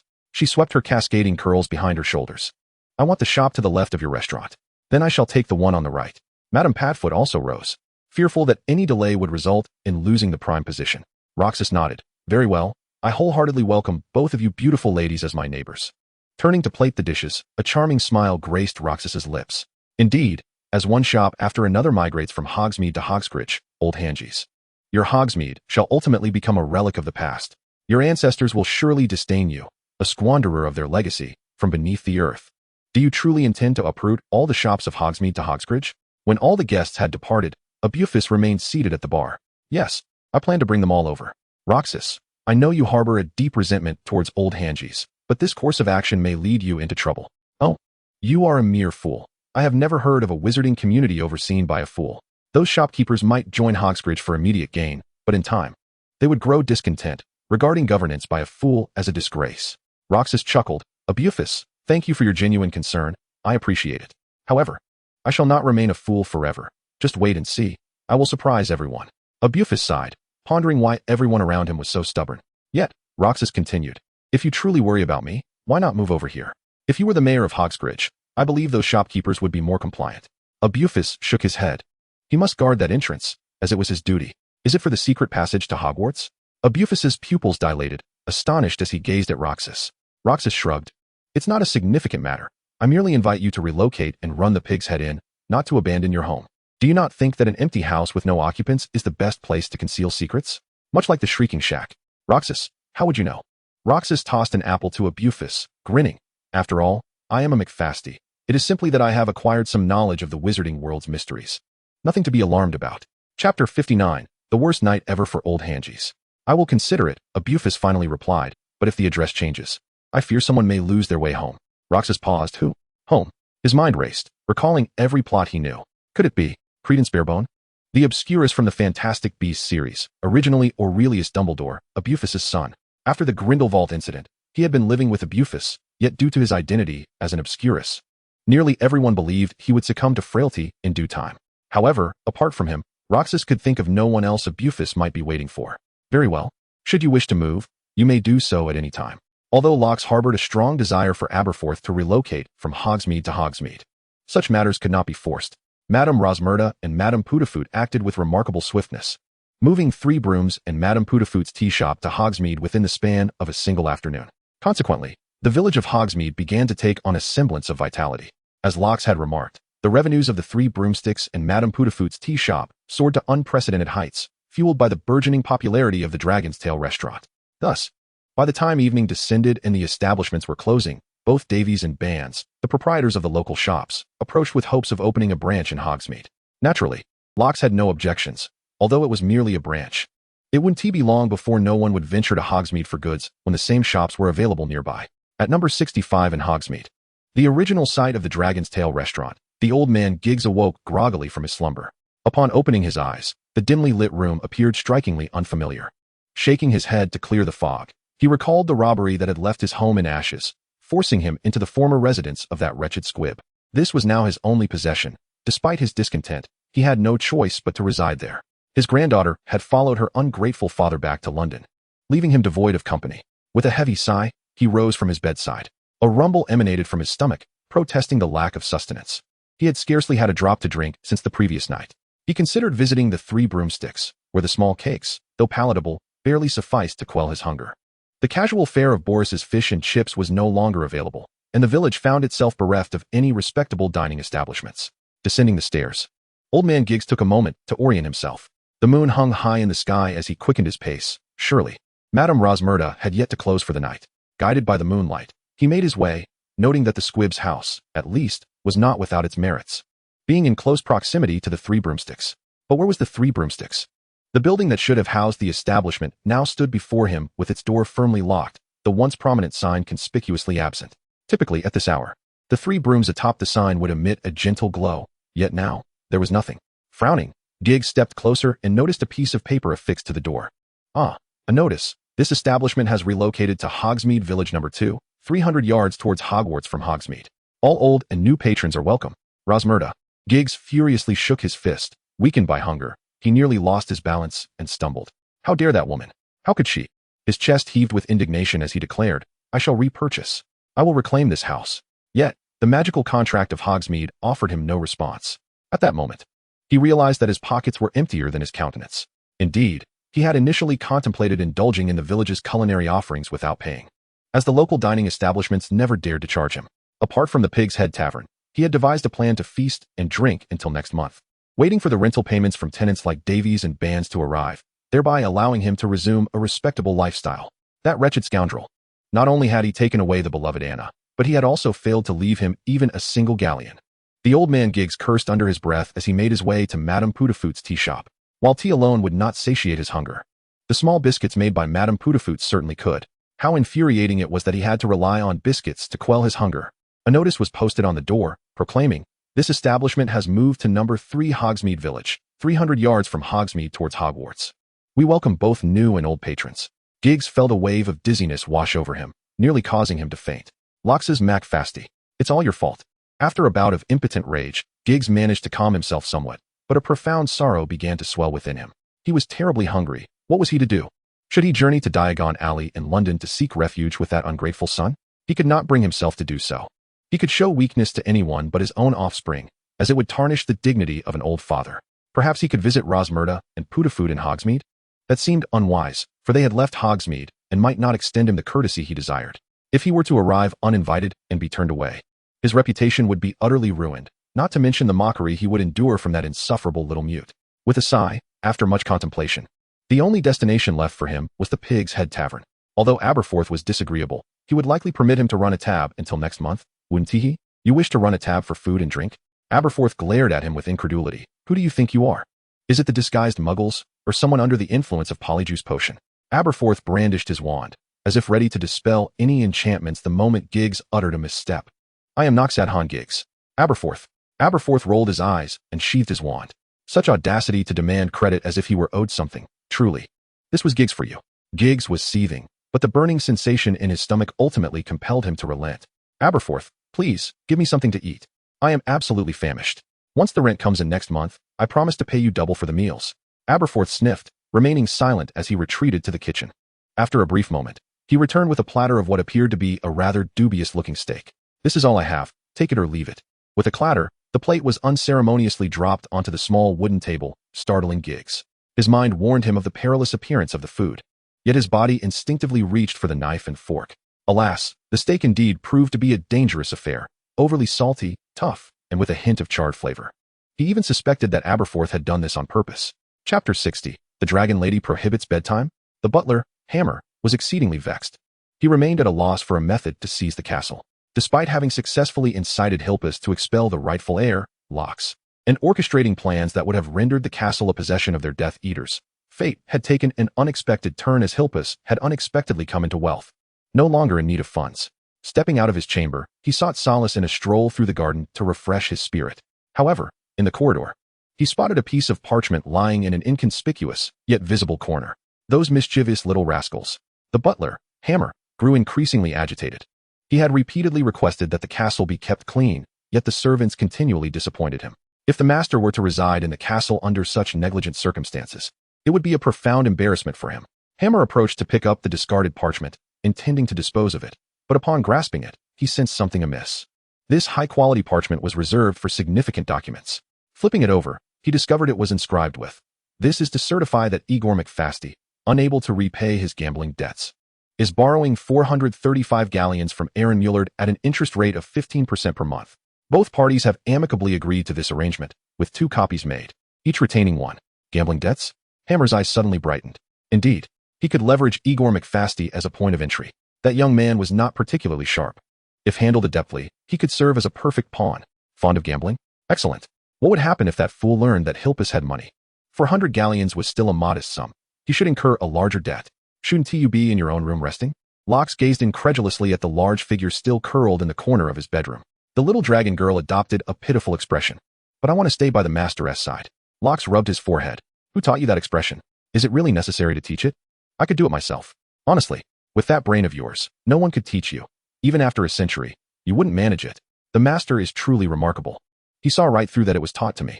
The large figure's mouth slightly parted, revealing a foolish yet innocent look. It was Robert. He said that if I made such an expression, the master would surely grant my wish. Locks nodded. Hylder was solid and dependable, certainly incapable of such antics. However, if Robert was the one instructing the large figure, it made perfect sense. Go back to sleep. I don't require personal protection right now. Besides, you haven't rested during the day, and if you don't take a break tonight, your health will suffer. The large figure bit her lip and shook her head. Locks could tell without asking that this expression was still taught by Robert. Don't you wish to cuddle with your shining treasure while you sleep? Indeed. The mere mention of the shining treasure brought a conflicted look to the large figure's face, a purely instinctual, unlearned expression. I do, she admitted. But I would prefer to stay by the master's side.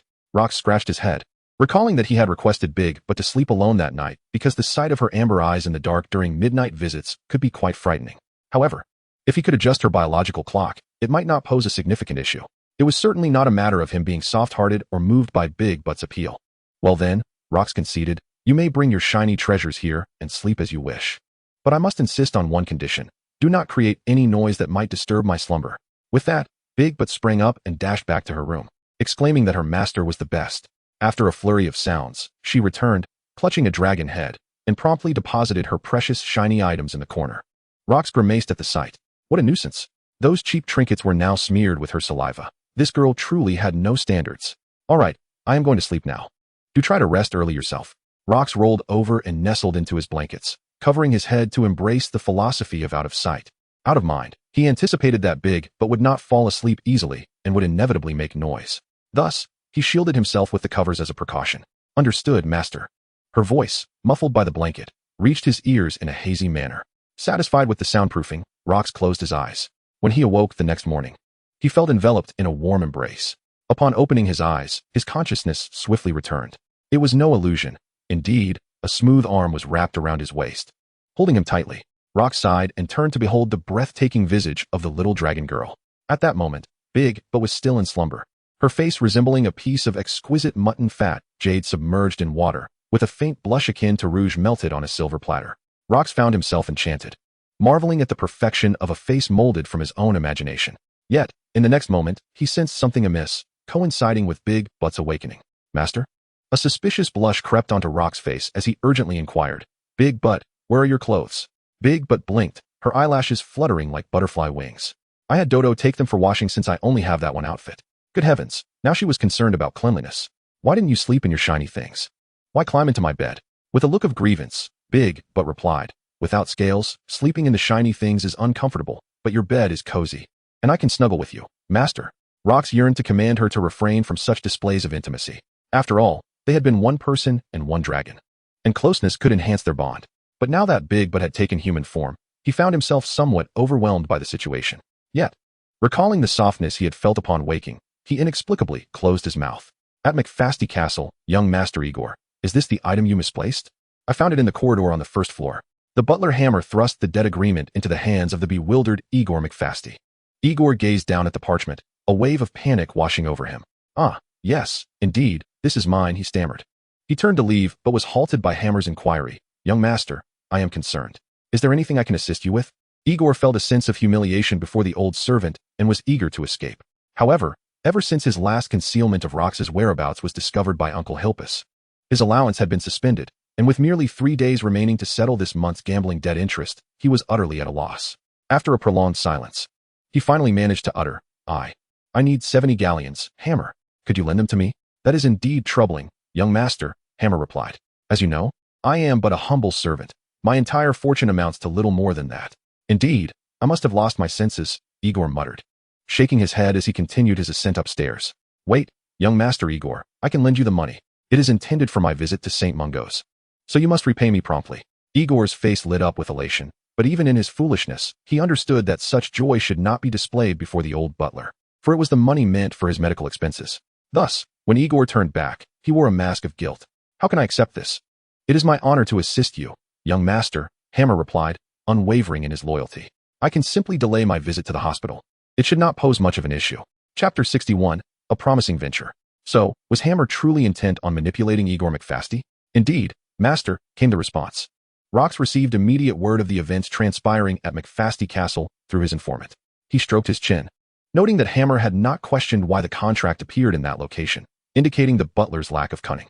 However, devising a strategy to utilize this pawn required careful consideration. Last night, Rox had seemingly spotted Mr. Boking, the shrewd merchant and broker who was drawn to the burgeoning reputation of the Dragon's Tail restaurant. The restaurant's anti-apparition device had been procured from him. With the allure of his culinary creations proving irresistible to British wizards, Rox was confident that Mr. Boking would be drawn to dine there today. His instincts were proven correct. At lunchtime, Mr. Boking apparat directly to the outskirts of Hogsmeade Village. Driven by curiosity, he had ventured to the Dragon's Tail restaurant the previous day, only to find his defenses utterly breached by its extraordinary delicacies. What had he been consuming all his life? Unable to resist, he had temporarily closed his shop to indulge in the experience once more. Hogwarts Village is dotted with uninhabited houses. Yet the path leading to the village's central square is bustling with people. Familiar wizards greet one another, engaging in lively conversations as they stroll towards the Dragon's Tail. Their discussions are remarkably uniform, revolving around the various dishes offered at this establishment. The menu is extensive, and acquiring insights from friends about unfamiliar dishes would undoubtedly enhance one's ordering experience. Welcome. A table for three? Certainly. Your table number is 67. The welcoming voice belongs to a young girl, drawing Mr. Boking's attention. Beautiful things invariably captivate the eye. Welcome. A table for one? Certainly. Your table number is 78. Miss Bygus informed Mr. Bokin of his assigned table with impeccable tone and demeanor. Yet, Mr. Bokin felt an uncanny resemblance to an alchemical automaton, executing the predetermined instructions with meticulous precision. However, it was evident that she was no mere puppet, as she frequently engaged with the restaurant staff, appearing quite alive. It is no wonder that Mr. Bokin harbored such thoughts, for Miss Bygus McFasty's beauty seemed almost surreal. Upon entering the restaurant, Mr. Bokin was promptly guided to his seat by an energetic young man he recognized as Minerva McGonagall's nephew, a pitiable soul rendered mute by his father's foolishness. Mr. Bokin, what are your culinary preferences? Robert McGonagall inquired.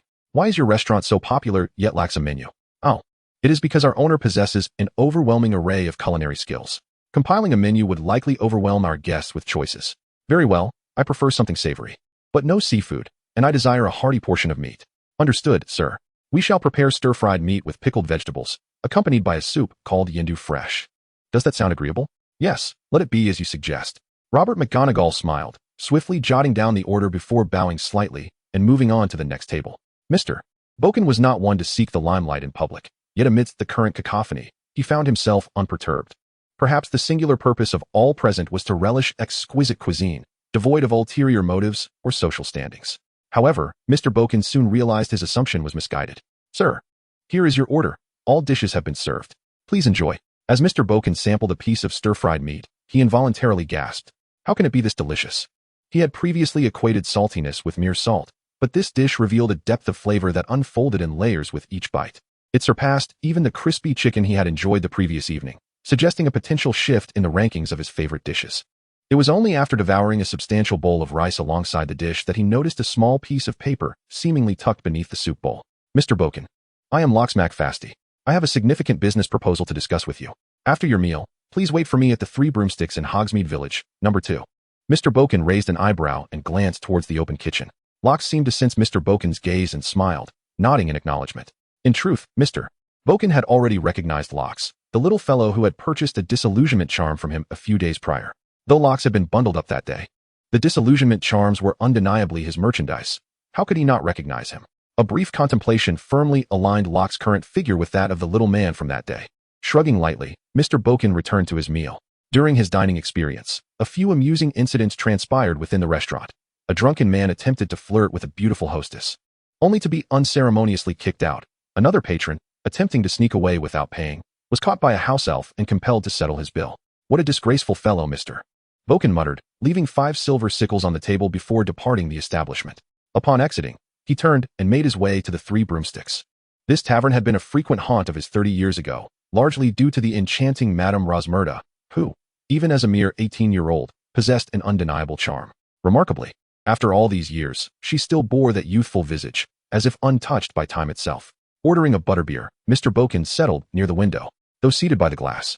His gaze was not directed outside, but rather fixated on Madame Rosmerta, who, in his eyes, seemed to rejuvenate him by 30 years. An hour and a half later, Lox McFasty appeared before Mr. Boken. Mr. Boken, I apologize for the wait. Waiting is inconsequential to me, Mr. Boken replied with a smile. After all, I am always awaiting the arrival of guests. However, Mr. McFasty, waiting must serve a purpose, and I hope the note's contents are indeed truthful. You possess a substantial business opportunity for me. Madame Rosmerta, 2 butterbeers for us, please. Certainly, Lox, she responded, gracefully approaching the booth and placing 2 butterbeers on the table. These are on me. Mr. Boken felt a pang of bitterness. Madame Rosmerta had never offered to buy him a drink before. Mr. Boken, I am aware of your remarkable connections and influence. Flattery aside, let us get to the point, Mr. McFasty. Very well. Though puzzled by Mr. Boken's sudden rigidity, Lox felt no hindrance in continuing, his confidence unwavering. He was certain Mr. Boken would be intrigued by what he had to say.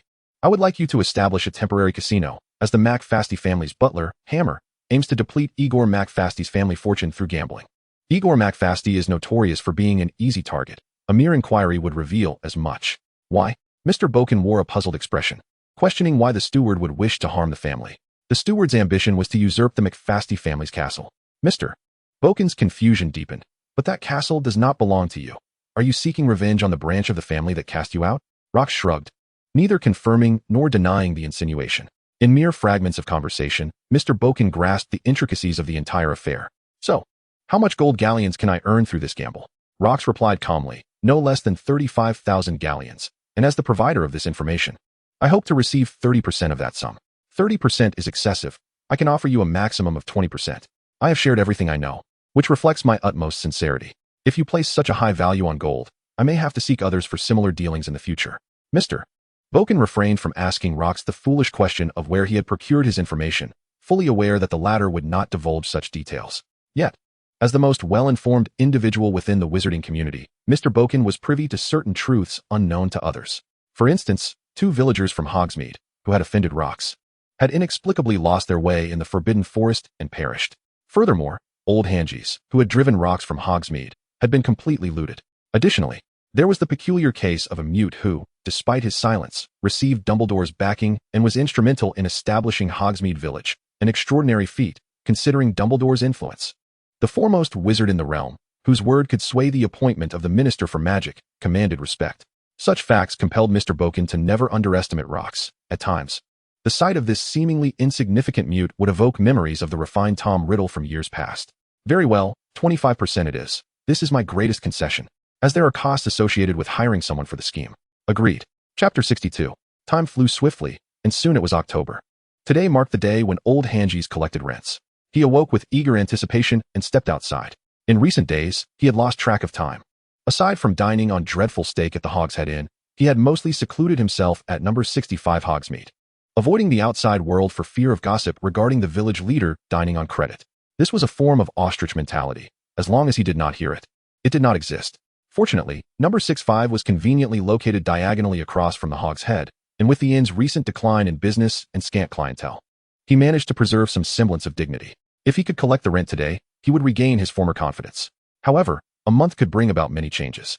For instance, the opening of the Flu network in Hogsmeade, or the branch that originally operated in Hogsmeade becoming the sole establishment. Davis and Banz's shop was situated close to number 65, at the village's edge, and old Hangies resolved to commence his rent collection journey from there. Yet, upon arrival, he was met with an unexpected notice. This establishment has fully relocated to number 7 Hogsmeade. Please visit us there. Old man Gigi's rubbed his eyes, and after a thorough confirmation, he sorrowfully discovered that the Davies and Banz shop had indeed relocated. His eyelids twitched as he began to stroll down the street, visiting each shop in turn. The Winchajui Featherquill shop, an establishment that had graced Hogsmeade for 2 centuries, had also moved, its door adorned with a notice. This shop has relocated to number 9, Hogridge Village. Beneath this announcement was a small handwritten note. Mr. Gigi's, please do not blame us for our abrupt departure. After 200 years, the rent we paid could have purchased half of Hogsmeade. Yet the esteemed family was always reluctant to sell the shop to us.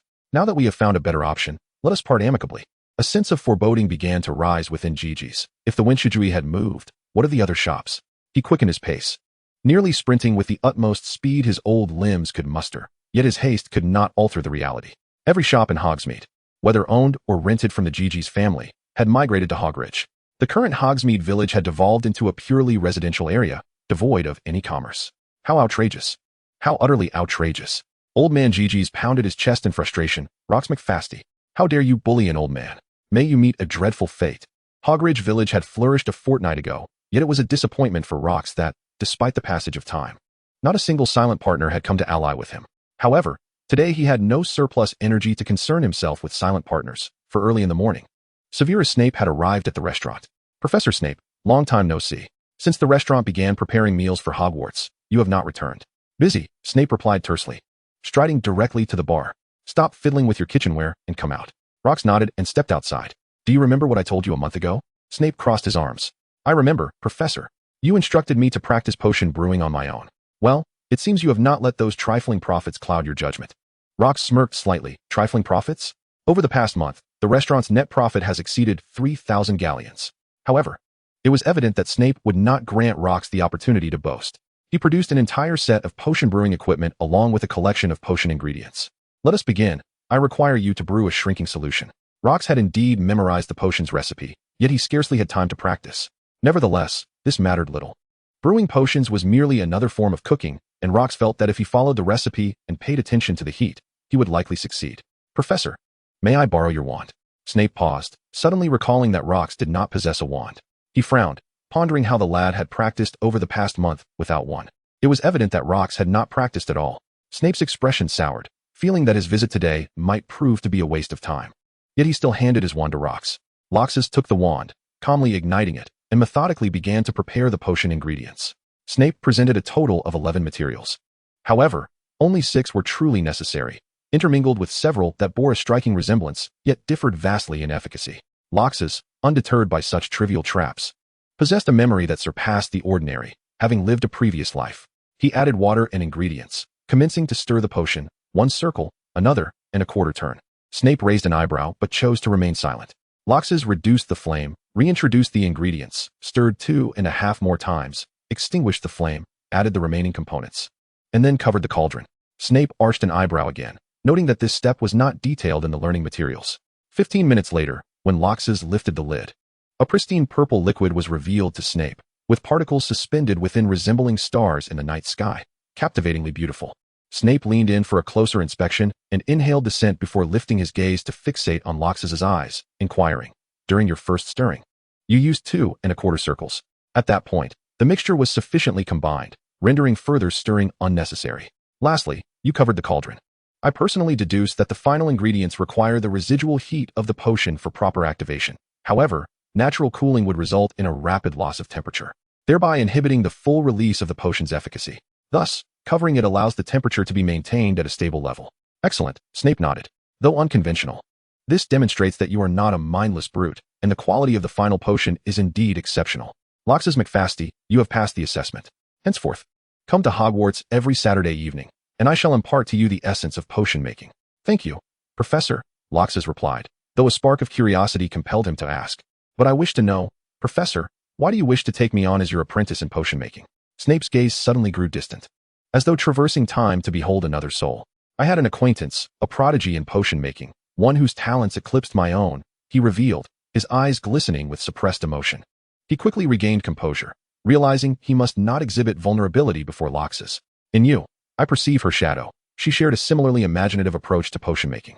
After a prolonged silence, Snape continued, I wish to witness what heights the same gift can achieve. Rocks comprehended that Snape spoke of Lily Potter, or rather, Lily Evans, whose prodigious talent in potion making was evident from Horace Slughorn's commendations. Professor, do you still find yourself reminiscing about that departed friend? Snape glanced at Rocks and replied succinctly, yes. Chapter 63. I was the one who hired you. Why express gratitude to Dumbledore? Rocks felt a pang in his heart, reminiscent of witnessing Snape utter those very words in his previous life. The man's affection for Lily Evans surpassed all else. Ding ding ding. The restaurant's door swung open, and a figure peeked inside. During this hour, the likes of Big Butt, Hald, and Robert had all gone to the ranch, leaving only Rox in the establishment, thereby naturally assigning the reception duties to the owner himself. Hello, the restaurant has yet to commence operations. If you wish to dine, please return after 11.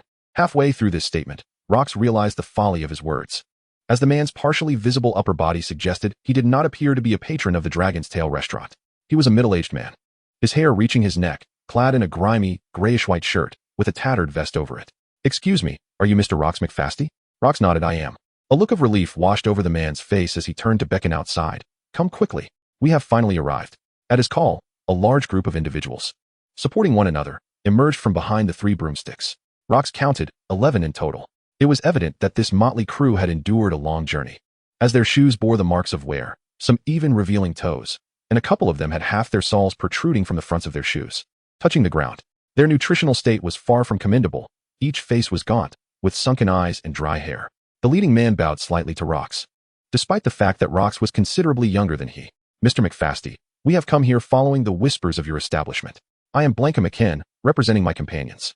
I wish to know if your offerings are indeed as splendid as described in the newspapers." Rox's gaze swept over the 11 individuals. Some averted their eyes, while others sparkled with anticipation. "Please, come in," Rox said, turning to the kitchen. "You must be famished. Let us fill your bellies first." Tears welled up in Blanca McKin's eyes, and the others soon mirrored his sentiment, their already grimy faces appearing even more muddied. Blanca turned to the group and called out, "Everyone, come in carefully, and please do not dirty the restaurant." Since Blanca's arrival, Snape had been frowning throughout. He glanced at Rox and coldly stated, "Remember to come to my class on Saturday." "Of course, Professor," Rox replied. Snape huffed, waved his sleeve, and departed with a bat-like gait, his arms outstretched as if taking flight. Rox shook his head, reflecting on Snape's attitude towards the Muggle-borns, which was even harsher than his demeanor toward Muggles. That he had earned Snape's favor was indeed magical, though one could not rule out the possibility that Snape was aware of his masquerade as a Muggle-born. Before long, Rox had prepared a meal for the group, an endeavor that took no more than 5 minutes, as he had made some century egg and lean pork congee the day prior for a few elderly gentlemen with sensitive stomachs, making it fortuitously applicable now. He also steamed a few ready-made buns, the soft dough being relatively easy to digest. The combination of steamed buns and porridge left this group of mute individuals utterly speechless, as they yearned to devour the very tongues that had been silenced by their mundane diet of dark bread and vegetable soup. Throughout their journey, they had consumed whatever they could find, and now, suddenly presented with such delectable fare, they could not help but resent their parents for not granting them an additional stomach. The 12 of them feasted like expectant mothers, still wishing for more, only to be commanded by Roxas to have the remaining food cleared away. "Enough. Continuing to eat will only lead to discomfort. You shall not starve under my roof." Blanca offered an awkward smile, yet struggled to reconcile the image of an 11-year-old boy with such an antiquated demeanor. "Sir, do you mean to say that you are willing to take us in?" The cautious demeanor of Blanca elicited a chuckle from Roxas. "What? Do you think my youth renders my words insignificant? Rest assured, since I have instructed Miss Rita Skeeter to announce the establishment of a settlement for the mute, I shall certainly follow through." Roxas gestured towards the stack of wooden houses outside. "4 of you to each house. Choose for yourselves. I have a ranch just outside the village. Though you are currently weak, caring for some livestock should pose no issue. For now, I shall provide each of you with a monthly salary of 2 gold gallons, along with room and board. Once Hogwarts flourishes, we will reassess your roles. Are you satisfied with this arrangement?" Blanca struggled to articulate a response, his mouth moving without sound, while behind him, Kalia burst into tears. "Kyle, Cato, you poor children, how could you not make it here? Do you see? We have work, food, and shelter." Blanca turned to gently pat Kalia's back, his expression tinged with sorrow as he sighed heavily. The others, both young and old, were likewise moved to tears. "What is the matter?" Roxas inquired. Blanca, his voice trembling, replied, "Sir, ever since we saw the news about Hog Ridge and the Daily Prophet, we set out from Wales. But we underestimated the distance. Our provisions ran out before we had even covered half the journey, and we survived only by begging and rummaging through trash. Among us were 2 children, Kyle and Cato, the youngest and weakest, and ultimately, they could not endure." Roxas nodded. "Then live well in their stead." He turned to Dodo. "Dodo, go to the neighboring Elegant Wizard's clothing store and order a batch of garments. Also, inquire with Sandfield if there are any ready-made bed linens available. If so, order 30 sets." Dodo glanced at the mute individuals, counted carefully, then looked back at Roxas. "Master, there are only 12 of them. Wouldn't 30 sets be excessive? They are the first to seek refuge with us, but certainly not the last. Purchasing in bulk will afford us a better price and spare us future complications." "Understood, Master." With a wave of his hand, Roxas dismissed Dodo, who promptly hurried out to attend to the task. Mr. McFasty, he began. Blanca inquired. When shall we pay a visit to Headmaster Dumbledore? What purpose would that serve? Locke responded with a hint of confusion. Isn't this village the creation of Headmaster Dumbledore? We ought to express our gratitude in person. Locke found himself both amused and exasperated. Indeed, no matter his efforts, others would perceive it as Dumbledore orchestrating everything behind the scenes. How could an 11-year-old mute possess such audacity? Rita Skeeter's credibility was decidedly lacking. There is no need to visit him. Locke retorted irritably. Professor Dumbledore merely lent his hand at my behest to construct these dwellings. I am the current village head, and it is I who employed you. What need is there for thanks? Chapter 64. The pieces begin to move. 1 week prior, Butler Hammer received a peculiar letter. Dear Mr. Reddish Hammer, on behalf of the Borgin and Burke's establishment, I extend an invitation to you.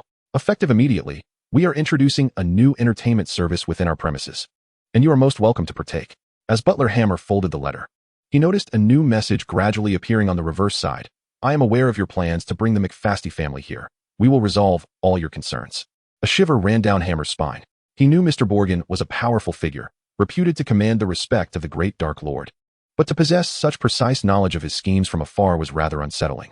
Old Hammer hesitated, uncertain whether to involve Mr. Borgin in the annihilation of the McFasty family. Hammer, a passing McFasty called out. Since the last thwarted attack on Hogwarts, this individual had remained a recluse, shunning the outside world. Regardless of how Hilpus urged him, he steadfastly refused to leave the castle. However, he was more than capable of relaying messages within its walls. Mr. Hilpus seeks you. Please proceed to the study at once. Very well, Lord Novan. Hammer hastened toward the study, fully aware that he could no longer delay. Mr. Hilpus, you summon me? Hammer bowed respectfully. Hilpus furrowed his brow, scrutinizing Hammer in silence. Hammer, bent low and unable to see Hilpus's expression, felt a wave of anxiety wash over him. Hammer, how goes the search for the breeding farm I tasked you with? My lord, progress has been rather sluggish. Bang. Hilpus slammed his hand on the table, startling old Hammer. It has been over a month. You should have gathered quotes from across all of Britain. Hammer's heart raced, but fortunately, he had prepared an excuse. Lord Hilpus, you may be unaware. In the present realm of sorcery, deer farms are nearly non-existent, compelling us to acquire them alongside the other creatures originally bred on these estates. However, this escalates the costs significantly, with the most economical options starting at 30,000 galleons. Although Hilpus's demeanor has softened, his brow remains furrowed, and his right hand trembles slightly behind his back. He vowed that henceforth, before slamming his hand on the table, he would cast a softening charm upon it. But you could negotiate, he remarked. Those creatures raised in the farms could be preemptively sold to buyers. Exchanging them for deer shouldn't pose much of an issue, right? Oh, but therein lies a substantial problem, my lord. The butler, Hammer, replied with fervor, so convincingly that he almost believed his own words. Those farms are predominantly owned by pure-blood families, and as you know, these families are intricately connected to the master family through marriage.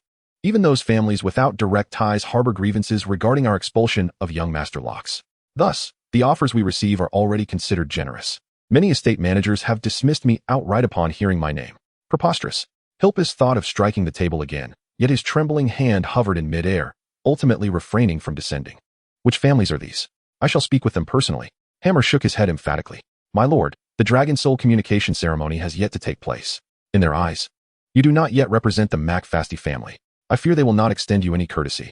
Moreover, as the family spokesperson, if you are rebuffed, we will have no recourse left. Taking a deep breath, Hilpus lowered his hand.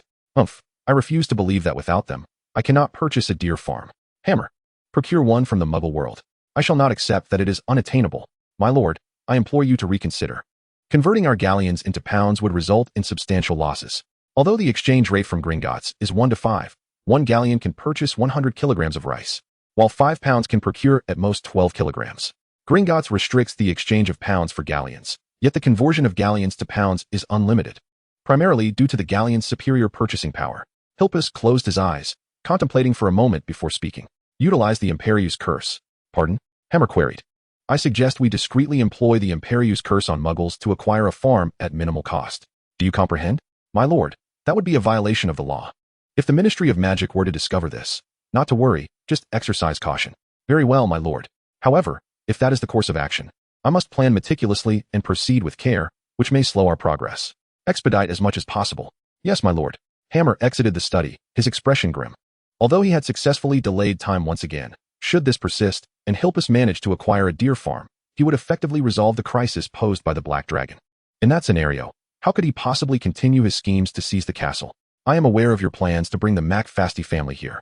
We shall address all ensuing matters for you. A phrase concealed within Mr. Boyjean's invitation suddenly sprang to mind. The butler, Hammer, gritted his teeth and ascended to the second floor.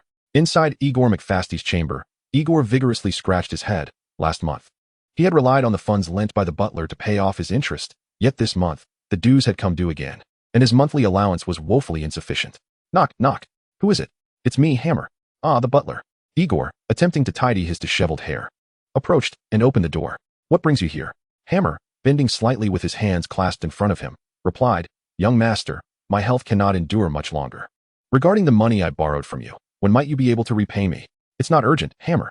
I will find a way soon. Young master, my health is deteriorating. Igor scrutinized Hammer, noting the pallor of his complexion and the beads of sweat adorning his forehead, which lent a degree of credence to his words. Little did he know that this ashen hue and perspiration were merely the result of fear instilled by Silpus. Currently, I have no means to repay. I truly cannot. Hammer sighed heavily. Young master, how about this? I am aware of a newly opened casino, reputed for its high winning odds. Everyone who has visited speaks highly of it. I happen to have 5 gold crowns here. Would you be willing to gamble on my behalf? The winnings could easily cover my debt. Igor raised an eyebrow. His excitement barely contained, yet he inquired, if it's so easy to win, why don't you go yourself? Internally, Hammer scoffed at the foolishness of Igor.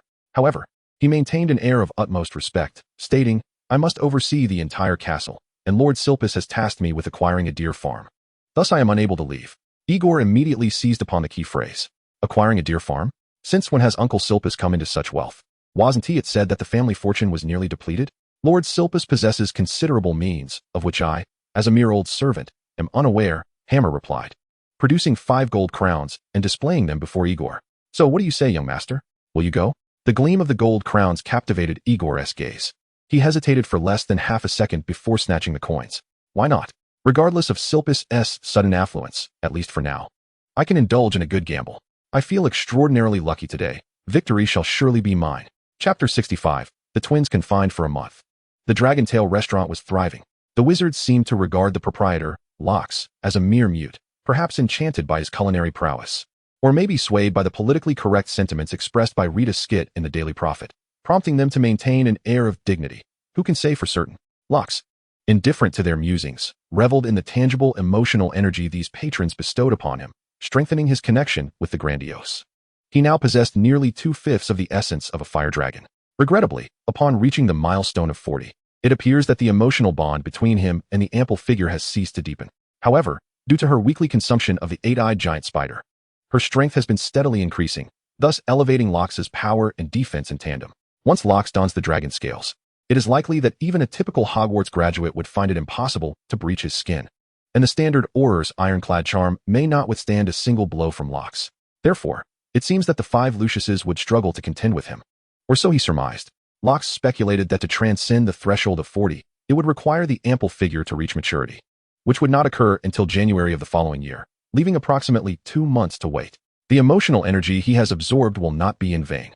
Lox senses that the nebulous power is continually accumulating. If he perseveres, soaring to great heights may not be an impossibility. Moreover, once the ample figure matures, his own magical prowess will return, and he scarcely dares to contemplate how formidable he might become at that time. Everything is progressing in a favorable direction. The old man, Gis, has fallen silent. What was once the most prosperous commercial village in the British wizarding world has now been reduced to an ordinary community. The staunchly traditional old gentleman is rumored to have rented out number 65 Hogsmeade and sought refuge with his son. As for the traders of McFasty, boss, the guests at that table have a message for you. Heald handed Lox a note and gestured towards a table near the corner. Lox glanced over to see Mr. Boking, who nodded in acknowledgement. Lox returned the gesture and then unfurled the rolled-up parchment, which had been cut into small strips. Business has commenced. The target client has earned 1,000 galleons, leading to heightened expectations for the future. Lox smiled and nodded in response. He had already been aware of the situation within the castle through whispers. Ultimately, Butler Hammer accepted Mr. Boking's involvement, despite their differing objectives. The essence of Mr. Boking's note could be interpreted as follows. The casino venture tailored for Igor McFasty has begun. That fellow has won 1,000 galleons in gambling and is now eager for more, making it nearly time to harvest the profits. This was undoubtedly good news. Lox stroked his chin, contemplating how to lead that fool Igor to discover the hidden galleons of Silpus, pondering how to execute the plan seamlessly. On Saturday morning, Lox arrived at Hogwarts as arranged. Good day, Mr. Filch. Mr. Filch dutifully stood at the castle entrance, awaiting Professor McGonagall. Although the students' Saturday activities had shifted from Hogsmeade to Hogsmeade, he and Professor McGonagall still needed to maintain their vigil at the castle gates each Saturday to prevent students without parental consent from venturing out. Hello, Locks. In contrast to his demeanor towards other young wizards, Filch exhibited a markedly gentler attitude towards Locks, even managing to display a rare smile. You are on your way to see Professor Snape, are you not? He instructed me to tell you to turn left upon entering the door and continue down the corridor. His office is in the direction of the dungeons. If you find yourself lost, you may inquire with the portraits on the wall. Simply mention Professor Snape's name, and they will guide you. Thank you, Mr. Filch. Following Filch's directions, Locks made his way towards Snape's office. Hogwarts, a castle he had become intimately familiar with through novels, films, and games, almost caused him to lose his way en route to the potions professor's office.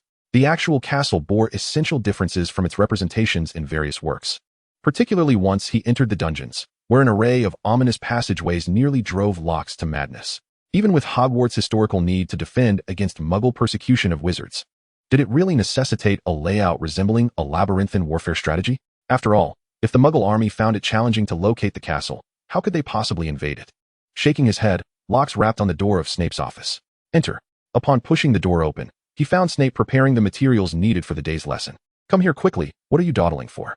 Yes, Professor. As Locks approached, Snape wrinkled his nose. You reek of smoke. Such an odor can impair your judgment regarding potions. Next time, it would be best to take a bath and wear clean clothes. You wouldn't be as filthy as a troll, would you? I will remember that, Professor. Snape nodded and produced a notebook, thrusting it into Locke's hands. This volume has nothing to do with potions. It contains my notes on certain dark arts. Oh. Locke was momentarily taken aback. He was aware of Snape's aspiration to become the defense against the dark arts professor. But he doubted Snape would be so eager as to teach a Muggle how to wield dark magic. Do not indulge in fanciful thoughts. Snape seemed to read Locke's mind. His displeasure evident. Your conspicuous advocacy for a Muggle may attract some extreme fools who could pose a danger to you. While you may be unable to cast spells, it is crucial to understand how those dark arts operate, as it may enhance your chances of survival in case of an attack. I have no intention of wasting my energy on a lost cause. Locke tucked the notebook into his robe, smiling as he replied, Yes, thank you, Professor. Since Locke needed to return to the dining hall for lunch, the morning class lasted only an hour, and they agreed to reconvene in the afternoon. As he exited the office, he was suddenly enveloped in the embrace of two individuals who had been lying in wait around the corner. He had sensed their presence but remained unfazed, for in the halls of Hogwarts, aside from the professors, no one could harm him. Moreover, he was confident that no one would dare to confront him within the castle.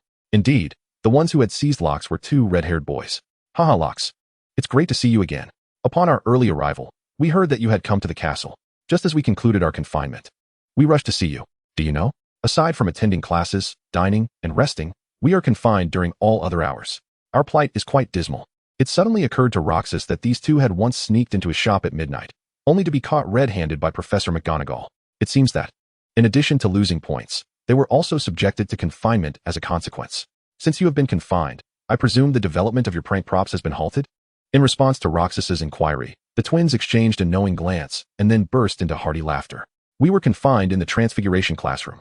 Is there a more suitable place for research than there? This statement held some truth, as most prank props rely on Transfiguration. However, shouldn't your confinement have been in Professor McGonagall's office? You are correct. Initially, we were indeed in her office.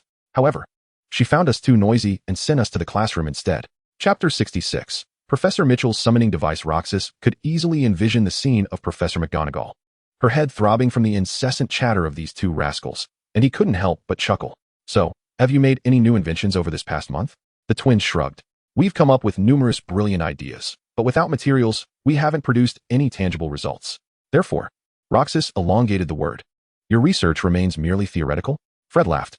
Do not underestimate us, Roxas.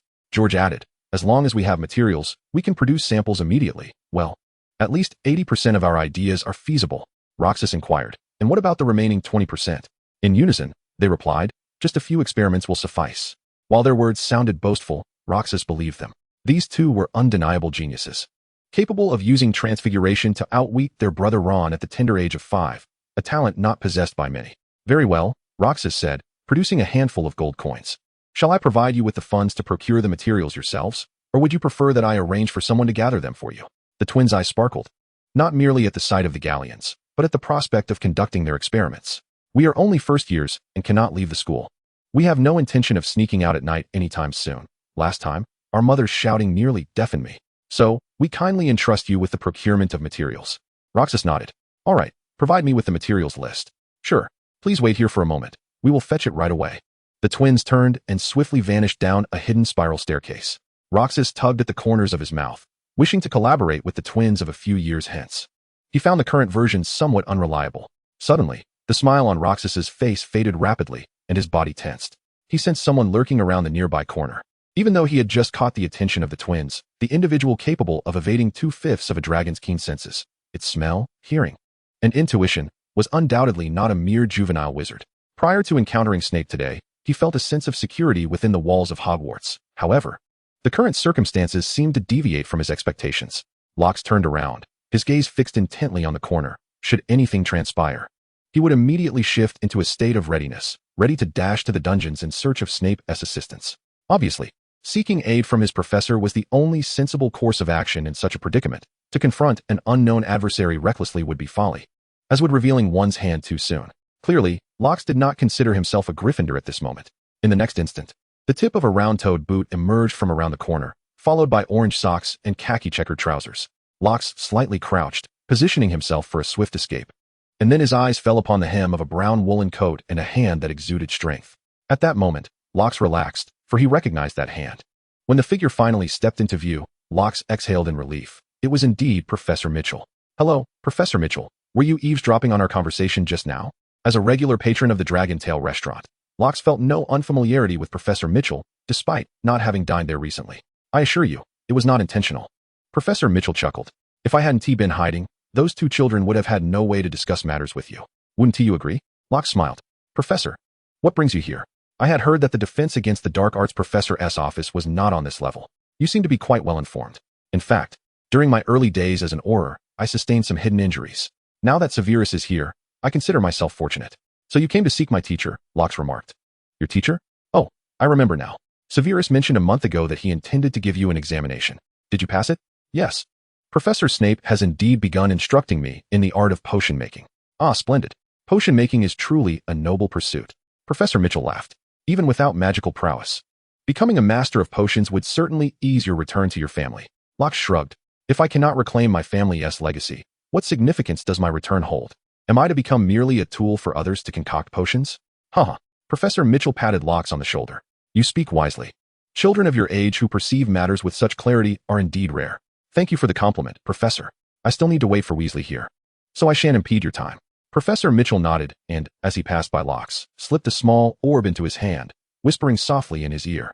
In times of trouble, simply puncture this orb. It will momentarily create a space for apparition, allowing me to swiftly arrive. Remember, keep this orb on your person at all times. Do not forget it. As the professor made his way to Snape's office, Lockhart's brow furrowed in contemplation. Snape had inexplicably provided him with a tome on dark magic, while Mitchell had given him an orb capable of summoning him, an orb of considerable value, one that could negate the effects of apparition. Had the professors caught wind of something? Was there someone plotting against him? Lost in thought, the twins descended the banister with fervor. Hey there, they exclaimed, bouncing towards Lockhart, presenting him with a lengthy list they had prepared in advance. Lockhart, all the materials we need are on this list. Taking the list, Lockhart replied, all right, I understand.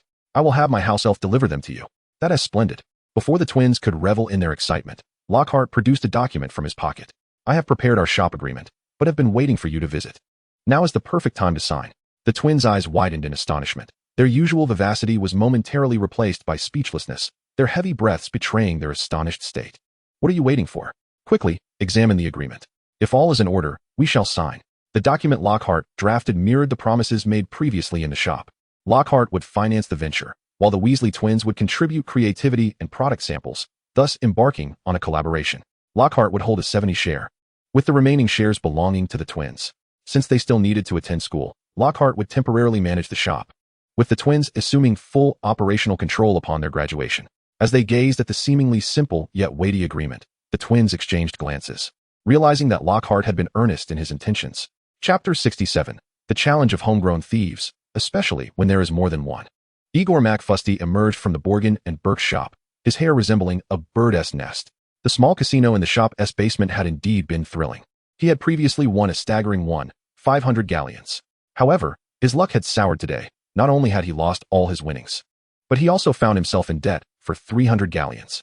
The disarray of his hair was a result of his own frustrated scratching. He had assumed that the more capital he had, the more he would earn, so even after winning money, he had not considered settling his gambling debts. Yet, the old man Moore had been persistently urging him to repay the money owed. He dared not default on Moore's medical expenses. Should the old man report him to Silvers, he would surely face dire consequences. What could he do? Igor McFasty stealthily returned to the castle, moving like a thief, fearful of inadvertently encountering Moore and facing the demand for repayment. Yet, little did he know that every move he made was being observed by those with ulterior motives. A glimmering gold galleon caught his eye, lying upon the carpet before the staircase leading to the second floor. Igor quickly approached and picked up the galleon. Casting a furtive glance around, he chuckled softly, reassured that no one was watching.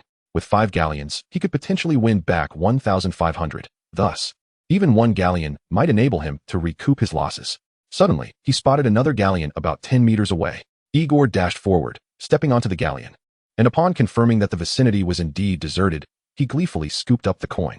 Fortune was favoring him, just as it had during his recent triumphant escapades at the casino. However, it seemed that Lady Luck had not yet finished with him, for he spotted yet another galleon. This one was in close proximity to the study. Igor hesitated momentarily, but ultimately decided to approach. Pick it up, a voice in his mind roared, nearly making him forget everything else. The voice of Rufus McFasty resonated from the study. Hilps, here is 5,000 galleons. You keep it. To be honest, it's quite a challenge to acquire a deer farm with such a meager sum. Rufus, you are my most trusted brother. If you do not assist me in alleviating my burdens, I shall be at a loss for what to do. You may continue to have the housekeeper Hammer manage the acquisition. It may be slow, but I believe he will eventually succeed. I do not trust Hammer, Hilps replied wearily, revealing his inner greed. Who could say whether he might betray us in pursuit of obtaining the castle? Very well, Hilps, it is your decision now. However, I must remind you that 30,000 galleons is no trivial amount. It would be wise to deposit the money at Gringotts.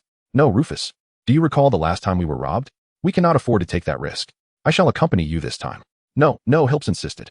I now understand that if someone is determined to commit robbery, in our wizarding world, there is simply no defense. Even our combined efforts would be futile. Indeed, you have gained experience in robbery. Yes, because we have done it before, we realize that theft is not particularly difficult, as long as we do not bring it to Dumbledore's attention. Perhaps as soon as we arrive at the Leaky Cauldron, we might attract the attention of those with ill intent, especially given our wealth. We may inadvertently reveal vulnerabilities. I grasp your meaning. Indeed, storing galleons in the castle is considerably safer. I truly wish to avoid further acts of robbery. Yes, let us proceed as you suggest. But do ensure that the galleons are well hidden. Of course. Well then, I shall take my leave. Do pay close attention to the deer farm matter, and you should take this 5,000 galleons. No, 5,000 galleons will certainly be insufficient. Let it remain with you. And we shall discuss the finances once I have secured the deal. Agreed. Listening intently from his concealed position by the door, Igor swiftly retreated toward the staircase upon hearing Rufus's voice announcing his imminent departure. Just as he placed a foot on the stairs, Rufus called out, Igor, isn't your room on the other side? Why are you coming up this way? Igor froze momentarily before responding. Do you really need to concern yourself with how I ascend the stairs, Uncle Rufus? Rufus scoffed, I couldn't care less. Thank goodness your parents passed away early, otherwise, they would surely have been exasperated by your antics. Such a demise would be far more disgraceful than succumbing to illness. With a disdainful glance at Igor, Rufus shook his head and departed. Igor's heart raced wildly as a singular thought consumed him. Over 30,000 galleons lay hidden in the study. 30,000. If he could seize that fortune as capital, could it not lead to winnings of 50, 100, or even 200,000? Once this notion took root, it was impossible to quell. He tossed and turned in bed, entirely forgetting his dinner. By 2 in the morning, hunger gnawing at him, he finally rose from his bed. His stomach growled incessantly, yet he appeared oblivious, his eyes gleaming with greed. Stealthily, he descended the stairs and reached the first-floor corridor. At this hour, the study should be empty, he reasoned. In truth, the entire castle was as silent as a grave. Standing before the study door, he took a deep breath and drew forth his wand. Alohomora. The lock remained unresponsive. Alohomora. The door still refused to budge. For the 3rd time, he raised his wand. Suddenly, a flash of inspiration struck him. He was inexplicably drawn to a large porcelain vase to the right of the study door. For reasons unknown, he felt certain that the spare key was hidden within it. Reaching out, he discovered, indeed, a key was affixed to the inner wall of the vase. Snatching it away, Igor felt his heart racing as if it might leap from his chest. He took 2 deep breaths before inserting the key into the lock. Click! The study door swung open. Where could the galleons be concealed? Igor dared not turn on the lights. The tip of his wand emitted a faint glow, illuminating the study with a cold white light as he meticulously surveyed his surroundings. Suddenly, an identical instinct washed over him. He sensed that the galleons must be hidden beneath the seat of the desk. Trust your instincts. Igor hastily approached, moved the chair aside, and gently tapped the floor twice. It was empty. Elation surged within him. He was confident that his intuition would lead him to success at the casino come morning. As he continued to explore, he noticed a significant gap between two floorboards, wide enough for his fingers to fit through. With a gentle tug, a soft click echoed as the floorboard was lifted. Concealed within the dark recesses beneath the floor was an exquisite chest. Igor licked his lips, pressing his right hand against his left chest, fearful that his heart might beat so rapidly it would cost him his life. The chest, unlatched, was effortlessly opened by Igor, the radiant light from his staff illuminating the overflowing gold gallons within, causing his breath to nearly catch in his throat. Gold gallons. Igor extracted the entire chest, and then carefully rearranged the wooden planks. This is not theft, he reassured himself. Once he had won the money, he would certainly return it in kind. Thus, he merely borrowed from his family's wealth for investment purposes, even willing to offer a portion of his winnings as interest.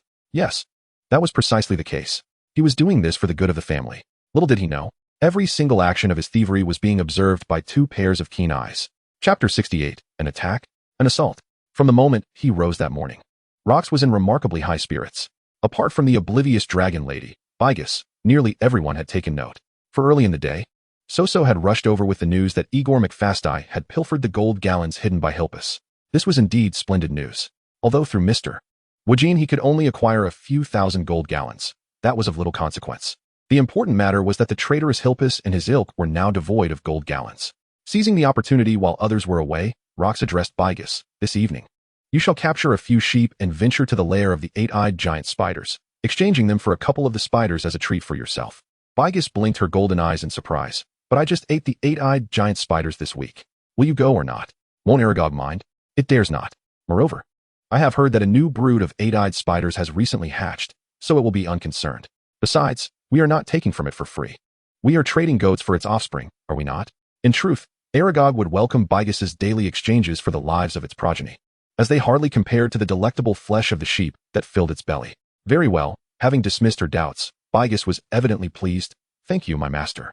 Rox waved his hand and exited the dining hall. My master, where are you going?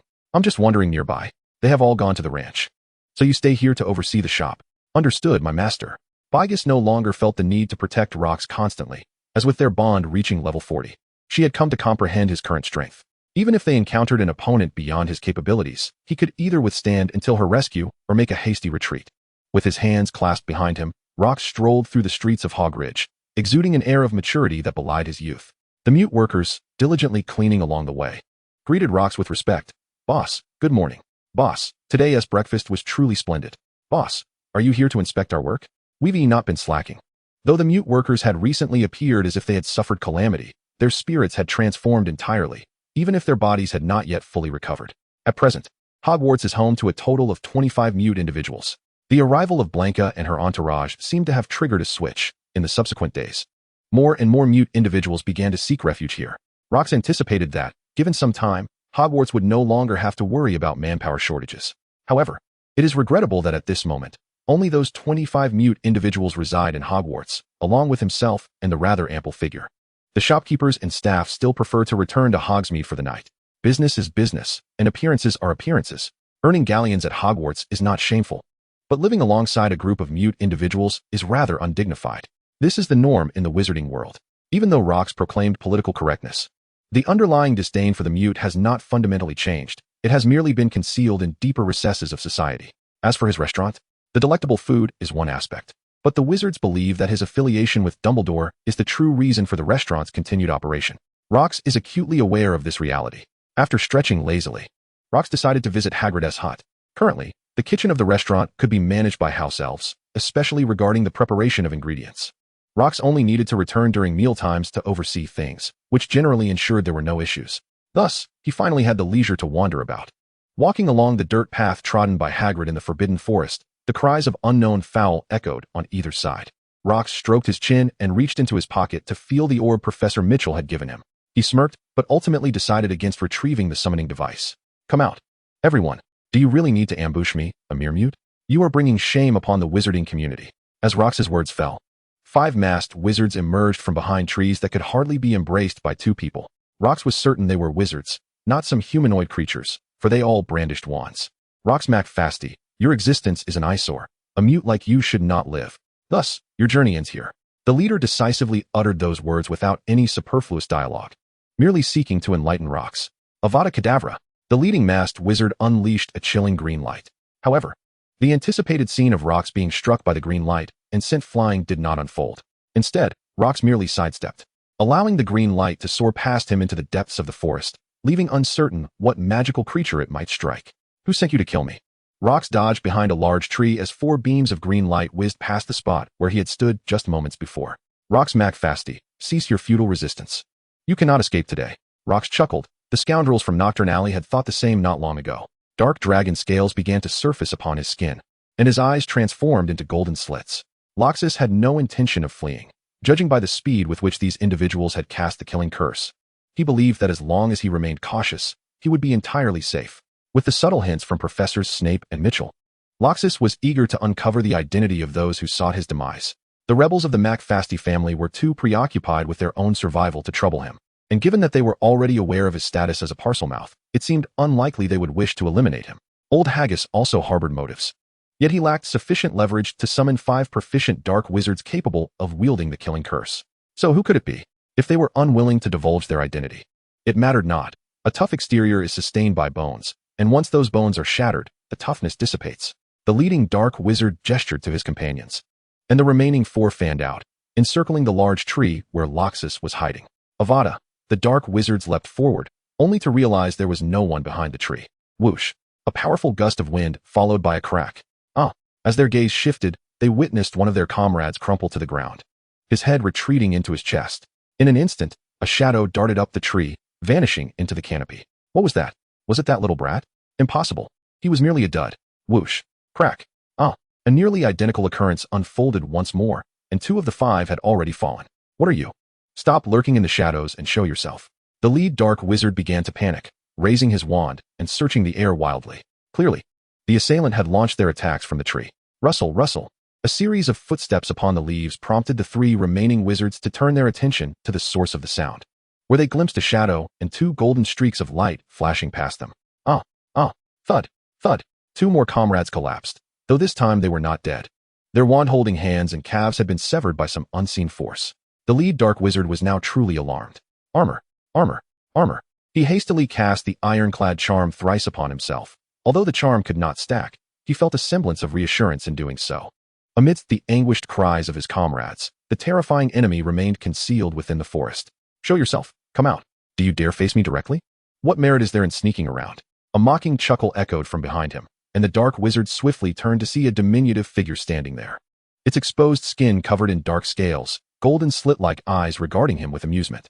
Curiously, the garment it wore was identical to that which Roxas McFasty had donned moments ago. "Mr. McFasty, I believe there has been a misunderstanding between us. If you are not a dud, then we whoosh." Chapter 69, Dinner is Served. Reader discretion is advised, as this chapter may cause discomfort.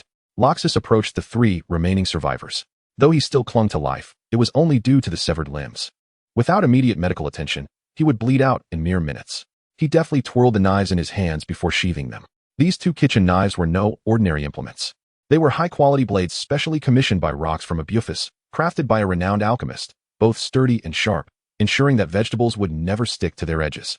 The leading black wizard, drenched in sweat from the pain, managed to maintain a semblance of composure compared to his 2 companions, who could only wail in despair. As Rox shed his scales, revealing his true visage, he crouched down to meet the head wizard's gaze. "Tell me, who sent you?" The head wizard, staring at the charming youth before him with rosy lips and white teeth, found it impossible to reconcile this figure with the monstrous being who had just decimated his group. With great difficulty, he swallowed hard. "This is a misunderstanding. We thought you were a harmless fool, which is why we attempted to attack you. But clearly, you are not. So, on account of our shared bloodline as wizards, could you let us go?" Rox tilted his head and replied with a smile. Incorrect response. He clapped his hands, and from the dense thicket emerged a gigantic 8-eyed spider, roughly the size of a water buffalo. "Master Lin," the spider articulated, albeit with a somewhat slurred tongue. "You are one of the successor spiders trained by Aragog?" "Indeed, Master Lin." Rox felt a sense of satisfaction. This indicated that Aragog had dutifully executed his orders. Why did Aragog send you? To gather intelligence swiftly. Rox nodded, recognizing the spider's brilliance among its kin. Pray tell, what is your name? I do not possess a name. Master Lewin. Then from this day forth, you shall be known as Great Intelligence. The eight-eyed spider appeared quite pleased, its mandibles clashing together with a cacophony that startled the remaining 3 black wizards. Evidently, Great Intelligence was delighted with its new name, understanding it as a compliment from its master. Now, devour that one. Rox gestured toward the black wizard he had initially dispatched. Great Intelligence promptly leaped forth, sinking its fangs into the corpse's head, injecting venom into the body. In no time, the wizard's skin began to wrinkle, the once muscular areas resembling deflated sacks, drooping and swaying limply. Great Intelligence commenced the extraction of the liquefied muscle and fat, and soon the corpse was reduced to a mere skeleton, resembling the remains of Hippora and Boris from before. Dispose of this and summon your companions who learned human language with you. Yes, Master Lewin. Great Intelligence clutched the desiccated corpse and swiftly ascended the treetops, disappearing amidst the rustling leaves. Rox redirected his attention to the leader of the Black Wizards, approaching him with a smile before tearing off his mask. Beneath it lay a face twisted in sheer terror, utterly contorted. No, I cannot speak. Rox stood up with a scoff and approached another Black Wizard, who was paralyzed in fear before the eight-eyed giant spider, his eyes vacant and seemingly oblivious to pain. He too removed his mask.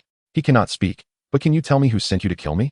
The interrogated Black Wizard's pupils quivered violently, struggling to focus, before finally locking eyes with Rox. I don't know. It's Beryl who contacted the higher-ups. Rox pointed at the leading Black Wizard. So he is Beryl? Yes, Beryl Roar. He belongs to the Roar family, one of the Sacred 28. However, Rox had never encountered this individual at the pureblood family gatherings he attended in his youth, suggesting that this person was likely a mere branch of the family. Rox extended his hand, pressing it against the man's head, and chuckled. Since you know nothing, you are of no further use to me. You see, I am a chef. But what you do not know is that I not only cook for people, but I also prepare meals for eight-eyed giant spiders. You should be grateful that I am making your death meaningful. Crack. The man's head spun a full 360 degrees, his neck twisted like a pretzel. Rox observed his hands. He had already killed 3 individuals, yet his heart remained unperturbed. He understood that this was due to the innate nature of the fire dragon. The fire dragon never showed mercy to its foes, always opting to eliminate them first. These 5 had initiated a death curse upon him, thus categorizing themselves as mortal enemies. Leaving no room for hesitation, Rox rose and addressed the remaining 2 Black Wizards. All right, which of you will speak? The first to answer will not be killed. The gazes of the 2 Black Wizards towards Rox had entirely shifted. Why was this mute not truly a mute, but rather a monster? How could he appear as an innocuous child, yet wield methods more ruthless than those of the Dark Lord? I will speak, I will. It is Dipserwen, one of the Dark Lord's most trusted Death Eaters. Both Black Wizards almost spoke simultaneously, but clearly, as the leader, Beryl Roar reacted quicker, discarding unnecessary chatter and honing in on the core, while the other, having started first, was overtaken by Roar due to his excessive words. Excellent. Rox nodded, walking over to a severed arm, picking it up. Aside from the dense hair resembling that of an animal, there was nothing else on the arm. He then approached another severed arm, this time clearly seeing the dark mark etched onto the forearm. Interesting, a Death Eater? Though Death Eaters despised mutes and muggles, Rox had no acquaintance with Dipserwen. Why would he be targeted? Rox tossed the severed arm into the air. The arm did not fall. Instead, 5 eight-eyed giant spiders descended, one of which clutched the severed arm in its mouth, the very one Rox had just named Big Smart. Crack, crack. The eight-eyed giant spiders loomed behind Rox, their immense forms casting the youth in the role of a mythical demigod. Excellent, Beryler, your response was quite decisive. In accordance with our agreement, I shall spare your life. Rox approached the Black Wizard, who had fallen behind due to his own prattling. And no, sir. Aye. Crack. Rox wiped his hands and turned towards Hogsmeade, his previously cheerful demeanor marred, deciding against visiting Hagrid's hut. Smart move, Master Lorne. Inform your companions that dinner is served. Thank you, Master Lorne. Rox strolled away, only to be met with the terrified screams of Beryler from behind. Rox McFasty, you promised not to kill me. Rox offered no reply, merely shrugging. Indeed. I did not take your life. That honor belongs to the eight-eyed giant spiders. Chapter 70. Who is it, after all? The eight-eyed giant spiders feasted ravenously, transporting the remnants back to their lair. Even the bones and skins would serve as nourishment for the young spiders. Thus, when Snape arrived, he found only 5 wands and a few bloodstains remaining. Why was Snape here, you may wonder? One wouldn't he presume that someone was casting Avada Kedavra within Hogwarts vicinity without the professors being aware, would one? Snape furrowed his brow and crouched before a thicket, dipping a finger into a smear of white upon the leaves. Eight-eyed giant spiders? He mused. What brings them to the outskirts of the Forbidden Forest? What transpired here? A sense of foreboding washed over him. This location lay precisely between Hogsmeade and the groundskeeper's cabin. He sprang to his feet, operating just outside Hogsmeade. He dashed forward, anxiety gnawing at him. I've been rather explicit in my warnings. Surely that lad wouldn't be foolish enough to venture out at this hour? After a few more strides, a disconcerting thought crossed his mind. If that boy truly is that reckless, he is either being slain by Death Eaters or devoured by the eight-eyed giant spiders. How did Snape discern the movements of the Death Eaters? It is not difficult to comprehend. As Dumbledore's spy within Voldemort's ranks, Snape maintained connections with the Death Eaters. Bang! Snape flung open the door, only to find Rox instructing the house elf, Labo, in culinary arts. Professor Snape, what brings you here? Upon seeing Rox, Snape's demeanor relaxed noticeably.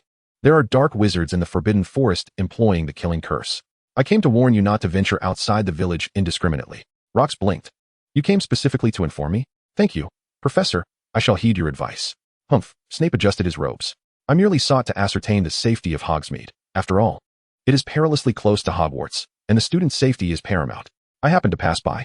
With that, Snape turned to leave, shutting the dining hall door behind him. Standing outside the door, he glanced left and right to ensure there was no one around.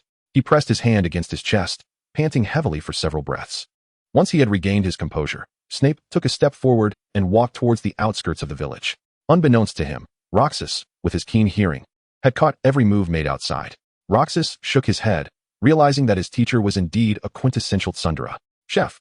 Seeing Roxas shake his head, the little sprite Labo mistakenly assumed that Roxas doubted Snape. He spoke up. Please take Professor Snape's warning seriously. The professors have already begun arranging patrols around Hogwarts for tonight.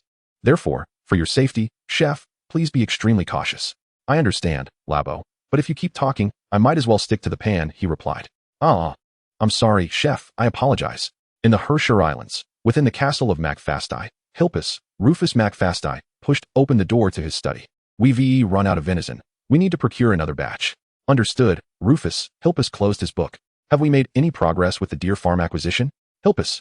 It's only been a day. I know you're anxious, but there's no need to rush, Rufus replied with a shrug. All right, my fault, Hilpus chuckled. I would truly be at a loss without you.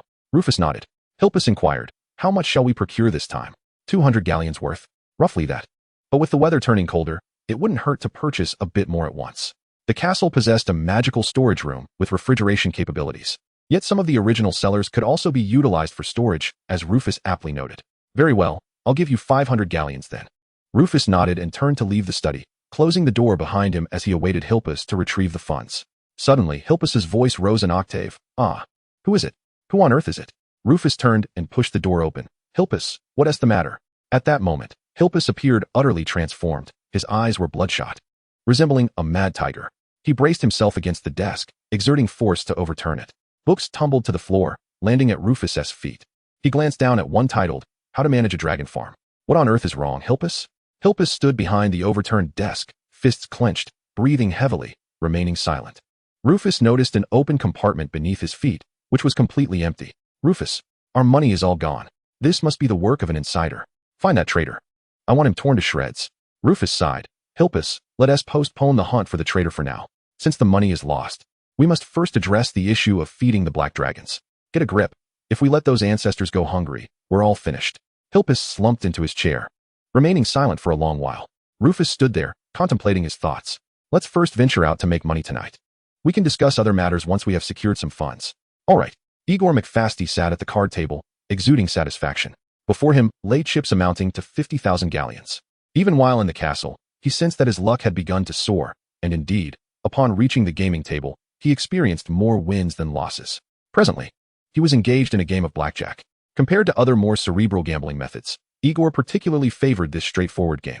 In this round, the dealer's face-up card was a 9, one of the worst possible values for the dealer. Igor's 2 face-up cards totaled 20. For the dealer to win against Igor, they would need a 21, and the rules were unfavorable for the dealer. If the dealer's total was below 17, they were obliged to draw another card. And upon exceeding 17, they had to stand. In other words, Igor's chance of winning this hand was at least 80%. Given his luck today, victory seemed inevitable. A voice echoed in his mind. Bet it all. Wager everything. If you win this hand, you can walk away. That would amount to 100,000 galleons, returning 33,000 to the family, and leaving over 60,000 for himself.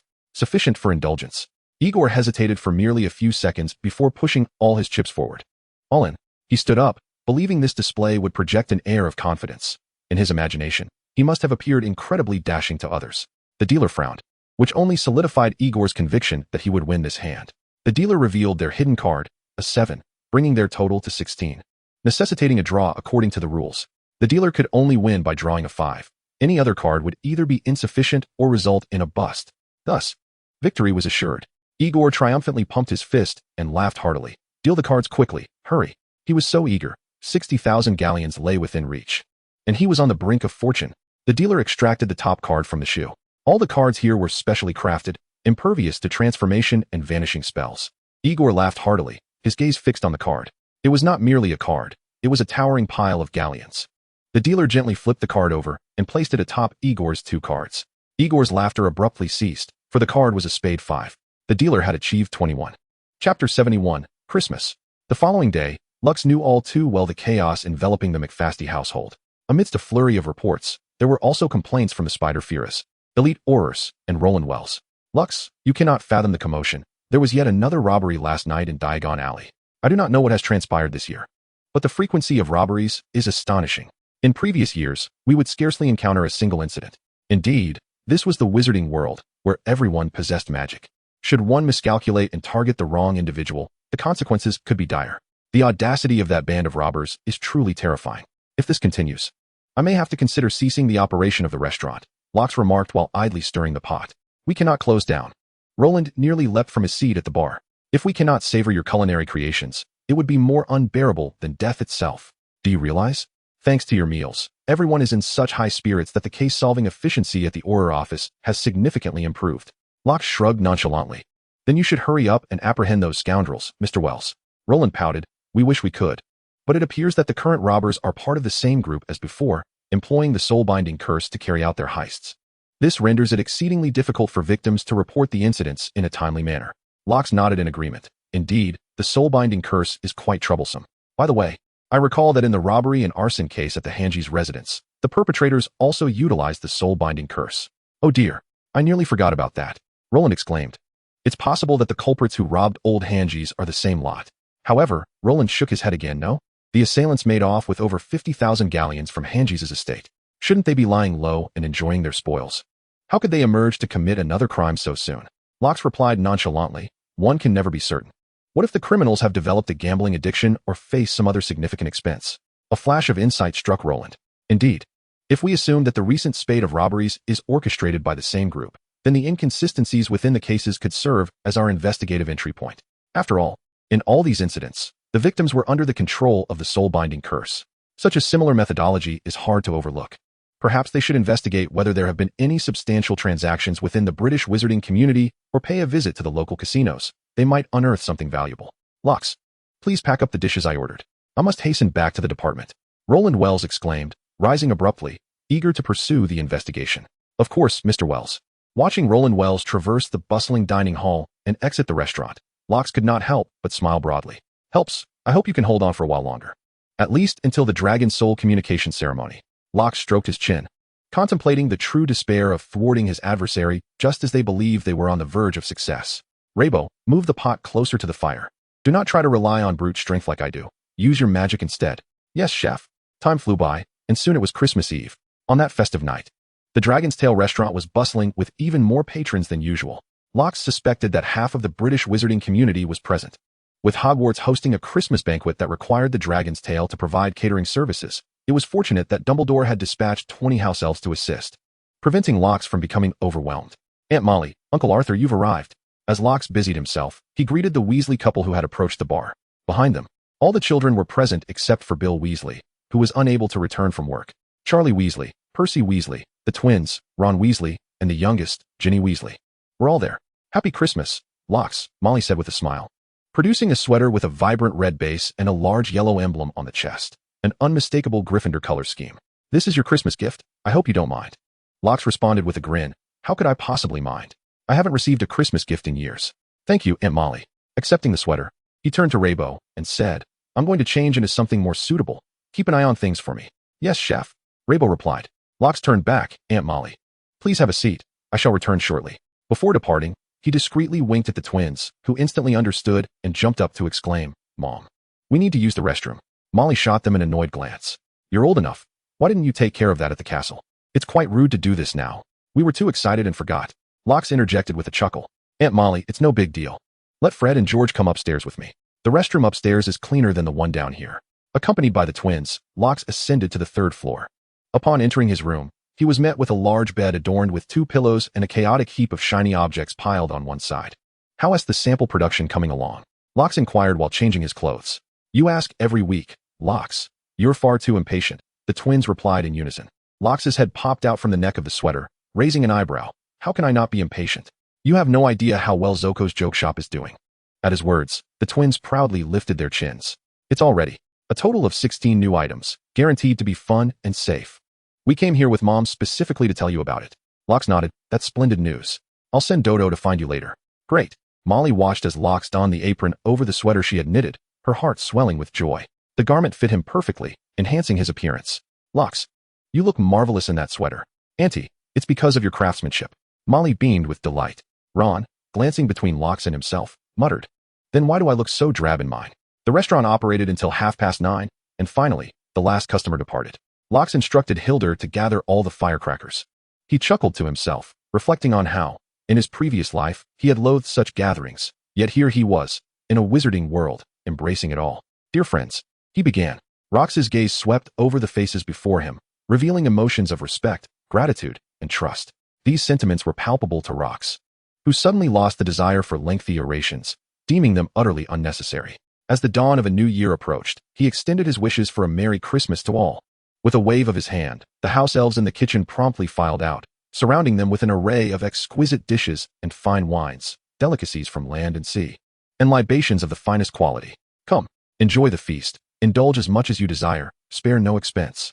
Amidst the cheers, Rox stepped back, allowing space for the performers. He bent down to address Dodo, who was still animatedly gesturing beside him. "Where's Big Bottom? I haven't seen her." Dodo immediately ceased her dance and replied, "Master, Big Bottom has returned to her room. She said she wished to sleep." Chapter 72, Big Bottom Ripens. Rox observed that Big Bottom had been increasingly lethargic of late, waking for less than 2 hours each day. As the main branch of McFasty, Rox found this not a cause for concern, but rather a source of joy. For it was a sign of the Black Dragon's maturation. Big Bottom's birthday fell in January, aligning perfectly with this development. Fortunately, although she could not act as the hostess, there were still young maidens among the performers, notably a girl named Louise Murray, who, despite having been exceedingly thin, had gained enough weight over the past month to be presentable, albeit far from matching Big Bottom's beauty. On January 9th, 1990, the Christmas holiday at Hogwarts was not yet over when Mr. Boking paid a visit. "Mr. McFasty, it isn't mealtime yet, so the dining hall is rather empty." He approached Rox, who was busy with preparations. "What do you recommend today?" Rox tilted his head slightly. "How about heavily salted meats? Not in the mood for seafood? With your picky palate, I have little to suggest, perhaps the usual 3 dishes." Mr. Boking chuckled. "I could certainly venture to try a different flavor. My preference for saltiness does not preclude me from enjoying other tastes." He leaned closer to Rox, discreetly placing a small bag on the counter amidst a collection of seasoning jars, whispering, "This is our agreed-upon arrangement." Rox understood that it contained the 20 galleons from their wager. "Why the delay?" Mr. Boking smiled. "That fellow had his leg broken. I thought it prudent to wait until he recovered, as he might still yield some galleons.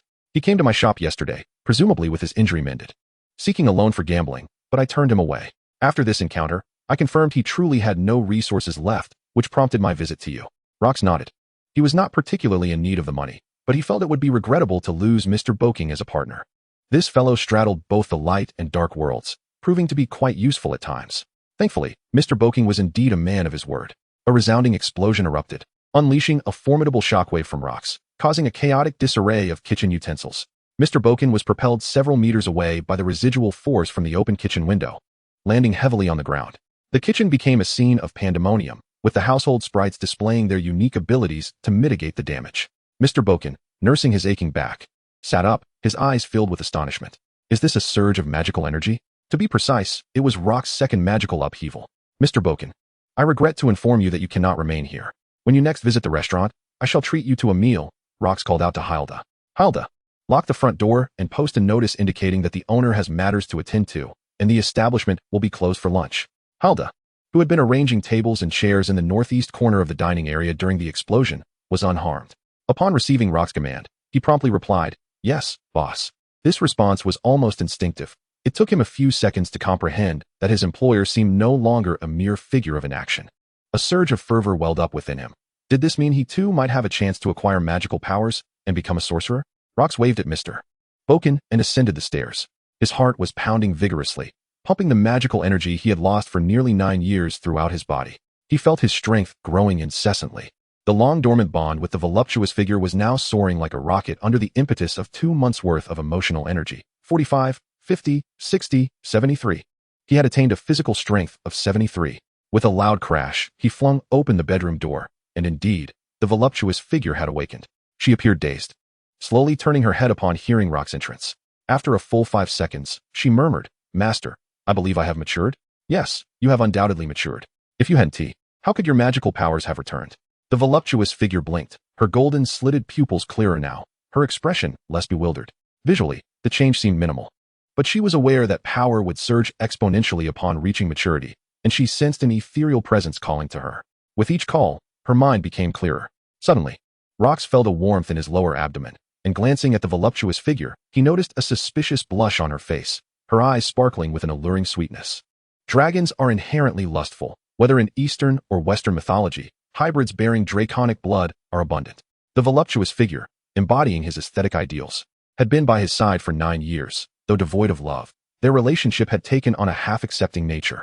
However, he was merely 11 years old.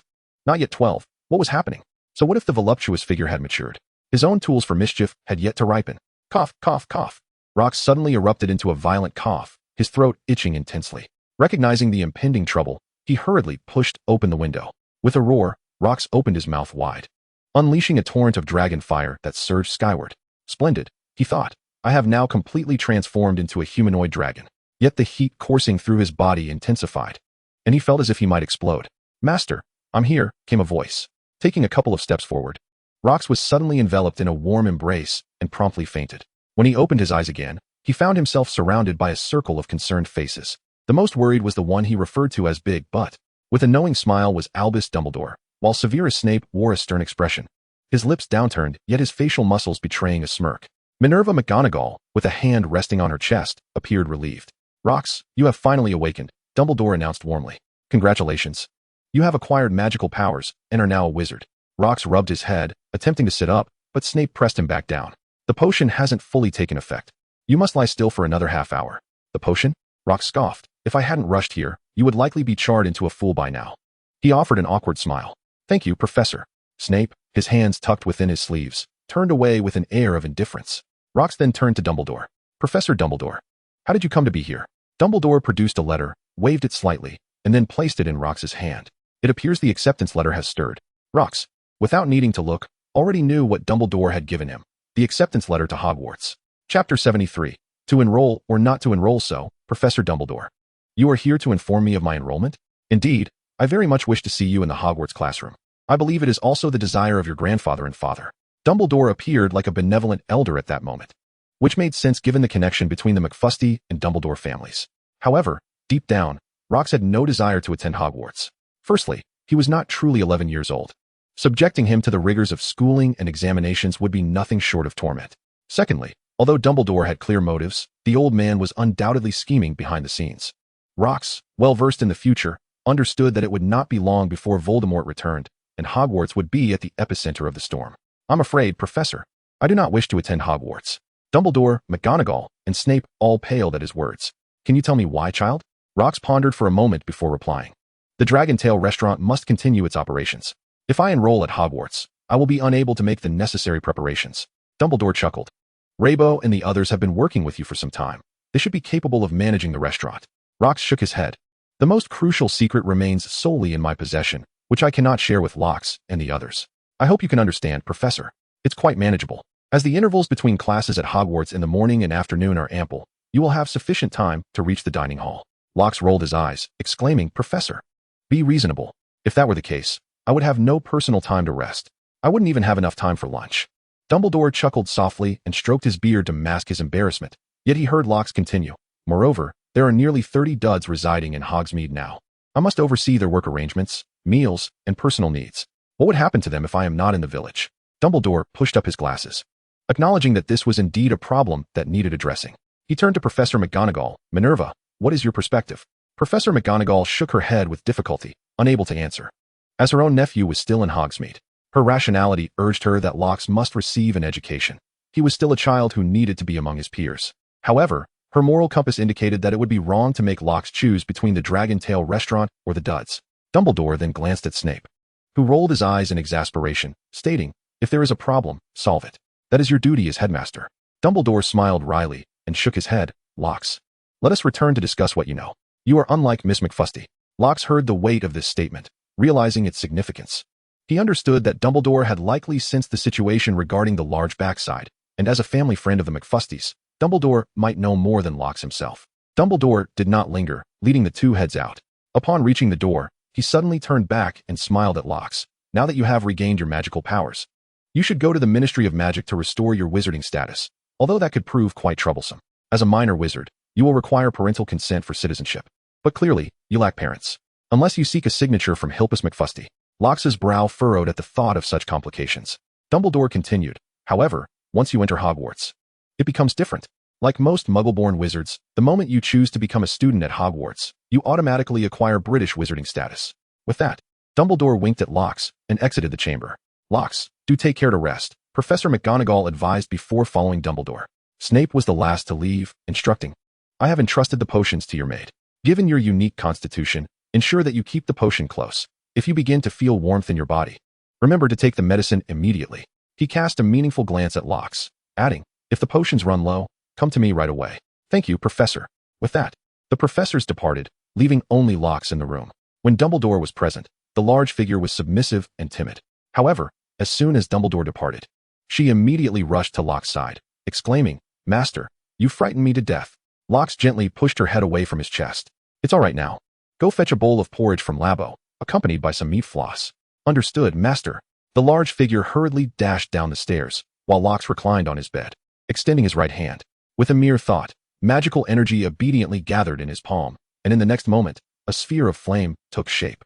The orange-red flames crackled ominously. Locke could feel the intense heat emanating from them.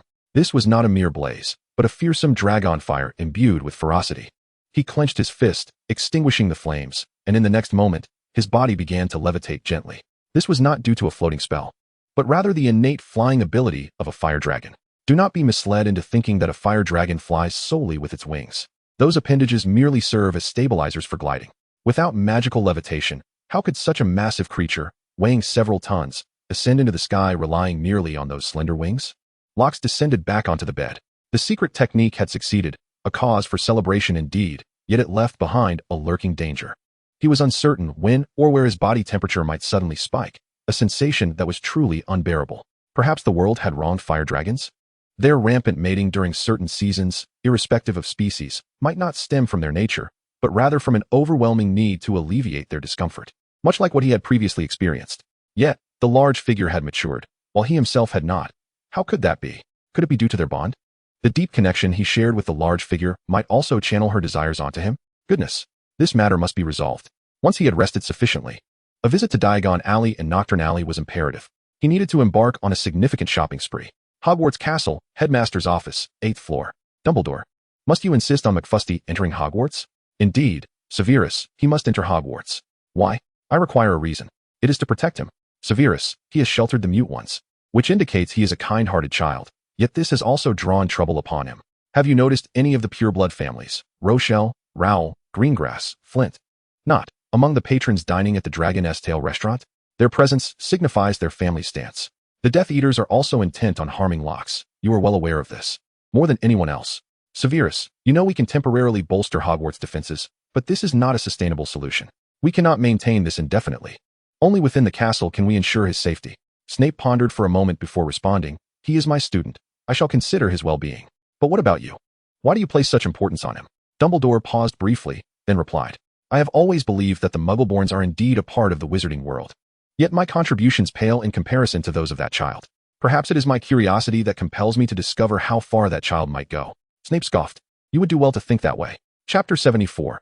I need some toys emerging from the fireplace of the leaky cauldron. Locke brushed off the ashes from his attire and made his way to the bar. The proprietor, Old Tom, was idly fiddling with a chess piece, a knight cast aside by an unknown patron during a game of wizardess chess. Its relentless assaults on Tom's fingers betrayed his ennui. "Mr. Tom, could you kindly assist me in opening the passage to Diagon Alley?" Locks requested. Tom glanced at Locks with a dismissive grunt. "Go open it yourself." Locks offered an awkward smile, fully aware of Tom's disdain. One need only observe the emptiness of the bar to understand the situation. There was a time when patrons would frequent the Leaky Cauldron during the day for a light meal and a drink. However, ever since the Dragon Tail restaurant gained immense popularity, the daytime business of the Leaky Cauldron had plummeted. Tom had visited the Dragon Tail himself and sampled its offerings. Though he conceded that Locks surpassed him in culinary skills, it was evident that he would not extend any kindness to Locks as a result. Realizing that Tom would not assist him, Locks proceeded towards the courtyard on his own. Lacking a wand, he concentrated on channeling his magic to his fingertips, tapping thrice on the trash bin, then counting 2 bricks horizontally on the wall. Boom. The wall shuddered as if startled. Then, at a pace several times quicker than usual, it opened a passage revealing Diagon Alley. Locks raised an eyebrow. He cared little about any potential issues with the entrance. For as long as it granted him access to Diagon Alley, it was of no concern. The commotion did not go unnoticed by old Tom, who flicked the knight aside, allowing it to grumble, and stood up to rush into the small courtyard. Before him was the slowly closing wall, and the sight of Locks' back as he stepped onto the cobblestone path of Diagon Alley. What is going on? Tom was bewildered.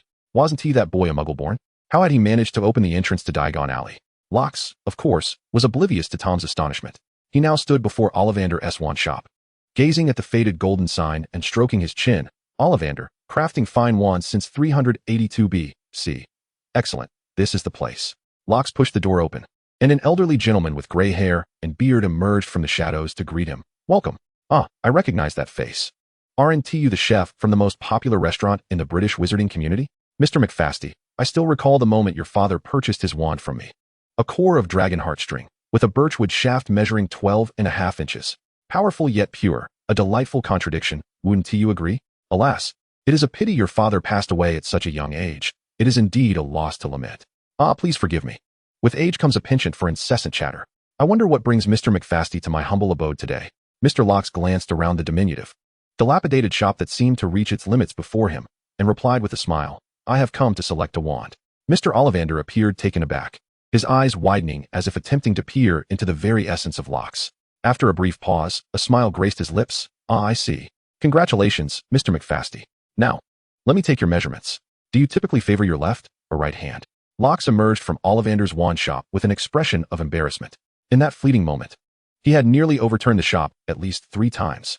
Each wand he held responded with vigorous reactions, unleashing shockwaves akin to those of his magical surges.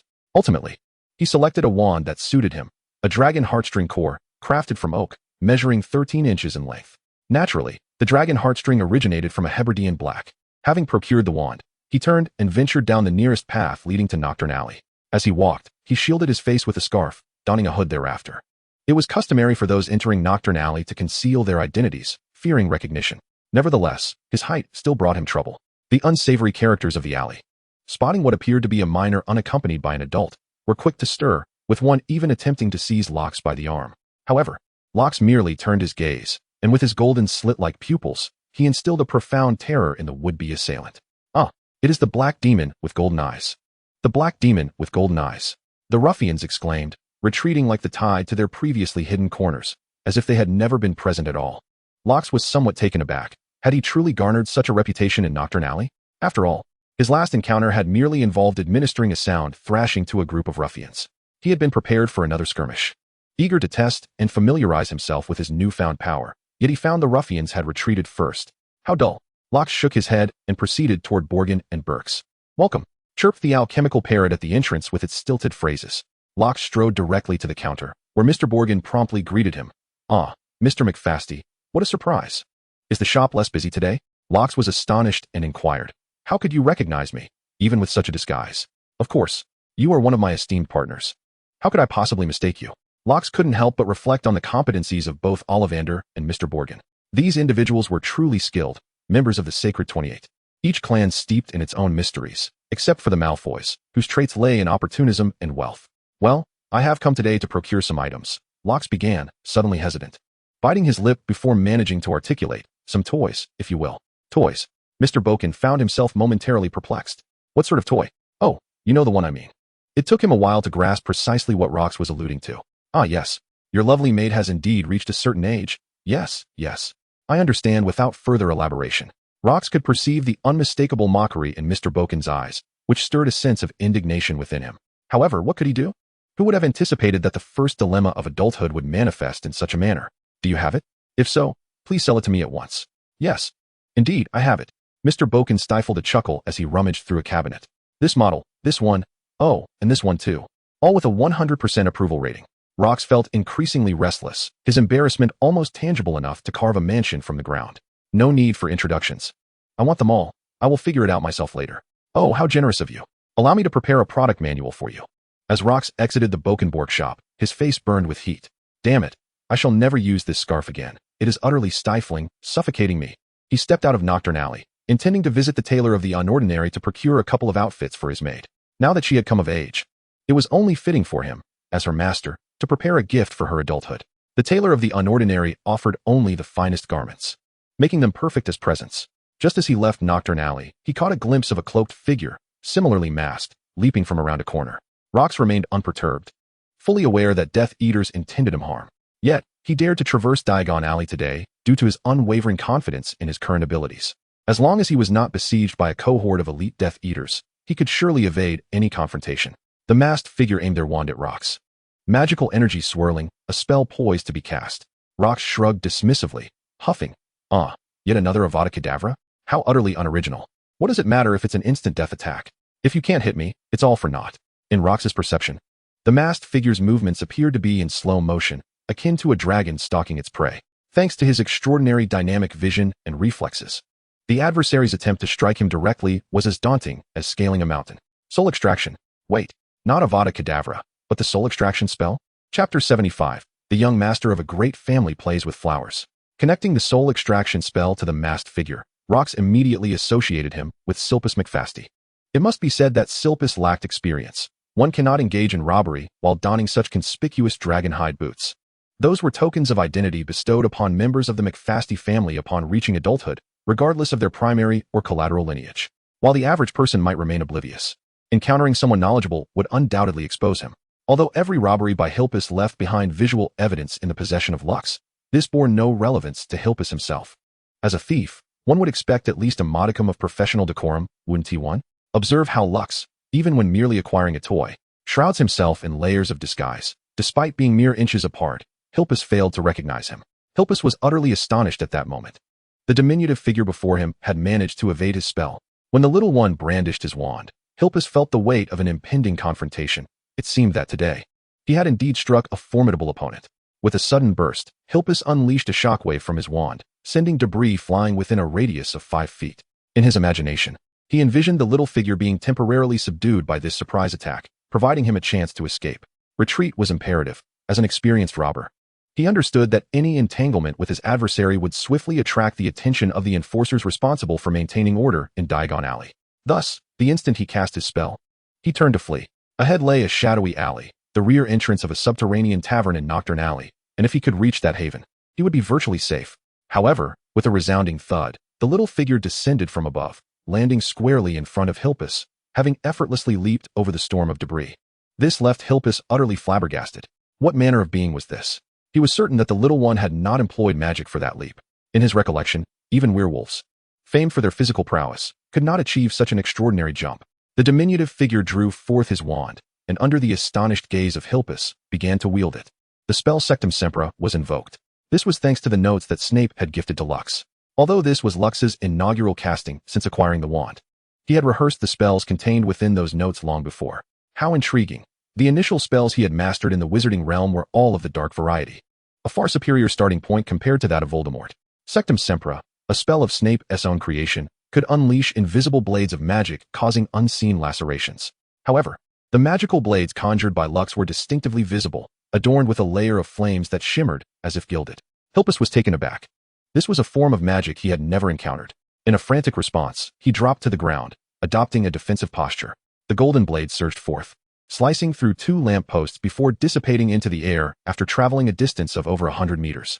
Both Hilpus and Lux were astonished. The spell Lux had cast clearly deviated from the original. Its potency appeared significantly amplified, yet it had lost some of its stealth. This presented both advantages and drawbacks. Hilpus was at a loss as to why this occurred. Perhaps it was due to his magic being imbued with the essence of a fire dragon? In the fleeting seconds that Lux remained in a daze, Hilpus scrambled to his feet and hastily made his escape into the alley from which Lux had just emerged, leading towards Nocturne Alley. In truth, Lux did not intend to capture Shilps here. Rather, he yearned to witness the group of traitors led by Shilps suffer both mentally and physically. After plotting for so long, he could not allow a mere encounter with Shilps to thwart his efforts. The timing was not yet ripe. This notorious brigand required further nurturing until they secured a permanent residence card for Azkaban. As Lux contemplated his departure, he suddenly noticed a group rushing towards him.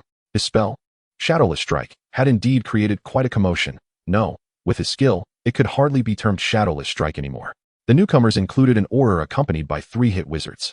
The Auror, an old acquaintance, was Roland Wells, who brandished his wand at Lux while shouting, "Don't move. Put your hands where I can see them. Discard your wand." Lux merely spread his arms wide, refraining from relinquishing his wand. To avoid unnecessary injury, he spoke, "Mr. Wells, it is I." Roland recognized the familiar voice of the diminutive figure and hesitated for 3 seconds before responding. "Lux?" Lux removed his scarf with his left hand and took off his hood, revealing his slightly flushed face. "It is I. What are you doing here?" Roland noticed Lux's wand and exclaimed, "You are not. I experienced a surge of magic this morning." "Oh, congratulations," Roland said without dwelling on it too long, immediately inquiring, "Was that magic you just performed?" He turned to glance at the 2 iron lamp posts lying on the ground, incredulous. Those lamp posts were made of solid iron, and the clean, smooth break suggested that if such magic struck a person, it could easily cleave them in two. Lux sighed, deciding to speak the truth, to maintain his primary persona. Sacrificing some reputation seemed a lesser evil. He could afford to be morally compromised, but could never be associated with criminals. "I just emerged from Nocturne Alley when I was ambushed. My assailant initiated the soul-binding curse against me. Left with no choice, I retaliated, but unfortunately, I lost control, resulting in quite the disturbance." The soul-binding curse.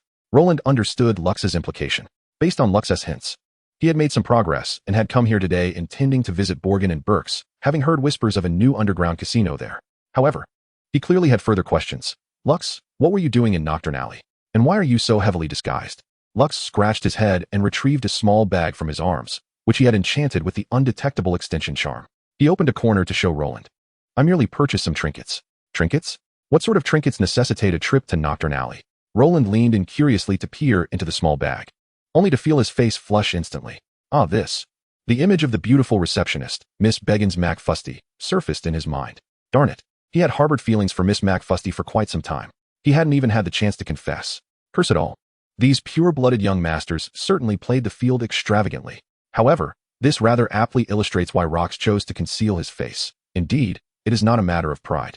Well, do exercise some caution, considering you are still yet to reach the tender age of 12. Chapter 76. When the mute no longer remains mute. Rox's face flushed deeper. The thought of being branded a lecherous rogue, despite his genteel demeanor reminiscent of a young nobleman from Hogwarts, stirred a tumult of emotions within him. Why compare oneself to Chun Shinjun, who is notoriously known for his lasciviousness? "Mr. Wells, if it is not too much trouble, may I take my leave? The restaurant requires my presence for the evening service." Roland shook his head. "I am afraid that is not possible." He gestured toward the severed lamp post, where the enforcers attempted to employ a repair charm, yet the broken surface stubbornly resisted restoration. "You must accompany me back to the Ministry of Magic to provide a statement. Not only for the damage to property, but also because you are among the rare few who encountered the soul-stealing robbers without succumbing. Your information is paramount to our investigation." "Very well. I shall first visit the Leaky Cauldron to leave a message for the restaurant, and then I will accompany you to the Ministry of Magic." "That works perfectly. As I also need to investigate some matters in Nocturne Alley, we shall reconvene at the Leaky Cauldron shortly." Agreed. A sign was hung at the entrance of the Dragon's Tail restaurant. "The proprietor is attending to matters at the Ministry of Magic and will not return in time. Thus, the dishes will lack the secret seasoning, and tonight's meal will be offered at a 40% discount." Despite this notice, patrons continued to enter the Dragon's Tail restaurant. Not every dish served there contained the enigmatic secret seasoning, and even in its absence, the culinary prowess of the Dragon's Tail restaurant far surpassed that of its competitors. This was a matter of culinary philosophy and technique. Furthermore, the establishment boasted lovely hostesses, a feast for the eyes. "Miss McFasty, I have admired you for quite some time." Durish struck what he believed to be his most charming pose. "Today, you are especially radiant, prompting me to confess my heartfelt sentiments. Ah, fair maiden, might you accept my fervent affections and grant me, Durish, the opportunity to become your gallant knight?" Guys took a step back, her delicate brows furrowing. "Until today? She had not fully grasped the meaning behind such words and would have merely smiled sheepishly and declined. However, her mind had grown remarkably sharper, even acquiring some inherited knowledge unbeknownst to her. Thus, she now comprehended that this seemingly greasy man was professing his love for her. Although the dishes served daily bore traces of her essence, it held no special significance. Apart from her master, Bygeyes believed no one was worthy of her affections. Not even her kin. Those foolish beings who merely eat, sleep, and occasionally hunt could never match her stature. Moreover, the man before her was truly repugnant, both in human and draconic aesthetics. I am afraid this is a restaurant. Bygeyes felt an overwhelming sense of cleverness, as if the words flowed effortlessly from her mind without the need for conscious thought. Duriesh's expression darkened. My mother hails from the Rogier family. Do you comprehend the implications of that? Is this how you choose to reject me? Despite this, Bygeyes maintained her smile. Robert McFasty had taught her that patrons deserve kindness, even when they provoke the desire to swallow them whole. Oh, Robert's exact words were to wish for a good punch. But Bygeyes believed that consuming someone was a far more severe act. Sir, please refrain from such behavior. In our establishment, we distinguish only between diners and non-diners. Should you be a non-diner, I may have to ask you to leave. Tilting her head, she pondered Robert's assertion that this gesture could endear her to others. Through her experience, she found it effective. Even the hosts occasionally succumbed to its charm. So, sir, are you a diner or a non-diner? Duriesh was momentarily entranced by Bygeyes's beauty, nearly blurting out that he was indeed a diner. However, he ultimately recalled his purpose, his demeanor icy. If I were a non-diner, would you truly expel me? He gestured to the wizards dining nearby, many of whom were his relatives. Do you not fear inciting their displeasure? In her human form, Bygeyes's pupils resembled those of a human, round and inviting. Yet, upon recognizing his intent, her pupils swiftly constricted, returning to their serpentine shape. As Duriesh regarded her once more, her visage remained exquisite, but a subtle aura of menace emanated from her golden eyes. Nevertheless, he did not flinch. This was precisely his aim. Miss McFasty had a notorious temper, having expelled troublemakers on multiple occasions. Yet those she had previously dismissed were inconsequential figures. Who could take a drunken fool seriously? However, as a close relative of the Sacred 28, should he be subjected to violence, the Dragon Tail restaurant would face dire consequences, and the name of Rox McFasty would be sullied by his family's machinations. Without the support of the majority of wizards, could an insignificant mute truly create any ripples? Miss McFasty, I fail to understand why you threaten me with your gaze. I merely wish to express my affection for you. What is amiss with that? Bygeyes replied. My master is Rox McFasty, and your actions now suggest an interest in my master's servant. Duriesh smirked. What merit does a mute possess to own a servant as remarkable as you? Perhaps I should purchase you. By following me, you would no longer endure such hardship, only needing to serve me. Bygeyes's expression turned frigid, and her fists crackled with tension. Just before she could unleash a punch upon his face, Rox's voice resonated. I possess neither the merit nor the authority to be judged by you, nor do you hold the power to pass judgment. Mr. Duriesh, in light of your unsavory conduct within my establishment, I hereby declare that you have been placed on my blacklist. Should you dare to trespass upon my domain, you will be met with expulsion, and I shall also report your actions to the Aurors, ensuring they enlighten you on the concept of invading private property. The commotion had already captured the attention of the diners, and at that moment, one could see Roxas standing at the entrance, with a house elf timidly clutching at his hem. Upon seeing Roxas return, Bygeyes, who had previously donned a frosty demeanor, suddenly radiated warmth. Duriesh cast a glance at Bygeyes. His mission remained unfulfilled, and he needed to provoke Bygeyes into taking action. Roxas McFasty, you are no longer a member of the McFasty family. And you, a mute. I find it hard to believe that the Ministry of Magic would side with you. Scum. Upon uttering the word scum, Duriesh distinctly sensed an intensified aura of menace emanating from Bygeyes. Yes, just like that, act swiftly. However, an unexpected turn of events occurred. With a flourish of Roxas's wand, a massive serpent, approximately 30 centimeters in diameter and 5 to 6 meters in length, materialized abruptly before Duriesh. Unlike typical conjured serpents, this one bore striking orange patterns reminiscent of flowing lava. Hiss. The serpent hissed, and the pungent scent of sulfur left Duriesh in a state of shock. Not only he, but the entire restaurant was rendered speechless. Was Roxas McFasty no longer a mute? Now, will you exit on your own accord, or shall I compel you to leave? Roxas directed his wand at Duriesh, and in tandem, the serpent inclined its head, sending a shiver down Duriesh's spine. Chapter 77. The Young Proprietor of Hogwarts. Aye. Duriesh felt a profound sense of humiliation. He had been intimidated by a boy not yet 12 years of age. Even if that boy was no longer a mute, but a veritable wizard. Just you wait. Duriesh longed to continue his disruption. Yet the distinctly abnormal serpent instilled in him a sense of grave foreboding. At such a moment, retreat was the wisest course of action. Initially prepared to be kicked out of the restaurant by Bigus, he had fortified himself with layers of leather and iron, but the situation had shifted. The 50 galleons offered by Rogier were clearly insufficient to justify the risk he now faced.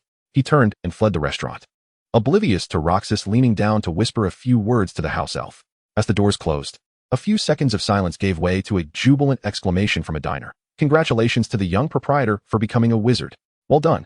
When Roxas was still a mute, they had been eager to support him, and now that he had achieved the status of a wizard, all their reservations vanished. In congratulating Roxas, they also celebrated the fact that they could dine here without fear of being judged. With a cheerful smile, Roxas responded, "Equal congratulations to all." He made his way towards the kitchen, the air around him filled with incessant complaints. "Boss, it's not made by your own hands. It truly lacks that special flavor. Could you please fry up another dish for me?" A house elf is merely a house elf. Their creations lack soul. We still depend on the boss. Roxas responded to each remark with a smile, yet the sheer number of requests compelled him to amplify his voice. "Ladies and gentlemen, if you wish to place an additional order, kindly approach Mr. McG and Mr. Knott. However, do note that my personally prepared dishes come without discounts." Typically, a loud voice merely amplifies a wizard's utterances, but Roxas's resonant tone possessed a unique quality, infused with a certain undertone akin to a dragon's roar. Generally, such a roar serves to intimidate prey, and thus, most patrons were momentarily paralyzed with fear. The restaurant fell into a profound silence. Fortunately, Robert quickly reacted, calling out, "Is there anyone in need of an additional order?" Hilder also chimed in, "You can approach me for extra orders as well." Roxas scratched his head, reflecting on the 3 spells he had cast that day: the Unseen Blade, the Dragoness Den, and the Amplified Voice. Each spell had exhibited noticeable changes, leaving him uncertain whether these alterations were advantageous or detrimental. He resolved to consult Professor Snape later. Perhaps he could provide clarity. Upon finally reaching the kitchen, Roxas felt a searing gaze upon him. Turning around, he found it was none other than the little dragon lady, her eyes nearly shimmering with intensity. Phew! He sighed in relief, thankful he had bought her a toy. Otherwise, he would likely have been deprived of sleep that night. Durish grumbled as he exited the Dragon Tail restaurant. Having failed his mission, he anticipated not only a lack of reward upon his return, but also potential punishment. Nonetheless, it mattered little. Compared to the threat of being bitten by that terrifying serpent, his family would likely not be so cruel, as they would hardly resort to torturing him with the Cruciatus curse. He set off towards the post office. Since most shops in Hogsmeade had relocated to Hogsmeade, the Ministry of Magic had established a post office there, just as in Hogsmeade, with its fireplace linked to the Floo network. In fact, Hogsmeade now boasted 3 locations with entrances to the Floo network: the post office, the 3 broomsticks, and the Scholar's Retreat. Durish, preoccupied with his journey, failed to notice the gnomes quietly encircling him as he walked. The post office was situated at the village's entrance, meaning he had to traverse the entire village. The closer he got to the entrance, the sparser the foot traffic became. Nearing the village's edge, he saw not a single passerby. This was due to everyone opting to enter and exit through the 3 broomsticks, leaving only the central square of Hogsmeade for exploration. Durish chose not to visit the 3 broomsticks because Madame Rosmerda's Floo powder was somewhat pricier, while the Scholar's Retreat was closed for the night. The gnome, named Roman, bore no surname. When his family stripped him of his name, they also cursed him to forever remain silent about his original surname. His early life was marked by tumult and hardship. He was destitute and despondent. He once aspired to integrate into the Muggle society, only to realize that, in their eyes, he was merely a bizarre anomaly, an imbecile out of sync with their world. At last, he found a benevolent soul in the form of the kind-hearted proprietor, Rox McFasty, who welcomed him into his abode. Not only did he secure a spacious residence and stable employment, but he also developed affections for the neighbor, Svetlana. However, now, the insufferable pureblood dared to cause a disturbance at the little boss's restaurant. The steward, Dodo, warned that if the proprietor were to return a moment later, the consequences could be irrevocable. Roman tightened his grip on the broom in his hands. Their brooms, specially crafted, contained fine steel rods within the handles and wires embedded in the bristles. While they were somewhat cumbersome for sweeping, they could serve as formidable weapons in times of need. What? Using such a heavy broom is inefficient? What does it matter if it tires him out while serving the little boss? Besides, this would be an excellent way to build strength, enabling him to provide even more assistance once he became robust. At last, as the 3 mute assailants approached within 2 meters of Durish, he sensed something amiss. He spun around abruptly, only to be met with Roman's grimacing face, twisted like an ancient gnarled root. Durish hastily reached for his wand, but it was too late. 3 broomsticks, resembling mere wooden rods but forged from steel, struck his head simultaneously. Bang, bang, bang. Darkness enveloped Durish as he succumbed to unconsciousness. When Durish regained consciousness, he found himself bound to a chair. The room, constructed entirely of wood, was dimly lit by the faint light filtering through the curtain seams. Observing the wood grain and architectural style, he noted a striking resemblance to the Dragon Tail restaurant, suggesting he remained within the confines of Hogsmeade. Yet, who could have abducted him? As a lesser scion of a fallen pureblood family, he pondered what merit he possessed to warrant such an act. He felt unworthy of such attention. Attempting to call for help, he discovered his mouth stuffed with a foul sock. Merlin's beard, how repugnant. He hadn't yet dined that evening, and he feared that if the sock were removed, he would surely regurgitate the remnants of his meager lunch. Creak, creak. A strange sound emanated from above. Duriash looked up to see a monstrous eight-eyed spider clinging to the ceiling, its 8 dark eyes fixed intently upon him. His pupils dilated in terror, and he longed to scream. However, the stinky socks stifled his voice, reducing it to a pitiful whimper. Click. The door swung open, and someone entered. Duriash felt a flicker of hope, and he began to grunt loudly, yearning for salvation. "Ah, you're awake, Mr. Duriash," came a crisp voice belonging to a youth. "Since you are awake, let us have a proper discussion. I am quite eager to know who sent you to the Dragon Tail restaurant to create havoc." Duriash discerned that the speaker was none other than Rox McFasty, the boy who instilled fear in him. Chapter 78, The Void of Truth. With a flick of his wand, Rox conjured forth the stench-ridden sock from Duriash's mouth. Rox pinched his nose, exclaiming in disgust, "Whose foul sock is this?" With another wave of his wand, he cast a vanishing spell. The sock indeed vanished, but before being transported to an unknown location, it ignited, leaving behind a noxious odor akin to that of a smoldering cesspit. "Now, Mr. Duriash, I shall reiterate my inquiry. Who were the individuals that sent you to disrupt my establishment?" Duriash was drenched in sweat, trembling uncontrollably. There lurked a monstrous 8-eyed spider upon the ceiling. He dared not cry out for fear of alerting the creature. "I don't know," he stammered, feigning composure. To betray the families behind him would be tantamount to a death sentence, as his current opulent lifestyle and social standing were entirely reliant on them. The tip of Rox's wand erupted with sparks, his eyes shining a golden hue reminiscent of Bidgie's McFasty's. "I advise you to be truthful, Mr. Duriash." Duriash gritted his teeth and suddenly raised his voice towards the spider. "That little brat's flesh is tender. Why don't you feast upon him first?" He calculated in his mind. Though he was oblivious to how the 8-eyed spider had come to be in this room, it was his only chance. If the spider attacked Rox McFasty, he might find an escape, whether by breaking free or leaping from the window. Rox, amused by Duriash's antics, raised his gaze to the spider and said, "Clever one, come down." The spider, nicknamed Clever, gracefully descended from the ceiling, making scarcely a sound despite its colossal size. Duriash was utterly paralyzed. This was a talking 8-eyed spider, evidently one that Rox McFasty had tamed. Thus, his chances of escape were utterly extinguished. This magical creature was merely playing the role of a jailer in this room. Rox caressed Clever's furry body, mockingly looking at Duriash. "What was that you just shouted, Mr. Duriash? I couldn't quite catch it." That, I suppose I was just a bit too anxious," Duriash stuttered, his mind racing for an escape plan. "Please, forgive me, Mr. McFasty." Rox smiled. "I have no time to squander here, Mr. Duriash." He waved his wand once more, heart-piercing. Thanks to Professor Snape for imparting so much dark magic to him. Indeed, to excel in the defense against dark arts, one must first master the dark arts themselves. Unexpectedly, the heart-piercing curse of Rox has also transformed into a more malevolent form. This insidious incantation inflicts torment as if one's bones are ablaze, yet with Rox's heart-piercing curse, the bones indeed ignite. Not only the bones, but even the nerves and blood vessels are ensnared by the searing flames. Before Ash's anguished wail could escape, Rox stifled his cries with a rag.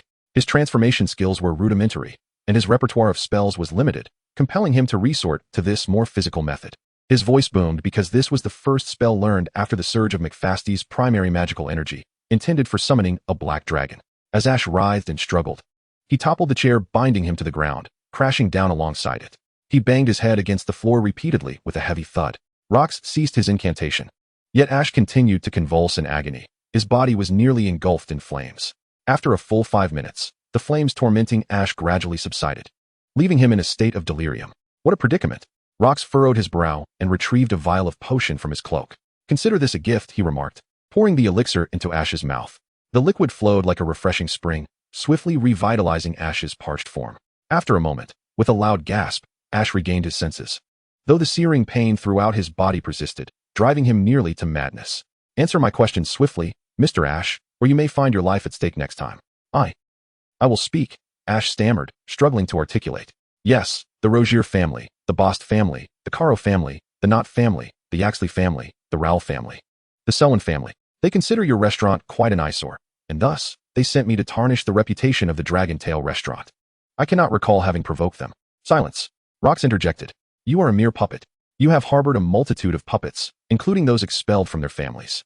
They perceive your existence as an affront. Rox stroked his chin, nodding thoughtfully. He waved his wand, expressing gratitude for the information. Mr. Ash, I shall now erase your recent memories to ensure you do not speak indiscriminately. No, please don't. Since the moment he began casting spells, none had been ordinary. Who could fathom the nature of his forgetting spell? Nevertheless, Rox proceeded to conjure it. All shall be forgotten. The spell proved effective. Ash's memories of the night would surely be obliterated. Rox was confident, for a portion of Ash's brain had ignited, the flames visible even through the bones. In an instant, the flames extinguished with the completion of the incantation. However, that small section of Ash's brain, which recorded the events of the night, had transformed into a charred mass. Rox concluded, well then, regardless, Ash has indeed lost his memories, irretrievably so. Yes, master, came the trembling reply. Throw this fellow into Diagon Alley. But be cautious. Ensure no one witnesses it. Yes, master. With a swish, Rox stretched languidly. You may return now, big brain. Master. I still have to ensure the safety of the village today. That must be quite the task. Rox departed from the dwelling, which stood at the edge of Hogsmeade, the nearest inhabited house being at least 200 meters away. The noise made moments ago would certainly go unnoticed, as Hogsmeade is adjacent to the Forbidden Forest, frequently visited by magical creatures that produce peculiar sounds. Welcome back, master. Upon returning to the room, Bigus immediately enveloped Rox in a hearty embrace. Awkwardly, Rox, who now stood at a mere 1.30 meters, found his face buried deep within Bigus's form, who towered at 1.70 meters. Ugh, let go of me, Bigus. Bigus released him, a blush gradually spreading across his face. Rox was taken aback, as he simultaneously felt a wave of heat. Oh dear, Bigus. I brought you some small gifts. Rox revealed his purchases from the day. What are these, master? Come, let me teach you how to use them. He was uncertain whether they would be effective. If not, he would have to rely on Professor Snape's potions. Chapter 79. Eating one's own fat? Odd indeed. Ultimately, Snape's potions were not needed. Rox's intuition proved correct. The near disaster earlier stemmed from the newly matured Bigus. As long as he could extinguish the dragon's desire, he would remain unaffected. However, he needed to learn a silencing charm by tomorrow. Otherwise, the resident below, Hilder, would surely suffer from insomnia. After tending to everything, it was nearly midnight. Rox tucked himself under the covers, closing his eyes. Today had been exceptionally long, filled with numerous events. He certainly needed rest. Bigus gazed dreamily at Rox's profile, expertly wrapping himself around him. Feeling the warmth of the embrace, Rox comfortingly sniffled, soon drifting into slumber.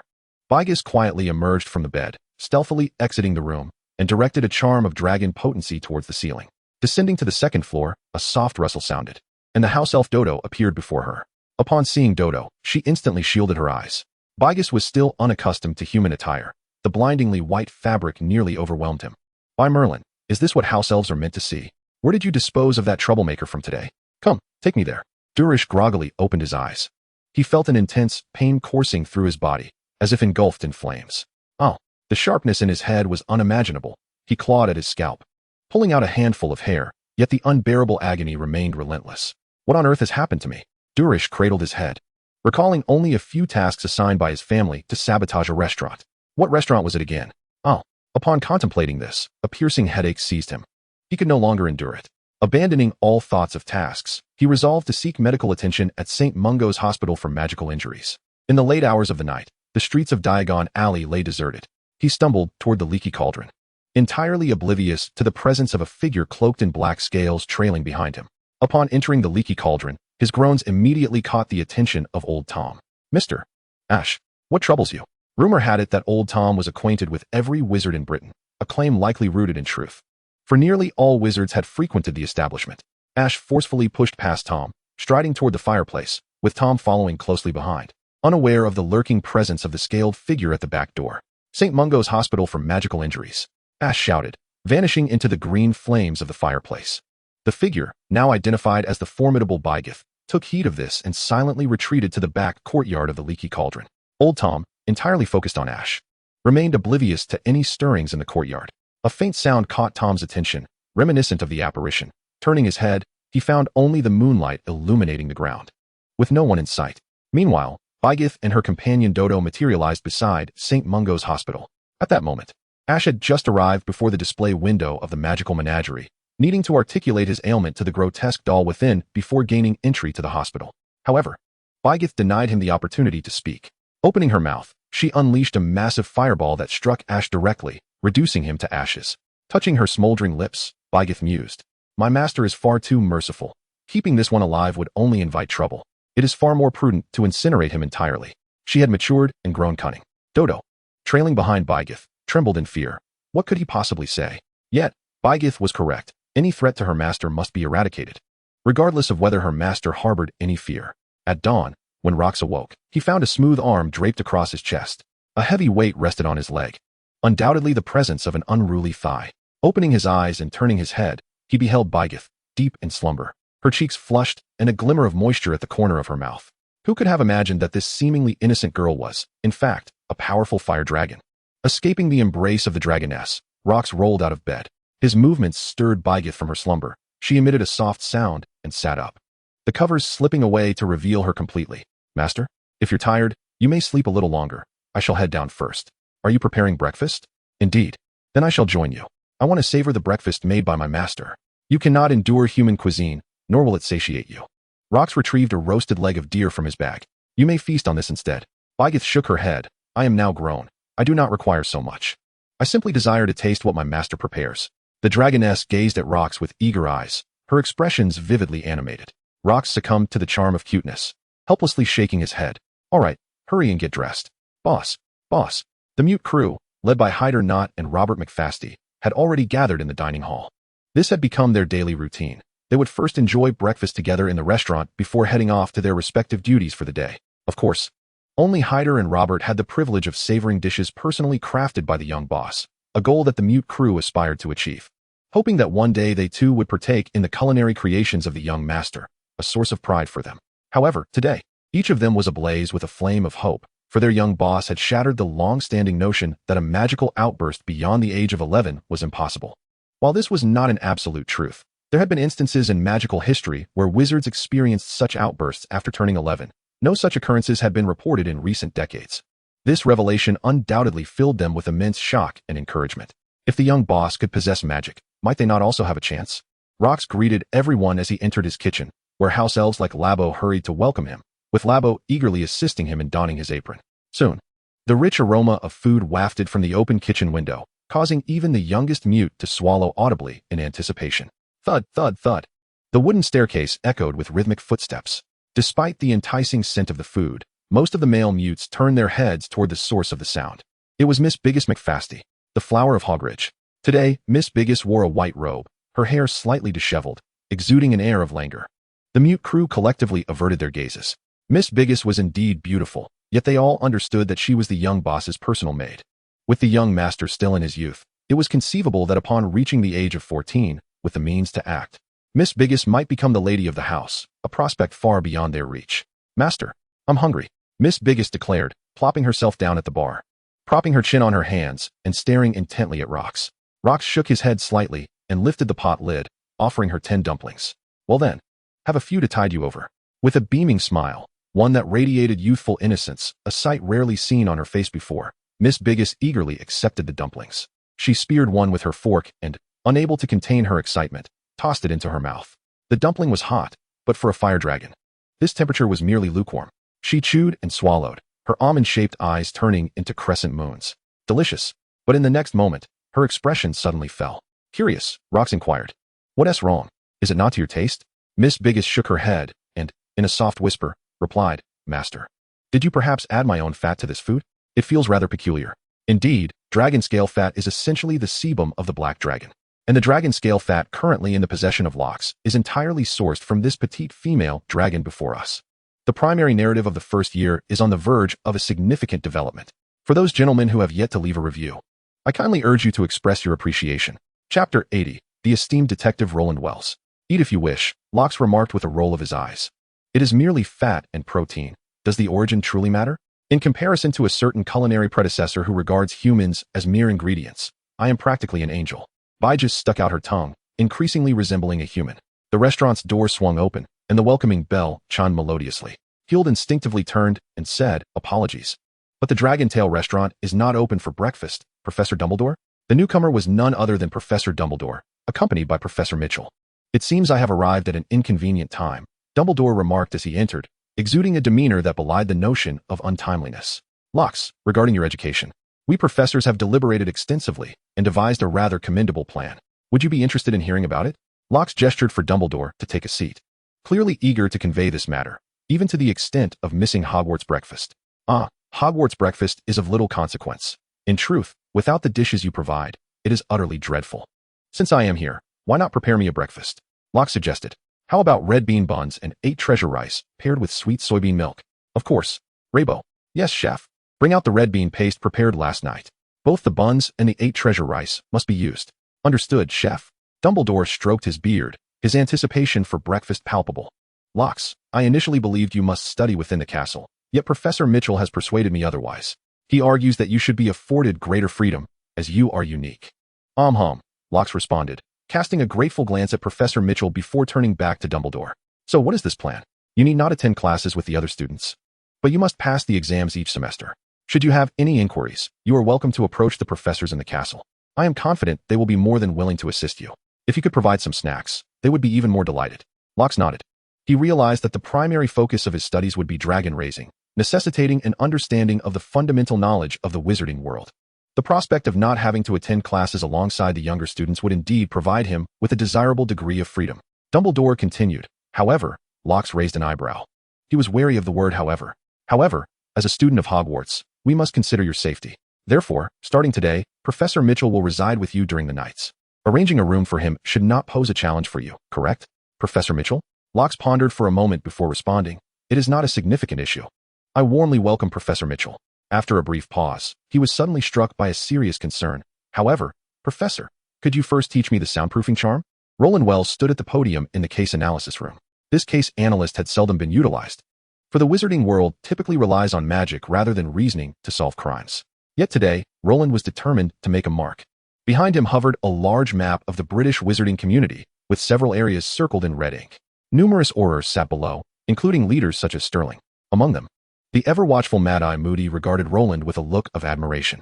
Roland Wells may not possess immense power, yet this time, through meticulous reverse deduction, he had narrowed down the suspect pool to a point that could almost lead to immediate identification. An hour earlier, Moody had been astounded by Roland's analysis, leading him to entertain a peculiar thought. Perhaps Roland Wells could become yet another pillar of the Auror office, alongside himself and Mitchell. Colleagues, based on the various clues we've gathered, we can now reasonably conclude that the soul-stealing curse robbers and the assailants of the Hogsmeade family's old man, Hanges, are indeed the same group. After plundering the Hanges household and acquiring a substantial fortune, they should have lain low for a while. However, they have suddenly become active again of late. This indicates that they have exhausted the over 50,000 galleons stolen from the Hanges family. Otherwise, I cannot fathom their renewed spree of robberies. Roland recounted the analysis he had received from Locks, observing the astonished expressions of his colleagues below. He felt a mix of pride and unease. I believe that since they have depleted the 50,000 galleons, this money must have found its way somewhere. Perhaps we can identify the robbers through large expenditures within the British wizarding community in recent times. Please take a look. Roland gestured toward the map, indicating the families and individuals with single expenditures or planned expenditures exceeding 20,000 galleons over the past 2 months. There were a total of 12. Of course, there may be others engaging in clandestine transactions that are difficult to trace, but I believe the existing data is already quite substantial. Among these 12, I suspect one family holds significant culpability. Roland pointed to the northwest of Scotland, landing on the Hebrides. The McFasty family. He continued. Many colleagues may be aware that the McFasty family had previously been fervently acquiring deer farms, which is no secret within pureblood circles. Although they ultimately did not finalize any purchases, it is well known that the prices of deer farms seldom fall below 30,000 galleons. And 30,000 galleons is the highest amount among all current and projected expenditures. At this moment, Sterling raised his hand and addressed Mr. Wells, stating that even if the McFasty family intended to expend the greatest sum among all suspects, relying solely on this to establish a connection with the soul-snatching robber seemed rather tenuous. Roland nodded in agreement, indicating that this was precisely the matter he intended to elaborate on. During this period, the Bokingbach shop had opened an underground casino frequented by Igor of the McFasty family. This individual lost over 30,000 galleons at the casino, and following this substantial financial loss, the McFasty family ceased their acquisition of the deer farm. Notably, during this time, the frequency of the soul-snatching robbers' activities surged once again. Sterling furrowed his brow, pondering if this could merely be a coincidence. Roland Wells smiled and remarked, if we assume the McFasty family is indeed the robber, a comparative analysis of certain timelines will yield much clearer insights. The The collateral branch of the McFasty family had ousted the primary lineage of Rox McFasty, after which the Heathery black dragons exhibited abnormal behavior, hunting rampantly in the vicinity. The Ministry of Magic issued multiple warnings to the McFasty family, reportedly due to the impending breeding season of the black dragons, which heightened their appetite, while the collateral branch could no longer afford the exorbitant costs of breeding. Subsequently, the soul-snatching robber emerged. Simultaneously, the Heathery black dragons ceased their hunting excursions, and I believe the McFasty collateral branch lacked the ability to pacify the dragons. This is evident from prior events. Thus, the tranquility of the dragons can only be attributed to their having received an ample supply of food. If the robbers are indeed the McFasty collateral branch, then this phenomenon finds a rational explanation. Next, Old Hangies from Hogsmeade accused Rox McFasty of kidnapping 2 villagers. I was responsible for this case, and the McFasty collateral branch was present at the scene, seemingly inciting Old Hangies.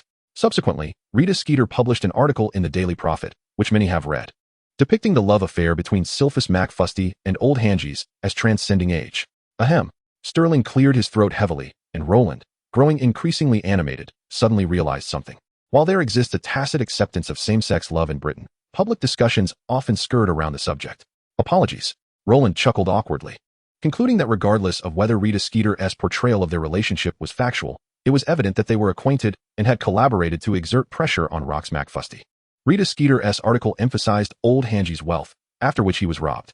Following this incident, Old Hangies found himself destitute, yet Sylphus McFasty extended no helping hand, which clearly contradicts the behavior expected of good friends or former allies.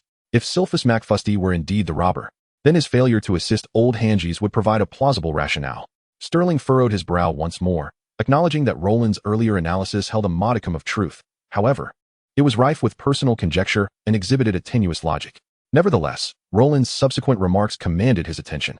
Following the abduction of Old Man Gis, the McFasty family's offshoot began to seek out the acquisition of deer farms, until Igor McFasty ultimately lost over 30,000 galleons. In light of the chronological sequence of these events, the actions of the McFasty family's offshoot bore striking similarities to those of the brigands, prompting us to regard them as major suspects warranting covert investigation. Sterling nodded, glancing back at the oars behind him. Some appeared vacant and lost in thought.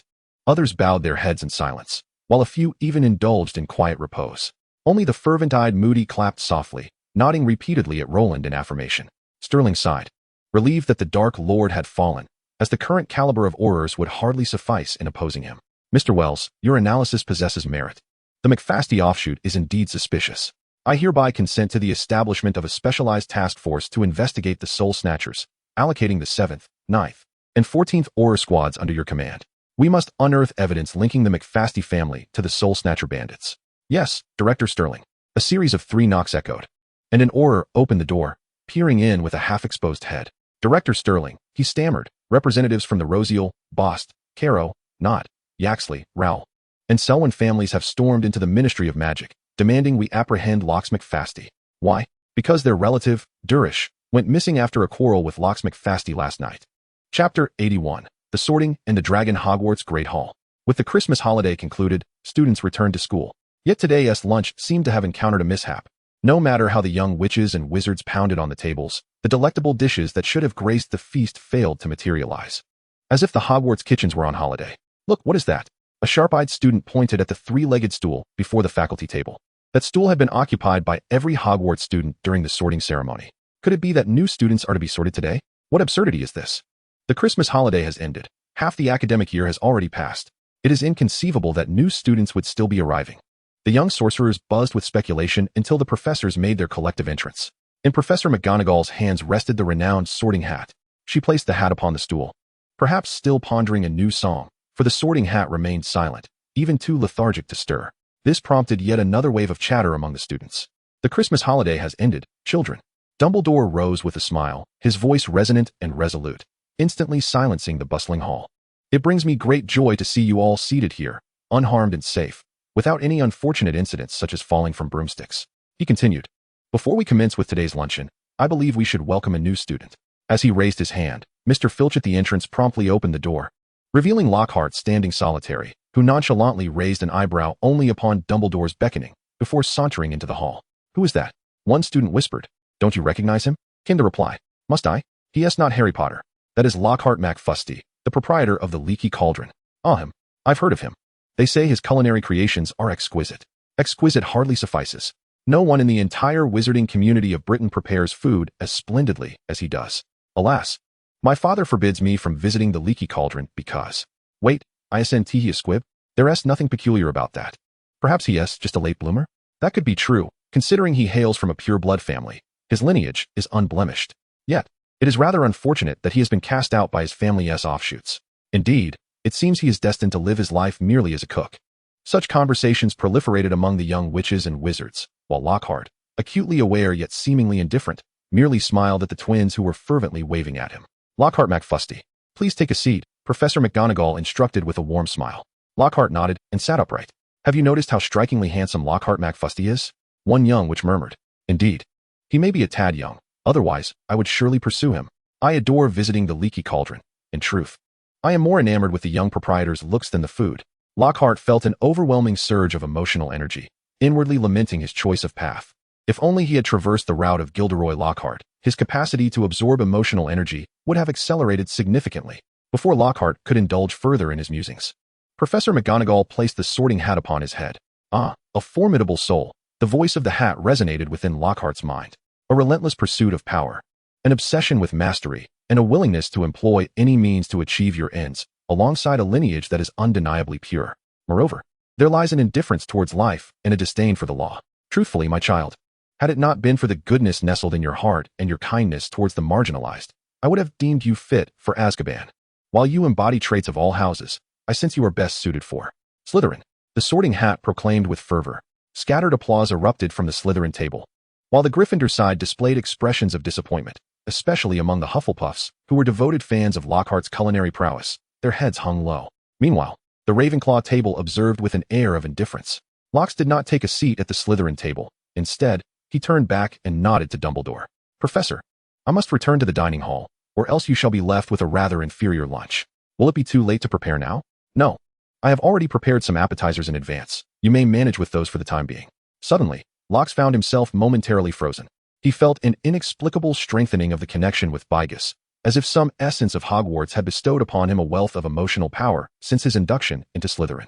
A whirlwind of sensations engulfed him, and he discovered himself within a vast stone hall, its ceiling soaring to an impressive height of 50 or 60 meters. There were no signs of the Hogwarts Great Hall, no professors, nor young witches and wizards. As he surveyed the surroundings, the depths were obscured, suggesting an infinity to the hall, with robust stone pillars extending in every direction. The ever-burning lamps above illuminated the space. Yet the farther reaches remained shrouded in an unnerving darkness. Child, you have arrived. A voice resonated, deep yet ethereal, lively yet aged, filled with contradictions. Locks instinctively reached for his wand, only to find it absent from his side. There is no need for alarm, child. I have a pact with your ancestors, and shall not harm you. The immense stone pillar beside him shifted backward with great speed. No. Locks realized it was he who was being swiftly drawn forward by some unseen force. The pace was dizzying, and the pillars appeared to merge into a gray wall adorned with flame-like reliefs. When the tumult subsided, he beheld a colossal cavern, a mountain of treasures, and a black dragon 10 times the size of Bigus. Greetings, Locks. I am Salmonti, a dragon. Locks was taken aback. Fire dragons and true dragons were not the same. In the eyes of wizards, fire dragons were merely formidable magical lizards, whereas true dragons were legendary beings of immense power and wisdom from ancient times. So, the being who first forged a pact with my ancestors was a dragon? Do not be astonished, child. Salmonti seemed to peer into Locks' thoughts. I have long since perished. What you see is merely a fragment of my soul. Locks gasped in realization. So, the family's dragon soul communication ritual is meant to connect with you? Salmonti laughed heartily. Indeed, you are a remarkably clever child. Chapter 82. The Origin of the Heshadiri Black Dragon. Salmonti the dragon lacked pupils. His eyes resembled 2 blazing orbs of gold. Each scale and sinew of his colossal form exuded an aura of formidable power. Mr. Salmonti? Locks ventured uncertainly. Why have I suddenly found myself here? Salmonti lowered his immense dragon head closer to Locks, amplifying the clarity of the dragon's voice. You are the only McFasty in nearly 3 centuries to achieve a perfect harmony with the contracted black dragon. According to our agreement, I hereby designate you as the 59th head of the McFasty lineage. From this day forth, the McFasty castle shall be under your command, and the secret underground library shall be open to you.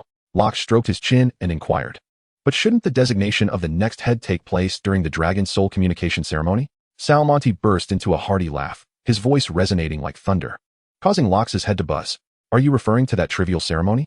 It is merely because the McFasty generations have declined, lacking a child like you who perfectly harmonizes with the black dragon to inherit the castle. Thus, we are left with no choice but to resort to the ceremony for communication, like selecting the tallest among the short. You see, your compatibility with Bye Guys has reached 100%, and you have naturally come before me, without the need for any nonsensical ceremony. Lox understood. As the Wizarding World and the Muggle world became estranged due to the Secrecy Act, the gradual stabilization of life led to the loss of ambition within the McFasty lineage.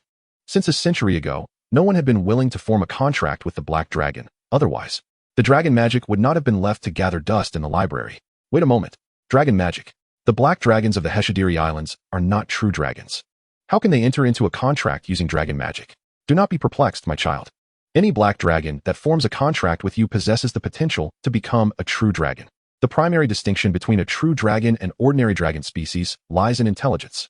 In this transaction, the wizard gains formidable magical power and physical prowess, while the contracted black dragon acquires the wizard's intellect, thus holding the possibility for further evolution. Intellect? Lox recalled that since his dragon mother had undergone her transformation yesterday morning, she did not seem significantly wiser. Haha, you must allow her some time to adjust. A chill ran through Lox. Salmonti could read his thoughts. Do not be alarmed.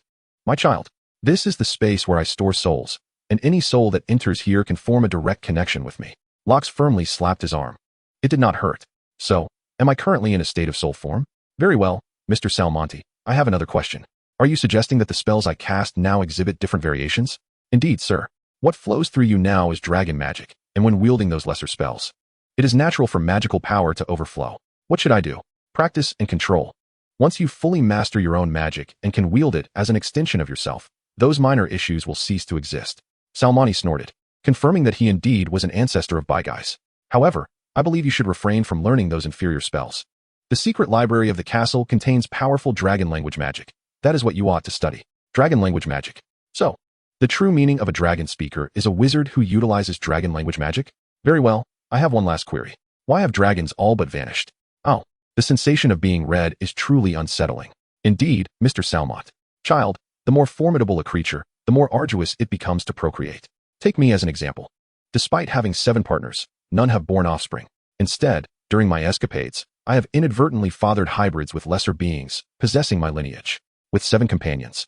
Yet indulging in such reckless behavior, it is indeed a testament to the nature of dragons. As for Heshidalai, the black dragon, he is the progeny of myself and a stunning Sicilian rock lizard. Rox was taken aback. The Sicilian rock lizard is a remarkable creature native to the vicinity of Sicily, and Rox found it astonishing, as these lizards rarely exceed half a meter in length. Very well, child, I recognize you have matters to attend to, so I shan't detain you until we meet again at the Dragon Spirit Communication Ceremony. I must publicly vindicate you. Those traitors truly deserve punishment. Rox attempted to voice more, but suddenly, his vision blurred. Rubbing his eyes, he found himself once again in the Hogwarts Great Hall, facing Albus Dumbledore. Rox. Oh, I'm fine. Professor, whether it be a house elf or your phoenix, just have any of them take me back. Dumbledore chuckled softly, placing a hand on his shoulder. And with a swift motion, they were transported outside the Dragon Tail restaurant. Rox exhibited no adverse reaction to the disillusionment charm, while Dumbledore appeared unfazed, remarking, very well. I shall return. Please ensure that Professor Mitchell's room is prepared. I will, Professor. As Dumbledore was about to depart, he noticed a group emerging from the 3 broomsticks, heading in their direction. Rox McFasty. The leader was Rufus Sterling, the head of the Auror office. Upon exiting, he immediately spotted Rox. Halt. We have a missing persons case and hope you will cooperate with our investigation. Both Rox and Dumbledore came to a standstill. Sterling approached swiftly, his Aurors fanning out behind him, forming an implicit perimeter around Rox. Good day, Mr. Sterling.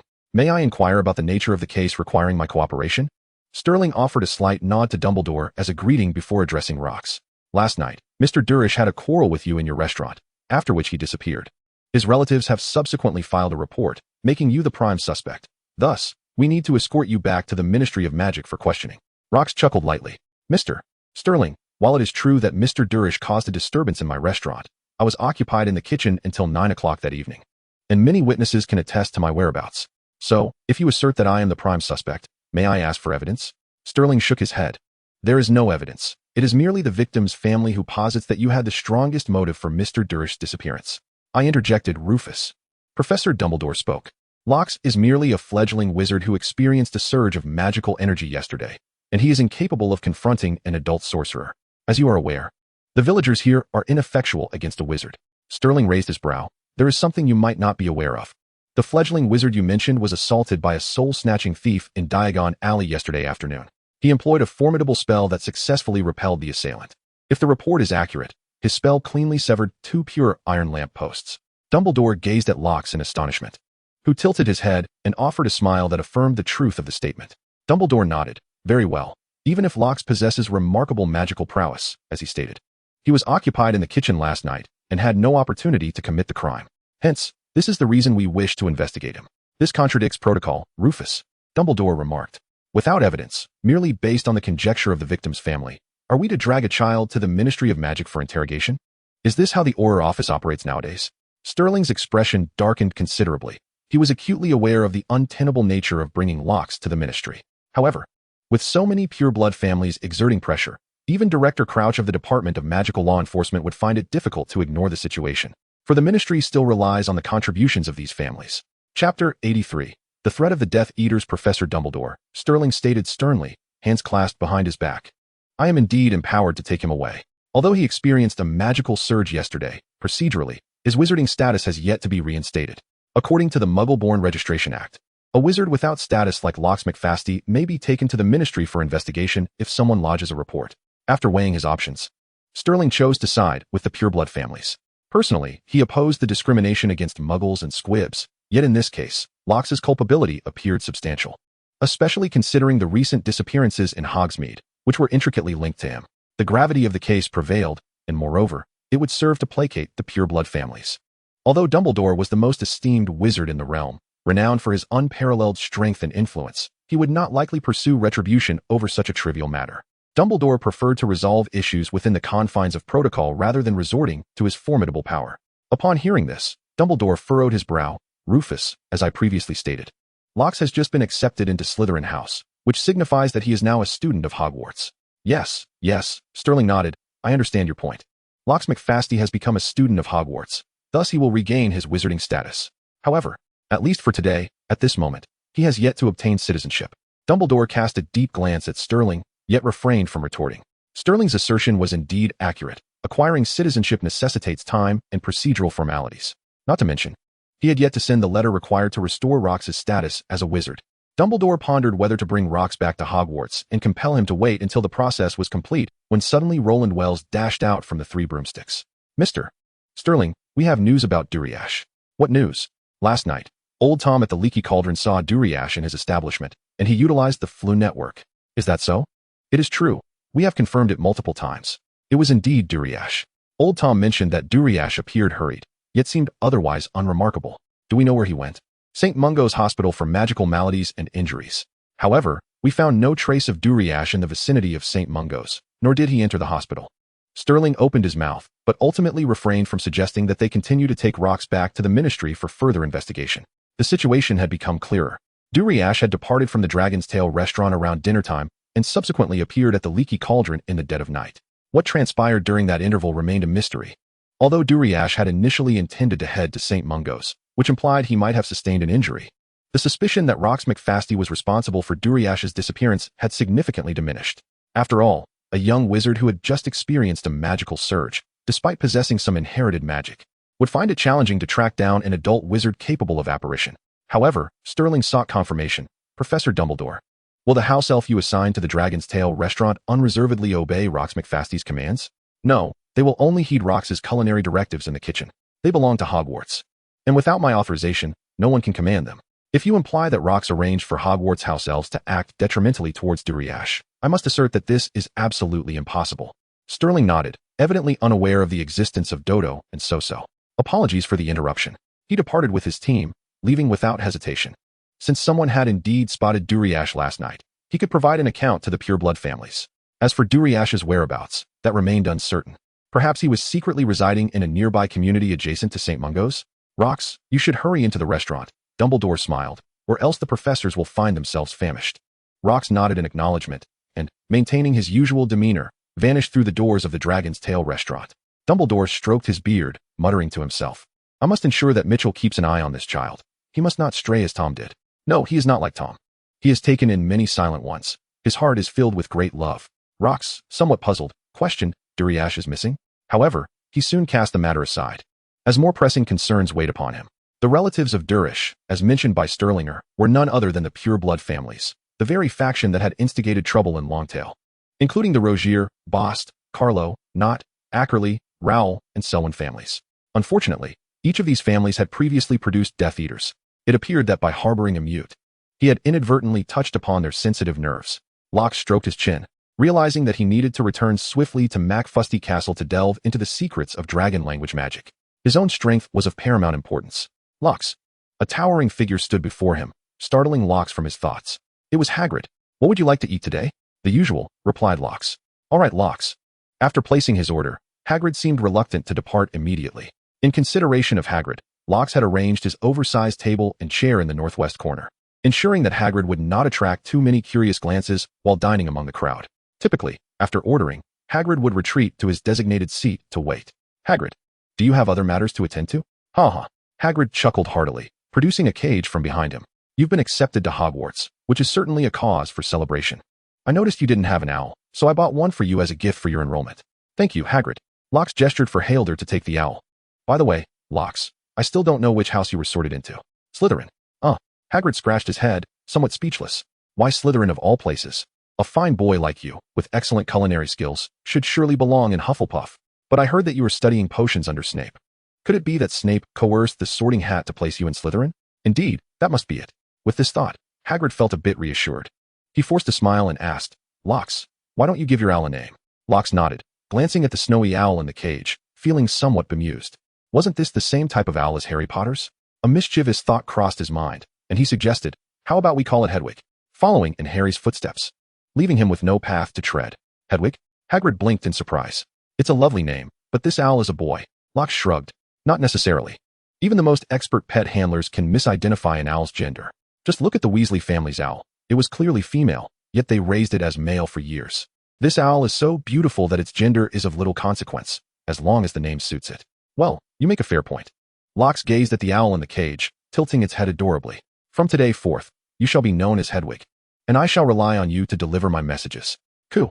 Somewhere in a castle, rain cascades from the heavens, and the ominous clouds have completely obscured the sunlight. This gloom casts a somber hue upon the castle's council chamber, a fitting ambience for the wizards convening there. Each wizard is adorned with a mask.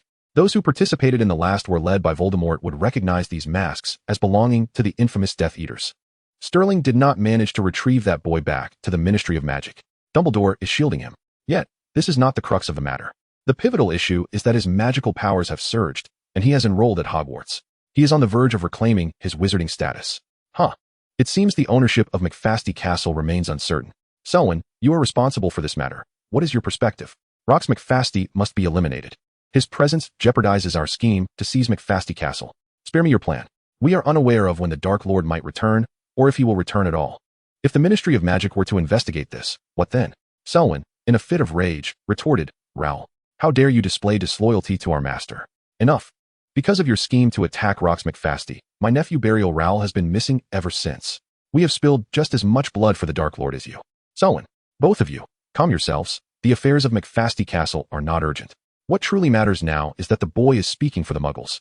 Such an abhorrent situation is utterly intolerable. Indeed, we must render those Muggles powerless and compel them to return to their mundane existence. Yes, how can such a disgraceful presence linger in the wizarding world? It is a stain upon our pure blood legacy. But Dumbledore is protecting him. The sentiment within the British wizarding community leans towards him. Many merchants even wish to collaborate with him, establishing themselves in Hogsmeade. Yet, I must concede, his culinary skills are truly remarkable. Several pairs of eyes simultaneously turned towards the Death Eater who spoke, to which he scoffed. What are you staring at? His dishes are indeed delectable. Were it not for his exceptional culinary talent, Hogsmeade would not be thriving so. Enough with the incessant complaints. We must devise a strategy to break this deadlock. Humph. What more can you concoct? Selwyn, the Death Eater, remarked, allow me to take the lead. In a month and a half, the Dragon Soul communication ceremony at McFasty will commence. That boy, upon reclaiming his wizarding status, will undoubtedly seek to regain the castle. At that moment, we can craft a trap to have Silpus McFasty eliminate Rox McFasty. Even if the Ministry investigates, they will uncover nothing amiss. Such familial disputes, resulting in a few casualties, are quite commonplace. That is indeed a sound plan, though the prospect of enduring for so long is rather displeasing. By the way, Selwyn, that hammer fellow is in your employ, correct? Yes. He owes me 15,000 galleons, claiming it was for the purpose of plotting against McFasty Castle. What is the status now? If the castle is seized, it is to be rightfully mine according to our agreement. Humph, whose name it belongs to is of little consequence. As long as it contributes to the master's cause, I care not for such trivialities. Very well, I wish you success in your endeavors. In that case, let us disperse. Gatherings like this are far too perilous, and do not summon me again. The feeling is mutual. Selwyn, the fate of McFasty rests in your hands. The crescent moon hangs high above. On a seaside cliff of the Hashidalai Islands, a colossal black dragon alights. A young man dismounts from its back and commands, Bigus, I am off to the castle. Can you handle the first dragon's lair on your own? The black dragon Bigus nods. Do not worry, my master. Restoring to dragon form. Bigus's voice takes on a more commanding tone. That old fellow is no match for me anymore. Rox nods, concentrating, and slowly ascends into the air, flying towards the castle. The closer he nears McFasty Castle, the more he senses a mysterious connection between himself and the castle, perhaps the undeniable proof of what Salmond had spoken of. That the castle is entirely entrusted to him. Silently landing atop the tower, Rox descends with ease. This is the place where he grew up, and even with his eyes closed, he would not falter. Moreover, he is now the true master of the castle, images of its corners springing forth in his mind. Igor, with a broken leg, tosses and turns in bed, unattended, his back covered in bed sores, appearing in great distress. Hilpus has yet to slumber. Seated in the study with an English map spread before him, seemingly plotting his next target for plunder, while he stealthily hides in the corner, meticulously surveilling Hilpus. The elderly butler Hammer has long since succumbed to sleep, while other servants gather in the lounge, some engaged in card games, others indulging in drink and idle chatter. With so many people in the castle, not a single soul is patrolling. Thus, Rox faces no hindrance as he descends to the underground library, gazing at the dust-laden shelves. He shakes his head, realizing that since his departure, no one has come here again. Rox retrieves dragon magic from the shelf, dusting it off and storing it in a seamless expansion bag. Following the guidance in his mind, he approaches a portrait on the northern stone wall of the library. Though termed a portrait, it is merely a landscape painting, for the figure depicted has long since departed. Yet now, as Rox steadies himself, an old wizard with a neatly trimmed goat beard, golden vertical pupils, and clad in a gray linen robe leaps from the frame. Ah, how many years have passed? And at last, I see a descendant of the dragon speakers in our family, the old wizard exclaims with a smile. I am Julius McFasty. Welcome to the true McFasty. My child. Julius is evidently elated, and after speaking, he begins an awkward dance with his limbs, as if performing an ancient ritual. Clack, clack, clack.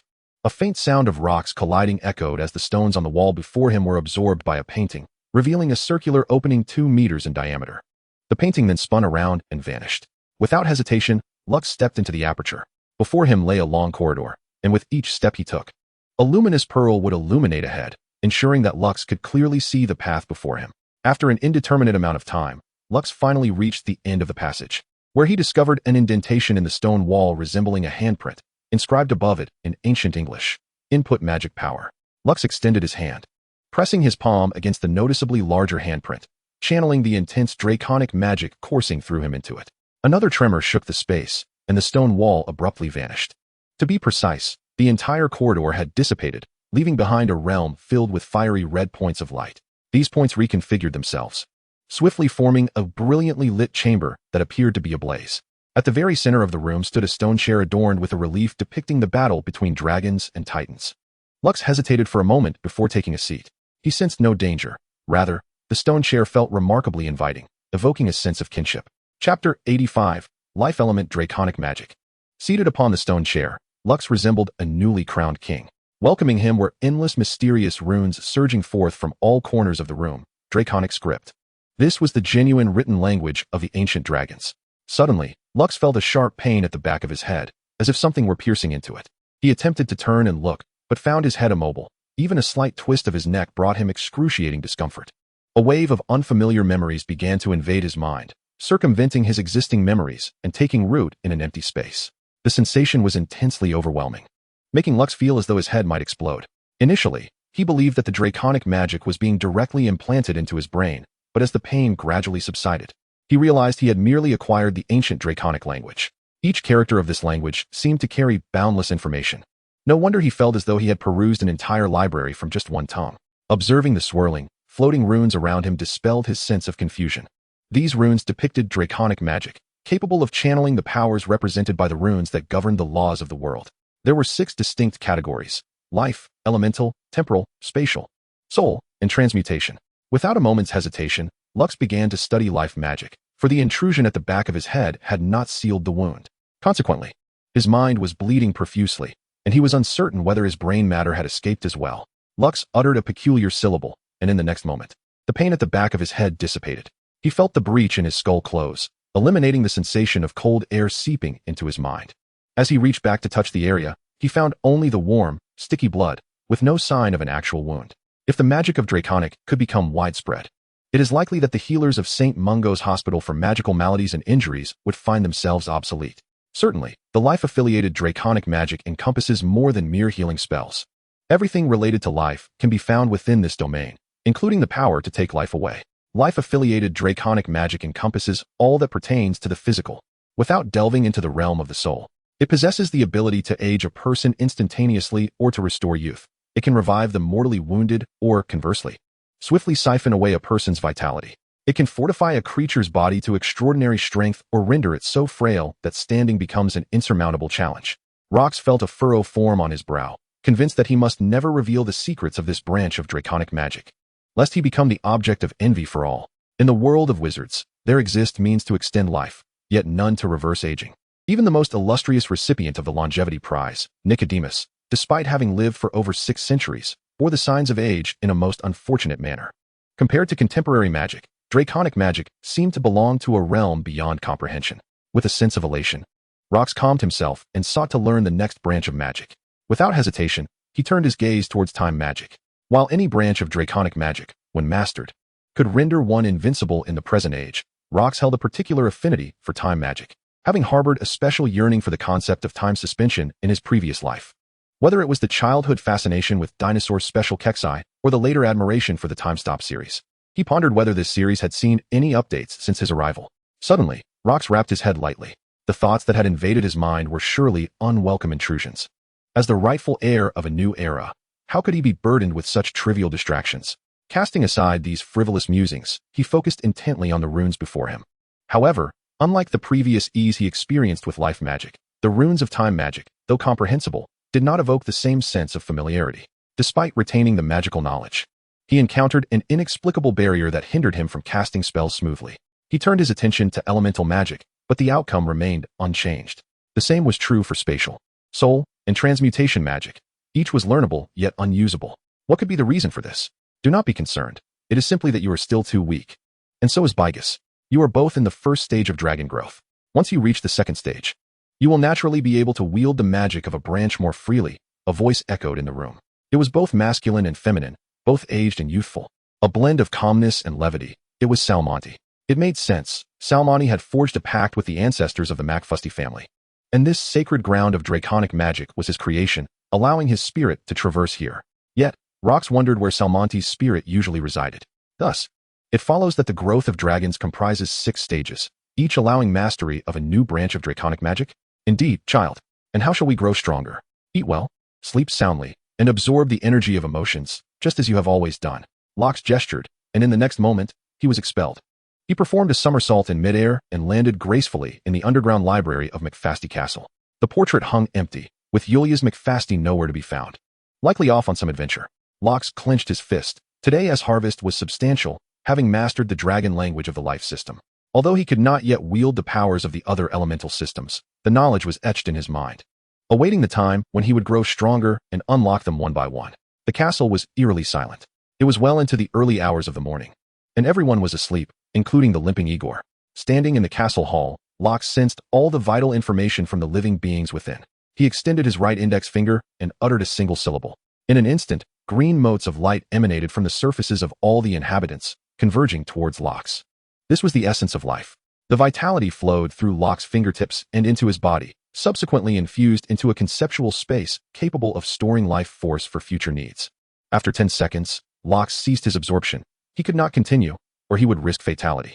He chuckled softly and ascended from the castle, feeling the lingering emotions of the castle behind him. Remarkably, his own castle seemed to possess a consciousness, akin to the Sorting Hat. He flew to the lair of the first black dragon. The battle with Bigus had long since concluded.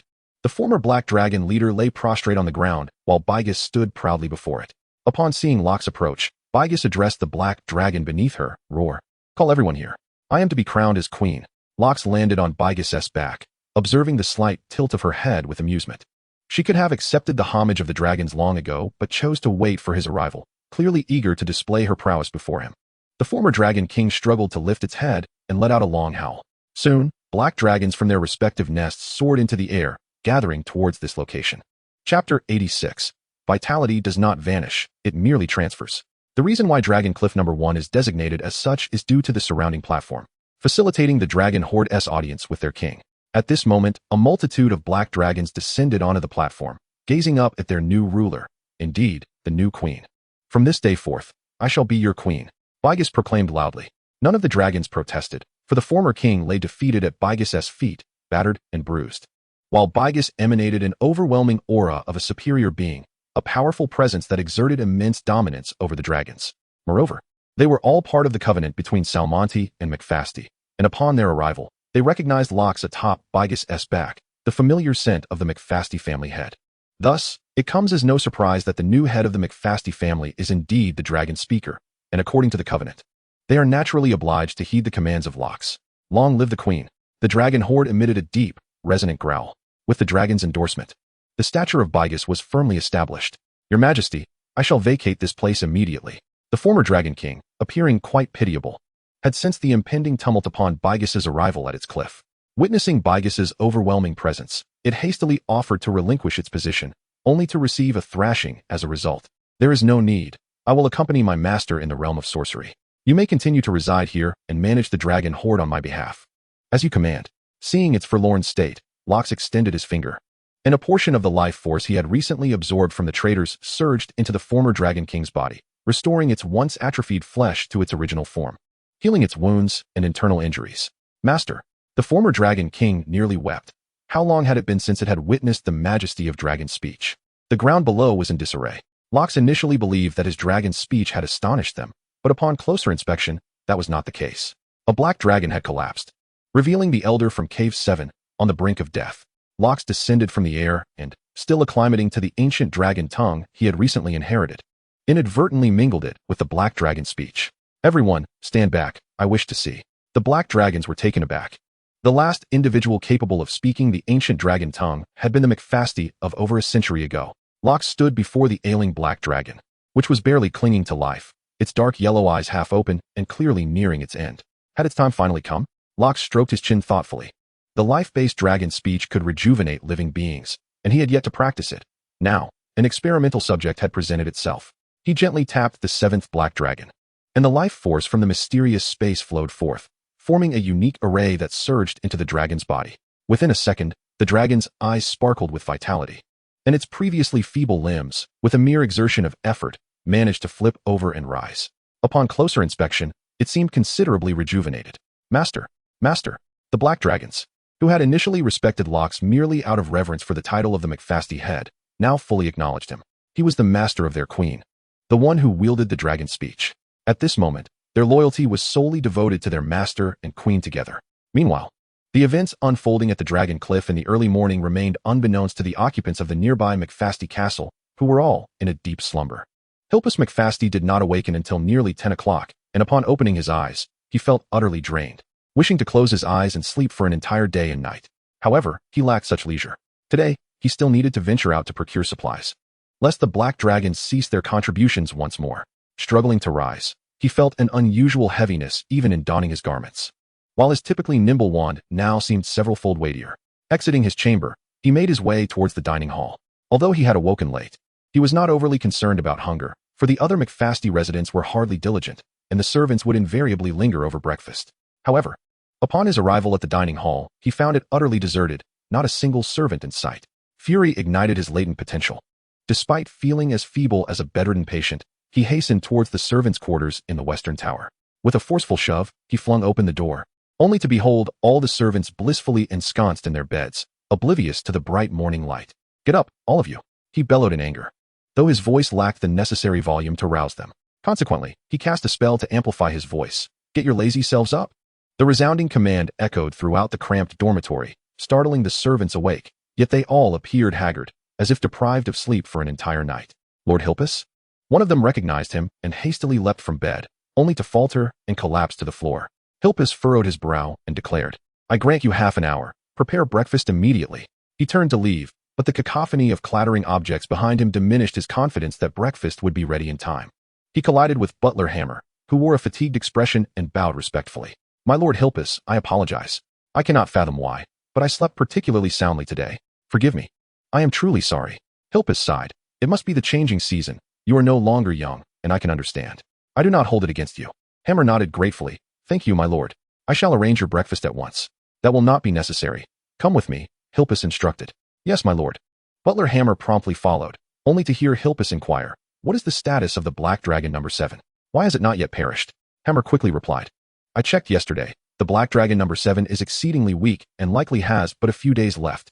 Yet, inwardly he grumbled, having squandered so many nutrients and energy potions, that old dragon better endure a while longer. Absolutely no opportunity must be afforded to McFasty to recuperate. "Go confirm again today.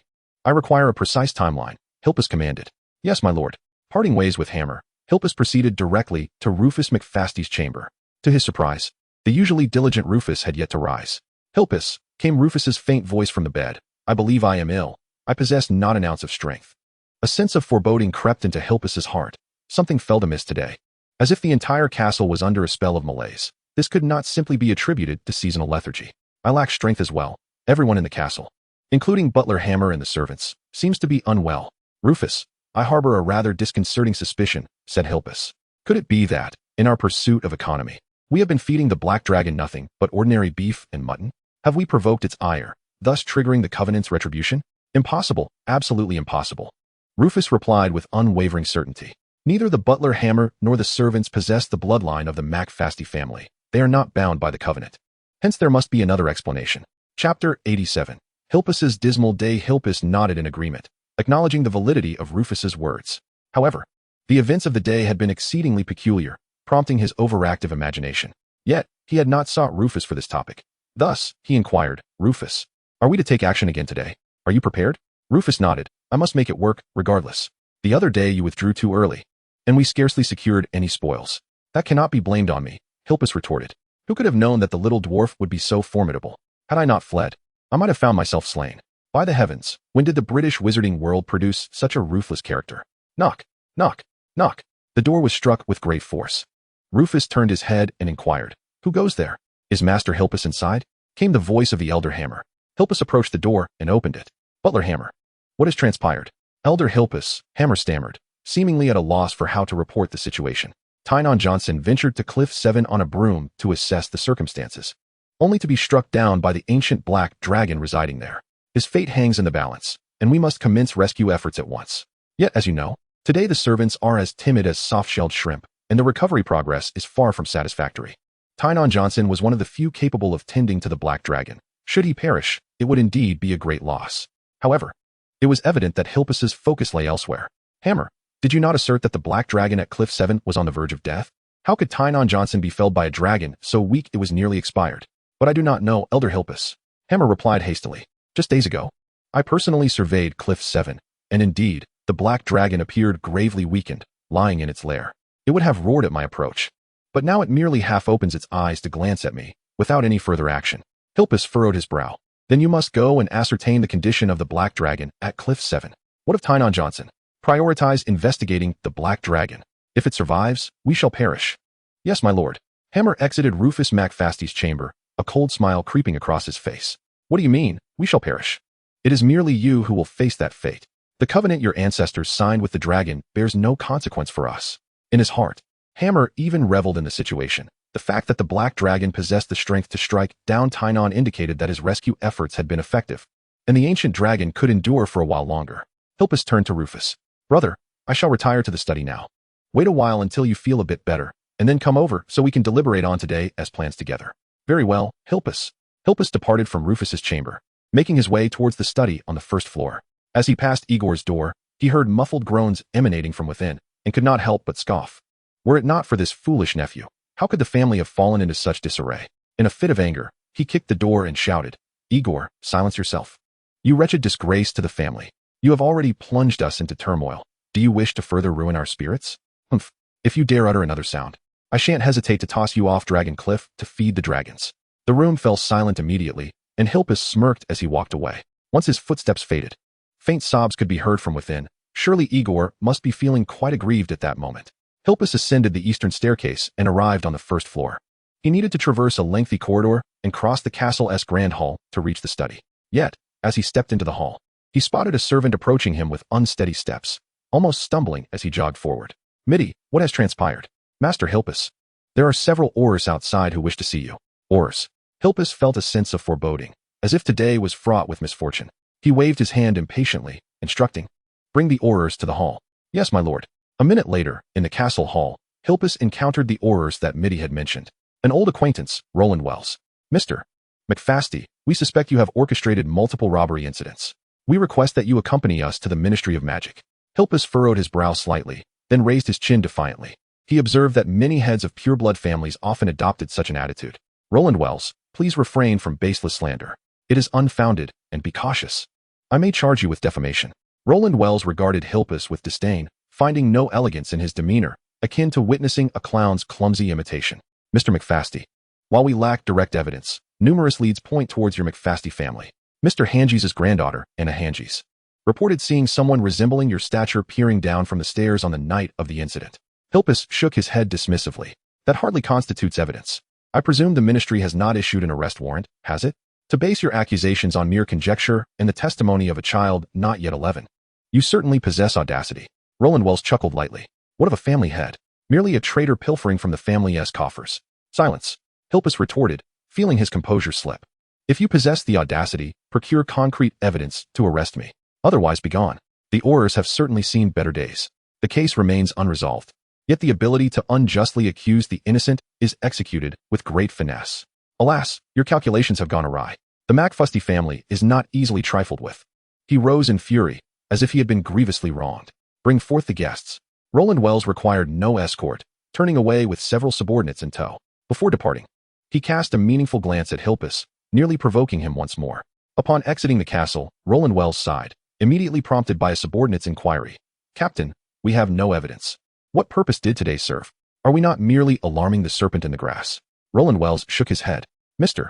Mitchell once instructed me that when faced with inconclusive proof, yet we are almost certain of the adversary's guilt, we must apply pressure. Only then will they hesitate and reveal their vulnerabilities. After we return, you shall disguise yourselves and await at the Broken Cauldron pub. Should you spot anyone resembling Hilpus McFasty, follow them discreetly and be cautious not to be detected." "Captain, what about the expenses at the Broken Cauldron?" one asked. "Submit the bill for reimbursement to the department." Roland replied. "Captain, our budget for this month has already been exhausted. I shall personally cover your expenses." "Thank you, Captain." Roland Wells sighed inwardly, recalling Mr. Mitchell's assertion that each generation of Aurors is less capable than the last. Initially, he had dismissed this notion, yet now it seemed to hold a kernel of truth. He glanced back at the McFasty castle, pondering that if he could secure incriminating evidence against Hilpus, he might regain some stature in Mr. Mitchell's eyes. Chapter 88. Rufus McFasty. Hilpus sat in his office, somewhat dazed, as if he were an entirely different person from the resolute McFasty heir he had just been. Aurors had come calling, or had they uncovered a trace of their activities? He remained lost in thought until Rufus McFasty entered the study. "Hilpus, what ails you?" Hilpus raised his head. "Rufus, the Aurors have been here. They suspect us." Rufus furrowed his brow. "We have been exceedingly cautious. How could they have tracked us down?" Hilpus shook his head. "I do not know. Fortunately, they lack substantial evidence." Rufus sighed. "Our conspicuous acquisition of the deer farm, coupled with the incident involving Igor, has perhaps led to increased scrutiny of our subsequent actions. What shall we do today? Shall we proceed as planned?" Rufus shook his head in resignation. "I believe it prudent to halt our activities for now. I am certain the Aurors are keeping a close watch on us. If they are determined, they could monitor the Flu network." Hilpus remained silent for a moment. "We could forego the Flu network and utilize disillusionment charms instead." "Futile, Hilpus. If we are under suspicion, there will undoubtedly be Aurors surveilling locations like Diagon Alley." Alas, with a heavy sigh, Hilpus reflected on the perception of outsiders regarding his family, who believed they were basking in wealth due to the numerous Hebe history of black dragons they possessed. Yet, little did they know, these black dragons could devour galleons with equal ferocity.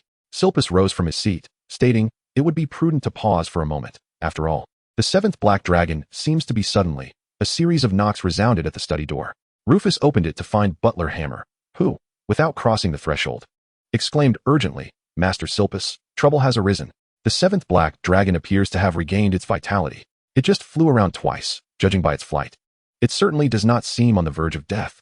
Both Silpus and Rufus stood in stunned silence. Butler Hammer, I understand, Silpus replied, refraining from chastising the butler, for he knew such reproach would yield no constructive outcome. You may leave now. Please expedite matters in the kitchen, as we are quite famished. Yes, my lord. Hammer acquiesced and departed. Exchanging glances, Silpus declared, we must take a risk. Otherwise, we may very well become the dragon's next meal. Not necessarily, Silpus. We could still borrow money from Butler Hammer. No, Rufus, Silpus retorted, his demeanor grave. I suspect Butler Hammer harbors covetous intentions towards our castle. His money feels perilous in our hands. Rufus regarded Silpus with a penetrating gaze before closing his eyes in contemplation. After a prolonged silence, he finally spoke, Silpus. If we continue to raid Diagon Alley, we risk capture by the Aurors. However, I have a place in mind where we might acquire a substantial amount of galleons. Where? Silpus inquired. The Dragon's Tail restaurant. What? Silpus exclaimed, leaping to his feet. Last time, we lost so many lives. Have you forgotten? Rufus shook his head. I have not forgotten, Silpus. Although I am uncertain how Lox has managed to command the Acromantula, it is evident that patrons of his restaurant have never faced an attack from the creature. Are you suggesting we disguise ourselves as guests and infiltrate the restaurant? Silpus asked. Indeed, Rufus replied, producing a handful of potions from his pocket. This is Polyjuice potion. We can assume new identities for dining. Then we can conceal ourselves in one of the many vacant houses in Hogsmeade. No one will discover us, including the Acromantula. Silpus eyed Rufus skeptically. How did you come by Polyjuice potion? Rufus maintained his composure, exuding an air of innocence. I anticipated the predicament we would encounter today, so I prepared the potion a month ago, never expecting it would indeed come to fruition. Silpus nodded thoughtfully. But I have heard that the Dragon's Tail restaurant has now become Hogwarts' second kitchen, bustling with house elves. Even if we manage to infiltrate, we may not do not fret. Rufus interjected with a smile. I have inquired, and those house elves return to Hogwarts after the restaurant closes. They still have to wash the young wizard's soiled garments. Silpus pondered this information. In other words, after the Dragon Tail restaurant ceased operations, there remained 2 dummies and a humanoid black dragon within its confines. Indeed, a humanoid black dragon. Our chances are slim. Yes, the foremost concern now is that black dragon. Our numbers are insufficient to confront it, yet if we gather more, we risk revealing our intentions. Hilpus sighed, leaned back, and gazed skyward in silence. Rufus, observing his demeanor, could not help but chuckle. He tapped the table with his finger. Do not be disheartened, Hilpus. He then produced several vials of potion. These are concoctions I crafted from my family's secret recipes. If we spray them on ourselves, the black dragon will be unable to detect our scent. Although we cannot overpower the black dragon, we can stealthily pilfer the daily earnings from the Dragon Tail restaurant while it remains oblivious. I have heard that the restaurant can earn several thousand galleons in a single day. Several thousand galleons? A glimmer of greed ignited in Hilpus's eyes as he examined the potion vials. Very well, it seems we have no choice. Though risky, it is worth a try. As long as it allows me to endure until the Dragon Soul communication ceremony and officially become the head of the family. Hilpus clenched his fist, pondering how acquiring several thousand galleons could sustain him for a month and a half until the ceremony. Without a doubt. Curse that black dragon. Let you remain arrogant for a few more days. Once I am the head of the family, you shall surrender your claws, skin, and any fallen scales and horns. As per our contract, Professor Mitchell, after several days, finally dined once more at the Dragon Tail restaurant, with Aberforth seated beside him, reminiscent of the days when the restaurant was still in Hogsmeade. So, you are now residing here to ensure the safety of Lox? Indeed, Aberforth. Professor Mitchell replied with a smile, finishing the last piece of braised meat on his plate. I must also assist him with his academic queries. Haha, that lad Lox. Aberforth glanced toward the open kitchen, where the 11-year-old was diligently cooking. He possesses far more talent than you might imagine. He likely requires no tutoring from you. Ha ha ha, that is splendid news for me. Professor Mitchell waved to Robert McGonagall in the distance. Dining at the Dragon Tail restaurant has its advantages. The variety of dishes far surpasses that of Hogwarts, allowing one to relish culinary delights without the burden of additional responsibilities. Aberforth grunted. He too wished to relocate. But the 3 broomsticks served a unique purpose, and despite his disdain for his brother, he would not shirk his responsibilities. In the kitchen nearby, Lox appeared engrossed in his culinary tasks, yet his attention was wholly fixated on 2 rather nondescript, unfamiliar wizards in a corner of the restaurant. This afternoon, he had mastered certain cooking spells, enabling him to operate with his hands freed, yet he refrained from doing so, intent on monitoring those 2 strangers. Oh, poor Hilpus and Rufus. Know thyself and know thy enemy, and you shall never be defeated. Have you heard this saying? Chapter 89. The Vault of Precious Treasures. No unauthorized personnel allowed. After closing, Lux casually tossed the silver coins into a box and instructed Hater, take the money to the vault on the 3rd floor. Hater laughed awkwardly. He had never acted before and was unsure of his performance. Yes, boss. Meanwhile, Robert Mag chuckled heartily at Hater's earnest attempt at acting. Robert, stop staring foolishly. Go persuade those guests who haven't left yet, if they wish to chat. They can head to the 3 rooms next door. We're closing for the night. Yes, boss. Biggs, head upstairs to tidy the beds. I am still a child and require ample sleep. Understood, master. Having assigned his tasks, Lux cast a disdainful glance at the 2 or 3 tables still occupied in the dining area and snorted. Honestly, we close at 9, and it is now past. I believe we need to implement a new rule. Any guest who remains beyond 9:15 will be blacklisted and barred from entering the Dragon's Tail restaurant. With that, he stormed upstairs, visibly irked. Upon reaching the 2nd floor, Lux's demeanor shifted, a grin spread across his face. Although the grand feast was reserved for the dragon spirit communication ceremony, a little appetizer wouldn't hurt, and if he could gain some advantage, all the better. He approached Professor Mitchell's room, which had originally been assigned to Biggs, and knocked on the door. Professor Mitchell, are you asleep? It's Lux, I'm still awake. May I come in? Make yourself at home. Lux entered to find Professor Mitchell still in his black wizard robes, seated at his desk, scribbling on a piece of parchment. Lux, what brings you here? Well, Professor, since it's your first day staying here, I wanted to check if you need anything. No, everything here is quite satisfactory. Lux nodded. Then, good night. I shall return to my room. As he closed the door, he discreetly hung a sign with writing on it on Professor Mitchell's door, masking his actions with the sound of the door shutting. Inside, Professor Mitchell shook his head slightly, murmuring to himself, if you truly wish to know what I need, Lux, it is for you not to treat me as a pawn. He suddenly chuckled. He had no children. Having a grandson like Lux wouldn't be so bad. Today he would simply amuse himself with Lux's antics. During Lux's business hours, he had been keeping an eye on the 2 unfamiliar wizards, and Professor Mitchell had been observing as well. Though they were strangers, they were practically transparent before a seasoned elite like Professor Mitchell, who quickly discerned that they were using Polyjuice Potion. Having a thorough understanding of McFasty's circumstances, he deduced the truth of the matter with remarkable accuracy. As for Lux's intentions, did it truly matter? Regardless, Lux's actions against the traitors of McFasty were inadvertently aiding Professor Mitchell in achieving his own objectives. Rock stood before the window, observing the 2 wizards stealthily infiltrating a nearby vacant house. With a slight smile, he remarked, Dodo, have Healed spend the night at Robert's. He needn't concern himself with matters at the restaurant. Yes, master, the house elf vanished from the room. Rox, vexed, rapped his head lightly. How could he have forgotten the house elf? Surely, Dodo could have been tasked with labeling Professor Mitchell's door. Yet, it mattered little. From their previous encounters, it was evident that Professor Mitchell intended to exploit him to investigate someone within McFasty Castle. It was a mutual utilization, even if he were to discover it. He likely would not take offense. Rox stretched lazily, contemplating the necessity for greater development within Hogwarts. Without the involvement of official security forces, such aspirations were futile.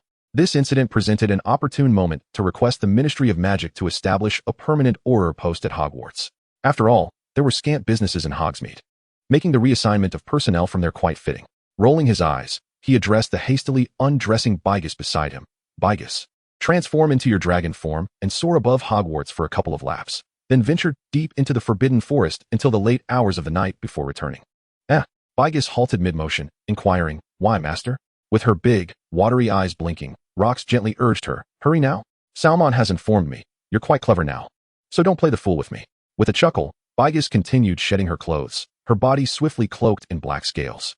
Then you must wait for my return. Rox watched Bygus ascend into the sky, then turned his gaze towards the vacant house. Hilpus, I've bestowed upon you a splendid opportunity, do not falter. The sound of the dragon soaring above went unnoticed by the average person. However, the McFasty clan, residing on the Heshadire Islands, were all too familiar with it. Hilpus gazed upward in astonishment as the massive silhouette of the black dragon circled overhead twice before heading into the depths of the Forbidden Forest.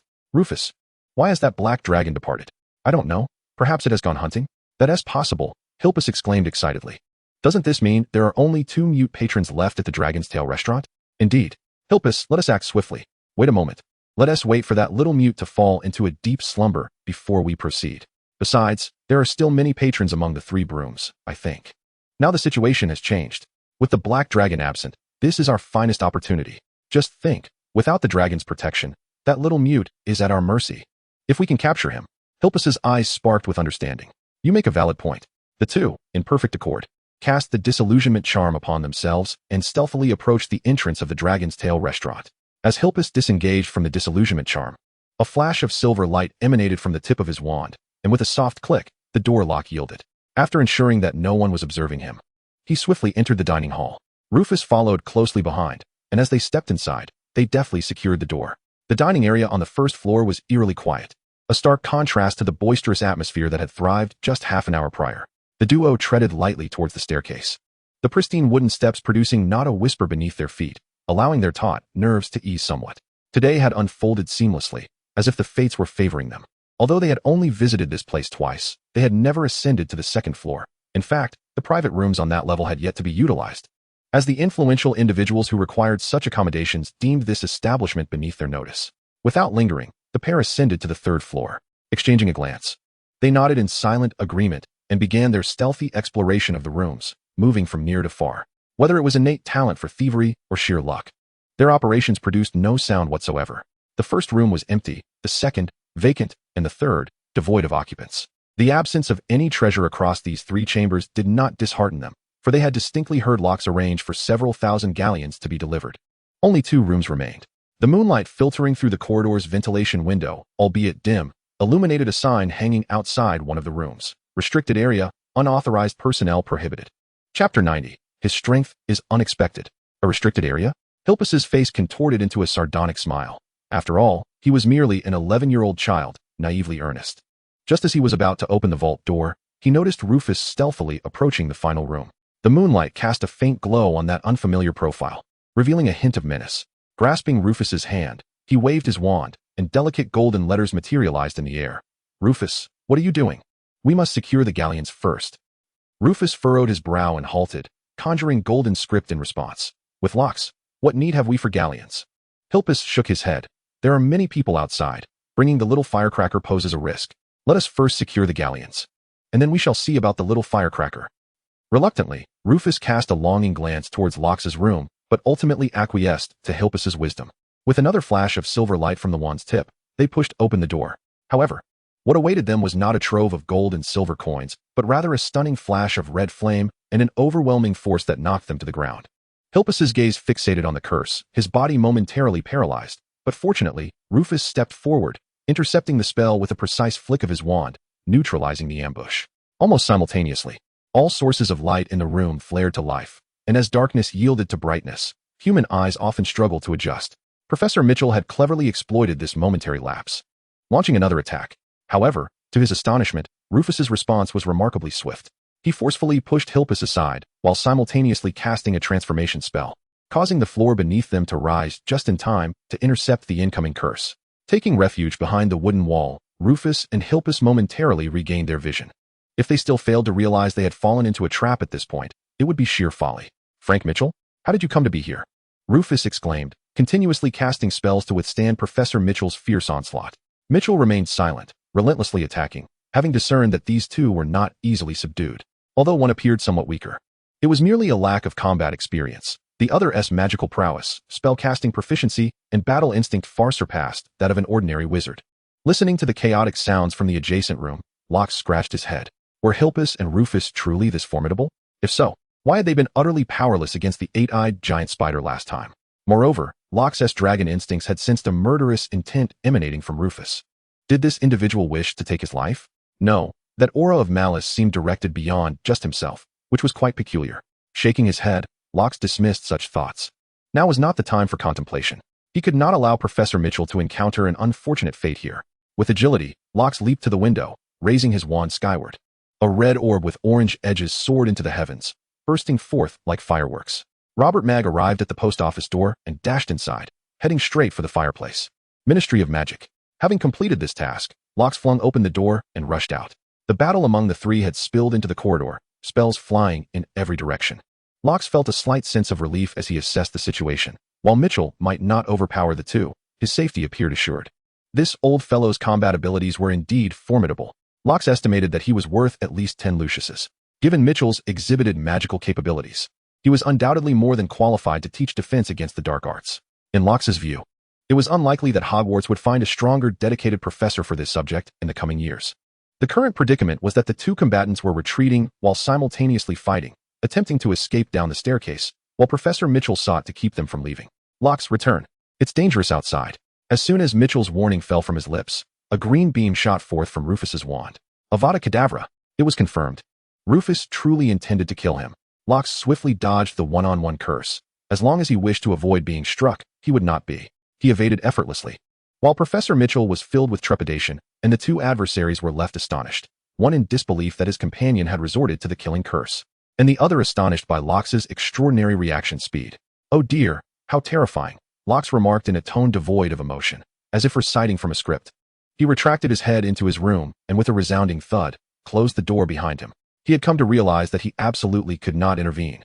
If he did, there was no doubt that the two opponents would be unable to escape. Professor Mitchell raised an eyebrow and resumed his offensive, as if the earlier incident had never occurred. However, the momentum of the two adversaries had significantly diminished, anxiety beginning to fester in their hearts. Let us not forget that a black dragon was lurking outside, its return unknown. Consequently, Hilpus and Rufus were swiftly subdued by Professor Mitchell. Hilpus was struck by a jinx, tumbling down the stairs in a clumsy manner.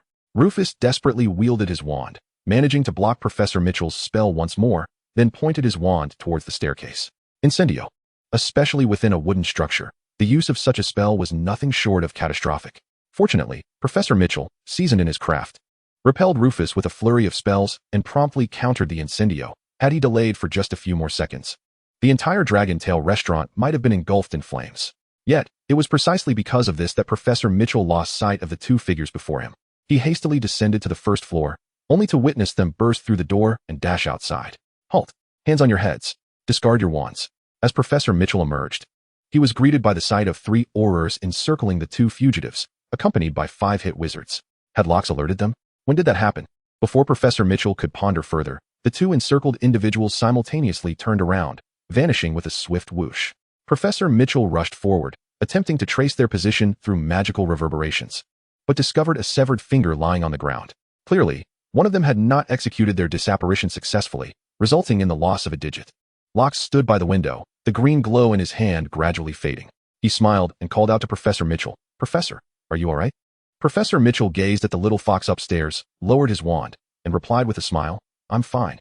"That's good to hear," Locke shouted as he closed the window. "Hogsmeade is far too unsafe. I think the Ministry of Magic should seriously enhance the village's security." Chapter 91. That kid wasn't just a dummy. Upon hearing this, Professor Mitchell chuckled. Well then, there was no need to pursue the criminals. If he apprehended them, Locke's plan to bolster Hogsmeade's defenses would be thwarted. What was the point of reinforcing security if the criminals were already captured? The professor surveyed the young faces of the aurors and hit wizards, letting out a slight sigh. It was evident that these individuals were all novices. It was no wonder. Who would willingly stand guard in the department at such late hours if they were not new? "Who is the captain here?" "Mr. Mitchell, it is I." A young auror stepped forward. Professor Mitchell nodded. "Ah, it's Pruitt. You've become the captain now?" "Mr. Mitchell, as you are aware, many esteemed veterans like yourself have retired in the past 2 years, leaving our generation to step up." Mitchell nodded, acknowledging that even Roland Wells could lead a small team, and naturally, the present individual, Rick Pruitt, hailing from one of the Sacred 28 families, was even more capable of doing so. At that moment, Rox exited the dining hall and approached Professor Mitchell. "I apologize, Professor. I was too frightened earlier to provide you with assistance." Mitchell's lips twitched slightly as he nonchalantly dodged the lethal curse. "What are you afraid of?" Rox chuckled nervously and turned to Pruitt. "Ah, you must be the auror who came to assist. I am Rox McFasty, and I greatly appreciate your swift arrival. Had you not come, any mishap could have been disastrous for the newly established Hogsmeade." "Greetings, Mr. McFasty. I am indeed familiar with you. My colleagues and I have dined at your restaurant before." "Ah, what a delightful coincidence. Everyone, please come in. It must be exhausting working the night shift. Allow me to alleviate your fatigue with some exquisite cuisine. Rest assured, it's on the house." I must say, the aurors were quite tempted. The Dragon's Tail restaurant had reached the pinnacle of the culinary scene within the British wizarding community. Had it not been for the somewhat steep prices, they would wish to dine there daily. Now, with the prospect of complimentary meals, they were eager to order dishes they typically could not afford. However, Rick Pruitt interjected. "I appreciate Mr. McFasty's kindness, but we are still on duty and, regrettably, cannot accept your invitation." He glanced at Professor Mitchell. "Professor, perhaps you could elaborate on the case." Professor Mitchell nodded, quite pleased with Pruitt's demeanor, and briefly recounted the events of the evening. After listening intently, Pruitt furrowed his brow and posed a question. "Why did these 2 miscreants enter Mr. Mitchell's room?" Mitchell shrugged. "Who knows? Perhaps those 2 thieves mistook my room for the dining hall's vault." Rox chuckled awkwardly, realizing that Professor Mitchell was well aware of everything. Pruitt intended to delve deeper into the case, but Rox spoke up first. "Mr. Pruitt, if I may be so bold, The two criminals who attempted to execute their nefarious plans in my establishment today are rather formidable. Even a retired elite Auror like Professor Mitchell could not apprehend them. I merely wish to suggest that the Ministry of Magic ought to find ways to prevent such occurrences. The audacity of the thieves stems from the absence of stationed Aurors set up by the Ministry in Hogsmeade, does it not? Indeed. I will report this matter to the department, but today, Mr. Pruitt, I must remind you that the two criminals did not succeed today, and considering their strength, I doubt you will be able to apprehend them. If that is the case, rather than engaging in a pursuit with low chances of success, it would be wiser to contemplate how to protect the merchants operating in Hogsmeade. Mr. Pruitt, you must understand that Hogsmeade is poised to become one of the most prosperous commercial hubs in the British wizarding world. Professor Mitchell patted Pruitt's shoulder, acknowledging that Rox was indeed correct. The department should elevate Hogswatch to the same level as Diagon Alley, as more than 1,000 wizards frequented this place for dining and shopping each day. If any disturbances occurred here, the department would find it challenging to provide an explanation to the outside world. Pruitt nodded solemnly. I understand. I will report the events of today accurately and emphasize the importance of security at Hogswatch to Director Sterling. Exactly, Professor Mitchell replied with a smile. I shall also write to Old Batty to inform him of this matter. Pruitt then returned to the Ministry of Magic with his companions. Professor Mitchell turned to Rox and inquired with a hint of concern, there won't be any more trouble tonight, will there? Professor, if there are any issues, you ought to ask those with ulterior motives, not me, Rox retorted. Professor Mitchell, somewhat irked, responded, you know full well what is at stake. He gestured towards the upper level of the dining hall. Come, let us ascend and discuss this matter further. In an obscure town in South Wales, the air shimmered and crackled as Hilpus and Rufus materialized beside an abandoned windmill. This location had been prearranged as a transit point to evade the Aurors tracking their apparition. Hilpus seized Rufus by the collar, pressing him against the windmill's wooden wall. Rufus McFasty, did you truly intend to kill Rox just now? He is a dragon speaker. Do you comprehend the implications? He could be our ally in managing the dragon farm. Were we not in agreement to merely capture him? A pained expression flickered across Rufus's face, which felt foreign to him. Trembling, he replied, calm down, Hilpus. I had my reasons for needing to eliminate him. Speak. What reasons? As Hilpus loosened his grip, Rufus gently pushed him away. Did you not notice? When that boy exited the room, he was holding a wand. A wand? Surely. It cannot be a toy. A toy? There was a scuffle outside. If he were merely a squib, he would have brought something more effective to assist. Rather than a toy. Hilpus stood frozen as Rufus continued. If his magical power surges and he becomes a wizard, then, as a dragon speaker, he would undoubtedly return for the Dragon Soul Communion ritual in early March. At that point, forget about the head of the family. You and I might find ourselves ousted from the castle. Hilpus staggered back, shaking his head repeatedly as if he had heard something terrifying. No, such a thing must not happen. He suddenly lunged forward, grasping Rufus's hand. Rufus, you must help me. No, this is also helping yourself. I will, Rufus grimaced, but Hilpus, could you loosen your grip? My fingers. It was then that Hilpus realized his hand was slick with warmth.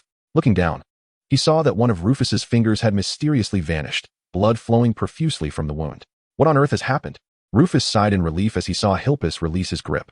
Moments ago, when I was about to perform the disillusionment charm, it felt as though my strength had been abruptly siphoned away, disrupting my ability to cast the spell.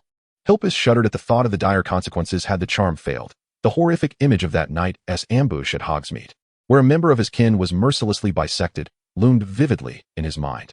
Quick, we must go to St. Mungo's. No, the Aurors have already mobilized, and my fingerprints remain at the scene. To venture to St. Mungo's now would be to walk into a trap. Then what shall we do? It's nothing. I can endure. Chapter 92, Professor Mitchell's guidance on the 3rd floor of the Dragon's Tail restaurant, within Professor Mitchell's chamber. Rox, I have never regarded you as an ordinary 11-year-old. Professor Mitchell began. Years ago, you bore the weight of a family, endured betrayal, and faced the scorn of the world. In such circumstances, it is hardly surprising what kind of person you have become. Yet, I am pleased that your fundamental nature remains kind-hearted, for you have embraced the squibs, offering them a new lease on life. I do not intend to alter your approach to life, but I must say, you exhibit a degree of arrogance. Rox sat quietly across from Professor Mitchell, listening intently. Rox, human nature is the most elusive of all things. Do not overcalculate the hearts of others, unless you are utterly certain. For instance, today, you must have anticipated that I would side with you, which emboldened you to lead those two rogues to my chamber, intending to exploit my status to facilitate the Auror's presence at Hogsmeade, correct? Rox did not counter, but nodded in affirmation. Indeed, I conversed with the squibs and discovered that many are aware they could find work with me, yet hesitate to approach due to their fear of persecution by dark wizards, fearing they may be quietly slain. Dark wizards seek to kill, and squibs make the perfect targets. as there is no concern about being held accountable by the Ministry of Magic or violating the statute of secrecy. Thus, a village composed entirely of squibs is, in their eyes, a haven for dark wizards to vent their frustrations and gather experimental subjects. They do not believe I can safeguard them. You see, without the ministry's endorsement, I struggle to gain the trust of more squibs. Professor Mitchell nodded. Your intentions are commendable, and your plan is indeed viable. But have you considered what the outcome would be if I had chosen not to align with you? Rox shook his head. That won't happen, Professor. Your wife was slain by a Death Eater, who has likely been hiding in my castle for years. He would not abandon his pursuit due to my minor manipulations. Professor Mitchell chuckled. Clever child. However, this illustrates my point regarding your arrogance. The two individuals who came today are, without a doubt, the traitors from your household. I could easily remain concealed, allowing them to confront you directly and strike when you engage in battle with them. Or, when they capture you and attempt to take you back to the Isles of Hestia, I could exploit that opportunity to search the castle, achieving my aims regardless. Certainly, I am confident that you possess the necessary means to achieve final victory, having withstood numerous assaults even prior to your surge of magical prowess. However, the reason for my exclusion, aside from my connection to the Auror office, likely involves the desire to retain a few aces up your sleeve. Yet, consider this. If I were to deviate from your scripted performance, would your original plan not become disordered? You have not even contemplated the possibility that my previous tale regarding my wife might be a fabrication. Lox blinked. So, Professor, did you lie? Just a hair's breadth away. Lox, I had no intention of sharing my narrative with a mere child. Lox nodded. I understand, Professor. You are indeed correct. I shall endeavor to be more cautious in the future, ensuring I confirm my allies before incorporating them into my plans. Very well, let us conclude this topic. Professor Mitchell chuckled, lest you think this old codger is merely here to lecture. No, Professor, I find your insights quite profound, Lox replied. Professor Mitchell waved a hand. Lox, since we have broached such subjects today, let us speak candidly. With a flick of his wand, snacks and beverages appeared upon the table. Lox glanced at the assortment, noting the abundance of sugary treats. Is it the case that the prominent figures of the British wizarding world have a penchant for sweets? Indeed, the tale of my wife being slain by Death Eaters is true.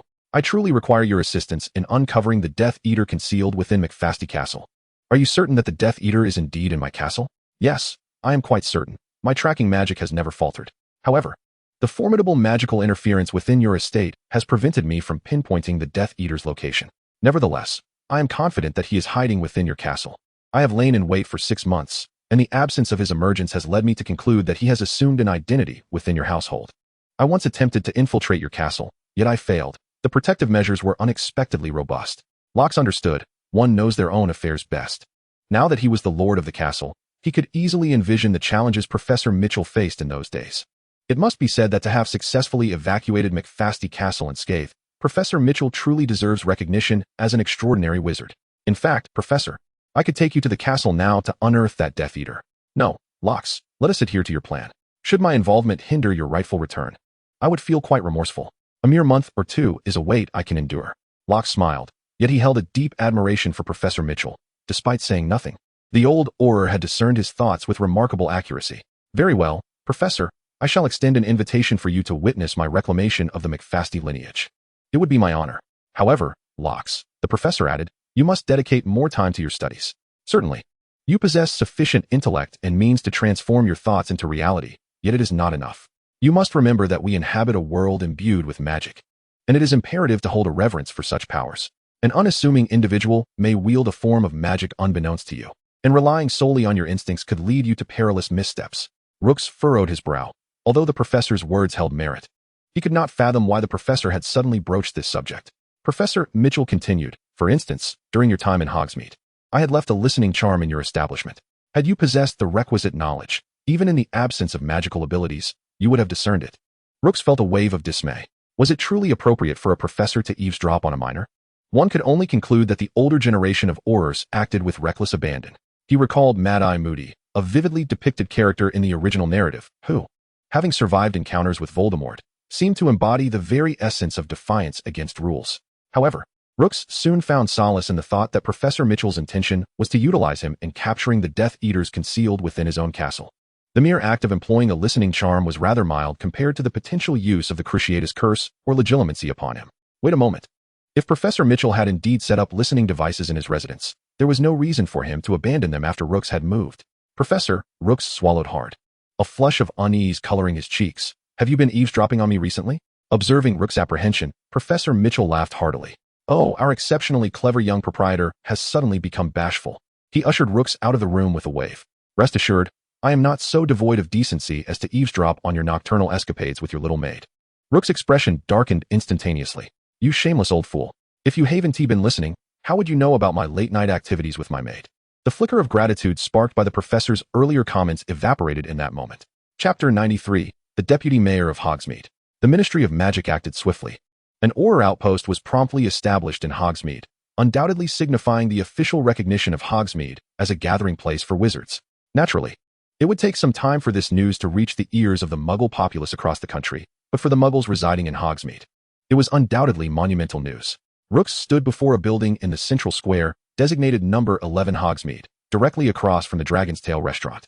Several Muggles were affixing a sign to the storefront, a splendid brass-edged plaque inscribed with Weasley's Wizard Wheezes.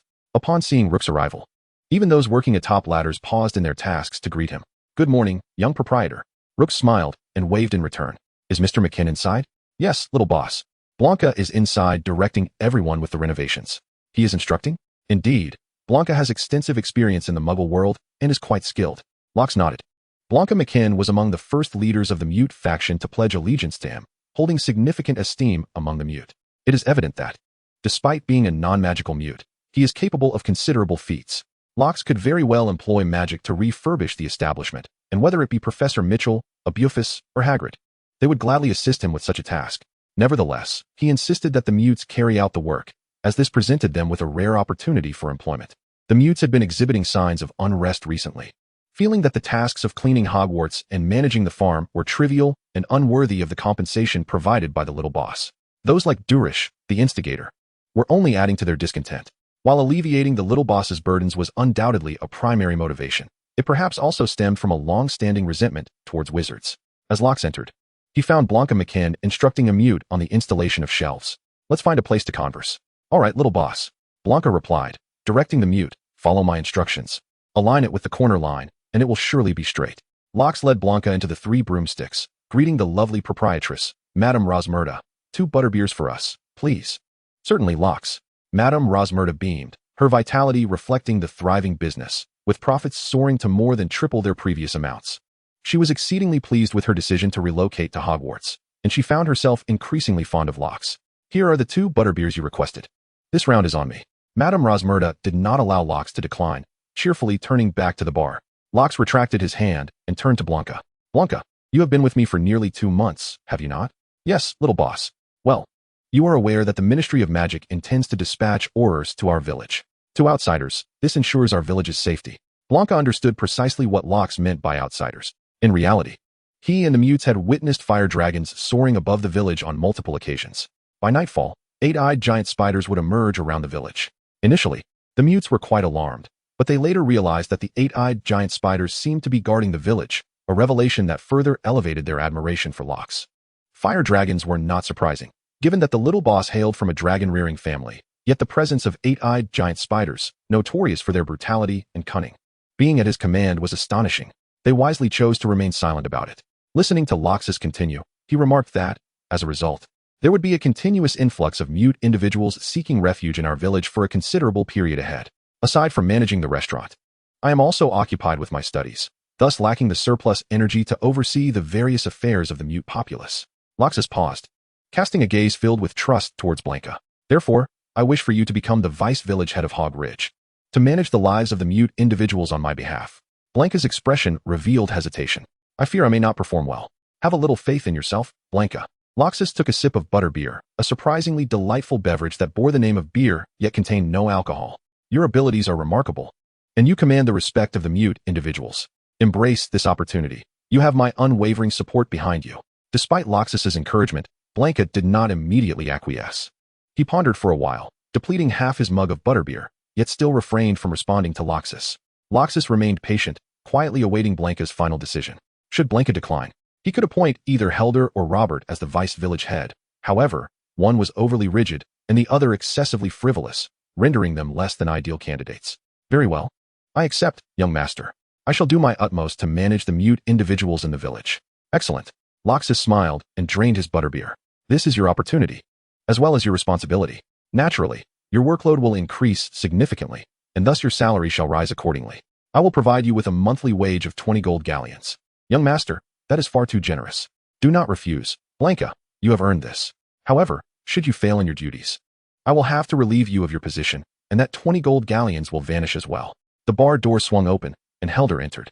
Boss, Mr. Cornelius Fudge, head of the Department of Magical Accidents and Catastrophes, is here to see you. Loxus raised his eyebrows in surprise. Cornelius Fudge? What could he want with me? He stood, addressing Blanca. All right, Blanca, it is settled. You must commence your work promptly. I wish to see the mute individuals thriving in Hog Ridge. Yes, boss. Loxus departed the 3 broomsticks with Helder, but after just a few steps, he returned to his restaurant. Cornelius Fudge, a stocky little man with gray curly hair, stood at the bar, scrutinizing the various kitchen utensils through the window. Mr. Fudge? Loxus cleared his throat, offering a greeting. Fudge turned around, a slightly greasy smile illuminating his face. Ah, you must be Loxus McFasty. I have been hearing much about you lately, especially your reputation as the premier chef in the British wizarding world. I have long wished to sample your culinary skills. How insincere, Loxus thought to himself, though his face broke into a smile as he replied. Then you have come to the right place. My restaurant imposes no barriers. Chapter 94, The Vibrant Young Lad. Lox's words appeared fervent and courteous, yet they poignantly pierced through Fudge's fade. If you wish to dine at the restaurant, then simply come. There is no one to impede your entrance. In truth, Cornelius Fudge is a staunch advocate of pure-blood ideology, and even if the cuisine at Dragontail Restaurant were celestial, he would never grace it with his presence. Had it not been for Lox's restoration of his wizarding identity, Fudge likely would not have appeared here at all. Oh, I have been quite busy with official duties, which is why I have not found the opportunity. Lox chose not to further expose Fudge's implausible deceit, but instead inquired. Might I ask, Mr. Fudge, if you have come here today for some official matter? The smile on Fudge's face appeared increasingly disingenuous as he exaggeratedly spread his arms, as if attempting to embrace all of Hogwarts. Mr. McFasty, I wholeheartedly endorse your philosophy. Squibs are an indispensable part of our wizarding community and deserve the most basic rights to exist. Upon receiving your request, the Ministry promptly dispatched orders, reflecting our stance. As the head of the Department of Magical Accidents and Catastrophes, I must also assert my position. Mr. McFasty, I am preparing to establish an emergency response point at Hogwarts, so that in the event of a disaster, my department can swiftly respond, especially considering that squibs cannot perform magic, and this place is filled with wooden structures, which could easily ignite a fire. Flattery without purpose is either deceitful or malicious. It was evident that Fudge held no fondness for squibs, as he had previously navigated the Ministry's bureaucratic labyrinth to strip himself of his wizarding status, mirroring Fudge's own path. This demonstrated his ulterior motives in proposing seemingly advantageous plans for squibs. The year was 1990, coinciding with the resignation of Minister Millicent, indicating that a new Minister of Magic was imminent. Traditionally, the head of the Department of Magical Law Enforcement would succeed, suggesting that barring unforeseen circumstances, the new minister would likely be old Barty Crouch. However, it was clear that Cornelius Fudge harbored his own ambitions in the original narrative. It was indeed he who ascended to the position of minister. Thus, Fudge's display was transparently a performance aimed at garnering goodwill to enhance his seemingly slim chances. Then, does this mean that young Barty Crouch's affiliation with the Death Eaters has yet to be revealed? Lox's eyes brightened. Although Fudge was hardly a virtuous character, why not exploit the unique timing of this moment to compel Fudge into a debt of gratitude? Surely, Fudge himself must recognize that the likelihood of his becoming minister is now exceedingly slim. Mr. Fudge, Lox's tone softened significantly. On behalf of the villagers of Hogsmeade, I express our gratitude for your concern. Officials like you, who are mindful of the populace, are truly exemplars of the ministry. Fudge, flattered by this praise, began to feel somewhat elevated, only to hear Lox continue. Such commendable officials as yourself ought to be known to the public. I share a cordial rapport with a journalist from the Prophet, and I have encouraged her to compose an editorial to illuminate the commendable achievements of you, Mr. Fudge. Fudge, taken aback, had merely anticipated a superficial engagement, yet found himself unexpectedly gratified. As a ministry official, it is indeed his duty to serve the wizarding community. However, the notion of reporting on it seems rather exaggerated. He clasped his hands together and rubbed them, reminiscent of a fly washing its face, pondering that if only the wording could be more cautious to avoid any misconceptions of self-promotion, it would be ideal. Naturally, the primary focus of the report would continue from the previous discourse regarding Hogsmeade, and I shall ensure she elucidates the circumstances that led to the establishment of an Auror outpost by the Ministry. You see, had it not been for the recent burglary at my restaurant, the Ministry would have remained oblivious to such matters. In light of the Ministry's passive response, your proactive concern for the safety of the nonentities creates a striking contrast, even without excessive embellishments. A robust image of a diligent official dedicated to the wizarding world would undoubtedly emerge. Fudge beamed with delight, nodding vigorously. Excellent, splendid. Rox, he continued. May I address you as Rox? Of course, Mr. Fudge. I shall promptly return to arrange for the implementation of the emergency response measures. By the way, the anti-disapparition charms for Hogsmeade need to be organized as well. Rox chuckled. I knew it. Mr. Fudge, you are the epitome of what an official should be. If the next Minister of Magic is not you, I shall be the first to protest. Flattered, Fudge basked in the praise, contemplating how to further cultivate his friendship with Rox, when suddenly, a piece of purple paper, folded into the shape of a bird, flew into the room. The parchment unfurled before Rox, and a sinister voice intoned, Rox McFasty, I summon you to my office within 5 minutes, or face the consequences. Rox paused, suddenly recalling that today was Saturday, the day he was to attend potions class with Professor Snape. My apologies, Mr. Fudge, Rox said, a look of remorse on his face. Professor Severus Snape has summoned me for class. While our conversation has been immensely enjoyable, it seems I must defer until next time. No worries, Rox. Fudge replied with a smile.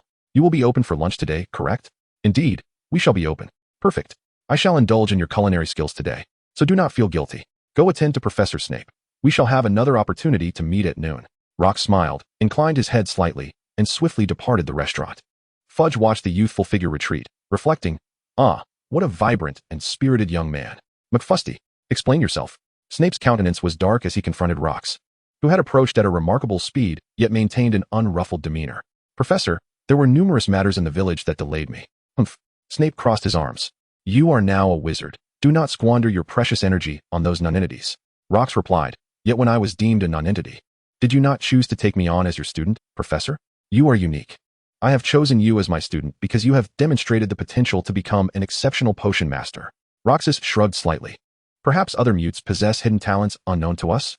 I have always believed that everyone has their own area of expertise. Even a seemingly talentless muggle might give rise to an extraordinary wizard. Thus, everyone deserves to be anticipated. At least, that is my belief. A muggle giving birth to a gifted wizard? Snape fell silent. The image of long, deep crimson hair and almond-shaped green eyes flashed repeatedly in his mind. Snape shot a glare at Roxas, deciding to let this young man pass for the time being. Take out your wand. Today we shall not brew potions. You are lagging half a semester behind the other first-year students, so you need remedial lessons. I do not wish for my student to receive a troll's mark during the final examination. Chapter 95. Enhanced Charms and Failing Spells. To be precise, Snape was not only the one passing down potion-making knowledge to Roxas, but also the head of his house. Although Roxas had never spent a single night in the Slytherin dormitory and did not even know the password to the Slytherin common room, it did not hinder him from being a legitimate Slytherin student. Now, let us begin with the most fundamental of spells, the Lumos charm. I trust you require no instruction in the incantation? Roxas nodded, waving his wand. The tip of his wand erupted in a brilliant radiance, as a pure illumination charm. It was as if he had conjured a miniature sun, and Snape even felt a wave of heat emanating from it. Cease at once. Do you intend to set my office ablaze? With a flick of his wand, the scorching orb extinguished immediately. He sheepishly scratched his head. Soulmates had once remarked that the dragon magic within him propelled ordinary spells, which was precisely how it manifested, unless he achieved a level of mastery over his magic that was exceedingly high. Clearly, Roxas was not yet capable of that. Snape remained silent, his expression unfriendly as he glared at Roxas. Roxas would have preferred him to spew venom rather than engage in this mutual staring contest. Snape emitted a faint grunt through his nose before retrieving a feather and placing it on the ground. Evidently, he too feared that Roxas might set the table alight, as damaged items, even restored by spells, could never return to their original state. Levitation charm. Snape appeared to be irritated, unwilling to utter even a single additional word. Roxas raised his wand, articulating the incantation with precision and executing the gesture flawlessly. His spellcasting was technically impeccable, a perfect textbook demonstration. It must be said that Snape had always recognized Roxas's aptitude for learning and attention to detail. Otherwise, he would not have taken him on as a student during his mute phase. However, despite the flawless execution of the spell, the outcome was less than satisfactory. The feather soared into the air, manipulated by Roxas, who even made it spin several times in mid-flight. Had this display occurred in Professor Flitwick's Charms class, Slytherin would undoubtedly have received points. However, the predicament was that not only had the feather taken to the skies, but it had also ignited. Initially, golden-orange glimmers traced the feather's intricate patterns, coalescing into fiery threads, but soon the acrid scent of burning oil filled the air. The entire feather was soon engulfed in flames, ultimately reduced to black ashes, still under the influence of the levitation charm, swaying gently in the air, reluctant to descend.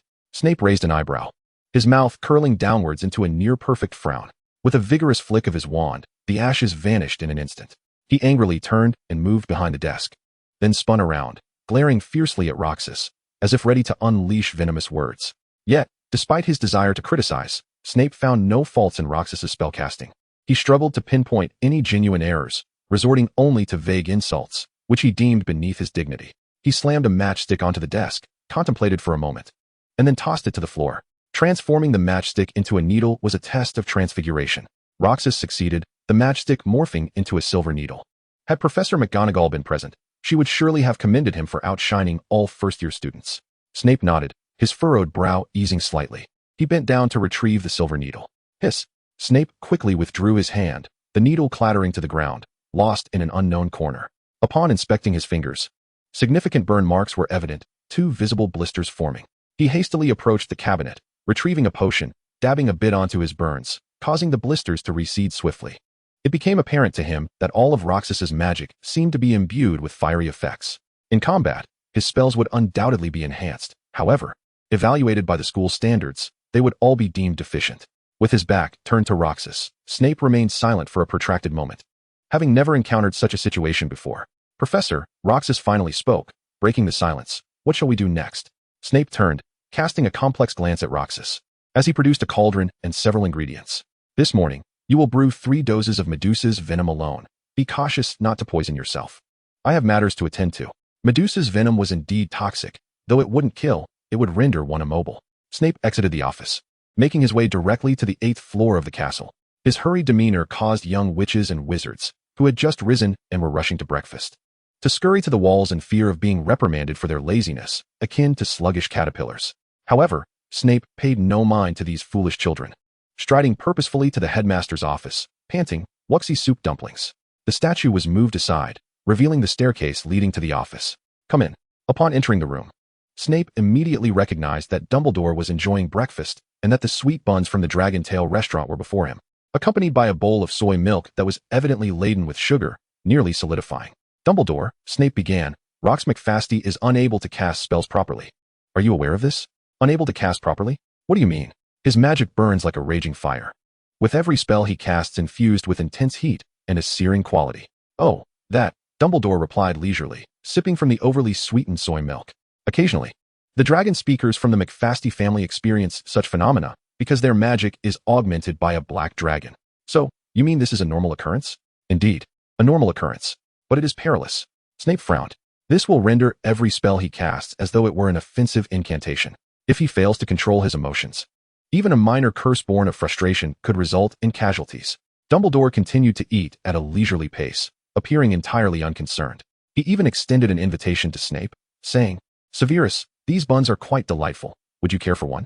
Dumbledore. All right, Dumbledore chuckled. You must have faith in your student, Severus. Moreover, he is frank by his side. There should be no cause for alarm. The lines on Snape's forehead deepened. Dumbledore had once assured him similarly, claiming that Lily would be safe.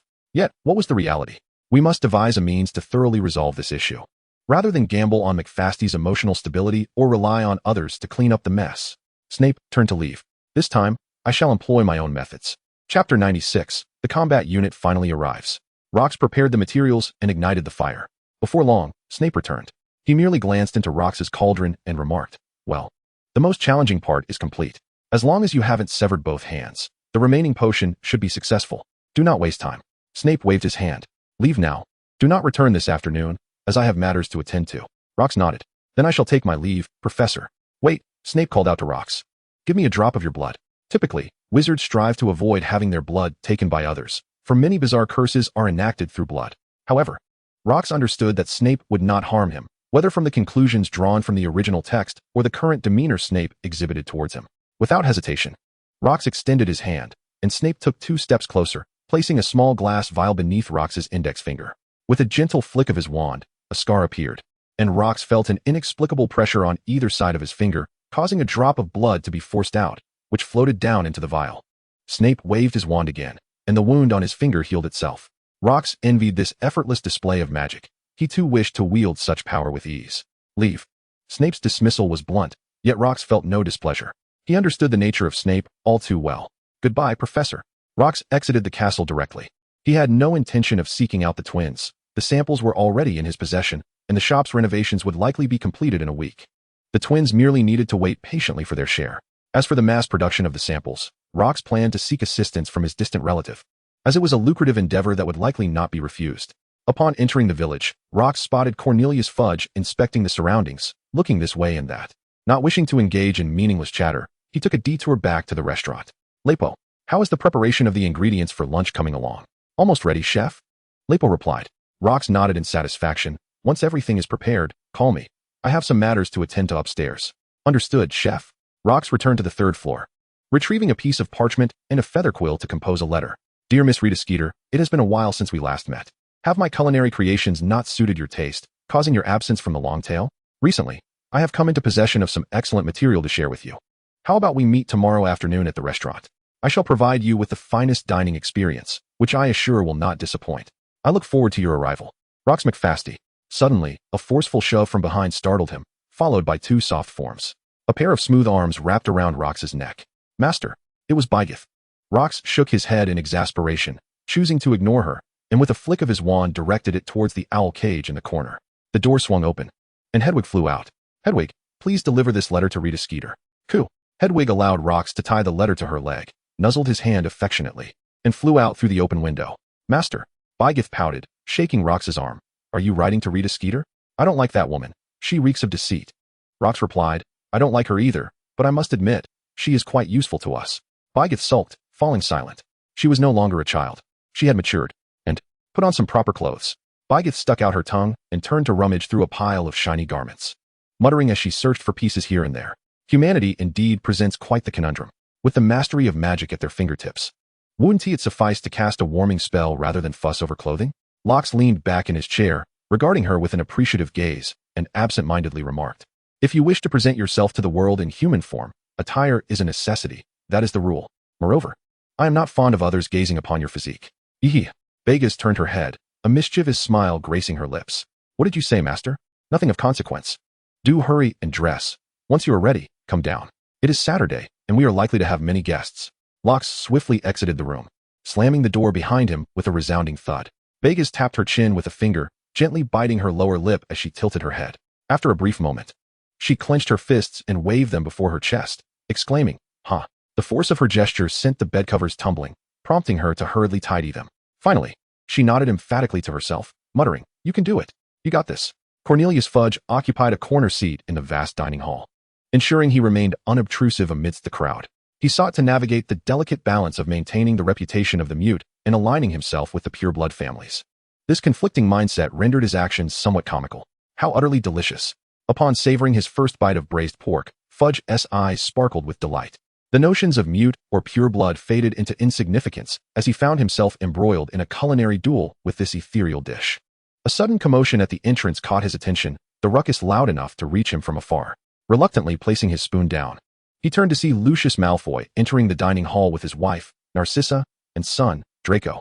If anyone were to attract attention, it would be them. It was a well-acknowledged fact that pureblood families seldom dined at the Dragon's Tail. However, the presence of the Malfoy patriarch, one of the Sacred 28, alongside his family, bore significant implications. Lox. The arrival of such a formidable presence took Lox by surprise. He had just been contemplating asking Lucius for assistance in mass-producing certain samples when, lo and behold, the man appeared in his very establishment. Uncle Lucius, you've arrived. Your restaurant is so renowned. I should have visited long ago. But family affairs have kept me occupied. Today, I finally carved out some time. Draco Malfoy, standing behind his father, wore a skeptical expression and was about to speak when his mother, Narcissa, gently placed a hand over his mouth.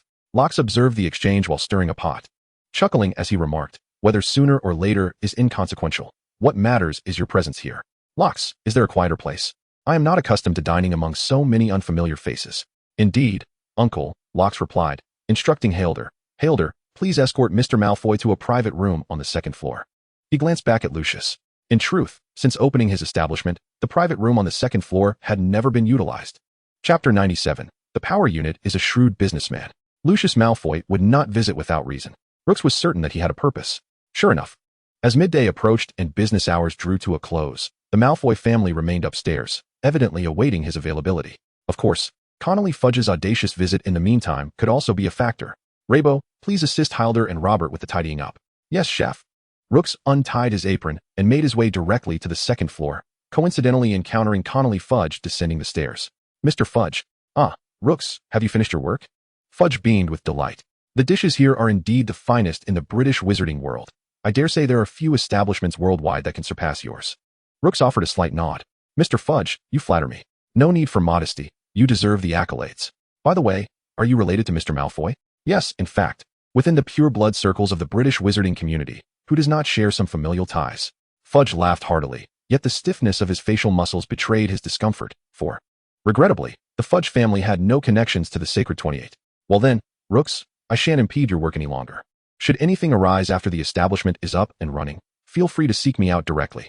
And as for the promised report, rest assured, Mr. Fudge, I have arranged everything, and you shall soon witness the results.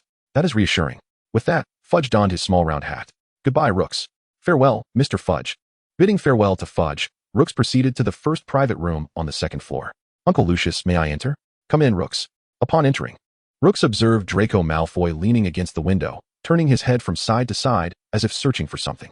Rooks, today I have truly learned what exquisite taste entails. Your culinary skills are simply astonishing. Ah, it is merely a personal passion of mine, nothing extraordinary. Lucius chuckled softly and remarked, You encountered Connolly Fudge on your way up. Did you not? Indeed. Lucius shook his head. It is quite amusing that the gentleman harbors ambitions for the position of Minister for Magic and seeks my financial backing. Rooks inquired. Uncle Lucius did not outright refuse him, did he? Of course not, but I did not readily acquiesce either. Rooks nodded. That is good. To be honest, I believe Connolly Fudge will most likely be the next Minister for Magic. What? Not only was Lucius taken aback, but Narcissa Malfoy, who had been anxiously watching Draco, fearing he might fall from the window, also turned her head. What leads you to that conclusion? Rooks replied. Because old Barty Crouch will not ascend to the position of minister. Lucius furrowed his brow, unable to comprehend. Rooks elucidated. You must know his son, Uncle Lucius. You should be aware that little Barty Crouch is a Death Eater. Lucius's pupils constricted. How did this child come to know that little Barty is a Death Eater? Thus, among so many competitors, if even one were to reveal Barty's secret, old Barty would have no chance of becoming minister. Lucius nodded in agreement, acknowledging the truth of this statement, but he countered. However, without old Barty, there are others, such as Amelia Bones, the deputy head of the Department of Magical Law Enforcement, or Rufus Scrimgeour, the head of the Auror Office. Not to mention, if Dumbledore were inclined, he would undoubtedly be the next Minister of Magic. Roxas seated himself, his hands resting naturally on the table. Dumbledore? He would not accept the position of minister. As for the others, I believe an average minister might better serve the interests of all parties involved. Lucius, no novice in politics, instantly grasped Roxas's implication. It must be said, this reasoning held merit. Roxas smiled and remarked, if Uncle Lucius were to invest in Fudge at this juncture, the returns in the future would likely multiply, perhaps even by tenfold. Lucius applauded, exclaiming, remarkable. Roxas, you are destined to become a formidable politician. No, Uncle Lucius, I am not interested in such matters. Lucius's applause drew Draco Malfoy's attention. The young boy turned and, upon seeing his cousin's arrival, promptly leapt from his chair and rushed over. Cousin Roxas, where is your dragon? Where is your black dragon? This place is unsuitable for raising a black dragon, so I have sent it elsewhere. Roxas fabricated a casual excuse.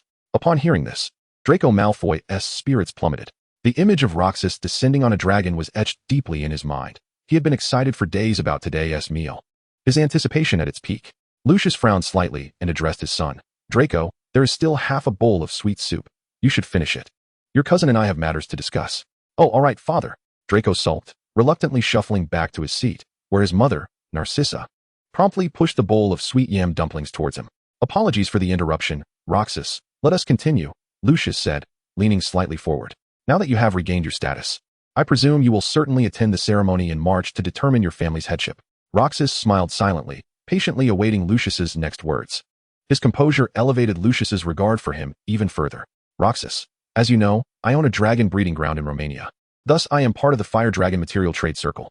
In truth, the materials from the Hebridean Black Dragon have been absent from the market for quite some time. Yet many potions and alchemical products require the materials derived from the Black Dragon. Consequently, the price of Hebridean Black Dragon materials is rising day by day. Roxas nodded. So, Uncle Lucius, you mean to say you wish to acquire the agency for the sale of Black Dragon materials? Lucius was no longer astonished by Roxas' cleverness, for he had already come to regard him as a little monster. Indeed, the trade in Black Dragon materials would undoubtedly prove lucrative. I believe that, as relatives, our discussions would be more amicable. Of course, Uncle Lucius previously alleviated my urgent predicament by selling me the house in Hogsmeade, and I shall forever be grateful for his kindness. Should I ascend to the head of the McFasty family, I would willingly allocate 50% of the dragon materials to Uncle Lucius for his management. What do you think? Lucius was elated, as the prospect of receiving such a substantial share far exceeded his expectations. He had anticipated a mere 2 or 3% would constitute a significant success. Excellent, excellent, excellent. It is settled then. Rox offered a wry smile and shook his head. If Biggs were present, he would recognize that his master was once again putting on a performance. How could his master truly wear a bitter smile? Uncle Lucius, whether I can even become the head of the family remains uncertain. Please do not harbor excessive expectations for me. No, Rox, Lucius asserted with unwavering conviction. In my eyes, you are the unequivocal choice for the head of the McFasty family. However, you must exercise caution, as the Death Eaters and your family's branches may conspire against you on the day of the ceremony. Be sure to have Dumbledore protect you. By the way, the establishment of Hogsmeade Village has gone so smoothly. Your relationship with Dumbledore must be quite strong, yes? Indeed. Headmaster Dumbledore mentioned that the Dumbledore family and our McFasty family have been intertwined for generations, owing many favors to my ancestors. How splendid. With this, your reclamation of the family legacy is assured. Observing Lucius's beaming countenance, Rox joined in his laughter. You see, as long as interests are intertwined, the Death Eaters will inevitably undermine one another, will they not? Although Rox was already aware of the tidbits of information Lucius shared, he even knew that Lucius had lent 15,000 galleons to Butler Hammer. Thus, it was evident that Lucius Malfoy was quite intent on profiting from the Black Dragon materials. He was already placing his bets on both sides. Rather than simply being the head of a pure-blood family, it was more accurate to describe him as a shrewd businessman. By the way, Uncle Lucius, I have a matter for you to assist with. In his elevated spirits, Lucius waved his hand grandly. Speak. I am preparing to open a magical joke shop in the village. The prototypes of the new products have already been produced, and now I require a channel for mass production. I wonder if you would be interested in engaging in this venture? Lucius raised his chin slightly, revealing a broad smile, albeit one that still retained an air of reserve. I thought it was something of great significance. Rest assured, Rox, provide me with the samples, and I shall have the craftsman examine them, after which I will furnish you with a quotation. Thank you, Uncle Lucius. However, there is no rush for the samples. We can first sign a non-disclosure agreement. A non-disclosure agreement? Indeed, these new products are entirely original concepts. Although I have applied for patents, I must ensure that there is no premature disclosure that could allow competitors to launch similar products ahead of me. Lucius once again found himself marveling at Locke's abilities. Turning to glance at his son, Draco, who was still sulking due to having missed the sight of the Black Dragon. Draco was merely 2 years younger than Locke. A small gap. Yet, what had Lucius been doing at Locke's age? Indulging in mischief while riding a broomstick. That seemed trivial now. In this light, Draco appeared remarkably well-behaved. At McFasty Castle, Sylphus McFasty returned to his study, weary and disheveled. He had cast several cleaning charms on himself, yet he still felt unable to rid himself of the lingering scent of livestock. Sylphus had discovered that as soon as he stepped outside the castle and into any gathering of wizards, he was immediately engulfed by a sensation of being watched. Though he encountered no peculiar individuals, he trusted his instincts. There must be aurors observing him. This rendered him utterly incapable of committing any theft. With no other options, he resorted to sourcing the fire dragon's food from a muggle farm, resorting to stealing livestock outright. The McFasty family relied on dragon breeding for their livelihood, thus possessing containers, enhanced by the extinction charm, that could accommodate fire dragons. Newt Scamander's suitcase resembled a veritable zoo, and the McFasty estate was no less impressive. Yet here he was, the self-proclaimed head of the household, reduced to thieving cows and sheep from muggle farms.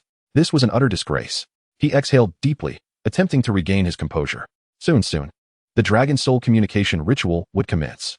With his unwavering dedication to his family, the Dragon Soul would surely recognize his efforts, wouldn't he? Only, did the Dragon Soul truly grasp his diligence?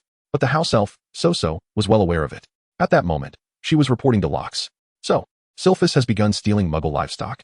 Locke inquired. Yes, master, Soso replied, shaking her head at the disgraceful behavior. Have you been keeping an eye on Rufus's situation? Yes, master. Rufus McFasty has a broken finger and is recuperating at home. And Hammer? Hammer's health appears to be rather poor. He has entrusted his son, Little Hammer, with the daily management of the castle, but this month's wages have gone unpaid. The household is in disarray, and everyone fears the downfall of the McFasty family. So no one heeds Little Hammer's authority. Locke, intrigued, asked, so the castle is in utter chaos now? Yes, master. It is both filthy and foul-smelling, to the point that Soso cannot help but feel compelled to clean. Locke gently patted Soso on the head, expressing gratitude. You've worked hard, Soso. For a house elf, whose very essence revolved around labor, witnessing the disarray of their master's castle while being unable to intervene was a cruel torment. Yet, A simple word of comfort from Locke instantly brightened Soso's spirits. In the grand scheme, it seemed that her master was far more important than the work itself. Once Soso departed, Biggs plopped down beside Locke, his cheeks flushed. Master. Locke could not help but lament his predicament every night. He was obliged to assist Biggs with her physiological issues. Should he dare to slack off, she would set him ablaze, dragging Locke into the flames alongside her. Just last week, due to his negligence, Locke had to consume the entire supply of fever-reducing potions that Snape had provided. Suddenly, a note slipped through the crack of the window and floated down before Locke. It bore but 2 words, "Come down." It was evident that the message was penned by Snape. Locke placed a toy into Biggs' hands. "Play with this for a moment. I must attend to some matters." He then rushed downstairs in haste. Indeed, Severus Snape stood at the entrance of the leaky cauldron, arms crossed in front of him, exuding the air of a formidable underworld figure. "You're late." Snape's voice was icy, and Locke scratched his head, feeling the embarrassment akin to being caught watching inappropriate videos by his parents. "Professor, it's quite late. Haven't you retired for the night?" Snape regarded him for 3 seconds, pursed his lips, and then handed him a vial of potion. "Drink it. All of it." Snape's tone brooked no argument. The implication was clear. Should Locke refuse, he would surely face Snape's wrath. Locke scrutinized the vial, which was crafted from the professor's customary brown glass. The potion's color remained indiscernible from either the mouth or the body of the bottle. A tentative sniff revealed a foul, fishy odor. Indeed, Snape's potions prioritized efficacy over palatability, with many attesting to their abominable taste. Pinching his nose, Locke tilted his head back and downed the potion in one go. A wave of metallic bitterness surging from his stomach that sent a shiver down his spine. Returning the empty vial to Snape, his face contorted in distaste, resembling a dumpling he had once crafted. "What is this potion, Professor?" Snape offered no response. Instead, he retrieved a feather and casually tossed it to the ground. "Use the levitation charm." Locke's eyes widened, the nausea induced by the potion momentarily forgotten. Had Snape concocted a new potion for himself to better control his dragon magic? Locke drew his wand, waved it, and recited the incantation, Wingardium Leviosa. The feather floated gently, devoid of sparks or ash, remaining as pristine as freshly fallen snow. "Thank you, Professor," Locke exclaimed in genuine gratitude. This potion would allow him to cast spells normally, which was of utmost importance to him. Not only would it ease his burdens in the kitchen, but more significantly, he would be able to use the silencing charm effectively. "This is the recipe. You shall brew it yourself next time," Snape said, tossing a piece of parchment to Locke. "1 vial lasts 12 hours. You must take it daily." Snape had already validated the potion's efficacy, and, having concluded his explanation, wasted no time in turning to depart. "And do not thank me. My actions are not for your sake, but rather to prevent any casualties or damage to Hogwarts." Lockhart watched as the dark figure of the bat vanished into the shadows, instinctively rubbing his chin. Although he understood Snape, fostering a harmonious relationship with such a character was indeed a formidable challenge, despite his prowess as an exemplary teacher. Chapter 99. Biggs in action. Upon returning upstairs with the potion, Lockhart discovered Professor Mitchell stationed at the stairway. "Lockhart, Professor Snape seems quite concerned about you." Lockhart shrugged. "Our relationship transcends that of a typical professor and student. In the past, he was my mentor, akin to a father figure in the East, where I would refer to him as master." Professor Mitchell nodded. "You are indeed fortunate. How many would wish to apprentice under Professor Snape, only to receive a refusal?" "Quite fortunate, indeed," Lockhart replied as he ascended the final step, standing before Professor Mitchell. "Professor, it's rather late. Aren't you going to sleep?" Mitchell shook his head. "I still have assignments from 7 grades to grade." While speaking, he produced a notebook. "Here are my insights on spells and some of my original life-saving tricks. Consider this a form of rent." Lockhart accepted the notebook, briefly flipping through its pages, all handwritten by the professor. The traces of edits revealed it to be an original work. "This is invaluable, Professor." "No need for pleasantries, Lockhart. I have no children. Should I unwittingly meet my demise, these would likely end up discarded. It is better to entrust them to you, where they may yet serve a purpose." "Well, thank you, Professor." Lockhart accepted the notebook without further ado, recognizing the favor owed to him. The two walked side by side toward the room. Upon reaching Mitchell's door, he paused, gesturing towards Lockhart's bedroom, where faint, suspicious sounds emerged. "Lockhart, you must hold fast. You should at least reach 14 before engaging in such activities, or it could affect your development in that regard. This is a lifelong matter." "How shameless," Lockhart retorted with an eye roll, hastening into his room. At the moment he opened the door, the dubious sounds became distinctly audible. Bang! The door shut, and the noise diminished once more. Professor Mitchell found Lockhart's flustered reaction amusing and chuckled. Leaning against the door, Lockhart observed Biggs, who was blissfully engaged with her toys, a wave of helplessness washing over him. Though merely 9 years old, her draconic nature endowed her with an exceptionally fervent desire in this aspect. Locke let out a sigh. brandishing his wand to cast a silencing charm. Snape's potion was remarkably effective, and this silencing spell did not scorch the walls. He rolled over onto his bed and opened the notebook given to him by Professor Mitchell, beginning to read with utmost seriousness. At times, Locke truly felt rather extraordinary. Amidst such cacophony, with even the bed trembling, he managed to ignore all distractions, focusing entirely on his reading. Locke was so at ease that even while turning the pages, he casually borrowed some lubricant from Bigus. 1 hour and 14 minutes passed. Bigus, content, fell into a deep slumber while Locke shook his head. Realizing he had read 4 minutes longer than the previous day, he closed the notebook and placed it atop a towering stack of books by his bedside. Gently descended from the bed and left the bedroom for the workshop at the end of the corridor. This was the place where he typically brewed potions. He believed it prudent to prepare more calming potions, for if one day toys failed to quell the flames within Bigus, it would be he who suffered the consequences. The calming potion, as it was referred to, was the concoction Snape had previously provided to cool him down, since it was specifically tailored for Locke. It had no formal name. However, given its ability to extinguish the turmoil within him, it was aptly dubbed the calming potion.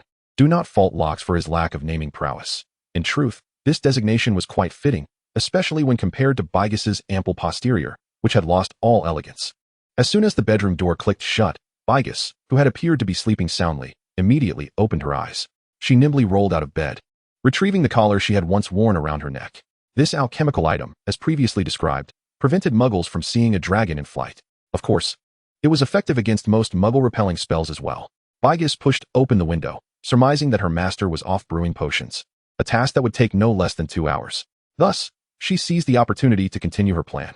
With a graceful leap from the window, she transformed mid-air. Her movements were remarkably delicate, defying the size of her 30-meter-long form, producing not a whisper of sound. Gently flapping her wings, the anticipated gale transformed into a gentle spring breeze. Though mild, it was sufficient for Bigus to ascend swiftly, disappearing into the clouds. The magical prowess of a first-tier dragon far surpassed that of an ordinary fire dragon. Without hesitation, Bigus flew towards the forbidden forest, landing squarely in the lair of the eight-eyed giant spider. The eight-eyed spiders trembled. Far too many of their brethren had recently fallen prey to this black dragon. In the face of Bigus's draconic presence, even Aragog dared not show himself, let alone the smaller spiders. Yet, one eight-eyed giant spider descended from the treetops, swiftly approaching Bigus. This was the only eight-eyed spider Locke had named, Smart One. Your Majesty, Bigus, Smart One addressed her. Bigus cast a sidelong glance at Smart One, and with a commanding tone befitting a dragon, she declared, "Bring me humans, and accompany me to the werewolf territory. In the Forbidden Forest, there exist werewolves. Deterred by the presence of Hogwarts, these wild werewolves reside deep within the forest, too fearful to approach the castle." Soon, the eight-eyed giant spider emerged, and from high above, the dragoness, Bigus, observed a white torrent racing through the trees. Having familiarized herself with the terrain of the Forbidden Forest months prior, reaching the werewolf camp was as effortless as returning home for her. 5 minutes later, she descended upon a rudimentary camp reminiscent of the Stone Age. With a resounding roar, echoing 20 kilometers from Hogwarts, she was certain her call would not reach the castle. The tremendous noise roused the resting werewolves from their slumber. Unlike Remus Lupin, these werewolves maintained their feral forms almost perpetually, perhaps having forgotten their human ancestry altogether. Upon witnessing Bigus's colossal figure, they brandished their rudimentary stone weapons and rushed at the black dragon, baring their teeth in a display of intimidation. Though uneducated, the wild werewolves were not devoid of intelligence. The male werewolves assumed a defensive stance, while the females promptly retreated to their shelters to protect their young. Extinction or submission, Bigus declared. The werewolves exchanged perplexed glances, unaware of the meaning behind her words. An elder werewolf stepped forward, attempting to revert to human form. It discovered that it had long since lost the ability to do so. Clearing its throat, the elder spoke in a garbled voice. "Leave this place, wise fire dragon. We do not wish to be your enemies." Having seen much in its youth, the elder recognized that a talking fire dragon signified heightened intelligence and greater strength. It resolved to placate the dragon for the time being and swiftly lead its kin to migrate, as this land was no longer tenable.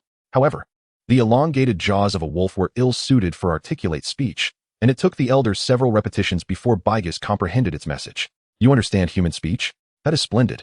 Submit to my master, and you shall be spared from annihilation." The title of my book, My Black Dragon is a Dragoness, yielded unexpected results. I had chosen it casually, intending merely to fulfill a requirement. It appears that the majority are not particularly interested in a silent revolution, but are rather fond of the concept of a dragoness. Alas, in order to align with the book's title, I had to advance the growth arc of Bigus, originally scheduled for the following year. Chapter 100. Countdown to the Ritual. The werewolves crouched low, their skin wrinkling around their maws, revealing sharp canines as they emitted low growls. The elder, disheartened by Bigus's domineering words, abandoned the notion of reasoning. After all, it was merely a larger fire dragon. With their numbers, they could certainly inflict some harm upon this oblivious creature. Annihilation of their kind? These cursed beings evoke disdain and contempt. Should they perish in battle, it would not only grant them liberation, but could also be seen as a form of honor. This, of course, is the perspective of the elder werewolf, who possesses a higher level of intellect compared to its kin, maintaining a semblance of reason even in its wolfen state. Yet, the thoughts of the younger werewolves elude its understanding, as their transformation strips them of rationality. Bigith gazed upon the diminutive creatures before her, snorting disdainfully as sparks erupted from her nostrils, utterly oblivious to the gravity of their situation. She stamped her left forepaw and uttered a single note. In the next moment, countless fireballs materialized in the air. These were not mere flames as one might observe in nature. They were distinctly spherical, and anyone who beheld them would immediately recognize their fiery essence. Dragonic magic, elemental in nature. Indeed, Bigith and Loxus were in perfect synchrony as a first-tier dragon. Loxus commanded one branch of dragonic magic, and so too could Bigith, who chose the elemental path. Not for any other reason, but because the magic of this school appeared resplendent. Nearly all dragons, upon first selecting dragonic magic, gravitate towards the elemental branch. The mere sight of those fireballs was foreboding, and under Bigith's command, they descended equally upon each werewolf. Naturally, the werewolves yearned to flee, but the fireballs moved with an astonishing swiftness, leaving them with no avenue of escape. It was only when the fireballs neared that they comprehended the true terror they represented. A mere meter away, their fur began to curl, perilously close to ignition. Panic began to spread, to perish while fighting with all one's might, inflicting wounds upon the adversary and attaining glory, stands in stark contrast to being slaughtered without resistance. If primal instincts took precedence, the situation would be even direr.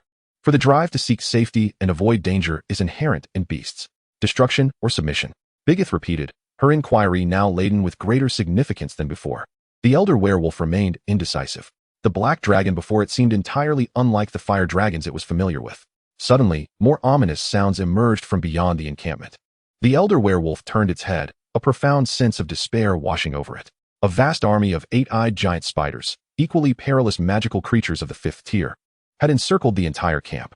The distinction between Tier 5 and Tier 5 was crucial. A 5th tier fire dragon could effortlessly obliterate a 5th tier horde of eight-eyed spiders, while conversely, a 5th tier swarm of eight-eyed spiders could rend 5th tier werewolves to shreds. The clever one leapt atop the camp's walls and proclaimed, "Your Majesty, we await Lin's command." The elder werewolf's pupils constricted, a speaking black dragon, accompanied by loquacious eight-eyed spiders. It became evident that these spiders had already submitted to the black dragon before them. Yet, this was not entirely surprising. The magic wielded by this black dragon was beyond its comprehension. In its youth, it had traversed human society, and even the most arrogant of wizards did not seem to possess such formidable magical prowess. Albus Dumbledore from Hogwarts may indeed be comparable, for he is reputed to be the foremost white wizard in the magical realm, a paragon of strength. Bigus shook his head. It appears you are not inclined to submit to the great intellect. They have now become your sustenance. The eight-eyed giant spiders excitedly clacked their mandibles, producing an even louder sound. Wait, we shall submit. The old werewolf capitulated, overwhelmed by the might of the black dragon before him, unable to fathom the strength of its master. Bigus raised his head. Will your kin heed your call? They will. They will. They are all my progeny. Henceforth, we shall be your vassals, your Majesty. The old werewolf was unsure how to address Bigus, so he emulated the great intellect's manner of speaking, believing this would surely be devoid of error. Bigus was pleased with the werewolf's awareness of the situation. She flapped her wings and took to the air. Very well. You shall relocate to the vicinity of the eight-eyed giant spider's territory tomorrow, for it will be more convenient when I require your assistance. Yes. The queen of the Hecadiri black dragons, the queen of the eight-eyed giant spiders, the queen of the werewolves. Our Miss Bigus soared back to the dragon's-tailed dining hall at her swiftest pace, stealthily re-entering her bedroom through the window. She resumed her human form, closed the window securely, and restored the scattered books to their rightful places. She then slipped into her bedclothes. Her master had yet to return, and this was the perfect moment to warm the bed for him. Today, she had aided her master in acquiring a band of followers, which filled her with joy. The following day, Rita Skeeter arrived at her invitation. Her previous collaboration with Lox had yielded immense profit. Indeed, profit rather than fame. Rita Skeeter had never cared for her reputation. Instead, she yearned for honor, for in the wizarding world, honor equates to profit. Otherwise, a certain black would not have spent gold galleons to purchase a Merlin's medal. Thus, when Locks mentioned a new subject, she hastened to him without delay. Mr. McFasty, I trust you will not disappoint me this time. Rita Skeeter maintained her usual tone, yet her demeanor towards Locks had softened considerably. The youth before her was no longer a mere fool. He was likely the patriarch of a prestigious pureblood family. Even disregarding the material Locks could provide, his very status demanded her utmost respect. Indeed, Miss Skeeter, Locks replied with a smile. This topic will not only sustain your fearless critique of societal issues, but also cultivate a favorable relationship with the future Minister of Magic. The future Minister of Magic? Is it Bartemius Crouch? No, it is Cornelius Fudge. That imbecile who often forgets what he has said. Tread carefully, Miss Skeeter, barring unforeseen circumstances. He will be the next Minister of Magic. This is no laughing matter, Mr. McFasty. Whether or not it is a jest will become clear once I finish speaking. Very well. February 3rd. The Daily Prophet reports, the Ministry of Magic's indifference to the mute. Fortunately, some officials remain compassionate. February 15th. The Daily Prophet reports, a surge of mute arrivals. Hogwarts experiences unprecedented growth. March 1st. The Daily Prophet reports, a talented youth constructs a commercial complex, transforming Hogwarts into the most popular vacation destination in the Wizarding World. Rox looked down at the bustling crowd below, his gaze drifting towards the northwest. Tomorrow marks the Dragon Soul communication ceremony. Does the communication of the Dragon Soul truly necessitate a ceremony? Salmonte, are you prepared? Ha ha ha, young Rox, I assure you satisfaction. Chapter 101. How dare he come alone? McFasty Castle. In the office of Butler Hammer, which could hardly be deemed an office. Merely a small storage room of less than 8 square meters, furnished with a cabinet, a desk, and a single chair. What do you require of me? The Dragon Soul communication ceremony is tomorrow. If our connection is revealed, what will happen to the plan? A man whispered from the shadows in the corner. Butler Hammer inclined his head slightly. My lord, this evening after dinner, I received something of utmost importance, compelling me to summon you. What is it? It is a memory crystal ball. As he spoke, Hammer placed a crystal ball upon the desk. The man in darkness fell silent for a few moments before asking, what does it contain? It holds the criminal records of Silpus McFasty and Rufus McFasty, documenting every robbery from the very first, including the recent theft of Muggle livestock by Silpus. The man lapsed into silence again. Do you know who placed it on your desk? I do not. Humph. Who else could have tracked and documented the evidence other than someone within the castle? Butler Hammer had already considered this possibility. His eagerness to summon his lord stemmed from uncertainty regarding the other's intentions. The fact that this individual could surveil Silpus and Rufus for an extended period without detection was enough to send chills down his spine, especially if that person had also witnessed his clandestine activities. The man in the shadows remarked, it seems the intention is for you to act against Silpus, allowing him to ascend to the position of head of the family. Quite a clever scheme. However, this conveniently saves us the trouble of devising a plot to eliminate Silpus.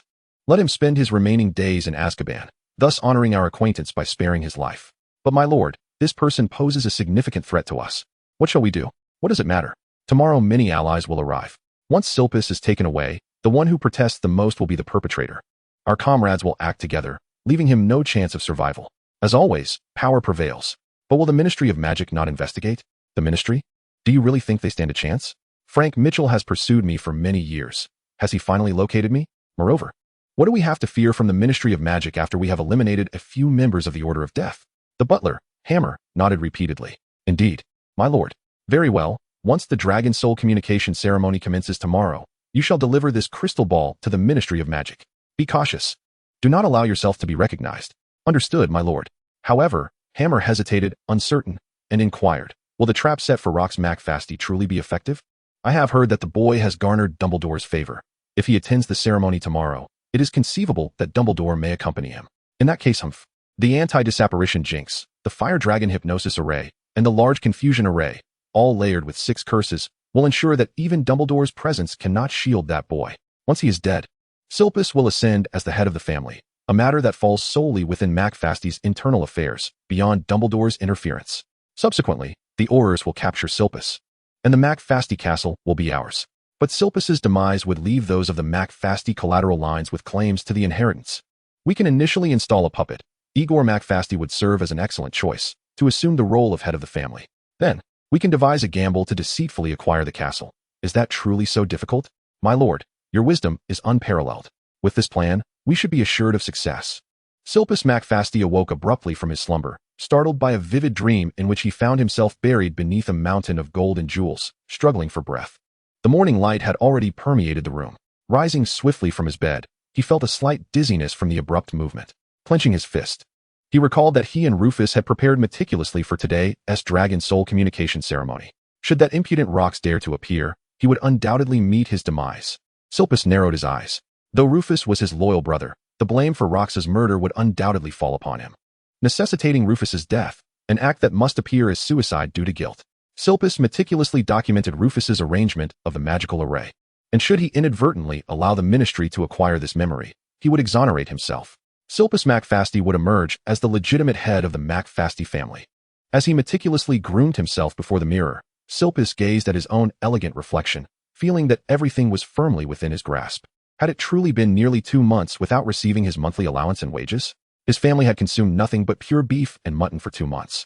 To the point of nausea? The black dragon had been insubordinate, refusing to provide renewable materials. Such matters would cease to be concerns after today, for he, Silpus McFasty, would rightfully inherit the family legacy.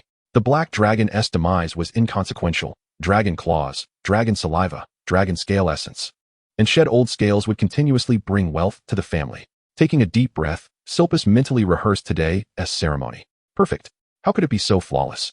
A confident smile graced his lips as he pushed open the door. It was 9:30 in the morning. The McFasty clan, totaling 9 members, gathered in the castle hall. The servants were instructed to remain in their quarters and not to venture out. The only one permitted to be present at the ceremony was the butler, Hammer. Silpus occupied the seat of honor, his gaze sweeping over the faces of each clan member. Regardless of their age, hope illuminated the expressions of all present. Indeed, in this dragon spirit communication ritual devoid of the main lineage's participation, every individual present had the potential to earn the dragon spirit's recognition. Yet, Silpus believed that none among them was more deserving of becoming the clan leader than he himself. Consider the contributions he had made to the family over the past 6 months. Without him, the family would surely fall apart. Silpus, it is time. Shall we commence the ceremony?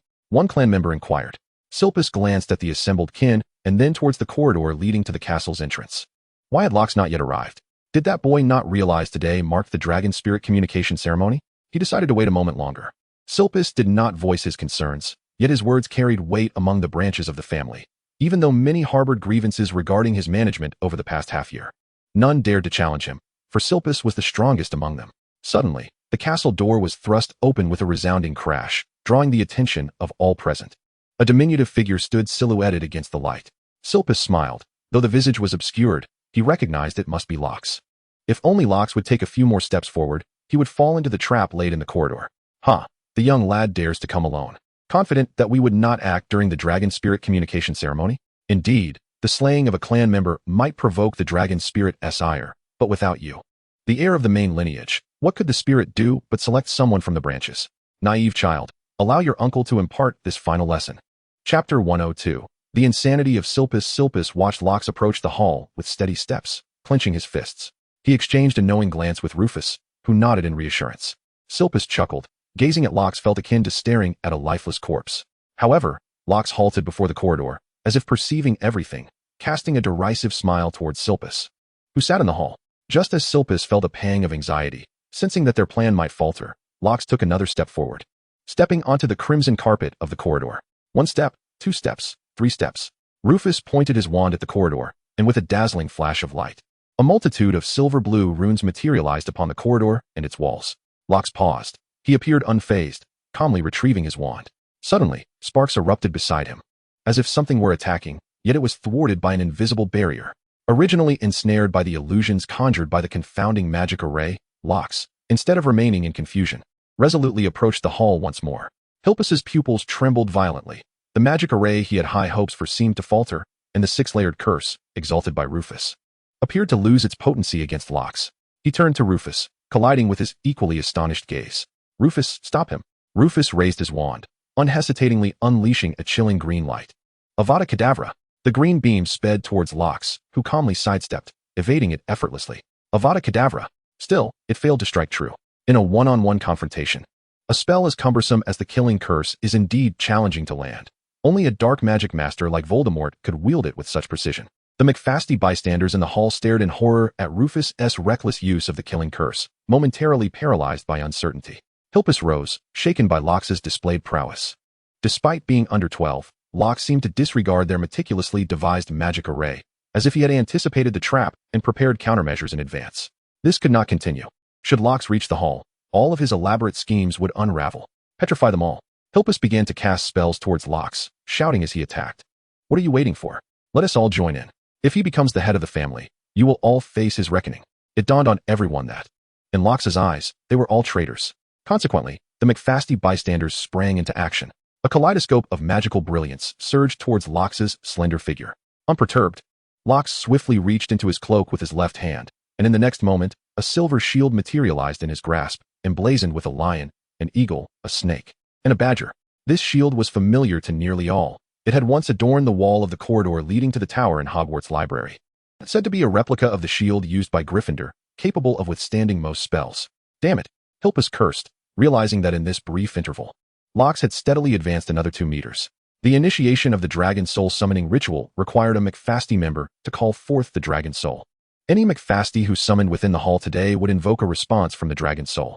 If Locks reached the hall and performed the summoning, the day would hold significant uncertainties. Close the hall doors. Hilpus commanded, summon the Dragon Soul. With the concerted effort of 4 McFasty bystanders, the bronze-clad doors of the hall were slammed shut. Designed to withstand formidable foes, the doors barred Locks from entry. The closing of the doors allowed Hilpus to breathe a sigh of relief, though Locks' relentless advance set his heart racing. Great Dragon, heed our call, O McFasty, and appear to guide us. On the walls, the floor, and the ceiling of the hall, countless points of light emerged in response to the summoning of Hilpus. These luminous specks coalesced in the air, forming various characters. Had Roxas been present, he would have recognized them as the ancient script of the colossal dragons, which at this moment inscribed the following: a bunch of fools, still lost in their daydreams. However, in the eyes of the branch members of McFasty, this was a sign that the ancient dragon souls had responded to their call. One by one, they became exhilarated, each envisioning the moment when the dragon would choose them as the head of the family. Guard the door, do not let that brat in. Hilpus shouted to the 4 clan members who attempted to retreat. Though they frowned in unison, they returned to the door, casting various strengthening spells. For they understood that if Roxas entered the hall, their chances of becoming the family head would diminish to nearly 0. Furthermore, Hilpus was correct. Everyone present could potentially be the family head, except for Roxas. Moments later, the characters abruptly dissipated, and a tremendous pressure enveloped the hall. The branch members were subdued by the profound and distant magic, compelled to kneel. The spectral figure of the dragon Soulmate appeared above the hall, gazing down upon them. Without preamble, it declared, I have comprehended your desires, and I too have made my decision regarding the family head. It slowly turned its neck, directing its gaze toward one of the branch members guarding the door. Hilpus was incensed. This was unjust. That member was utterly unworthy of the title of family head. At this moment, anyone attempting to seize the opportunity was his adversary. A surge of rage welled up within him. Anyone obstructing his ascent to the title must perish. Hilpus raised his wand, aiming it at the clan member upon whom Salmon's gaze rested, completely oblivious to Rufus behind him, who had concealed his wand within his sleeve and was quietly casting a spell.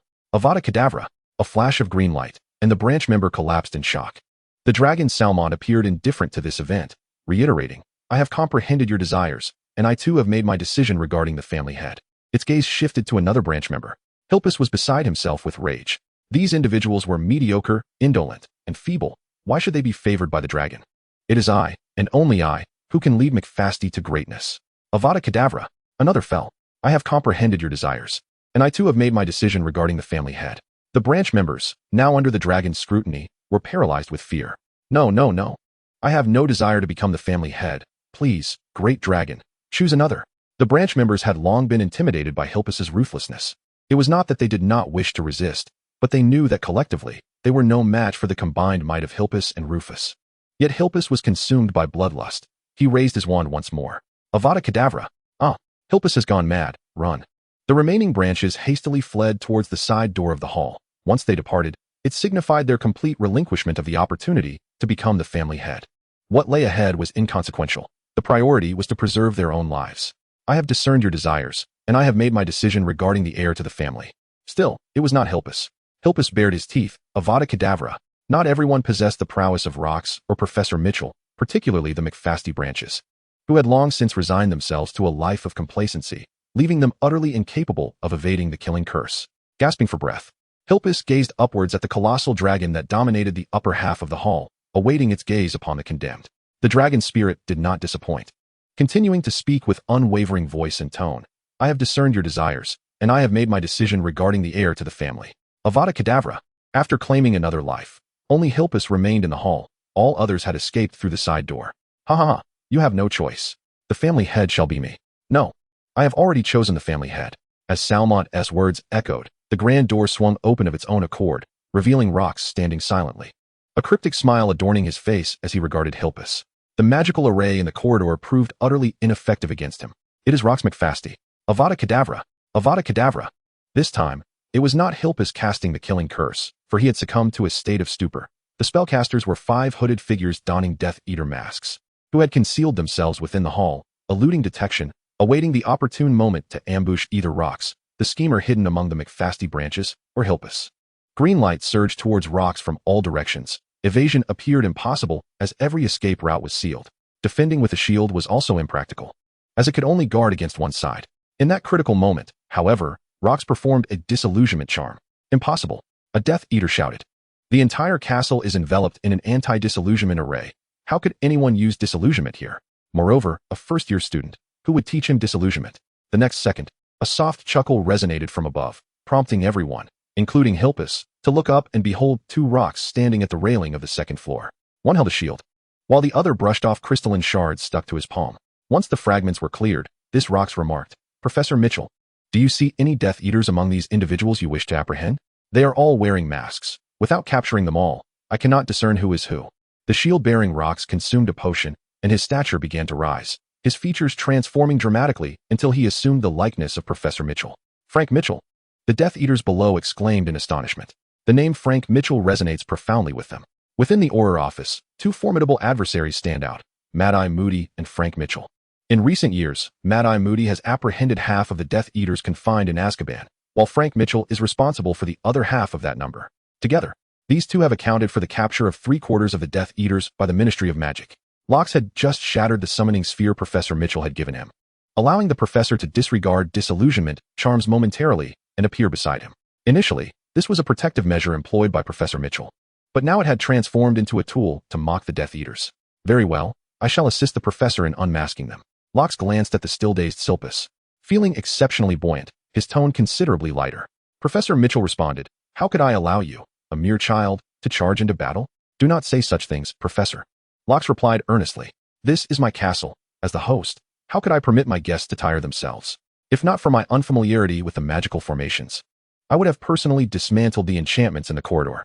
However, I am grateful for your prowess and willingness to cooperate. Otherwise, it would have been impossible to instill such panic among those traitors. Mitchell humbly remarked, I am not particularly skilled. I merely possess a superficial understanding. The true brilliance lies in your intelligence, as you manage to discern all the magical formations set by the adversary. If I were incapable of solving such an open-book examination, I would not be worthy of my position as the defense against the dark arts professor. Avada Kedavra, the Death Eaters, witnessing the nonchalant conversation between the 2 on the second floor, felt a surge of indignation. Naturally, their only means of expressing such intense emotions was to unleash the killing curse. Professor Mitchell raised his shield to deflect 2 beams of green light, while Lox executed a somersault and leapt from the second floor. He forcefully kicked off the wooden railing, splintering it into fragments, and using the recoil, he descended to the first floor at an astonishing speed. Professor Mitchell, if I wish to learn about magical formations, would you teach me? Certainly, if you desire to learn. I shall instruct you. Splendid. As tuition, I shall take care of these Death Eaters for you. Whoosh, whoosh. Lox moved with remarkable speed, swifter than the golden snitch. Bang, bang. Before the Death Eaters could react, 2 of them had already succumbed to a physical knockout. Avada, thunderbolt, obstacle. The Death Eaters attempted to cast their spells. While Lox was remarkably swift, they could potentially weave a web of magic if they coordinated effectively. The magical realm is replete with wondrous creatures that possess extraordinary speed. If wizards were unable to contend with them, rare items crafted from their exquisite pelts would never grace the market. Furthermore, these Death Eaters were elite. Having initially been caught off guard by the ambush, they would soon rally and retaliate against Lox if they regained their composure. Thus, Professor Mitchell on the second floor had raised his wand, poised to offer assistance at any moment. However, as the syllables of Rox fell, the 3 Death Eaters simultaneously experienced a wave of weakness. Ethereal green orbs emanated from their forms and merged into Rox's being. This disruption rendered their magic ineffective, and before they could cast another spell, Rox's fists had already struck their faces. Bang, bang, bang. Professor Mitchell lowered his wand, observing the incapacitated Death Eaters below. Arching an eyebrow, Dumbledore had mentioned that a dragon speaker would become formidable upon regaining their magical strength, yet he had not anticipated such overwhelming prowess. A team of elite Aurors, typically required to subdue a squad of Death Eaters, had been vanquished in the blink of an eye by Rox. Certainly, this victory was partly due to the Death Eaters' ignorance of Rox's true capabilities, catching them off guard. Nonetheless, Rox's own strength had indeed reached considerable heights. Yet Rox appeared dissatisfied with himself, furrowing his brow as he scrutinized his fists. The efficacy of dragon speak magic this time was inferior to its previous application within the castle. The life force siphoned was exceedingly limited. Although it had disrupted the opponent's magic, should he encounter a wizard with stronger willpower, the results may not be as favorable. Rox speculated that perhaps the last time, when everyone in the castle had been asleep, their weakened resistance had facilitated his success. Regardless, he recognized the necessity of becoming even more formidable. Oh, how could I forget? Rox turned to the dazed Hilpus, waving his hand before him. Hilpus! Hilpus? As Hilpus's pupils refocused, he beheld the strikingly beautiful face of the young boy before him. Coming to his senses, Hilpus quickly grasped the gravity of his situation. He had committed murder in plain sight and, most critically, allowed many to escape. Even if he wished to fabricate a scene, it was beyond his capability. Lifting his gaze, he saw the spirit of Soulmate hovering above, a mocking grin adorning the dragon's visage as it regarded him. He understood that his fate was sealed. Rox McFasty had ascended as the new head of the family, and what awaited him was far worse than mere expulsion.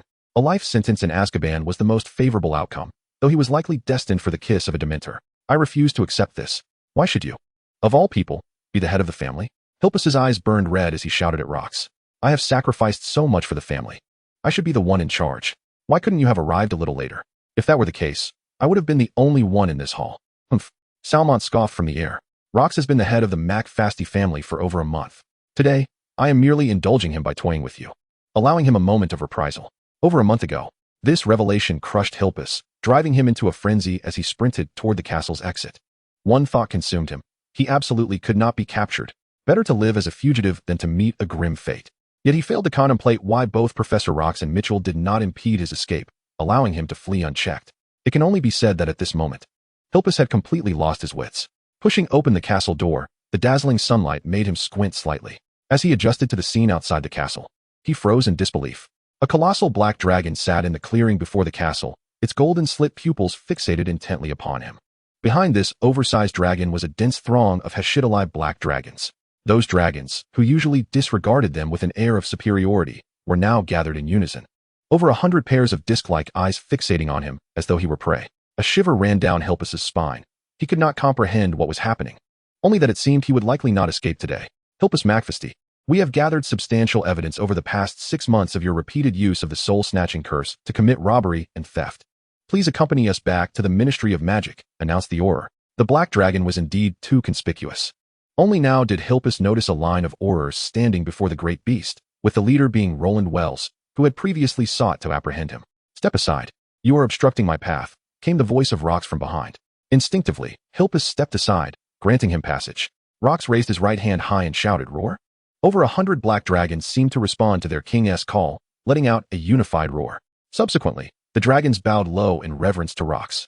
Lowering his gaze to the now crumpled Hilpus, Rox coldly declared, Hilpus McFasty, you have sullied the name McFasty. Therefore, from this day forth, your surname will be reclaimed by the family, and you are hereby expelled from it. Chapter 104. This Rufus is not that Rufus. With a snap, the wand was confiscated, and handcuffs were secured around his wrists. Hilpus was hoisted up by 2 Aurors. He felt regret. What had driven him to expel Rox in the first place? If only he had waited a few more months, he would have witnessed the resurgence of the dragon speaker. Though he was a branch of the family, the clan was flourishing, and he could have reaped substantial benefits, even without the matter of the dragon speaker. Rox had managed the castle and dragon breeding grounds admirably since the passing of the previous patriarch, never once neglecting their monthly dues. Indeed, why had he chosen rebellion? Oh, it seemed someone had incited him. Who was it? Why was this critical detail so hazy in his memory? Roland Wells glowed with triumph. Hilpus McFasty, no. Hilpus of no surname. The dark wizard who has committed countless robberies and brazenly employed unforgivable curses has finally been apprehended. It was he who had personally captured him. This signified that in the competition among the new generation of Aurors, he had taken the lead. Roland Wells, come here. A familiar voice called, eliciting an instinctive response from Roland. He turned toward the source of the summons emanating from the castle's entrance. It was the esteemed elder Mitchell. Bring a few people inside and seal off the castle. Ensure that no one escapes, commanded the figure. But, Mr. Mitchell, our manpower is limited. Locks crossed over Roland and made his way into the castle, stating, "Do not worry, no one shall elude capture." Clenching his fist, he declared, "Activate the highest defense mechanisms of McFasty Castle. Engage anti-space movement, malicious detection, faction detection, incendiary ray automatic attack, super ironclad spell." The so-called anti-space movement encompassed the wizard's apparition, the house elf's teleportation, the phoenix's instant travel, and the spatial traversing of the Zowil. Collectively the brilliant wisdom of ancient wizards and dragons. Bigus. Secure the airspace surrounding the castle with all black dragons. Should anyone attempt to flee from above, regardless of who they are, bring them down. With a roar, Locks commanded the black dragons to take flight. Their enormous forms blotted out the sun. Anyone attempting to escape on a broomstick or through any flying magic would likely be torn to shreds by the dragons. Locks, Roland Wells inquired uncertainly. "Did you just call that black dragon Bigus? I recall your little maid bears the same name." Locke shrugged. "It's merely a coincidence." Roland nodded in understanding. After all, how could that beautiful maiden be a black dragon? And the largest one he had ever seen, to boot. Accompanied by 3 companions, Roland entered the castle, following Locks and Professor Mitchell into the grand hall. Within the hall lay the scattered bodies of McFasty, slain by Hilpus. Professor Mitchell refrained from disturbing the scene in order to preserve evidence. "Who killed these individuals?" Roland inquired. "Hilpus," Professor Mitchell replied. "Your focus should not dwell on the deceased." "Wells, look here." Roland turned his gaze to the professor's feet, where 5 robed wizards were tightly bound by ropes, lying neatly on the ground. Their masked faces instantly reminded Roland Wells of dark, haunting memories. Death Eaters? Indeed. I am no longer an Auror.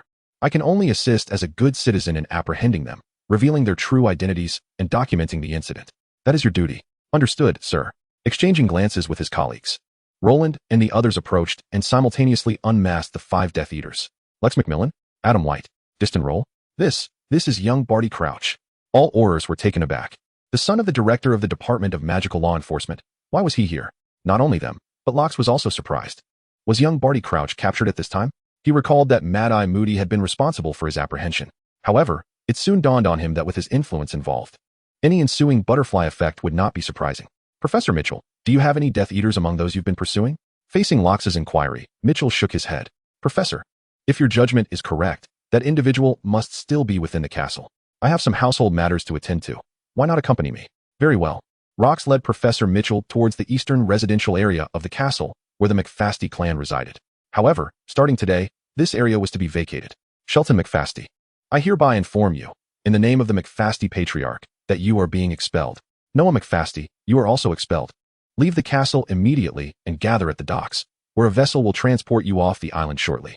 Those collateral branches of the McFasty family, who betrayed Rocks and miraculously survived, though reluctant to part with their lavish life within the castle, deemed that preserving their lives was the best outcome. Thus, despite their dissatisfaction, none dared to defy.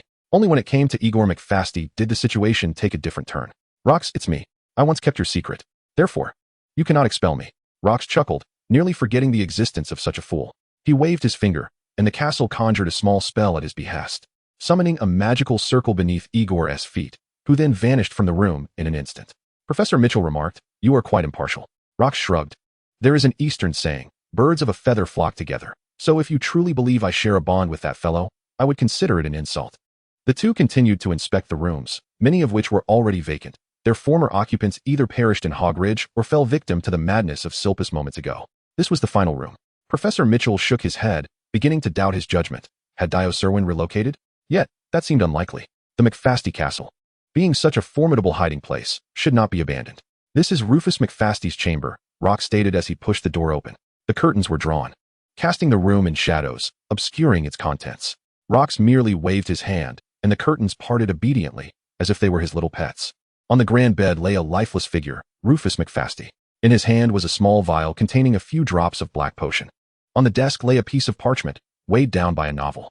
Professor Mitchell stepped closer, discovering it to be a farewell letter.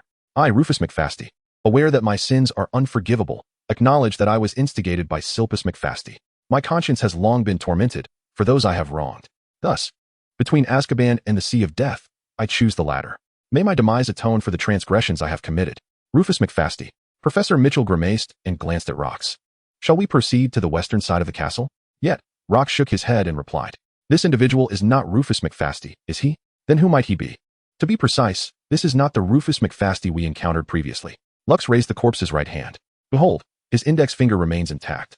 The index finger? Professor, do you recall? One of the two thieves who entered your chamber that night was indeed Rufus McFasty, the very one who lost a finger.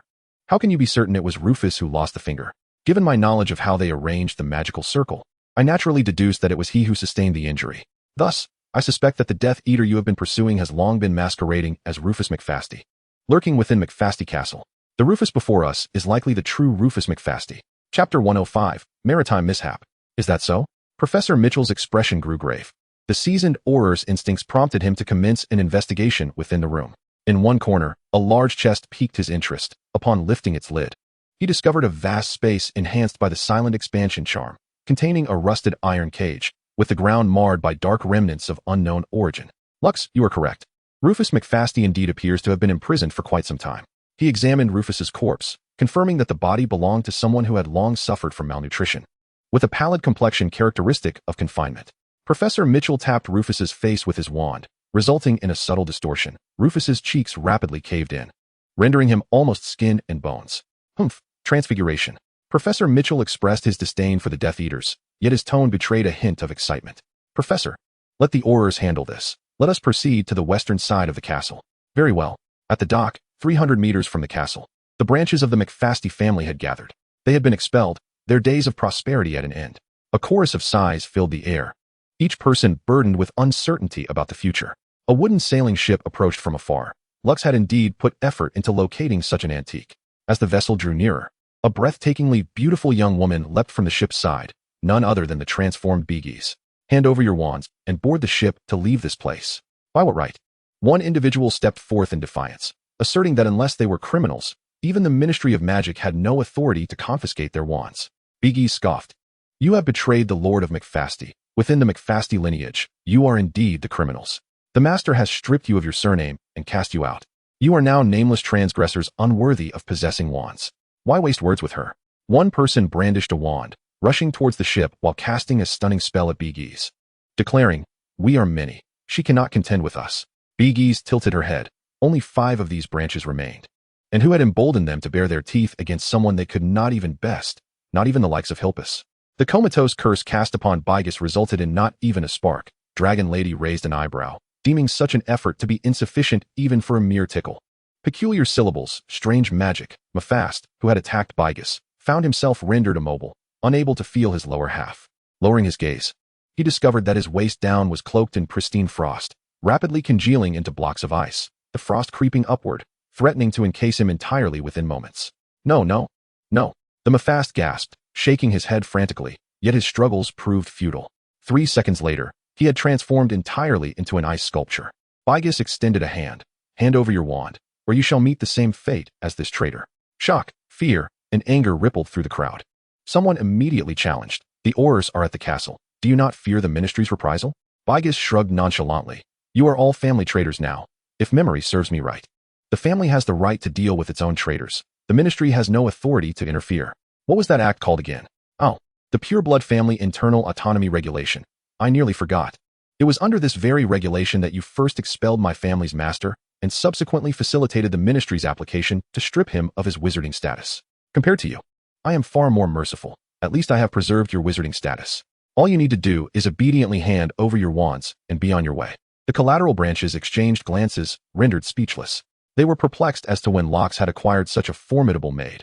Her power was beyond measure, and her aura was terrifying, akin to a powerful fire dragon standing before them. As former McFasts, they often likened their strength to that of a fire dragon. Yet they could never have anticipated that the being before them was a fire dragon on the brink of evolution into a mighty dragon. Resisting was futile. Death would be in vain. Ultimately, the 4 collateral branches surrendered their wands, dragging along their frozen kin aboard the sailboat. Without wands or galleons, they were uncertain how they would survive once they reached the shore. A fierce wind arose, propelling the sailboat swiftly toward the east. The wind seemed to navigate the sails, rendering human intervention unnecessary as the vessel surged forward. Does anyone know how to steer? They wondered in desperation. By all that is holy, where is this sailboat heading? Without wands, we have no means to control it. Igor McFast found the incessant chatter of his kin tiresome. He moved to the bow of the ship, seemingly indifferent to the vessel's destination. Damn Lux. I helped you conceal matters that day, only to be berated by Hilpus for my troubles. And now you repay me by undermining my efforts. Just wait. With my exceptional gambling skills, I will earn a fortune, and then you shall regret it. On the surface of the sea, a small dark spot emerged, prompting Igor to rub his eyes. Indeed, there was something there. He turned his head to hear his kin still discussing. Look at the direction. It is heading southeast. That is well and good. It is neither the boundless North Sea nor Azkaban. To the southeast, it shall anchor somewhere in Scotland. Although Igor felt he had no place to interject, it seemed imperative that he convey what he had witnessed. Esteemed relatives, there appears to be something ahead of the ship. What is it? The kin hastened to the bow. What is that? The dark spot rapidly enlarged, not solely due to the vessel's speed, but also because the ominous figure seemed to approach them with alarming swiftness. Oh no, it is a black dragon. As is widely known, the Heshidalai black dragon possesses the capability to traverse land, sea, and air, rendering it hardly surprising to encounter one in the waters. Perhaps this dragon was merely bathing here. Yes, it must be so. Boom. The sailing ship collided directly with the dragon's back, which was exposed above the waves, snapping in two with a resounding crack. Igor McFasty was flung into the air, the violent impact leaving him dazed. Why was there a black dragon here? He shook his head. It seemed that pondering this question was not of utmost importance at the moment. Oh, he remembered now. He could not swim. In truth, even if he could, there would be nowhere to escape in this vast ocean. Yes, he had magic. Although his wand had been confiscated, he still retained knowledge of two spells that could be cast wandlessly, the Lumos charm and the freshwater charms. Ah, he was quite formidable indeed. These were delightful tricks to impress the ladies at the tavern. He had practiced them for quite some time. Lost in his thoughts, Igor McFasty plunged into the frigid waters, choking on a mouthful of the briny liquid. Panicking, he flailed at the surface, yet his body continued to sink, a premonition of death creeping upon him. At last, he submerged, catching sight of several of his kin struggling in the depths. By Merlin's beard, what wretched luck I have today. Fortunate I did not gamble. Meanwhile, on the western side of McFasty Castle, the servants huddled in their quarters. Professor Mitchell glanced around and quickly discerned that none among them was the elusive Selwyn he sought. A scion of the Selwyn family, Dio would undoubtedly never condescend to mingle with a throng of servants. This is the abode of Steward Hammer, Locks introduced. As you may know, he is a Death Eater who has long schemed to seize my castle, intending to use it as a stronghold upon his master's return. Professor Mitchell nodded, hoping he was indeed the individual he sought. Chapter 106, The Death Magic. The door swung open. Steward Hammer stood respectfully before the desk. Not far from the desk lay a rather unadorned small bed, suggesting that the elderly Hammer often rested there. Mr. Locks, you have finally returned, Hammer exclaimed, his face betraying unwavering loyalty. In your absence, Hilpus has thrown the McFasty household into disarray. I have missed you dearly. Locks furrowed his brow and waved his hand dismissively. Hammer, you may remove that mask of loyal servitude. I am aware that during your decades in our employ, you embezzled 15,000 galleons. The young man turned to the professor. Professor Mitchell, is this the Death Eater you are searching for? The butler Hammer's eyelid twitched slightly as he remained outwardly indifferent, although his right hand had already dropped to the outer thigh where his wand holster was firmly secured. Young master, what are you saying? How can you slander me in such a manner? I have dedicated decades of my life to the McFasty family. Professor Mitchell scoffed. It is not him. That fellow's acting would not be so clumsy. This Hammer is merely a pawn. The professor cast a glance at Rox, remarking, it is indeed remarkable that such a character has lingered in your household for so long. With a swift motion, Professor Mitchell waved his wand, deflecting the spell that Hammer had attempted to cast. He then twirled his wand, causing Hammer's belt to animate, elongate, and ensnare him tightly in an instant. Rox chuckled, raising his hands as if in surrender. He has been here since before my birth. I thought this was simply his true nature. Therefore, I refused to shoulder the blame. Taking a couple of steps forward, Professor Mitchell seized Hammer's restrained wrists and pulled up his sleeves, revealing the infamous dark mark. Indeed, it is unmistakably a Death Eater. Grabbing Hammer by the collar, the professor prepared to drag him away. Let us hand this scoundrel over to the Aurors and continue our search. No, young Master Rox. Although I was once a Death Eater, I have reformed. For the sake of my years of service to the family, please do not turn me over to the Aurors. Hammer cried out, causing Rox to feel a wave of irritation. With a flick of his wand, he cast a spell, Silencio. This incantation would render the victim's tongue glued to the roof of their mouth, silencing them effectively. However, a complication arose. Rox had not consumed the potion Severus had concocted for him, meaning his magic was currently infused with a fiery essence. Consequently, while Hammer was indeed rendered mute, he emitted a pig-like wail, his tongue adhering to the roof of his mouth as the magically affected areas ignited with burning sensation. Professor Mitchell chuckled in disbelief, pointing at Rox. You possess a unique talent. Every spell in your hands becomes a novel form of torture. Had you been born 30 years earlier, the Dark Lord might have had little to no impact. Rox joined in the laughter. Recalling the pitiful creature who had lost part of his mind due to his memory charm, now vanished, perhaps a consequence of his brain injury. Suddenly, Rox's expression hardened as he spun around. A coat rack in Hammer's room was transforming into a humanoid form, glaring furiously at Professor Mitchell while brandishing a wand. Avada, yet. His ambush was destined to fail. Crack! A burst of green light was expelled, only to be entirely thwarted by a sudden appearance of a cerulean shield. Do you remember? Rox had previously activated all the castle's defensive mechanisms, which naturally responded to any malicious intent. Meanwhile, two beams of crimson light erupted from the wall sconces, striking with precision at the wrist of the assailant, severing his hand, which fell to the ground with a thud. The severed hand, now lying on the floor, possessed only 4 fingers, the index finger having long since vanished. It was him. Indeed, it was Dio Selwyn. Professor Mitchell was engulfed in elation. His longtime nemesis had finally materialized before him, and although it was Selwyn who had initiated the attack, it was he, the seemingly assailed party, who now held the upper hand. Frank Mitchell, how dare you? How dare you speak such insolence against the great master? Dio Selwyn, devoid of the composure and sagacity he had exhibited while masquerading as Rufus McFasty, barked like a rabid dog, yet was wholly incapable of inflicting harm upon Professor Mitchell, who had swiftly ensnared him with a binding spell. I was quite curious as to why you remained hidden, only to suddenly leap forth. Professor Mitchell chuckled with delight. It appears that my remark about the mysterious figure not measuring up to Rox has irked you. What a serendipitous surprise this is. Standing nearby, Rox observed Professor Mitchell's exuberance and felt a surge of joy for him. The murderer of his wife had finally fallen into his grasp. What could be more gratifying than this? Rox stroked his chin, pondering that while the castle's defenses were formidable, they required an intent of malice from the adversary to respond, as demonstrated earlier when Selwyn transformed into a coat rack, evading detection. Thus, reliance solely on external forces was insufficient. Frank Mitchell, you old dog. What is there to boast about? Despite his capture, Dio Selwyn remained defiant. Were it not for the unforeseen intervention of Rox McFasty, you would never have apprehended me. I might have even fully seized control of the McFasty family, presenting it as the grandest tribute upon the master's return. Mitchell shrugged. You are correct. It was indeed thanks to Rox that I managed to catch you. But what of it? The ultimate victor is I. The spirit of my wife in the heavens has found solace, while you will ultimately become a mere skeleton in Azkaban. I do not wish for you to receive the Dementor's kiss. That would be too merciful. A wretch like you deserves to rot slowly in a lightless cell. Dio Selwyn sneered. Frank Mitchell, do you believe you have triumphed? Is that not the case? Selwyn turned his gaze towards Rox. Rox McFasty, I concede your strength. No wonder the 5 I dispatched to Hogwarts failed to eliminate you. I accept my defeat at your hands. Indeed, the McFasty dragon speaker is destined for greatness. But do you know how your father met his end? Rox's eyes grew cold. He was perplexed as to why Selwyn would mention his father. Your father fell victim to my curse, just as you are now. Selwyn bit his tongue, opening his mouth to expel a plume of black smoke, which shot forth like an arrow aimed directly at Professor Mitchell. Mitchell brandished his wand, casting the iron armor charm followed by the universal immobilization spell. However, his obstruction proved ineffective. Just moments ago, he had thwarted the hex of a 6-fold curse in the corridor on the first floor. Yet he could not prevent the curse that Selwyn had just cast.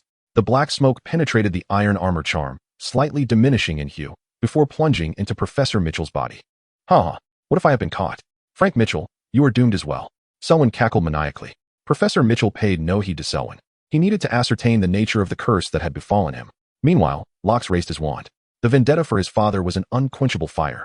A slender beam of purple light shot forth from the tip of the wand, swift and fleeting, almost imperceptible as a spell. Yet, the instant the purple light made contact with Selwyn, the man who had been raving just a moment before, his body rapidly darkened and disintegrated into wisps of smoke, dissipating within the room, leaving only his wizarding robe to fall to the ground, alongside a semi-transparent specter, its countenance frozen in disbelief. The dragon tongue magic, the life-extinguishing curse. The realm of life governs existence, and thus possesses the power to extinguish it. Two sides of the same coin, capable of both creation and annihilation. Chapter 107. A Pureblood Family of One. Professor Mitchell, are you all right? Lox inquired, stepping forward. Professor Mitchell's face contorted, evidently enduring immense torment. He trembled as he raised his wand, pressing the tip forcefully against his heart. He growled, straining to pull the wand outward, the glowing tip visibly extracting a mass of blackened essence from his chest. Frank Mitchell, former elite Auror, had forsaken the position of Auror Office Director due to personal vendetta. His expertise lay in the art of curse-breaking. As the last tendrils of black mist were drawn out, Professor Mitchell's complexion visibly improved. It's nothing serious, he weakly smiled. This curse will not threaten my life. It may only diminish my luck in the near term. He cast a significant glance at Lox, adding, in any case, I do not engage in gambling, so there is no need to fear losing my entire fortune. Locke smirked slightly. Indeed. Many matters could not escape the scrutiny of this seasoned orar. Frank Mitchell, you are finished. You are finished. D.O. Selwyn's ghost roared in fury. Still unaccustomed to his spectral form, floating erratically as if the ground beneath him were a searing hot iron plate. Locke snapped his fingers, instantly silencing Selwyn's voice. Even though he continued to shout, his words were rendered inaudible. I apologize, Professor. I could not restrain my emotions and nearly killed him. Professor Mitchell shook his head. It matters not who delivers the fatal blow. He withdrew a pocket watch from his pocket and opened its cover, revealing a small portrait inside. The image depicted his deceased wife, who at that moment smiled tenderly at him and playfully blew him a kiss. Professor Mitchell carefully turned the watch to face Selwyn's ghost, saying, Milia, look, your nemesis D.O. Selwyn has met his end. Upon turning back to the watch, the portrait of Milia was now obscured by her tears. Professor Mitchell gently caressed the image, his voice tinged with regret. Regrettably, when the soul artist rendered Milia's likeness, her time of death had surpassed a week, rendering her incapable of speech. Rox felt the weight of Professor Mitchell's melancholy, but was uncertain how to offer solace. So, Rox, how do you intend to deal with Selwyn's ghost? The professor's abrupt shift in mood caught Rox off guard. After a brief pause, he responded, I surmise that Selwyn's ghost lingers due to his many years within the castle, establishing a certain bond with it, coupled with his intense desire to remain in this world. This yearning has allowed his ghost to manifest through the castle's magic. Professor Mitchell nodded, acknowledging that the ghosts of Hogwarts were similarly formed. Rox continued, thus, Selwyn's ghost is entirely dependent on the castle. However, I now possess complete control over it. Are you implying that you can handle this ghost at your discretion? The professor inquired. Indeed, Professor, Rox affirmed. Is there a way to inflict suffering upon him?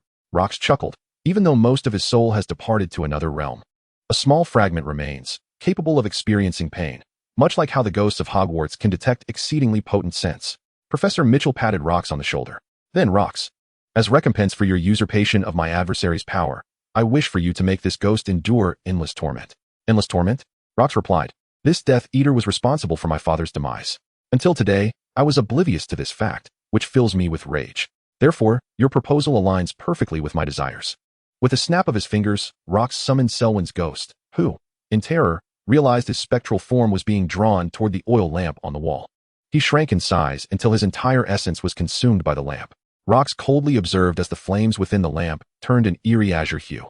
Watching Selwyn's ghost writhe in agony, though his cries were inaudible, yet it was evident that Selwyn was undergoing torment. Spare me, though silent. The shape of his lips betrayed his desperate pleas. Professor Mitchell exhaled deeply, his gaze fixed upon the oil lamp as the tension in his muscles gradually eased. At long last, the long-held aspiration of many years was finally realized at this moment. Rox exited the room, with the professor trailing behind, dragging the wailing butler, Hammer. Those who are unaware might mistakenly believe that the wretched cries, reminiscent of a slaughtered pig, emanate from the ghost residing within the oil lamp. As Lux summoned the professor, he snapped his fingers, causing the doorframe to recede and the surrounding walls to encroach inward, swiftly sealing off the entrance. To an unfamiliar soul, this place might appear as a solid wall rather than a room. Lux, what are you doing? He inquired. With a grin, Lux replied, if this room isn't sealed, how can we ensure that D.O. Selwyn endures eternal torment? Since he harbors affection for this world, let him remain here. Professor Mitchell nodded in agreement. Yet he felt a pang of inadequacy. In this regard, Lux surpassed him. To deal with malevolent individuals, one must employ equally malevolent methods. After handing over the butler Hammer to the Aurors, Professor Mitchell asked, Lux, are you returning to Hogwarts, or? Lux responded, there are still matters to attend to in the castle. I won't be heading back to Hogwarts today. What about the arrangements in the dining hall? Lux chuckled. Why do I get the impression that you care more about the dining hall than I do, Professor? Today, as I reclaim the McFasty family legacy, surely I deserve a day off. Indeed, it would likely astonish the guests to learn that you are now the patriarch of a pure-blood family. Mr. Mitchell. Roland Welsh approached hurriedly. Sir, we need to escort all the Death Eaters back to the department. Go ahead, Professor Mitchell replied. I am no longer an Auror, so you need not report every detail to me. Mr. Mitchell, Roland said, scratching his head sheepishly. Oh, by the way, Lux, I just received word that your distant relatives encountered a maritime disaster. An entire ship has capsized, and all aboard are currently unaccounted for. I understand. Thank you for the notification. Professor Mitchell suddenly burst into laughter. Lux, you've just become the head of a family, and already you find yourself a figurehead. How does that make you feel? I feel indifferent, Lux shrugged. Those traitors have been expelled from the family. Whether they live or die is of no concern to me. From the day they betrayed us, the McFasty family has been left with just me. He then glanced towards the horizon, where a colossal black dragon frolicked among the clouds. Wait, there's another black dragon, he mused. Snapping back to the present, he addressed the professor. By the way, is Selwyn's curse truly manageable? Quite manageable. Professor Mitchell replied nonchalantly. That fellow is no enigma. His curse is not difficult to counter. As I mentioned, it will merely bring me a spell of misfortune. That's reassuring. Lux felt his unease subside at the professor's resolute assurance. I haven't had a day off in a month. Today, I intend to use my only leave for this month. Please allow me to rest for half a day, considering I received a critical illness notice just 6 months ago. I hope for your understanding. Chapter 108, Little Batty Cloth. When Little Batty Cloth awoke, he found himself in a cell he recognized. In his youth, his father had once brought him here. This was the place where the Ministry of Magic temporarily detained suspects. He was not shackled, for his wand had already been confiscated. The Aurors deemed him incapable of causing any disturbance. A sharp pain throbbed at the back of his head, and he reached back to touch a sizable bump. Lockhart McFasty, the one thought to be a mere dunderhead, yet suddenly bursting forth with immense magical power. Who would have imagined him to be so formidable? A dragon speaker? What sorcery had rendered him so utterly weak? Damn it! Had he known better, he would not have placed his trust in Selwyn, whose assurances crumbled in the face of Lockhart McFasty's schemes. Young Barty rose to his feet, his face still untouched by the madness that would later consume him. As the son of the director of the Department of Magical Law Enforcement, he had, in truth, led a rather respectable life. He peered through the bars toward the entrance of the temporary prison. If memory served him right, the large cabinet at the entrance contained the personal belongings of the imprisoned suspects. His wand, his potions, were all stored there. He suddenly let out a wail, curling up on the ground. Soon after, a guard rushed in, exclaiming, "What on earth is the commotion?" The guard hurried down the corridor of the temporary prison, seeking the source of the outcry. Upon seeing young Barty rolling on the ground and howling, he panicked. "Mr. Crouch, what has happened?" Young Barty was the son of old Barty, who, at that moment, served as the deputy of the Ministry of Magic. Although young Barty was accused of being a Death Eater and implicated in the murder of Lockhart McFasty, who could say whether he might ultimately be exonerated due to being under the influence of the Cruciatus curse? As a mere guard, he wondered what calamity might befall him should he offend old Barty. "My stomach, it hurts." The guard, peering through the cell door, observed young Barty's pallid complexion, beads of sweat dotting his forehead, clearly in considerable pain. "What shall I do? Do you require a healer?" No. Young Barty stammered, his facial muscles twitching. "In my bag. There are potions. Please, fetch them for me." The guard hesitated. It seemed permissible to retrieve potions for a suspect, and besides, he did not believe young Barty would attempt an escape. After all, his father was old Barty Crouch. Thus, the guard retrieved young Barty's personal pouch, rummaging through its contents. "Is it this vial?" "No. This one. Not that one either." "Then this vial?" "Still not." The guard began to sweat profusely, witnessing young Barty visibly weaken, his voice growing ever fainter. "Merlin's beard, why are there so many potions in your bag?" "Let me search myself," young Barty said, clutching his abdomen, laboriously crawling toward the cell door. The guard found himself in a quandary. According to regulations, he was not permitted to do so, yet again. The individual before him was young Barty Crouch, the son of old Barty. Very well. The assailant, ever vigilant, swiftly retrieved his wand from the bag and secured it at his waist. He then handed a pouch filled with various potions to young Barty. A pale smile crept onto Barty's face as he expressed his gratitude. "Thank you. I will." However, that smile quickly transformed into something sinister, resembling a grimace as he added, "I shall remember your foolishness." With a flick of his wrist, a vial of deep green potion splashed across the assailant's face. A scream erupted, only to be abruptly silenced. The assailant's visage was now corroded beyond recognition, rendered utterly voiceless. Barty let out a cold chuckle, furrowing his brow as he pulled the assailant's body closer. Extracting his own wand, and casually retrieving the keys to the cell, he plucked a strand of hair, untouched by poison, and immersed it in a vial of brown potion. Bubbles began to form vigorously, and once the potion settled, Barty pinched his nose and consumed it in one swift gulp. His form began to contort, his stature, features, and hair color all morphing until he had completely assumed the guise of the assailant. Utilizing the polyjuice potion, he unlocked the cell, donned the assailant's attire, and draped his own clothing over the corpse, positioning it face down against the wall to buy himself precious time. As he proceeded toward the exit, his gaze swept over the other cells, where his fellow companions were imprisoned. He deliberately ignored them, harboring no intention of rescue. For he believed that his own escape was the utmost limit of possibility. He simply could not carry them with him. Besides, this time they had not committed murder. At worst, their affiliation with the Death Eaters had resulted in their imprisonment in Azkaban, serving loyally for their master's cause, an honor in its own right. Were it not for the weighty task of locating his master still upon his shoulders, he would have gladly taken up residence in Azkaban himself. As he opened the door to the makeshift prison, he immediately noticed two other assailants stationed at the stairwell. The makeshift prison lacked an elevator. One had to descend from the Department of Magical Law Enforcement. "Cree, how is it inside?" one of the assailants inquired. Barty maintained his composure as he replied. "The son of Director Crouch is experiencing abdominal pain. It seems to be an old ailment. I found some potions in his bag that alleviated his condition considerably. But just to be safe, I will go up and summon a healer." "You are right," his colleague concurred. "After all, he is the son of Director Crouch. If anything were to happen to him here, we would all bear the responsibility. Well, hurry up and go." "Very well." Barty ascended the staircase with an air of nonchalance. Thanks to his position, he was intimately familiar with the layout of the Ministry of Magic. Swiftly making his way from the Department of Magical Law Enforcement to the Grand Hall of the Ministry, he was drawing ever closer to the exit, a triumphant smile beginning to emerge on his face. The Ministry of Magic? Could it truly contain him? Was he not free to come and go as he pleased? "Stop!" Suddenly, a voice, tinged with fury, called out, "Cree Harrington, you stop right there." Little Batty halted his steps, taking a moment to adjust his expression before turning with a smile. "The culprit is unwell. I am here to request treatment." His words caught in his throat as he recognized an old acquaintance, Alastair Moody, known as Mad-Eye Moody, the seasoned Auror. This man possessed a large, round magical eye that could penetrate walls, garments, and even his own skull, not to mention invisibility cloaks. Of course, it could also see through the transformations wrought by the polyjuice potion. Little Batty felt a sinking sensation in his heart, realizing he had encountered the only person in the Ministry of Magic capable of seeing through his disguise. Half an hour later, news of the recaptured Little Batty, who had escaped from prison, spread throughout the Ministry of Magic. This time, Little Batty had killed a hit wizard. It seemed he could no longer rely on the feeble yet effective excuse of being under the influence of the soul-binding curse. Chapter 109. The lively Hogsmeade Ramos Sate stood at the village's entrance, where a massive wooden sign swayed in the wind, its ornate lettering spelling out Hogsmeade with an exuberance that radiated vitality.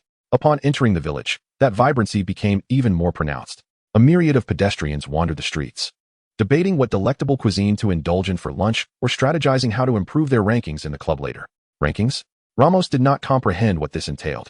It sounded akin to a sport like Quidditch or perhaps a strategic game reminiscent of wizard's chess.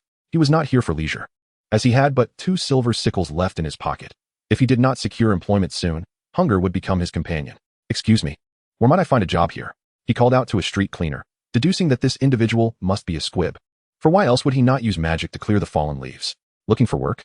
The cleaner glanced at Ramos, and suddenly his face brightened. "Ah, are you also a squib?" Ramos was perplexed by the man's joy, unsure of what could warrant such delight. He awkwardly replied, "Indeed, I cannot perform magic. Come, follow me." The cleaner said with enthusiasm, "I'm Ben, and I shall take you to the Hogsmeade Village Management Center." The so-called Hogsmeade Village Management Center was situated just behind the Three Broomsticks Inn. As they passed the establishment, an enchanting aroma wafted through the air. Ben inhaled deeply, smiling. "No matter how many times I catch a whiff of the culinary delights prepared by the little proprietor, it never fails to lift my spirits." Ramos chuckled lightly, though he had little reaction to the enticing scent. "Mr. McKenna, someone wishes to join us in Hogsmeade." Before they had even entered the building, Ben shouted towards the interior. "Is that you, Ben? Hurry and bring the person in." Ben turned to Ramos. "Come on, let us go inside." He then called out again, "I've brought someone in. I still have work to do." With that, Ben winked at Ramos and hurried off, broom in hand. Ramos extended his hand, and before he could utter a word of thanks, he had already vanished around the corner. Shaking his head, he entered the room. Upon crossing the threshold, he encountered an office desk positioned directly opposite the entrance, behind which sat a middle-aged man exuding an air of remarkable composure. "Greetings, I am Blanca McKen, the acting deputy village chief of Hogridge. How may I assist you?" Ramos took a couple of steps closer and nodded towards Blanca. "Hello, I am Ramos Sate. I am in search of employment." Blanca scrutinized Ramos. He was a young man, tall and slender, with long black hair tied back in a ponytail. His fingers were delicate and elongated, suggesting he was not suited for strenuous labor. His skin was strikingly pale, resembling a blank sheet of paper devoid of any color, which heightened Blanca's concerns regarding his health. "Mr. Sate, I must inform you that Hogridge was established by our small proprietor to provide opportunities for the mute. Therefore, if you are not mute, I fear we cannot accommodate you." Ramos shook his head. "I cannot wield magic. I have been unable to since childhood." "Then that is not a problem," Blanca replied with a smile. "No magic and the ability to ignore the muggle-repelling charm. Undoubtedly a mute. Follow me. I shall show you around the village. We have several newly opened establishments in need of personnel, and you can see what work might suit you." "Very well, Deputy Chief. Call me Blanca or Mr. McKen. Either is acceptable. Titles hold no significance here in Hogridge. We are one large family, all of us seeking warmth under the protection of our small proprietor." "Yes, Mr. McKen." Blanca led Ramos out of the village management center. This is the Dragon's Tail restaurant, one of the oldest establishments in Hogridge and a property of our small proprietor, Rox McFasty. It can be said that the prosperity of Hogridge has been gradually built upon the delectable offerings of the Dragon's Tail. As Ramos was guided along, he had no time to observe, but now, looking at the seemingly unremarkable wooden building, he sensed an enchanting aura. Although mealtime had not yet arrived, patrons were already trickling in, eagerly awaiting their meals. Our small proprietor is the head of the McFasty family, renowned for breeding the Heshitali black dragons. Just a few days ago, he took full control of the family business. Despite having the opportunity to live comfortably off the family fortune, he has chosen to continue operating here. We surmise that he truly cannot bear to abandon us. Thus, our small proprietor is our lifeblood, should you reside in Hogridge. The foremost rule to remember is to remain loyal to him and to harbor no form of disrespect towards him. Blanca carefully observed the sincerity in Ramos's eyes until he earnestly replied, "I understand. I will bear this in mind." Blanca nodded in satisfaction. All of us aspire to work at the Dragon's Tail restaurant, but in reality, our small proprietor does not require many hands. As they conversed, an extraordinarily beautiful young woman peeked out from the entrance of the Dragon's Tail restaurant. "Blanca, is there another newcomer?" Ramos was momentarily taken aback, mesmerized by the young lady's beauty, her exquisite visage, and her swan-like neck. "Indeed, Miss McFasty, I shall take him for a stroll to familiarize him with the village, facilitating his work arrangements." Go on. However, today is Saturday. The master has departed for Hogwarts. Remember to notify the breeding farm to send over a processed cow, sheep, and deer." "Understood, Miss McFasty." As they left the Dragon's Tail, Ramos inquired, "Mr. McKin, was that Miss McFasty the younger boss's sister?" Those who can reach this place certainly have read the reports, hence they are aware that Lox is merely a 12-year-old boy, which is entirely normal. "No.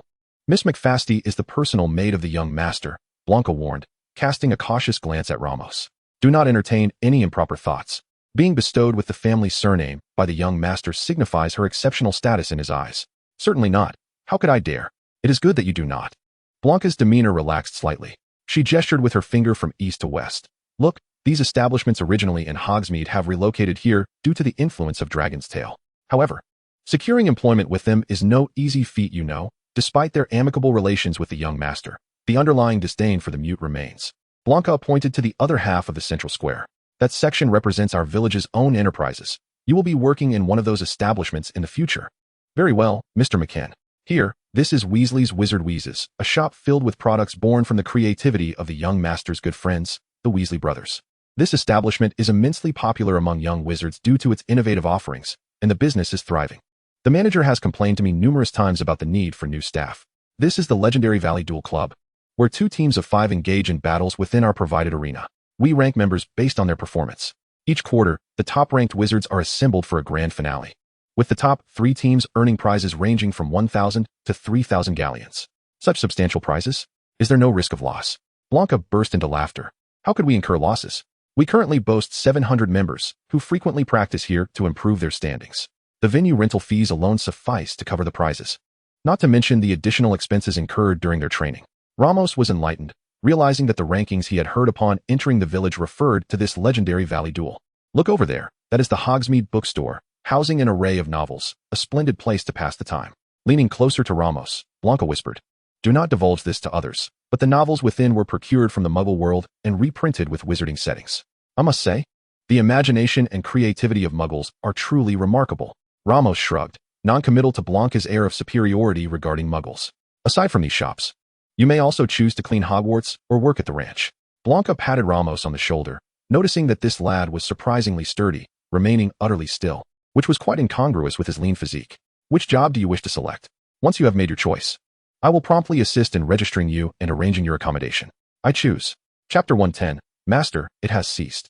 "I choose." Just as Ramos was about to respond, he observed Blanca McKin's gaze shifting towards the village post office. A slender youth was walking alongside a stocky middle-aged man. "Little boss, Mr. McKin, I have already mentioned, you may call me Lox."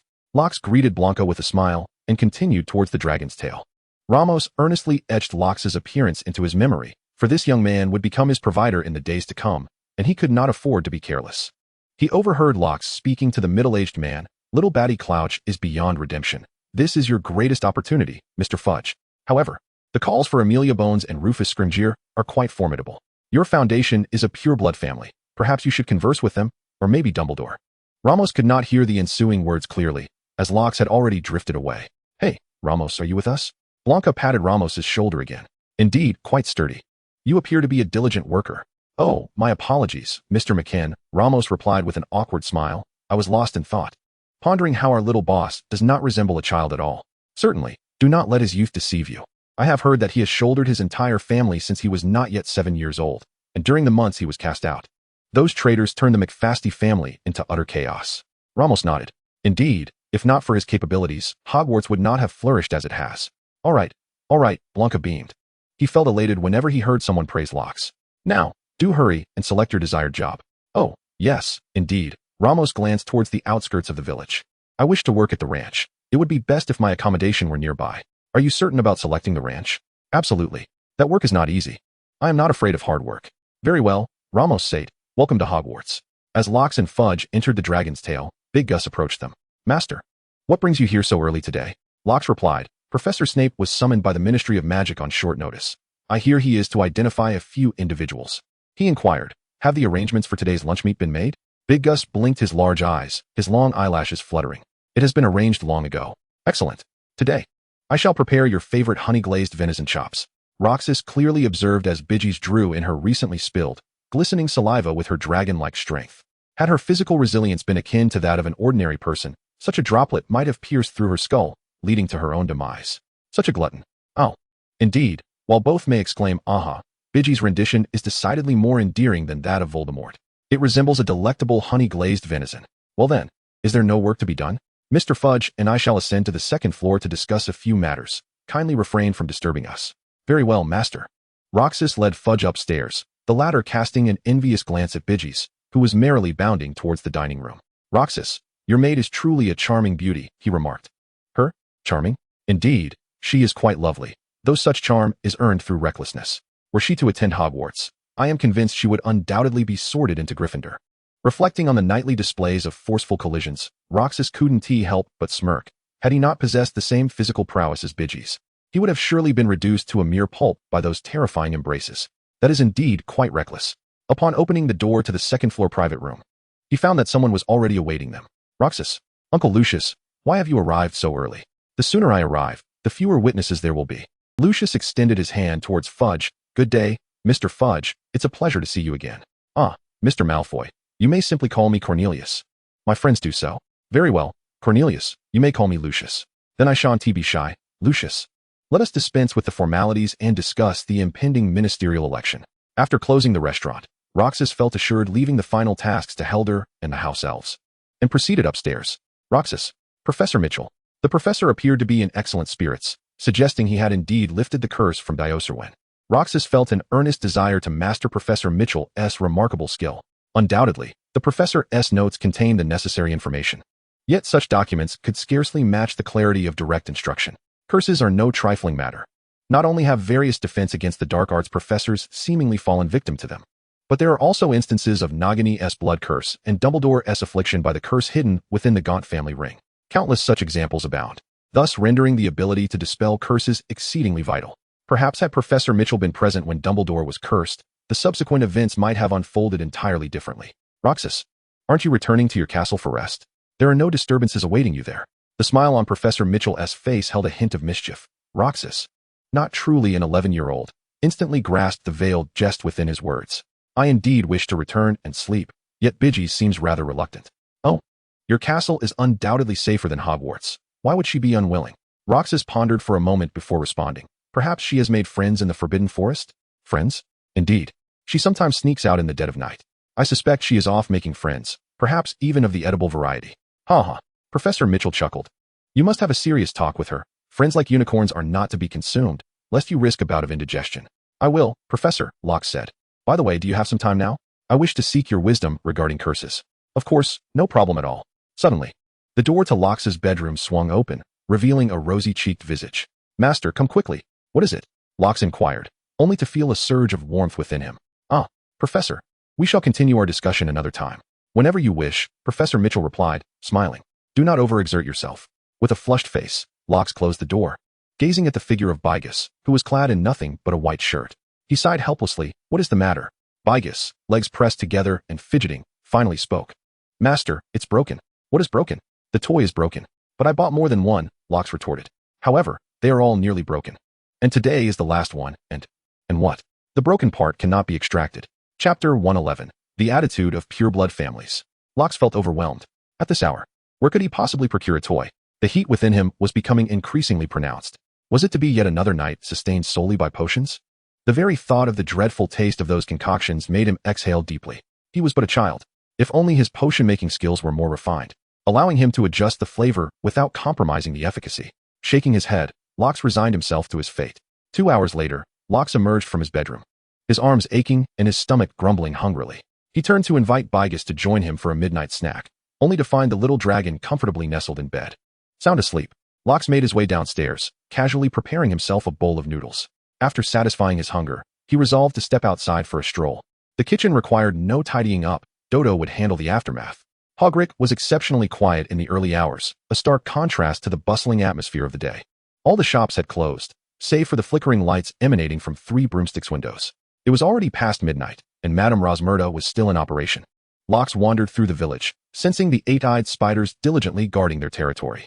The newly opened shops left him feeling quite pleased. The Hogwarts commercial complex was nearing completion. Soon, those vacant establishments would be filled with merchants from all across the British wizarding world. Regrettably, the intention behind this venture was to rival Hogsmeade.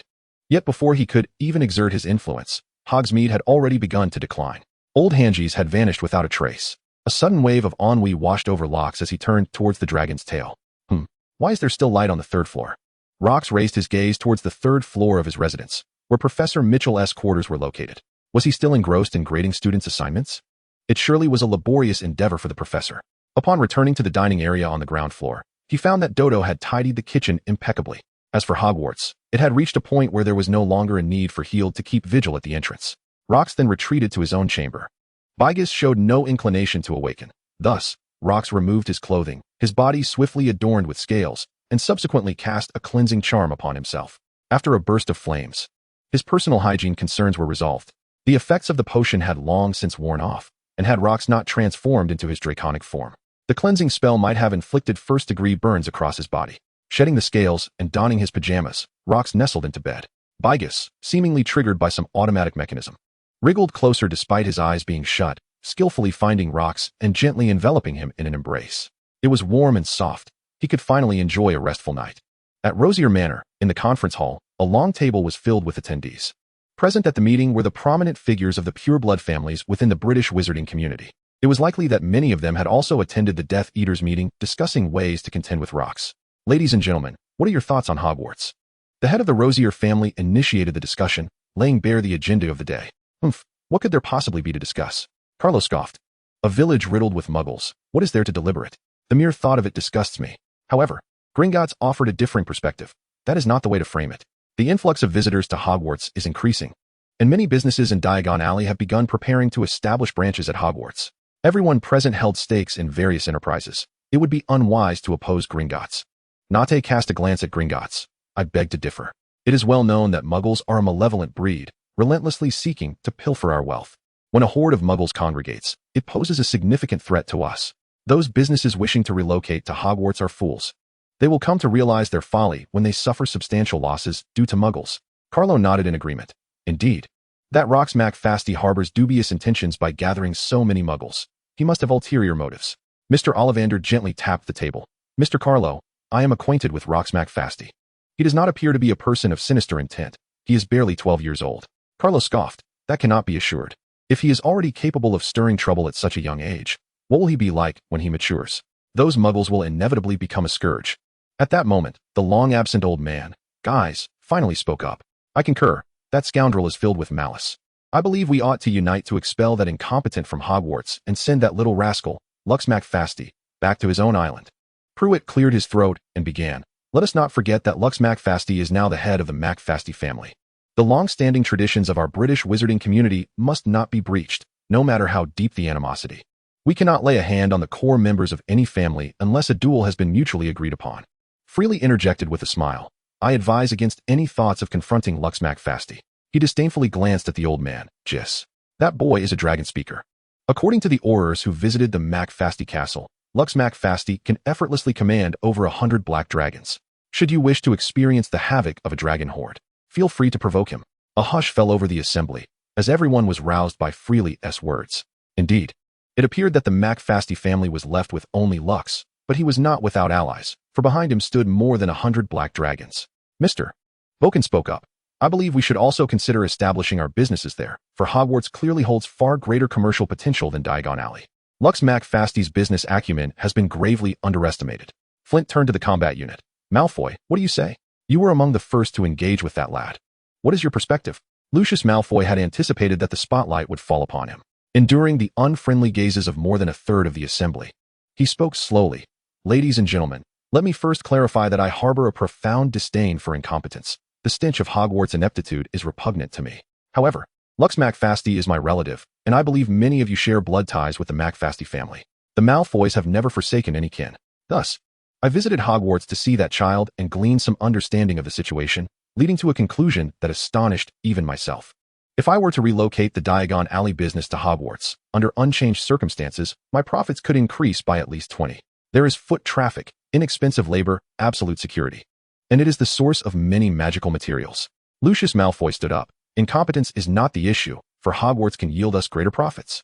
He glanced at his companions, Carol, Raoul, Rogier, Yaxley, Selwyn, implying, regardless of our aims or the future, amassing more wealth in the present can never be a misstep. Rogier nodded. I believe Malfoy makes a valid point. We should not turn our backs on galleons. Carol let out a scoff, crossed his arms, leaned back in his chair, and closed his eyes, choosing not to speak further. Indeed, if the Dark Lord were to return, he would undoubtedly require substantial financial backing. At such a time, those who can offer greater sums will find themselves more favored by him. Mere pawns are but insignificant insects. When that day arrives, and we have amassed sufficient wealth, we could effortlessly eliminate them, presenting a fitting tribute to the Dark Lord's resurgence. As for the Dragon Horde, with the Dark Lord's presence, why would we fear those great lizards?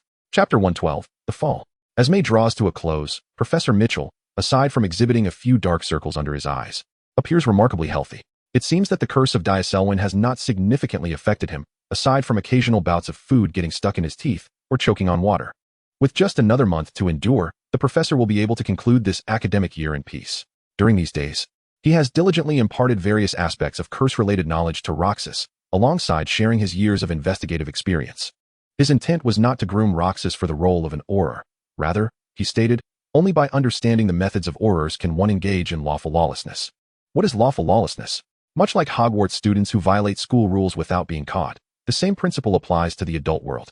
Roxas feels a deep gratitude towards Professor Mitchell. Although it may appear that the professor is merely repaying a debt, Roxas can genuinely sense the professor's sincere goodwill towards him. This Saturday marks the day he must attend class with Snape. Roxas awakens promptly, gently shifting the limbs of the squirming Bygith off him. He rises from his bed, quickly washes up, dons the attire that Dodo had prepared for him, and opens the door. At that moment, Professor Mitchell also steps outside, holding a thick stack of manuscripts. Good morning, Professor. Good morning, Roxas. What would you like for breakfast today? Nothing for me. I'm heading to Hogwarts, and we'll skip breakfast. Roxas nods, glancing at the sheaf of parchment in the professor's hands. He surmises that the professor's dark circles are likely a result of his all-nighters spent on the content inscribed on that parchment. I'll prepare something for you, just in case you return early. You can ask Helder for it. At your age, it's essential to take care of your health. Ha ha, Professor Mitchell chuckles. You've taken it upon yourself to educate me. I am well aware of my own needs. You should focus on yourself. He gestures towards Roxas's bedroom, teasing. Be cautious that Bygith doesn't drain your vitality. Professor, I've just turned 12. Please refrain from such unreliable jokes. 12 is not so young. In a year or two, your tools for mischief will be at your disposal. Professor Mitchell laughs lewdly, displaying none of the decorum one might expect from a mentor. As he shakes his head and descends the stairs, Roxas shakes his head in exasperation. While the professor is admirable in many respects, his irreverence can be quite tiresome. Locke had a simple breakfast, and now, some straightforward dishes no longer required his personal intervention. Led by Raybo, the house elves had become exceptionally skilled Chinese chefs. He soared directly to Hogwarts. It was still early, and most of the young wizards were caught in the dilemma between slumber and breakfast, utilizing the dragon's flight ability. He remained unnoticed, thus avoiding any commotion. Of course, he was indifferent to the prospect of being seen. After all, as a parcel-mouth of the McFasty family, attracting attention was merely par for the course. Continuing from last week's progress, he prepared for the brewing of the Felix Felicis potion. Very well, Professor. The longer Locke studied under Snape, the deeper his admiration grew. His own learning pace was swift. Yet he felt as though Snape's reservoir of potion knowledge was an unfathomable abyss, perpetually out of reach. Each semester, Snape would address the new students with a particular phrase. I will teach you how to enhance your reputation, brew glory, and even stave off death. Indeed, potions could avert death, yet Locke suspected that Snape's aspirations concerning potions might extend even further. He might be investigating how to transcend death through them. All of Snape's accomplishments could merely be byproducts of his research. As for his ultimate aim, was it not abundantly clear? If it meant resurrecting Lily Evans, Snape would likely be willing to sacrifice everything. Locke's McFasty, what are you daydreaming about? Are you planning to squander precious ingredients for the Felix Felicis? Oh, indeed. With your current wealth, you must think wasting a batch of ingredients is inconsequential, no? Snape bellowed into Locke's ear, snapping him back to reality. My apologies, Professor. It won't happen again. In Snape's presence, it was wise never to offer explanations, as that would only invite harsher ridicule. Thus, Locke promptly conceded. Humph, you better mean it. With arms crossed, Snape retreated to his own station, buzzing. Even though the soundproofing in the potions master's office was commendable, the two still heard the commotion outside. Snape frowned, his footsteps heavy and hurried. With a bang, he flung open the door. What is all this ruckus about? Most likely, the students sprinting past his office were from Slytherin, and as the head of the house, he felt entitled to unleash his fury upon them. Professor Snape.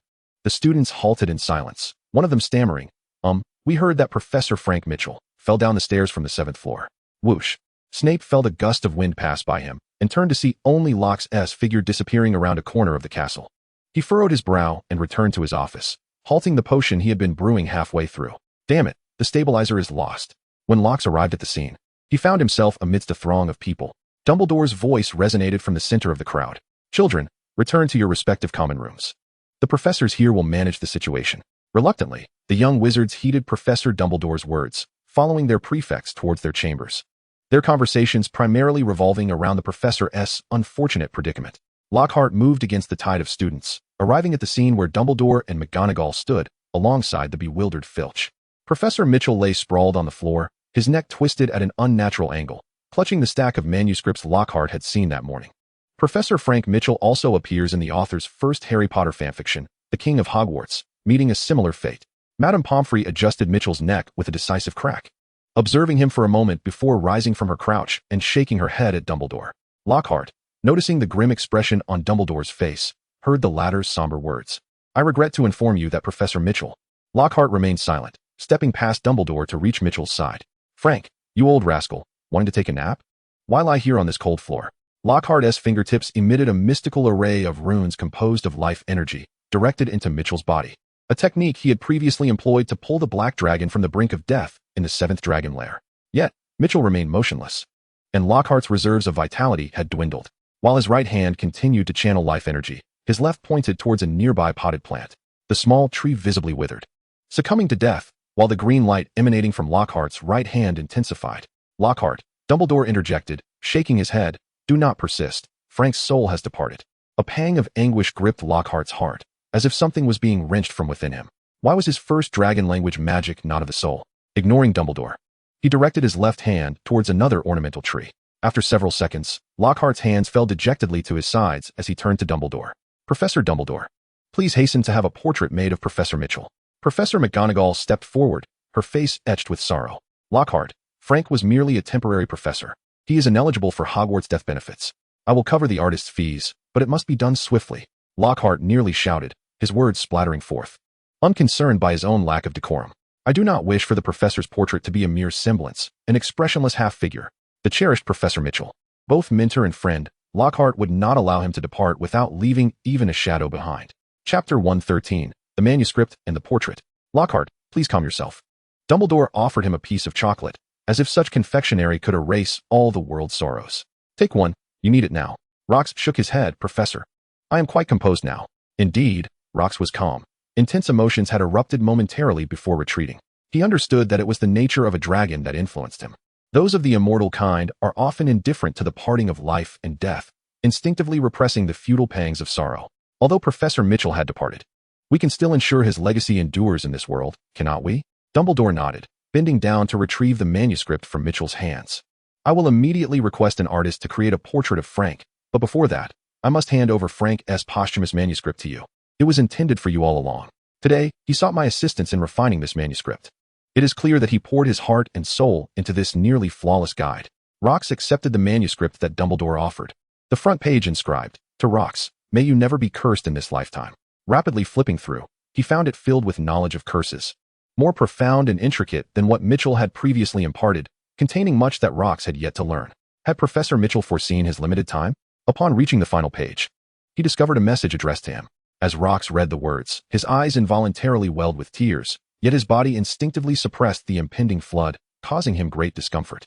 Rox, by the time you read this, I shall likely be gone. At the beginning of the school year, you warned me that the position of defense against the dark arts professor was precarious. I did not respond affirmatively, and for that, I apologize. In truth, the primary purpose of Dumbledore's invitation this year was to address the so-called curse of the defense against the dark arts position. This is my duty, and I promised Dumbledore to keep it confidential. However, it is evident that you are aware of this matter. Otherwise, you would not have cautioned me, would you? Thus, regarding this rumor, I wish to inform you that it is indeed true. It originates from the Dark Lord, a curse of formidable strength. Although I do not believe the Dark Lord possesses the power to alter fate, perhaps by mere coincidence, this curse has undergone a mutation, touching upon a thread of destiny's authority, rendering it quite troublesome. Yet, I still have methods to confront it, documented within this manuscript. You must study it diligently. Regrettably, I have fallen victim to the curse of Dioselwyn. I am not deceiving you. The principal source of that curse has indeed been dispelled, yet the lingering side effects, though seemingly innocuous, have reacted unexpectedly with the Dark Lord's curse. Luck itself is a facet of fate. When these forces converge, the direction of fate becomes increasingly clear, and thus, I have lost the ability to resist it. Since that moment, I have sensed death drawing ever closer. Even if I resign from the position of defense against the dark arts professor, my destined path remains unchanged. You continually urge me to take rest. Yet I am acutely aware that my time is limited. I must complete this manuscript before death's arrival, not only to fulfill Dumbledore's commission, but also for your sake. I am deeply grateful to you, Rox. You have aided me in avenging my grievances and have allowed me to experience the joy of having a mischievous grandson. Thus, as a grandfather, it is only fitting that I leave you with something. This manuscript is but one bequest. My entire savings at Gringotts will also be yours. Lastly, study diligently and be wary of that young lady who may drain you of your vitality. Frank Mitchell. Rox silently scoffed, even in death. He could not resist cracking a risque joke about himself. When Snape arrived, Rox had already departed. Dumbledore was engaged in inscribing something on a piece of parchment, subsequently directing Fawkes the Phoenix to deliver it to a certain individual. Dumbledore, where is Rox McFasty? He has returned to Hogwarts. Snape curled his lips slightly, glancing at the lifeless body of Mitchell on the floor. Is that all? Your so-called child who understands love cannot even attend to Mitchell's final journey? No, Severus. That child comprehends love more than anyone. He is merely affected by certain, shall we say, uncontrollable forces. Uncontrollable forces? Yes, Severus, he is a speaker of dragon tongue. As you know, all wizards who possess the blood of magical creatures experience some degree of emotional deficiency. It is remarkable that Rox could manifest such profound sorrow in that circumstance. Minerva and I witnessed it. It was the most genuine and unguarded grief. Snape nodded. It is best that way. Dumbledore's gaze returned to Mitchell, imbued with a sense of reluctance and regret. Severus, shortly, someone will come to paint a portrait of Frank. Please attend to his body. Snape replied, expressionless. Have the house elf bring Mitchell's body to my office. He then turned and departed. To create a lifelike portrait, at least several hours are required. If the body is not treated with potions, not only will it undergo unfortunate changes, but it will also affect the quality of the final portrait. A week passed. Although Rox appeared unchanged, he could not help but feel a profound discomfort every time he passed Professor Mitchell's room. It was an emptiness in his chest, as if a part of his soul had been lost. Until one day, Dumbledore visited the shop just as lunch was concluding, and Rox was preparing to ascend to his quarters for a rest. Rox, Dumbledore greeted, how is your revision progressing? The end-of-term exams are approaching. Rox shrugged. It's going well. He approached Dumbledore and took the wrapped frame from his hands. I'm certain I will pass all my subjects. Dumbledore chuckled softly. That is insufficient. Minerva, Severus, Pomona, and Phileas all have high expectations for you. Well, it may be somewhat challenging to address everything, but the aforementioned should pose no issue. Lux ascended the stairs, cradling the frame in his arms. Professor Dumbledore, the operating hours have concluded. If you desire a delectable meal, make sure to come earlier next time. Dumbledore waved cheerfully and turned to exit the dining hall. Their conversation seemed solely focused on the impending final examinations, with the painting merely a passing mention. In truth, both Dumbledore and Lux held the portrait in high regard, choosing to remain silent on the matter to avoid rekindling sorrowful memories. Upon reaching Professor Mitchell's chamber, Lux removed the silk cloth, unveiling the true visage of the painting. Ah, Lux, it is good to see you again. The likeness of Professor Mitchell greeted Lux with the same lively eyebrows he remembered. Indeed, Professor, it is a pleasure to reunite. Lux affixed the portrait onto the pre-prepared nail. Jesting, but now, you can no longer eavesdrop on my room, can you? Ha ha. I have long been unable to listen in since you discovered the 3 small listening enchantments in your quarters. No, Professor, it was 4. Oh. I am but a painting now. My memory may be fading. Lux chuckled and produced Professor Mitchell's pocket watch. Come now, Professor. It is time for you and your beloved to reunite. As he spoke, he held the watch to the edge of the frame. Then, the silent Millia Mitchell stepped from the miniature portrait within the watch into the larger depiction of Professor Mitchell. Lux waved his hand. No need to thank me, Professor. The spotlight is on you now. Be cautious not to let me eavesdrop. Professor Mitchell clasped his wife, his expression brimming with emotion, yet he retorted to Lux, do not forget. My Millia cannot speak. You will hear nothing. Lux shrugged, leaving the room with one last quip. What about when you engage in marital activities? Little rascal, get out.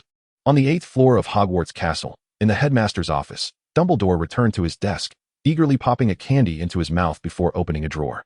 Inside lay a collection of notes, and at the top rested a small picture frame. The figure within greeted Dumbledore. Hello, Albus. Greetings, Frank. How are things over there? Quite well. That child is remarkably perceptive. He sent Millia into my portrait. Oh, how delightful to hear that. Dumbledore chuckled, savoring the candy as his beard trembled with mirth. Chapter 114. Relatives must assist one another. The academic year of 8990 drew to a close. Aside from achieving a satisfactory mark in history of magic, Lux excelled in charms, transfiguration, potions, herbology, defense against the dark arts, and astronomy, attaining the highest scores, undoubtedly with the assistance of Professor Snape in potions. This particular year at Hogwarts was notably tranquil, aside from Hogsmeade being replaced by Hogsbridge, and yet another defense against the dark arts professor departing from Hogwarts. In contrast to the ever-evolving dangers that accompanied Harry Potter's school years, this period could be deemed remarkably tranquil, as the summer holidays arrived punctually. Aside from the unwavering private lessons with Professor Snape every Saturday, Roxas found himself liberated from the burdensome first-year textbooks, thus affording him ample leisure time. In a clandestine venture, he established a restaurant on Old Bond Street in London, employing a team of Muggle chefs, while the culinary offerings were surreptitiously sourced from the Dragon's Tail kitchen. He sought an abundance of positive emotions, yet merely exploiting the British wizarding community's resources seemed a futile endeavor. The prospect of transcending the second phase of the dragon was shrouded in uncertainty. However, after merely 2 days of operation, Roxas hastily shuttered the establishment. He realized that the positive emotions derived from Muggles bore little significance for him. Their sentiments appeared indistinguishable from those of the Muggles themselves. In truth, while the emotional value provided by the Muggles was minimal, it was nonetheless existent. In fact, when the Muggles revered Roxas to a certain degree, the total emotional output they offered surpassed that of other wizard patrons. Thus, within the circles of British Muggle nobility and celebrities, a legend emerged about a mysterious restaurant, rumored to offer culinary delights that transported patrons to a state akin to paradise, accessible only to the fortunate few. Roxas surmised that this phenomenon was intrinsically linked to the magical prowess of those who provided emotional value. The energy from Hogwarts professors was evidently far superior to that of ordinary wizards. Consequently, he identified 2 potential avenues to augment the acquisition of emotional energy. First, to cater exclusively to powerful wizards, maximizing his gains. Second, to attract more Muggles. Ideally, the entirety of the Wizarding World's Muggles to reside in Hogsmeade, thereby supplying him, the village's leader, with emotional energy. The first approach was straightforward, requiring merely a customized menu tailored to the professor's preferences, while the second necessitated a gradual cultivation of the Muggles' reputation as his saviors. By mid-July, the Weasley family paid a visit. The reason was simple. The dividends from the Weasley wizard wheezes had arrived, leaving Arthur and Molly nearly incredulous at the sight of 700 galleons, a veritable fortune for their household. Roxas found himself at a loss for words. Arthur, flushed with excitement, grasped Roxas's hand and refused to let go. Although he was already familiar with the name of Weasley Wizard Wheezes, the twins had maintained an impeccable secrecy, leading him to believe that the store's association with the Weasley name was mere coincidence. He had no inkling that they held shares in the venture. With a smile, Roxas gestured towards the twins, who trailed dejectedly at the back of the group. This is all thanks to Fred and George. Their brilliant creativity has propelled Weasley Wizard Wheezes to such remarkable success. Molly seized each twin by the head, playfully ruffling their red hair into a nest-like mess. Oh, Fred, George, you are simply amazing. Indeed, we are marvelous, Fred replied weakly. Yes, we've made money. How delightful, George chimed in with a hint of sarcasm. The twins turned their gaze toward Roxas, their expressions laden with melancholy. Molly's affectionate pat instantly transformed into a love-infused slap, landing on the back of their heads, causing their astute minds to buzz. What are you staring at? Rox is only looking out for your best interests. if we were to leave Jindelin with you? Who knows what calamity you might provoke? Rox quickly interjected, steering the conversation away. Charlie, you must be graduating next year, right? Upon mentioning Charlie, Molly turned around with a joyful expression, gazing at her robust second son. Indeed, Charlie is nearing graduation. Although his grades may not rival those of Bill and Percy, his talent in Quidditch is remarkable. The Chudley Cannons have already reached out to us, hoping Charlie will try out for their team. Arthur nodded slightly. Becoming a professional player is indeed a commendable path. Yet Charlie shook his head. No, Mom and Dad, I do not wish to pursue a career in professional Quidditch. He looked at Rox. In fact, I have always aspired to work with dragons. Rox quickly understood and replied, that would be splendid. I am in dire need of help at my dragon sanctuary on the Heshtiri Isles. This was no mere fabrication. Rox had devoted all his energy to harnessing emotional energy from Hogwarts Village, leaving little time for the sanctuary. The task of merely ensuring the black dragons were fed had already exhausted the two of them. And the thought of collecting dragon blood for their scales was beyond their capability. Even the house elves, no matter how passionate about their work, could not be treated as mere beasts of burden. If one were to suffer from overwork, where would Rox find such agreeable help again? Charlie, if you are interested, you can come to my sanctuary this summer. If you find dragon keeping unsuitable, you may still choose Quidditch after graduation. Really? Can I truly go to the dragon sanctuary? Charlie's eyes sparkled. He did not lack a love for Quidditch, but after Gryffindor's victory in the House Cup in '86, they had been deprived of the championship for 4 consecutive years, causing him to doubt his abilities. Nevertheless, the dream of becoming a professional player lingered, albeit faintly. However, if he could engage in dragon keeping, especially with the renowned Heshtiri Black Dragons, then, to hell with Quidditch dreams. Those trivial balls paled in comparison to the allure of fire-breathing dragons.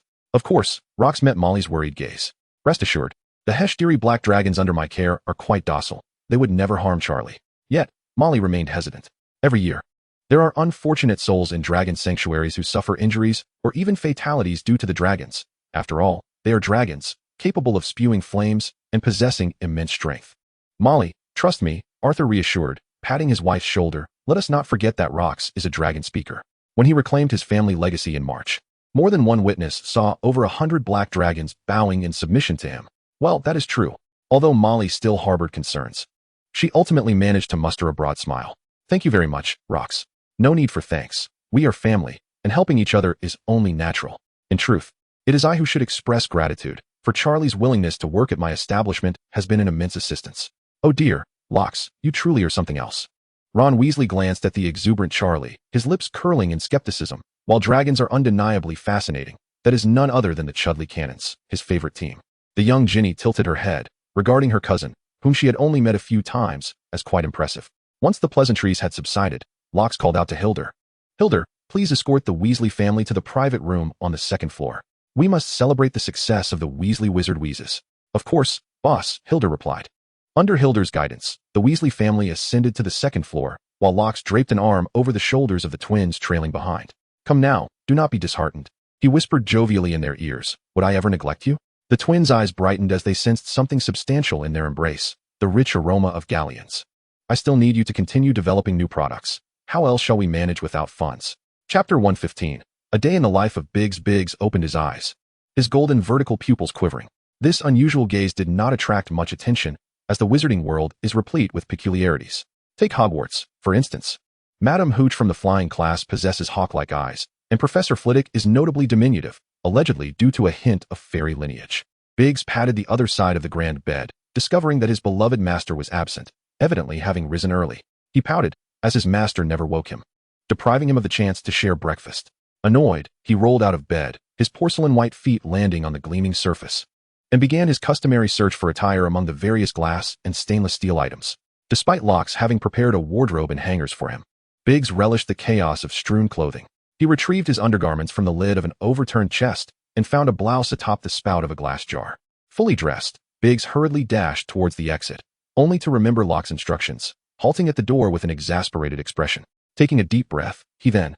A torrent of flames raged within his mouth. The dragon breath that should have erupted was firmly contained. A plume of white smoke ascended. Regardless of what remnants of last night's meal lingered, they were now obliterated by the dragon fire. All clean.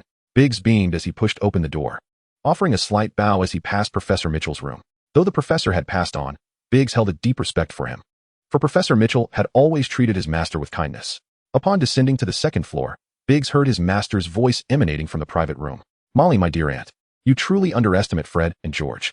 Their creative genius is invaluable, and we signed the contract from the very beginning. Thus, you may rest assured that this money rightfully belongs to your family. Furthermore, the shop's name now bears the Weasley title, even without Fred and George. The mere act of naming rights justifies this valuation. After all, the Weasleys are one of the Sacred 28, a designation that holds significant weight. Biggs furrowed his brow. The master was occupied, and it was best not to disturb him. The little dragon lady softened her footsteps as she descended to the first floor. Labo, I demand breakfast. Yes, Miss McFasty. The house elves swiftly presented a lavish meat-filled breakfast, prepared in advance. Biggs, with delight, gazed at the generous bowl of assorted meat dishes before him. Struggling to contain his salivation, he expressed his gratitude. Thank you, Labo. No, miss, there is no need for such formalities. Serving you is Labo's duty. Biggs deftly grasped a fork, spearing a piece of beef rib and savoring it with a gleeful exclamation. Ah, splendid, Labo. If you ever find yourselves in trouble, do let me know. I shall assist you. Thank you. Mississippi Labo smiled as he retreated, though internally he mused, trouble? I dare say, miss. Your likelihood of encountering trouble far surpasses our own. As anticipated, noon arrived, and trouble, as usual, came knocking. Hey there, little lady, won't you join me for a drink? A disheveled wizard, clutching a bottle of fire whiskey, swayed unsteadily before Biggs, who had donned her work attire and was diligently fulfilling her duties as a hostess. Come now, share a drink with me. I only extend this invitation because you are so lovely. The eyes of the entire restaurant, filled with patrons, converged upon the scene, whispers circulating among them, accustomed to such occurrences. Who is this brash individual? Can't they read the notice posted at the entrance? Humph. Had a few swigs of the amber liquid and now thinks themselves invincible. What a fool. Do they truly believe this is an ordinary restaurant? Mr. McFasty is the head of the McFasty family, a figure of equal stature to the leaders of the Sacred 28. How dare they misbehave here? Biggs felt a twitch at the corner of her mouth. Over time spent within human society, she had begun to embrace human aesthetics. Her master had crafted her visage to be among the most beautiful of humans, thus attracting the gaze of other male humans was unsurprising. Yet, the audacity of such fools to make advances upon her was a recurring annoyance. She stepped closer to the inebriated man, who, misinterpreting her approach as an invitation for intimacy, chuckled and opened his arms wide. The drunken man suddenly felt himself lifted, drifting effortlessly towards the restaurant's exit. This drink is quite potent today. How have I never realized it could induce such a euphoric state? However, he found his collar constricting uncomfortably around his neck. Where has that lovely young lady gone? He turned his head, scanning his surroundings, only to find Biggs right behind him, prompting another laugh. Oh, little girl, why have you suddenly shrunk? Laughter erupted throughout the restaurant. For it was Biggs who had grasped the back of a man's collar and hoisted him up. From the perspective of a drunken man, did not Biggs appear shorter? Rox shook his head slightly and called out, Biggs, let him read our notice clearly, then toss him by the fountain in the square. Instruct the enforcers to take him away, claiming he disrupted the normal operations of the establishment. Yes, master. Biggs dragged the drunken man out the door and led him to the right side of the entrance, where a tall notice board was affixed to the wall. The maids of this establishment are fierce. Do not provoke them, or you shall bear the consequences. With a thud, Biggs nearly pressed the man's face against the notice board. Do you see clearly? No response. Turning the man around, Biggs discovered he had already passed out, and upon glancing at the notice board, it bore an indentation of a half face. Oops, I applied a bit too much force. Biggs shrugged nonchalantly. As long as he was not dead, it was fine. She tossed the drunken man by the fountain and called out to Ben, who was sweeping. Ben, could you do me a favor and summon the enforcers? This man has disrupted the restaurant's normal operations. Of course, miss, Ben replied with a smile, turning to dash towards the Auror station. Such occurrences had long ceased to astonish the villagers. Satisfied, Biggs returned to the restaurant. In truth, the business would thrive even in her absence, yet she relished her role as the greeter. She desired nothing more than to behold her master at all times. Sipping her drink, how splendid her master looked while working. As the midday service concluded, Rox, as per usual, ascended to take a brief rest. Just as Biggs was about to follow, she heard Rox instruct, Biggs, among the ingredients delivered this morning, one of the cows has some issues with its meat quality. It seems less juicy. Could you check at the ranch to see if there are any problems?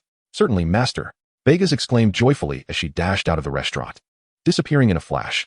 To alleviate her master's worries was her utmost happiness. Chapter 116, A Day in the Life of Biggs, Part 2, Biggs ran swiftly. Her form graceful and lithe, akin to a beautiful leopard, captivating the attention of all tourists and villagers along her path. Truly, the flower of Hogwarts. She arrived at the ranch. The ranch now differed greatly from its initial state. Its area had expanded tenfold. and the addition of potion-infused feed accelerated the growth of livestock while ensuring the quality of the meat. Everywhere she looked, there were contented cows, sheep, and deer. "Robert," Vegas called out, and Robert McGree immediately emerged from the management cabin. Though referred to as a management cabin, the building spanned 1,000 square feet and served as a resting and standby area for all the villagers working at the ranch. "Vegas, what brings you here?" "There is a problem with one of the cows sent to the restaurant today. It has little juice in its meat. My master sent me to inquire about the situation." Robert nodded, indicating that he understood the situation. "Follow me," he instructed. Bidgies trailed behind Robert as they exited the small cabin. Although summer had arrived, the Scottish Highlands remained unseasonably cool, with the dense canopy of the dark forest allowing less than 10% of sunlight to permeate, leaving Bidgies feeling somewhat uneasy. The two men walked along a reinforced fence to a designated area, which, to be precise, comprised 2 sections. Beside one section was an enormous shelter constructed by Rube Haig for the breeding of extraordinary new species.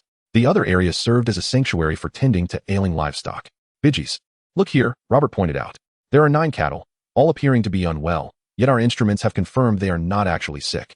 Bidgies scrutinized the animals, and as Robert had observed, they did seem lethargic. "I see they are not ill, but their condition is indeed troubling. We prioritized sending them to the restaurant, unaware that their meat quality would be compromised." With a graceful leap, Bidgies entered the enclosure and approached one of the cows.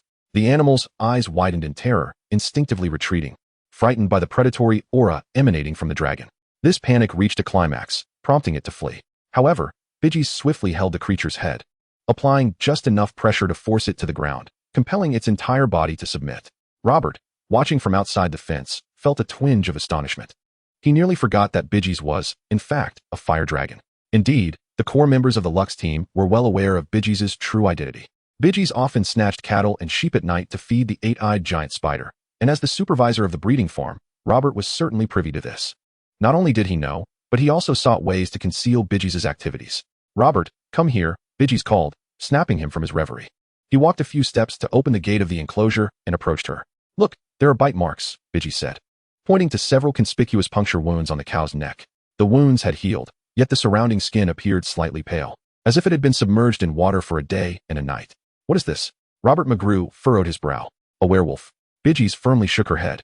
"No, it's not a werewolf. If it were, these cattle would have been torn to shreds." She was quite certain, as the werewolf tribe in the Forbidden Forest were her minions, and she was well acquainted with these dark creatures. "That makes sense," Robert mused, stroking his chin. "So what could it be?" Bidgies released her grip, and the frightened cow struggled to its feet and bolted back to the herd, causing a commotion among the other cattle. "What does it matter?" Bidgies shrugged nonchalantly. "As long as the cattle are alive, they may just need a few days to recover. You can tend to them for now. I shall report to the master." As Bidgies departed, Robert remained perplexed, wondering what kind of extraordinary creature could inflict such bites without claiming any lives. The reduction of the blood essence, is it due to blood loss? Vampires? Robert shook his head. How could that be possible? How could there be vampires around Hogwarts? Besides, with so many mutes here, what kind of lunacy would lead one to believe that vampires would forsake sweet human blood for cow's blood? What a ridiculous notion. There are magical creatures leaving bite marks on cows, suspected of having had their blood drained? Locks rubbed his chin. This was indeed intriguing. Yes, quite interesting. Although it was noon, Bigus still snuck into bed, wrapping her arms around Locks, her eyes sparkling as if pondering something extraordinary. Hey, what are you doing? I've just woken from my nap, and here you are. Let me up." After some playful tussling, Locks emerged from the bedroom in disarray. He possessed the same physical prowess as Bigus, so she was unable to overpower him, and due to their contract, she couldn't unleash her full strength against him either. Of course, if both were to exert their utmost, the Dragontail restaurant would likely collapse. Thus, their interactions were merely playful. Bigus, watching Locks flee in a flurry, revealed her adorable little dragon fangs. Hee. She giggled foolishly, leaping into her beloved sparkling treasures, flipping over and causing a cascade of delightful sounds. At 9:20, after the last patron departed from the Dragontail, Locks called out to Bigus, who was eager to ascend to her warm bed. "Bigus, the dragon scale essence is gone." "Oh." Bigus's eyes lit up, visibly transforming from a dull yellow to a brilliant gold. "I want brush number 9. That one feels so good." Locks's eyelid twitched. Brush number 9 had the lowest efficiency for scraping fat. "Master, please use brush number 9. To collect dragon scale essence, Locks had devised 13 brushes, each crafted from various materials and shapes. The bristles of brush number 9 were made from the fibers of the feathers of a hippogriff, soft yet firm, making it particularly pleasant for use. However, due to the inherent waterproof quality of the feathers, which carried a natural layer of oil, it could hardly absorb much dragon scale essence at all. "Enough nonsense. I will use brush number 5. Bygus's little face fell, yet she heard Locks continue. Once I finish with the dragon scale essence, I shall use brush number 9 to give you another scrub. Really? You are the best, master. Bygus immediately embraced Locks without hesitation. Locks rolled his eyes. He felt he would eventually suffocate in Bygus's embrace. Chapter 117, A Day in the Life of Bygus, Part 2. All right, everyone can go home now, Robert McGonagall addressed the staff at the breeding farm. Tonight, I will be on night duty alone. So you all get some good rest. The mutes were already accustomed to McGonagall's weekly solo responsibility, cheering as they dispersed. McGonagall plays her role exceedingly well, one mute whispered. Isn't that so? I'm new here, what are you all talking about? What role did the supervisor play? Nothing much. Do tell me. It is imperative that you refrain from speaking indiscriminately outside. Indeed. Observe closely. By tomorrow morning, the ranch will undoubtedly be missing a number of cattle and sheep. Yet rest assured that each will possess a legitimate release document. What does that imply? Is Supervisor McGonagall embezzling funds? Lower your voice. What nonsensical claims are you making? Those cattle and sheep are intended as compensation for us, the security personnel of Hogwarts. Security? Are you referring to Aurors? Huh. Aurors only accept galleons. Who would take cattle and sheep? Allow me to clarify. While Aurors may safeguard this place during the day, they cannot control the night. However, we at Hogwarts have a dedicated group of security personnel who operate under the cover of darkness. Should anyone dare to commit wrongdoing at Hogwarts by night, they shall meet a most dire fate. After much discussion, who precisely are these security agents? That is for you to discover for yourself. I can only attest to the remarkable capabilities of our little boss, who can even appropriate such items for personal gain. One cannot deny Supervisor McGonagall's theatrical prowess. Each time, she must perform the act anew. Her efforts are indeed commendable. As the dullards were dismissed, Robert McGonagall retreated to the innermost room on the second floor of the administrator's cabin, securely closing the doors and windows, drawing the curtains, wrapping himself in a blanket, and lying down on the camp bed. With eyes closed, he remained indifferent to the happenings outside, wholly embracing the notion of ignorance. Within the ranch, a fierce wind surged, and a colossal black dragon descended from the heavens. Apart from the sound of the wind, silence enveloped the area until her feet touched the ground, at which point the cattle and sheep sensed the arrival of a formidable predator. Moo! Bah! The little creatures scattered in fright, yet Bygus remained unfazed. Communicating with Locks through thought, Master, let us commence. Sensing Bygus's excitement, Locks wasted no time, retrieving brush number 5 to begin collecting the dragon scale essence from Bygus's body. Swish, swish. The symphony of wind, the chirping of insects in the forest, and the sound of the brush gliding over the dragon scales coalesced into an unexpectedly hypnotic melody. Bygus, with eyes as large as wheels, began to grow drowsy, her eyelids slowly descending, as if succumbing to slumber. Locks chuckled softly, shaking his head. No matter the brush number used, Locks invariably drifted into sleep once he commenced. There had never been an exception. It was simply too delightful. Thus, whether using brush number 5 or 9, it ultimately made little difference. Under the moonlight, with dappled shadows cast by the trees, the atmosphere between the man and the dragon was warm and inviting. Suddenly, Locks halted his actions, and as he turned his head to the right, Bygus opened her eyes in unison. Master, to the southeast, approximately 400 meters away. I am aware. Shall we go take a look? Very well. Locks gathered the nearly half-full bucket of dragon scale essence, content that the day's harvest was sufficient. Bygus had grown considerably larger, resulting in an increased yield of dragon scale essence, not to mention that, due to the elevation of her life tier, the quality of the essence now far surpassed that of the past. Locks leaped from Bygus's back, and she transformed back into her human form. The two ascended quietly, soaring into the dense treetops. Silent flight is an indispensable hunting skill for every fire dragon, akin to the stealth of an owl swooping down to capture prey in the night without a sound. By the time the victim perceives the danger, it has already succumbed to its fate. Moo! A bull emitted a feeble roar, while Lux and Byguys perched upon a branch directly above it. A shadow lunged at the bull, sinking its teeth into its neck, seemingly fervently draining the creature's blood. The bull, despite its immense strength, was utterly powerless under the control of this figure. Master, is that a vampire? Indeed, it is a vampire. Lux had never witnessed a living vampire before and was not in haste to apprehend the blood thief. He desired to observe closely. This individual appears somewhat familiar. Byguys. Do you recognize him? Yes, we encountered him during our campaign to reclaim the castle. His name is Ramos Set. No wonder the 8-eyed giant spider stayed aloof. It turns out he is indeed from the village. After watching for a while longer, Lux decided it was time to capture Set. But he noticed the bull was on the verge of collapsing, and Ramos Set strained to support the creature, gently lowering it to the ground to prevent further injury. Subsequently, he produced some salve and applied it to the bull's neck. From a distance, Lux could detect a potent herbal aroma. Was this fellow tending to the bull's wounds? Forgive me, Great beast, Ramoset said. I harbor no desire to harm you, but I simply cannot resist. The bull lay on the ground, panting heavily. Ramos squatted beside it, softly stroking its back. I do not drink your blood for free. I have cultivated some tender herbs in the woods. Remain here, and I shall bring you some shortly. With that, Ramos rose, cautiously surveying his surroundings, and then darted into the forbidden forest with remarkable speed. Today, McGonagall had dismissed them early, and with no one on night watch, he had ample time. Previously, he had been unable to compensate the bulls due to patrols, which weighed heavily on his conscience. This is indeed an intriguing vampire. Lux communicated telepathically with Bygeyes. Could it be that other vampires possess such kindness? Bygeyes shook his head. That is unlikely. According to my ancestral memories, most vampires are unable to control their thirst for blood once they begin to feed. They cannot restrain themselves until they have drained their target completely. Perhaps this one is an exception. Lux nodded in agreement. Let us take those weakened cows and sheep to Aragog. After all, the eight-eyed giant spider consumes meat that has been rendered by venom, so the quantity of blood is inconsequential to it. Very well, master. Ramos returned to the farm, cradling a handful of herbs. A gust of wind swept through, nearly scattering the herbs from his grasp. He raised his head in astonishment and beheld a colossal black dragon unfurling its wings under the luminous moonlight, soaring through the air while clutching several wailing cattle and sheep. The dragon's golden eyes seemed to fixate upon him, sending a chill coursing through Ramos's veins, as if his very blood were freezing. Could this truly be the dragon raised by the legendary small proprietor? Its size and imposing presence were utterly incongruous. What manner of fire dragon could possess such a form? There existed a breed of pig known as the cat and dog fed by grandmother. Yet the fire dragon before him was evidently not the result of mere frenzied overfeeding.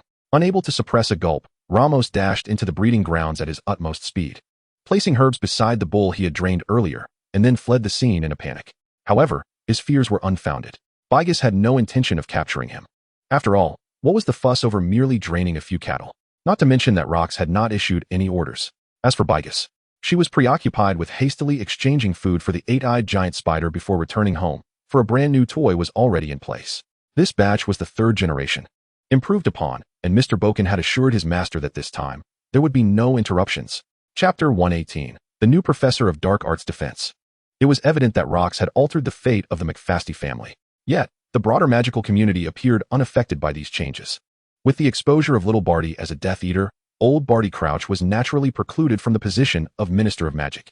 Consequently, Cornelius Fudge, bolstered by the support of pure-blood families such as the Malfoys, ascended to the ministerial throne as he had wished.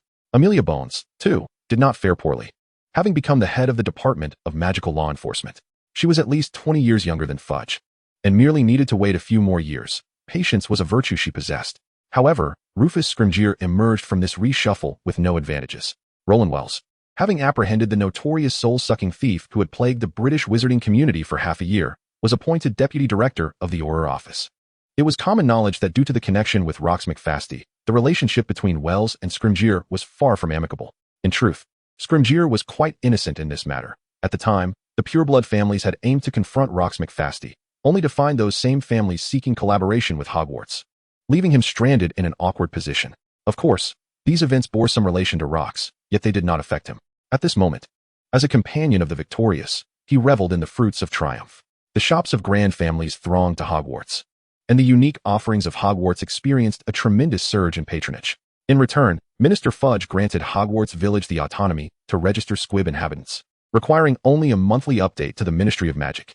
This transformation solidified Hogwarts' status as a sanctuary in the hearts of squibs. Naturally, this incited discontent among certain pureblood families, yet the rapidly increasing profits compelled them to bury their animosities and resentments. As August arrived, it marked the annual visitation day for professors to their students' homes. Given the bustling atmosphere of the first-floor hall, professors have taken to dining in the more serene and refined setting of the second-floor private rooms. However, this arrangement brings them closer to the initial concept envisioned by Ruckus, where Death Eaters convene in one chamber while the Order of the Phoenix gathers in an adjacent space. Although not all professors belong to the Order, a considerable number of pureblood Death Eaters are present in the neighboring room. Typically, Hagrid occupies a corner of the dining hall due to his imposing stature, but today he finds himself perched at the bar in front of the open kitchen, awkwardly accommodating his bulk on 3 round stools, curled up to align with the bar's height. This peculiar gathering is prompted by the arrival of a new defense against the dark arts professor, to whom Dumbledore has assigned the task of familiarizing himself with the culinary delights of Hogwarts' external kitchens, while also meeting his first student, despite the latter's habitual absence from school. Greetings, Mr. Ruckus McFasty. I am Professor Grant Stone, This year's defense against the dark arts instructor, announced an elderly gentleman, his silver mane and deeply etched wrinkles giving him a distinguished yet weathered appearance. Professor Stone's most striking feature was the absence of two front teeth, one on the top and one on the bottom, which rendered his speech somewhat breezy. If one did not pay close attention, they might easily miss the key points of his dialogue. "Good day, Professor Stone," Rookus replied, executing a flawless toss of the frying pan that sent the rice within into a delightful flip. "It is a pleasure to meet you." Hagrid, gnawing on a leg of lamb, chimed in with his cheeks bulging. "Rookus, Professor Stone is a renowned adventurer." "Indeed, an adventurer," Professor Stone echoed. "He has traversed the entirety of Europe and Africa, and the experiences he has gathered could fill several volumes." "How impressive." Hagrid was about to elaborate further, but was playfully interrupted by Professor Stone's laughter. "Hagrid, you exaggerate. I merely enjoy wandering and experiencing diverse landscapes. Not at all an exaggeration." Hagrid insisted. "I heard tales of your exploits even as a student. When Grindelwald wreaked havoc in Paris, you aided Mr. Nicodemus in thwarting the Great Fire." Professor Stone shook his head modestly. "Those are bygone days. Now I am merely an old man." Hagrid, cupping his hand to his mouth as if to share a secret with Rookus, spoke loudly enough for all within earshot. "Rookus, if last year's Professor Mitchell was an expert in defense against the dark arts, then Professor Stone is nearly a master. He is an authority on combating dark creatures." Rookus chuckled. "Dark creatures? In today's Wizarding World, I have only heard tales of werewolves, vampires, banshees, ghouls, and sirens. I have yet to encounter any with my own eyes." "Huh," Hagrid exclaimed, clapping his hands. "Then you must learn well from Professor Stone.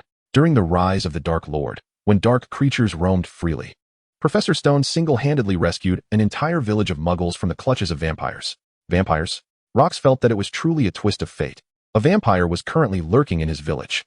Although the creature appeared benevolent, acquiring additional knowledge was never a futile endeavor, even if he himself bore no fear of vampires. Should the beast succumb to madness, the villagers would be utterly defenseless against such a threat.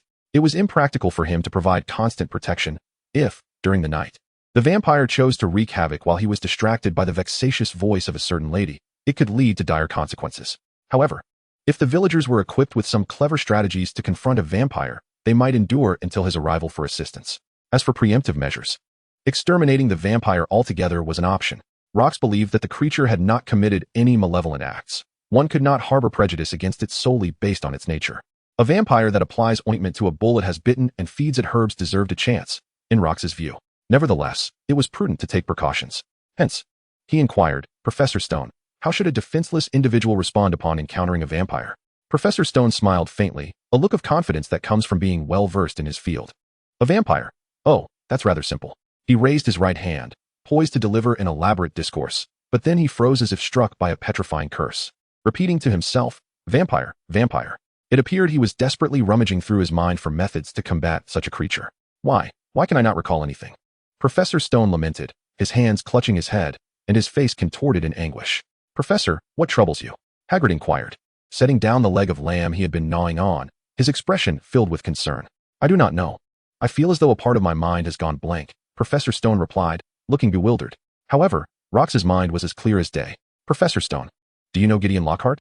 Professor Stone shook his head, seemingly shaking off the vampire conundrum, and appeared to regain his composure. "I know him, that young adventurer. He has penned many novels containing authentic methods to combat dark creatures. A rather remarkable young man. I once dined with him and found our conversation quite delightful." Rox nodded. It all began to make sense. Gideon Lockhart, the future professor of defense against the dark arts, was a charlatan who extracted tales from genuine adventurers only to use oblivion charms to erase their memories of those stories, thereby casting himself as the hero and gaining fame. He had a notable work titled A Journey with Vampires, and perhaps the protagonist of that narrative was none other than Professor Grant Stone himself. Chapter 119, Dumbledore's Mastery Overall.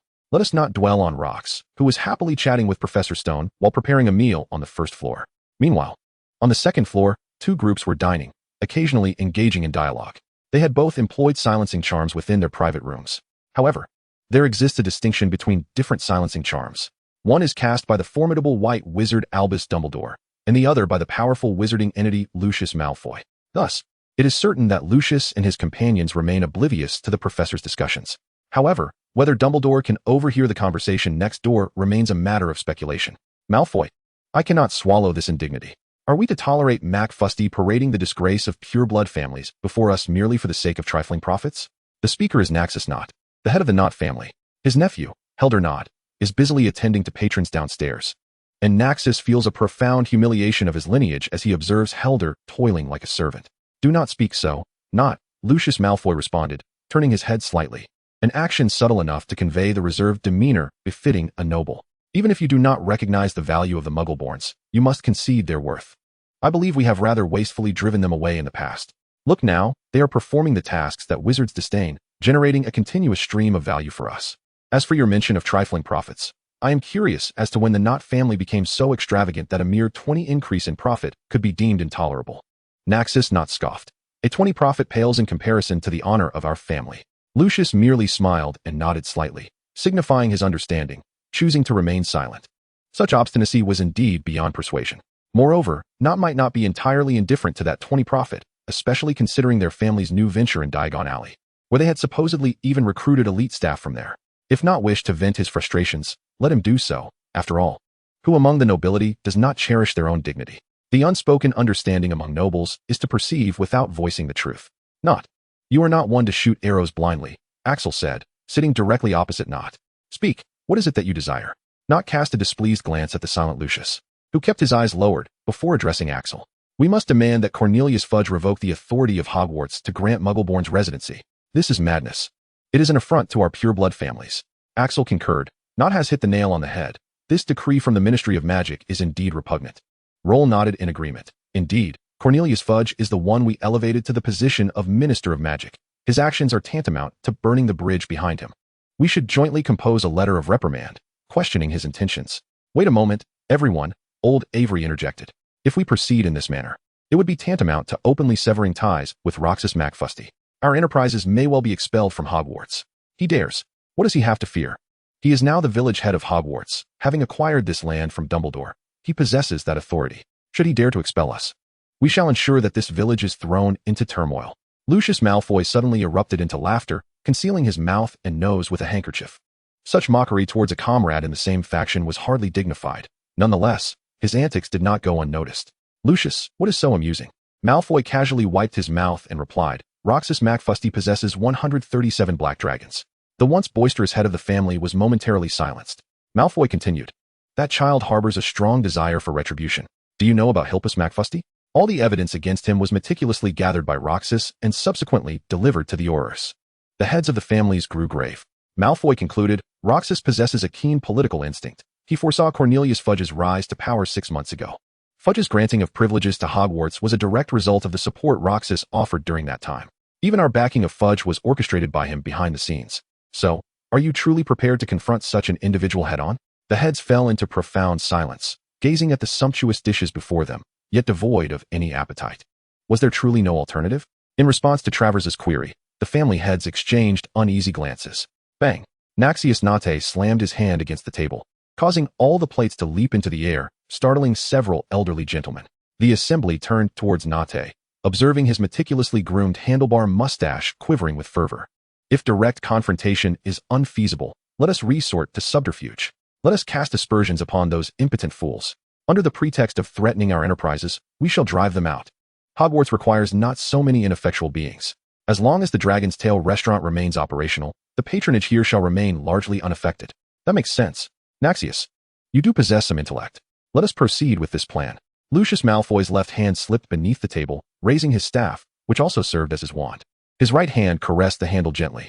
With his movements, a faint arc of light flickered where the tip of the staff met the floor, and several nearly imperceptible characters were inscribed upon the ground. "What say you, Malfoy?" Lucius swayed his head slightly, raising an eyebrow and revealing a smile. "It is an excellent idea. The honor of our pureblood family rests upon your shoulders, Nate." Observing Naxios Nate's victorious demeanor, Lucius found amusement swelling within him. He gently patted his chest, feeling a receipt tucked within his waistcoat, a detailed account of sales from Black Dragon materials in July. In the adjacent compartment, the professors engaged in animated conversation. With a new semester commencing, numerous fresh faces would soon grace the school, though these children would likely bring their share of troubles.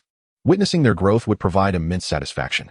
"I only hope this year's newcomers do not include troublemakers like Fred and George Weasley." Professor McGonagall sighed. I must admit, I rather enjoyed those two." Professor Flitwick chuckled, remarking how the students invariably managed to concoct something innovative with their newly acquired knowledge. Quirrell, in agreement with his esteemed mentor, added, "Although I have not personally instructed those two children, I have heard that several flagship products from Weasley's Wizard Wheezes were conceived by them. Viewed in this light, they indeed possess considerable talent. Dumbledore nodded, lightly tapping his wand on the table 3 times, which immediately summoned a fresh batch of Clairs before him. Savoring one, he concluded, "It is only natural for gifted children to deviate from convention. Minerva, I believe you need not be so stringent. I fear they may disregard the rules and stray onto a misguided path," she responded. "Indeed," Dumbledore nodded. "This is precisely where our role comes into play, is it not?" He paused, tilting his head as if listening intently. After a moment, he continued, "However, I deem it more crucial to ensure they develop a proper understanding of the wizarding world.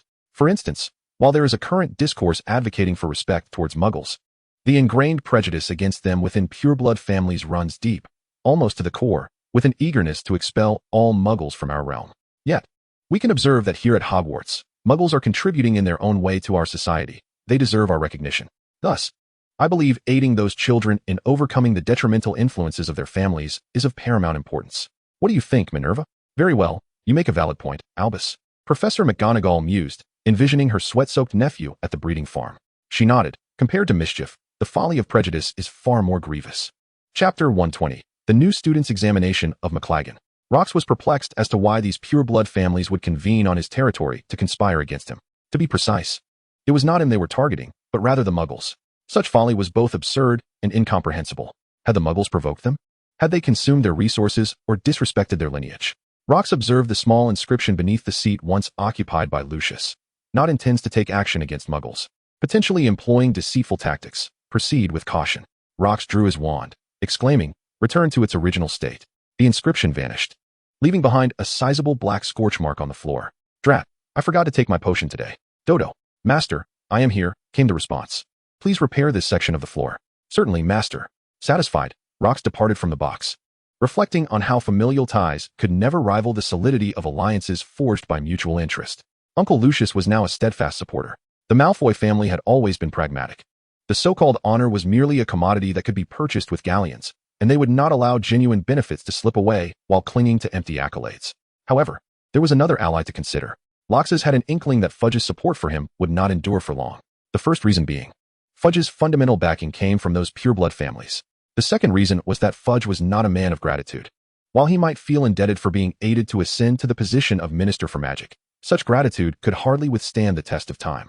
In the original narrative, Dumbledore had almost propelled him into power, yet in the end, Fudge had unhesitatingly turned his weapon upon Dumbledore. The third reason was that Fudge's intellect was not particularly sharp. He often struggled to distinguish between minor and major issues. However, it mattered little. Given the current pace, it would not be long before Hogwarts was inundated with numerous redundant individuals, so many that they would be unable to find accommodation. By that time, even if Fudge revoked the rights to self-register residence, it would be of little consequence. As for the arrangement of duties for these superfluous individuals, that was exceedingly simple. After all, Hogwarts was not the only enterprise at his disposal. On the cliffs of the Heshidalai Islands, over 100 black dragons awaited care. Snape observed the golden liquid within the cauldron, gently wafting the air towards his nose with his right hand, taking a delicate sniff. "Fortunately, you did not waste too many of my materials. This batch of Felix Felicis can barely fetch a decent price." Loxus raised an eyebrow. The prospect of selling it for a good price indicated its quality. Yet, Snape had used the word barely. Well, that was merely his customary arrogance. One could easily disregard that term alongside his visibly impatient expression. Nevertheless, Snape elongated his tone, and after a 3-second silence, he continued. "You hardly have the time to focus on your studies, so my advice is to not let those redundant individuals consume most of your energy. It is not worth it." Loxus wished to argue further, but had already received Snape's dismissal. "Very well, you may leave. Next week we will commence our lessons on potion development. Here are some fundamental rules for potion combinations that I have compiled. Memorize them before next Saturday." Loxus picked up the notes Snape had tossed onto the table, bowed slightly, and said, "Thank you, Professor. I shall return next week." Exiting the office, Loxus traversed the long, dim corridor, tilting his head slightly as he heard the heartbeat resonating from around the corner. 2 heartbeats, synchronized breaths. Loxus smiled, and at the moment he approached the corner, he suddenly accelerated and burst forth. Behind him came the sound of 2 individuals colliding with pained exclamations. He halted, turned back, and beheld the twins sprawled on the ground, each clutching their heads, evidently having intended to play a not-so-small prank on him. "Loxus, you must have known we were here all along." "Indeed. How else could you have evaded our ambush?" Loxus glanced at the sack in Fred's hand, a crow flying overhead, a dark line appearing on his forehead. "And where exactly do you intend to kidnap me to?" Fred scrambled to his feet. As a student of Hogwarts, you have never even visited a common room, have you? George chimed in. I doubt those Slytherin students would share the password to their common room with you. Locke shrugged indifferently. If I truly wish to go, I could simply inquire with Professor Snape, he remarked, gesturing towards the corridor. Oh, only you can be so audacious as to be so close to Snape, George complained. The semester has barely begun, and he has already deducted 20 points from us. Fred wrapped an arm around Locke's shoulder, though Locke had grown significantly taller, now towering half a head above the twins, making Fred's embrace somewhat awkward, as if his arm were suspended in midair. Let us not mention Snape, Locke. Would you like to join us in the Gryffindor common room? Angelina and her friends have been quite intrigued since learning that the delicacies at Hogwarts are crafted by your hand. Indeed, if you were to visit the Gryffindor common room, the girls would surely be delighted. Locke glanced at Fred, then at George. Brothers, is this truly acceptable? Angelina is to be Fred's future girlfriend and George's future wife. Provided Fred survives, otherwise, the outcome may differ. Regardless, it feels peculiar to be invited to the Gryffindor common room, due to Angelina. While Locke knew he was handsome, he didn't believe it reached such heights. Very well, I shall go and take a look. Huh, splendid. We still have leftovers from the pastries we brought up from the kitchen last night. We invite you to partake. What pastries? Green bean cake and shikima. Locke rolled his eyes. Gentlemen, do you not entertain the notion that both the green bean cake and shikima might have originated from my own hands? The trio conversed as they made their way to the 8th floor of Gryffindor Tower. So, do you both aspire to join the house Quidditch team this semester? Yes, as beaters. But you are only in your second year. Do you possess enough strength? Huh, do not underestimate us. When we were 7, we could strike a bludger straight into Ron's head from 100 yards away. Ron was knocked out, and our posteriors grew at least 3 inches as a result. I must say, Mother is considerably more vigorous than Father. Haha, we didn't even need cushions for the chairs. Locke scratched his head. Being the younger brother of these two, Ron Weasley truly had endured a lifetime of misfortune.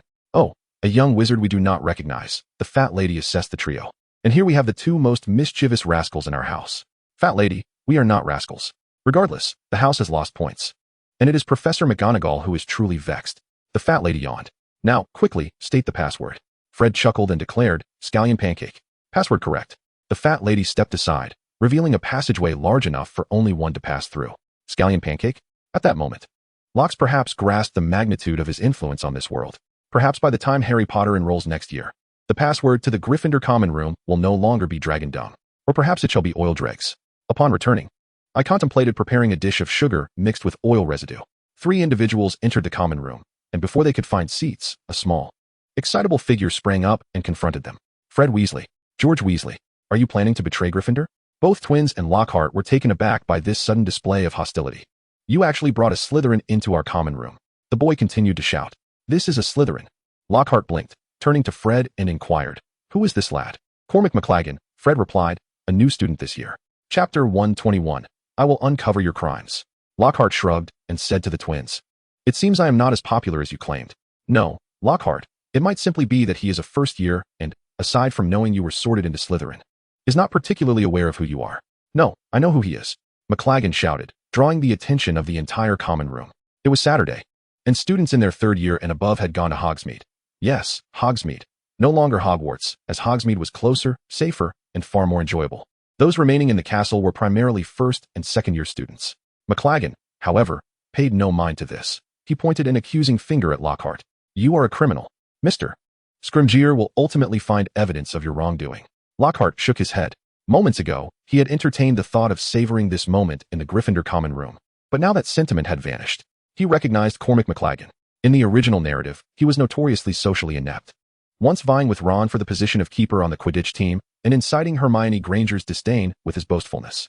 During Ron Weasley's hospitalization due to poisoning, McLaggen served as the substitute keeper but ultimately led Gryffindor to a dismal defeat by criticizing his teammates and injuring Harry Potter during a match.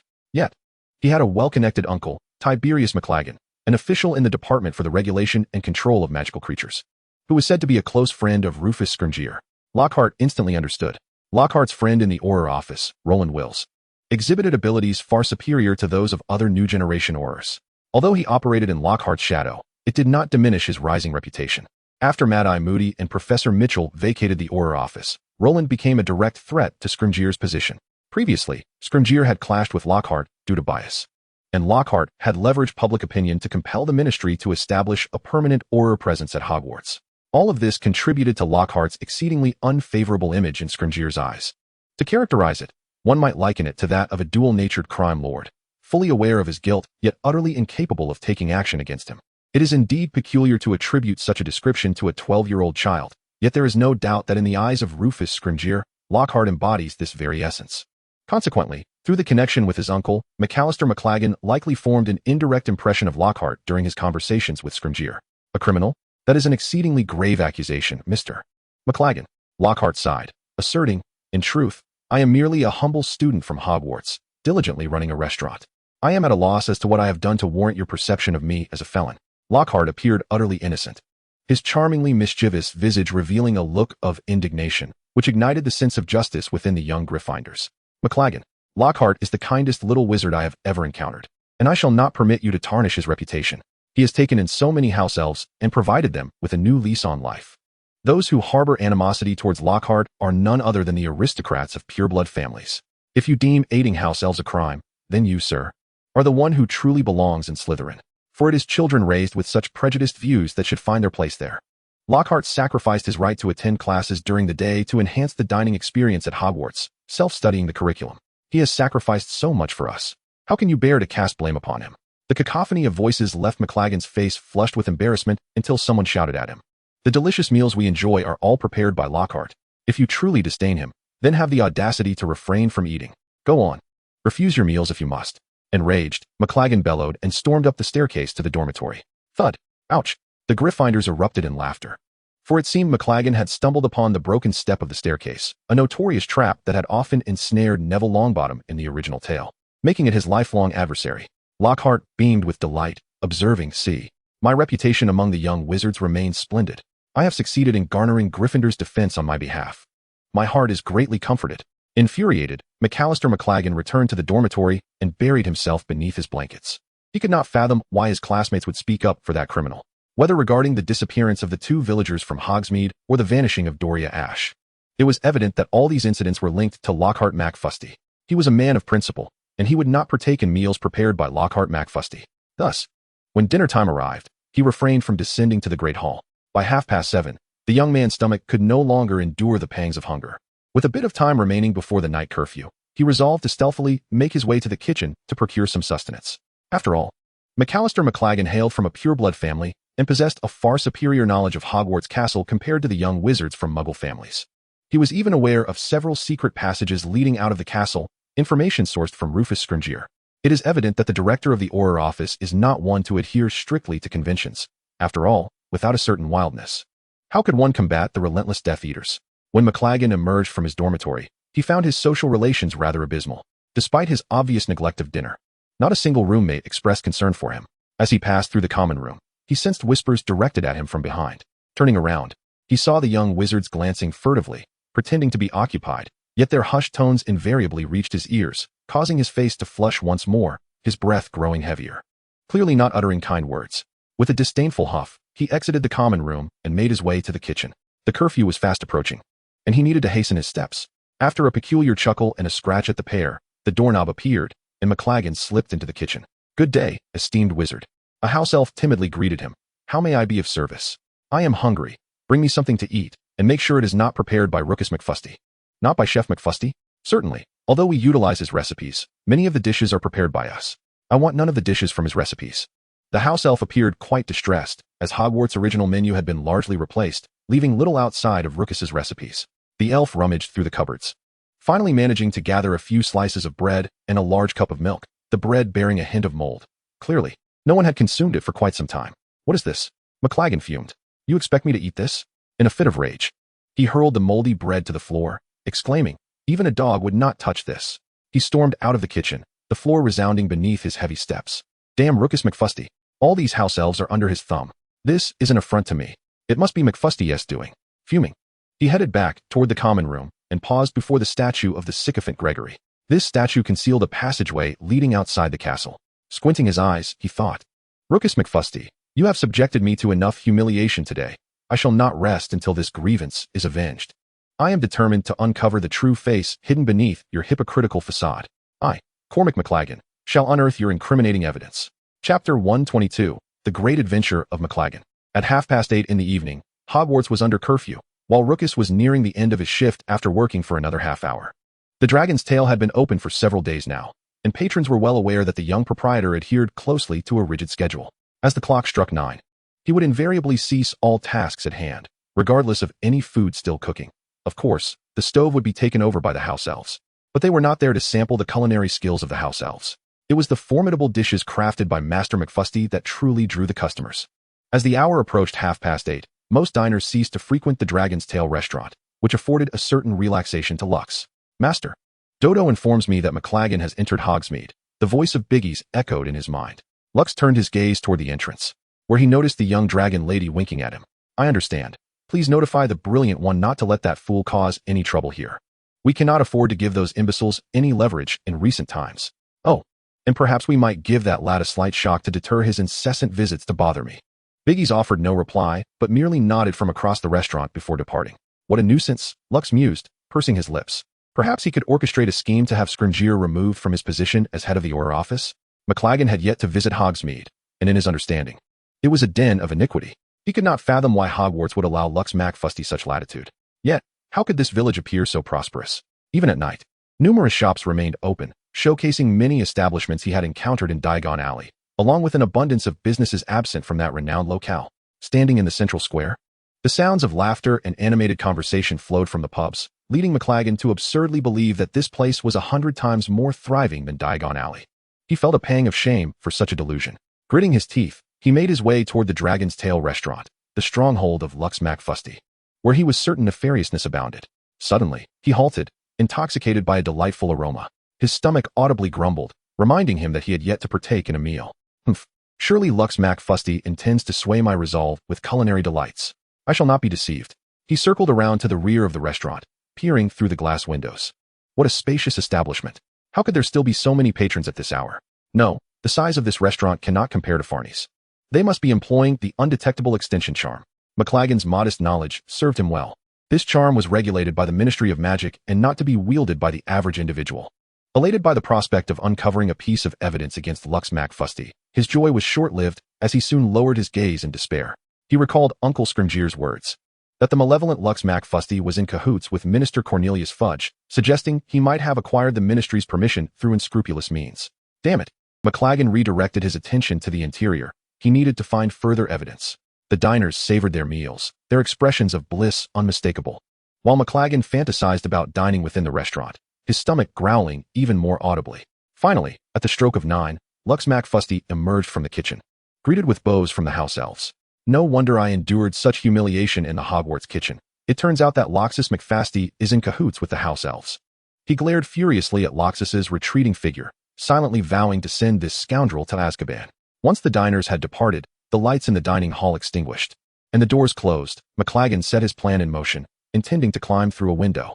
However, all the windows were securely locked from the inside, leaving him with no means of entry. He hadn't yet learned the unlocking charm, so he could not enter through the front door either. What to do now?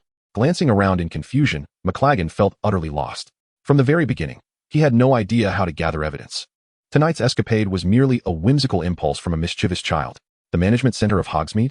McLaggen spotted a building behind the Dragon's Tail, its name displayed above the entrance. Thus, some information about Hogsmeade must be housed within. A glimmer of hope rekindled within him. The building was obscured by the Dragon's Tail, rendering it invisible to those in the square, and at this late hour, the inhabitants were likely home. Therefore, he could smash a window and slip inside, perhaps uncovering the incriminating evidence against Loxus McFasty. The young boy dashed toward the management center, envisioning the scene of Loxus on trial, destined for Azkaban. Yet, a gust of wind whistled through the air, prompting McLaggen to look up and catch a fleeting glimpse of a shadowy figure darting past. What was that? He instinctively halted, his shoulders tensing, his head retreating. The management center, concealed by the Dragon's Tail, was indeed unnoticed, but correspondingly, the lights from the square were also blocked, resulting in low visibility in this area. Though he could faintly hear laughter from the square, a chill crept up from his feet. "Are you looking for me, little one?" A sinister female voice whispered in his ear. McLaggen's eyes widened in terror as he trembled and turned his head, though he could not discern the figure beside him. He saw a luscious mouth slowly parting to reveal 2 sharp fangs. "Your blood must be exquisite. Allow me to savor it." Fangs and blood drinking. McLaggen didn't need to see the creature's form to know what he had encountered. A vampire. A vampire. He bolted forward in a frenzy, panic robbing him of rationality. It wasn't that he didn't wish to flee toward the crowded square. It was simply that the vampire was right behind him. leaving him with no option but to run ahead. Don't run, little one. McLagan's heart raced with terror, tears streaming down his face as he scrambled forward. He ran over 100 meters at the fastest speed he had ever mustered since birth. And only when he could no longer hear the woman's voice did he dare glance back. The path was deserted. No one pursued him. He exhaled a sigh of relief, but suddenly felt hands grasping his neck, lifting him off the ground. I told you not to run. McFasty felt as though the very blood coursing through his veins had congealed, his limbs numb and his trousers soaked with a warm, viscous liquid that dripped onto the ground below. Suddenly, the woman released him, her voice laced with displeasure. Of all times, why now? A gust of wind swept past him, and she distanced herself. What was happening? Was he to be saved? Had he ever heard that vampires feared urine? The sound of crunching echoed ominously, tightening the nerves that had just begun to relax. This noise was unmistakably not of human origin. Regret washed over him. He knew all too well that McFasty was a nefarious criminal. How had he dared to venture here alone? McFasty's damp trousers chilled in the evening breeze. He raised his head, akin to a marionette, only to behold two enormous white spiders, each the size of a bull, perched upon an abandoned wooden cabin. Magnificent creatures. The eight-eyed giant spiders. What a surprise. They can even speak. In that moment, McFasty's sanity unraveled, and he fainted. The vampire woman descended from above, landing beside the eight-eyed spider. With a swift motion, she struck the creature on its head, exclaiming, "Why did you speak? Look, you've scared him into unconsciousness. Now what shall we do?" The spider, visibly distressed, shrank back, having felt the weight of her slap, its mind still buzzing from the impact. "Forget it. Relying on your dull wit is a fool's errand," she sighed, her gaze returning to the unconscious McFasty. "Ultimately, this lad is utterly useless. Had a true master been in his place, they would have obliterated you, you inept creature." When McFasty regained consciousness, he found himself amidst a dense thicket. The sounds of the woman's shouts and the crunching of mandibles filled the air. Leaves rustled as he cautiously explored his torso for wounds, finding none. "No, you can't. You must. You have no choice. Now, you're all alone. You are no match for me." At last, McFasty's muddled thoughts began to coalesce. He cautiously turned his head to witness a woman cloaked in black battling an eight-eyed spider. Clearly, she was no wizard, for she wielded no wand, instead confronting the creature with her own physical prowess. Yet, she was neither a mere muggle nor a weakling. Ordinary folk lacked such strength, speed, and stamina. McFasty quickly surmised that this woman was the vampire he had encountered earlier. Perhaps she had been unwilling to relinquish her meal and had followed the eight-eyed spider, seeking to ambush and slay one of its kind. Regrettably, in this tale, McLagan is merely the delectable morsel. Fortunately, while the vampire and the eight-eyed giant spider are engaged in their fierce battle, he seizes the opportunity to escape. McLagan cautiously rises and stealthily hides behind a grand tree. He surveys his surroundings, attempting to discern his direction, yet the forest is filled with towering trees, and lacking survival skills, he finds himself at a loss. Suddenly, he notices a series of drag marks on the ground. A chill runs through him as he realizes his back has been scraped raw, the marks created by the spider's earlier grip. With little time to dwell on his injuries, McLagan follows the drag marks, fervently hoping that the two monsters remain locked in combat for a while longer, granting him the chance to flee. Even as the sounds of battle fade behind him, he quickens his pace. In the distance, through the gaps in the trees, he catches sight of a towering castle corner, and his heart swells with joy. Hogwarts. At that moment, he disregards the searing pain in his back and the branches that scratch his face. All that occupies his mind is the singular desire to return to Hogwarts, to find Professor McGonagall, and to put an end to the horrors of Hogsmeade. What sort of village is this, teeming with vampires and eight-eyed spiders? Perhaps these dark creatures are linked to that McFasty. With a sudden burst, McLagan bursts forth from the underbrush, his robes tattered and torn, but he pays it no mind as Hogwarts gates loom ever closer. "Don't run, you little brat." A shrill voice pierces the air behind him. It is the vampire. Terror seizes McLagan as he screams and sprints toward the castle's gate. He pounds on the door, his heart racing to the point of suffocation. Out of the corner of his eye, he glimpses the sinuous figure emerging from the forbidden forest, causing his heart to nearly cease its rhythm. His heart races erratically. After this ordeal, McLagan likely loses years from his lifespan. The woman approaches him slowly, and he feels a wave of despair. He cries out, frantically banging on the door, "Whoever you are, please save me." A click. The sound of a latch being pulled is like music to McLagan's ears. The door swings open, revealing Mr. Filch's grim and furious visage. McLagan glances back toward the woman, but she has vanished into thin air. He breathes a tremendous sigh of relief and calls out to Mr. Filch, "Quick, take me to Professor McGonagall. I have urgent news to convey." Filch scoffs disdainfully, remaining silent as he drags McLagan inside, closing the door firmly and securing the latch, leading him toward the castle. 5 minutes later, they stand before Professor McGonagall's office. The professor's lounge is located within the office, where they often reside. Mr. Filch, what has occurred? Professor McGonagall, clad in silk pajamas, with her hair cascading down instead of being neatly pinned up as usual, glanced at Filch and then at McLaggen. Professor, Mr. McLaggen has just returned from outside the school and claims to have important news to report to you. Before Professor McGonagall could inquire further, McLaggen impatiently exclaimed, Professor, Hogwarts is a den of danger. Lockhart has colluded with vampires and acromantulas, and they nearly killed me. Professor McGonagall lifted her chin slightly, regarding the disheveled McLaggen with a scrutinizing gaze. Pray tell, Mr. McLaggen, what exactly transpired? A few minutes later, she continued, So, Mr. McLaggen, you managed to escape the clutches of vampires and acromantulas? Yes, Professor, McLaggen replied. Professor McGonagall's lips twitched as she processed the information. A mere first year encountered vampires and acromantulas and lived to tell the tale? I shall verify your claims, but before that, explain why you are here during curfew hours. McLaggen hesitated, biting his lip, and resolved to confess. I heard Mr. Scrimgeour say that Lockhart is a criminal. I wanted to uncover evidence of his wrongdoing. Filch scoffed derisively. Lockhart is such a kind-hearted boy. How could you accuse him of being a criminal? Professor McGonagall's expression darkened further. She believed she understood Lockhart better than anyone, having frequently heard Robert speak of him as a compassionate, generous soul, devoted to the well-being of others. McLaggen, you have violated school rules by being out during curfew and have slandered a fellow student without evidence. Consequently, Gryffindor will lose 50 points due to your actions. Professor McLaggen began to protest, but Professor McGonagall interjected sternly, You are to go to the infirmary immediately to tend to your wounds, and then return to your dormitory at once. McLaggen trudged towards the infirmary in a daze, unable to fathom why the fair-minded Professor McGonagall would favor that alleged criminal. Once McLaggen departed, Professor McGonagall turned to Filch and asked, Mr. Filch, do you genuinely believe McLaggen encountered vampires or acromantulas? I do not, Professor. I suspect the boy merely strayed into the Forbidden Forest and concocted this tale to save face. I have encountered many such mischievous youths. Vampires and acromantulas? Even an adventurer of Gilderoy Lockhart's caliber might not emerge unscathed from an encounter with those creatures. Professor McGonagall nodded in agreement. Nevertheless, we must investigate the Forbidden Forest tomorrow. We cannot allow any danger to linger near Hogwarts. Indeed, Professor. Also, we must locate and seal the passageway that leads McLaggen to the outside world. Yes, Professor. On the third floor, in the Dragon's Tail dormitory, Lockhart sat at the edge of his bed, engrossed in a book. The window swung open, and the figure of Boggies, draped in black robes, floated in. Master, you have returned? How did it go? Ha. I, alongside the clever one, managed to frighten that little imp to the point of utter dismay. You wouldn't believe it. He truly lost control. Oh, Locks put down his book, intrigued. Do share how you terrified him. Hee. I disguised myself as a vampire. Upon hearing the tale, Locks chuckled. It seems that Ramos Set provided you with ample inspiration. Indeed, Master.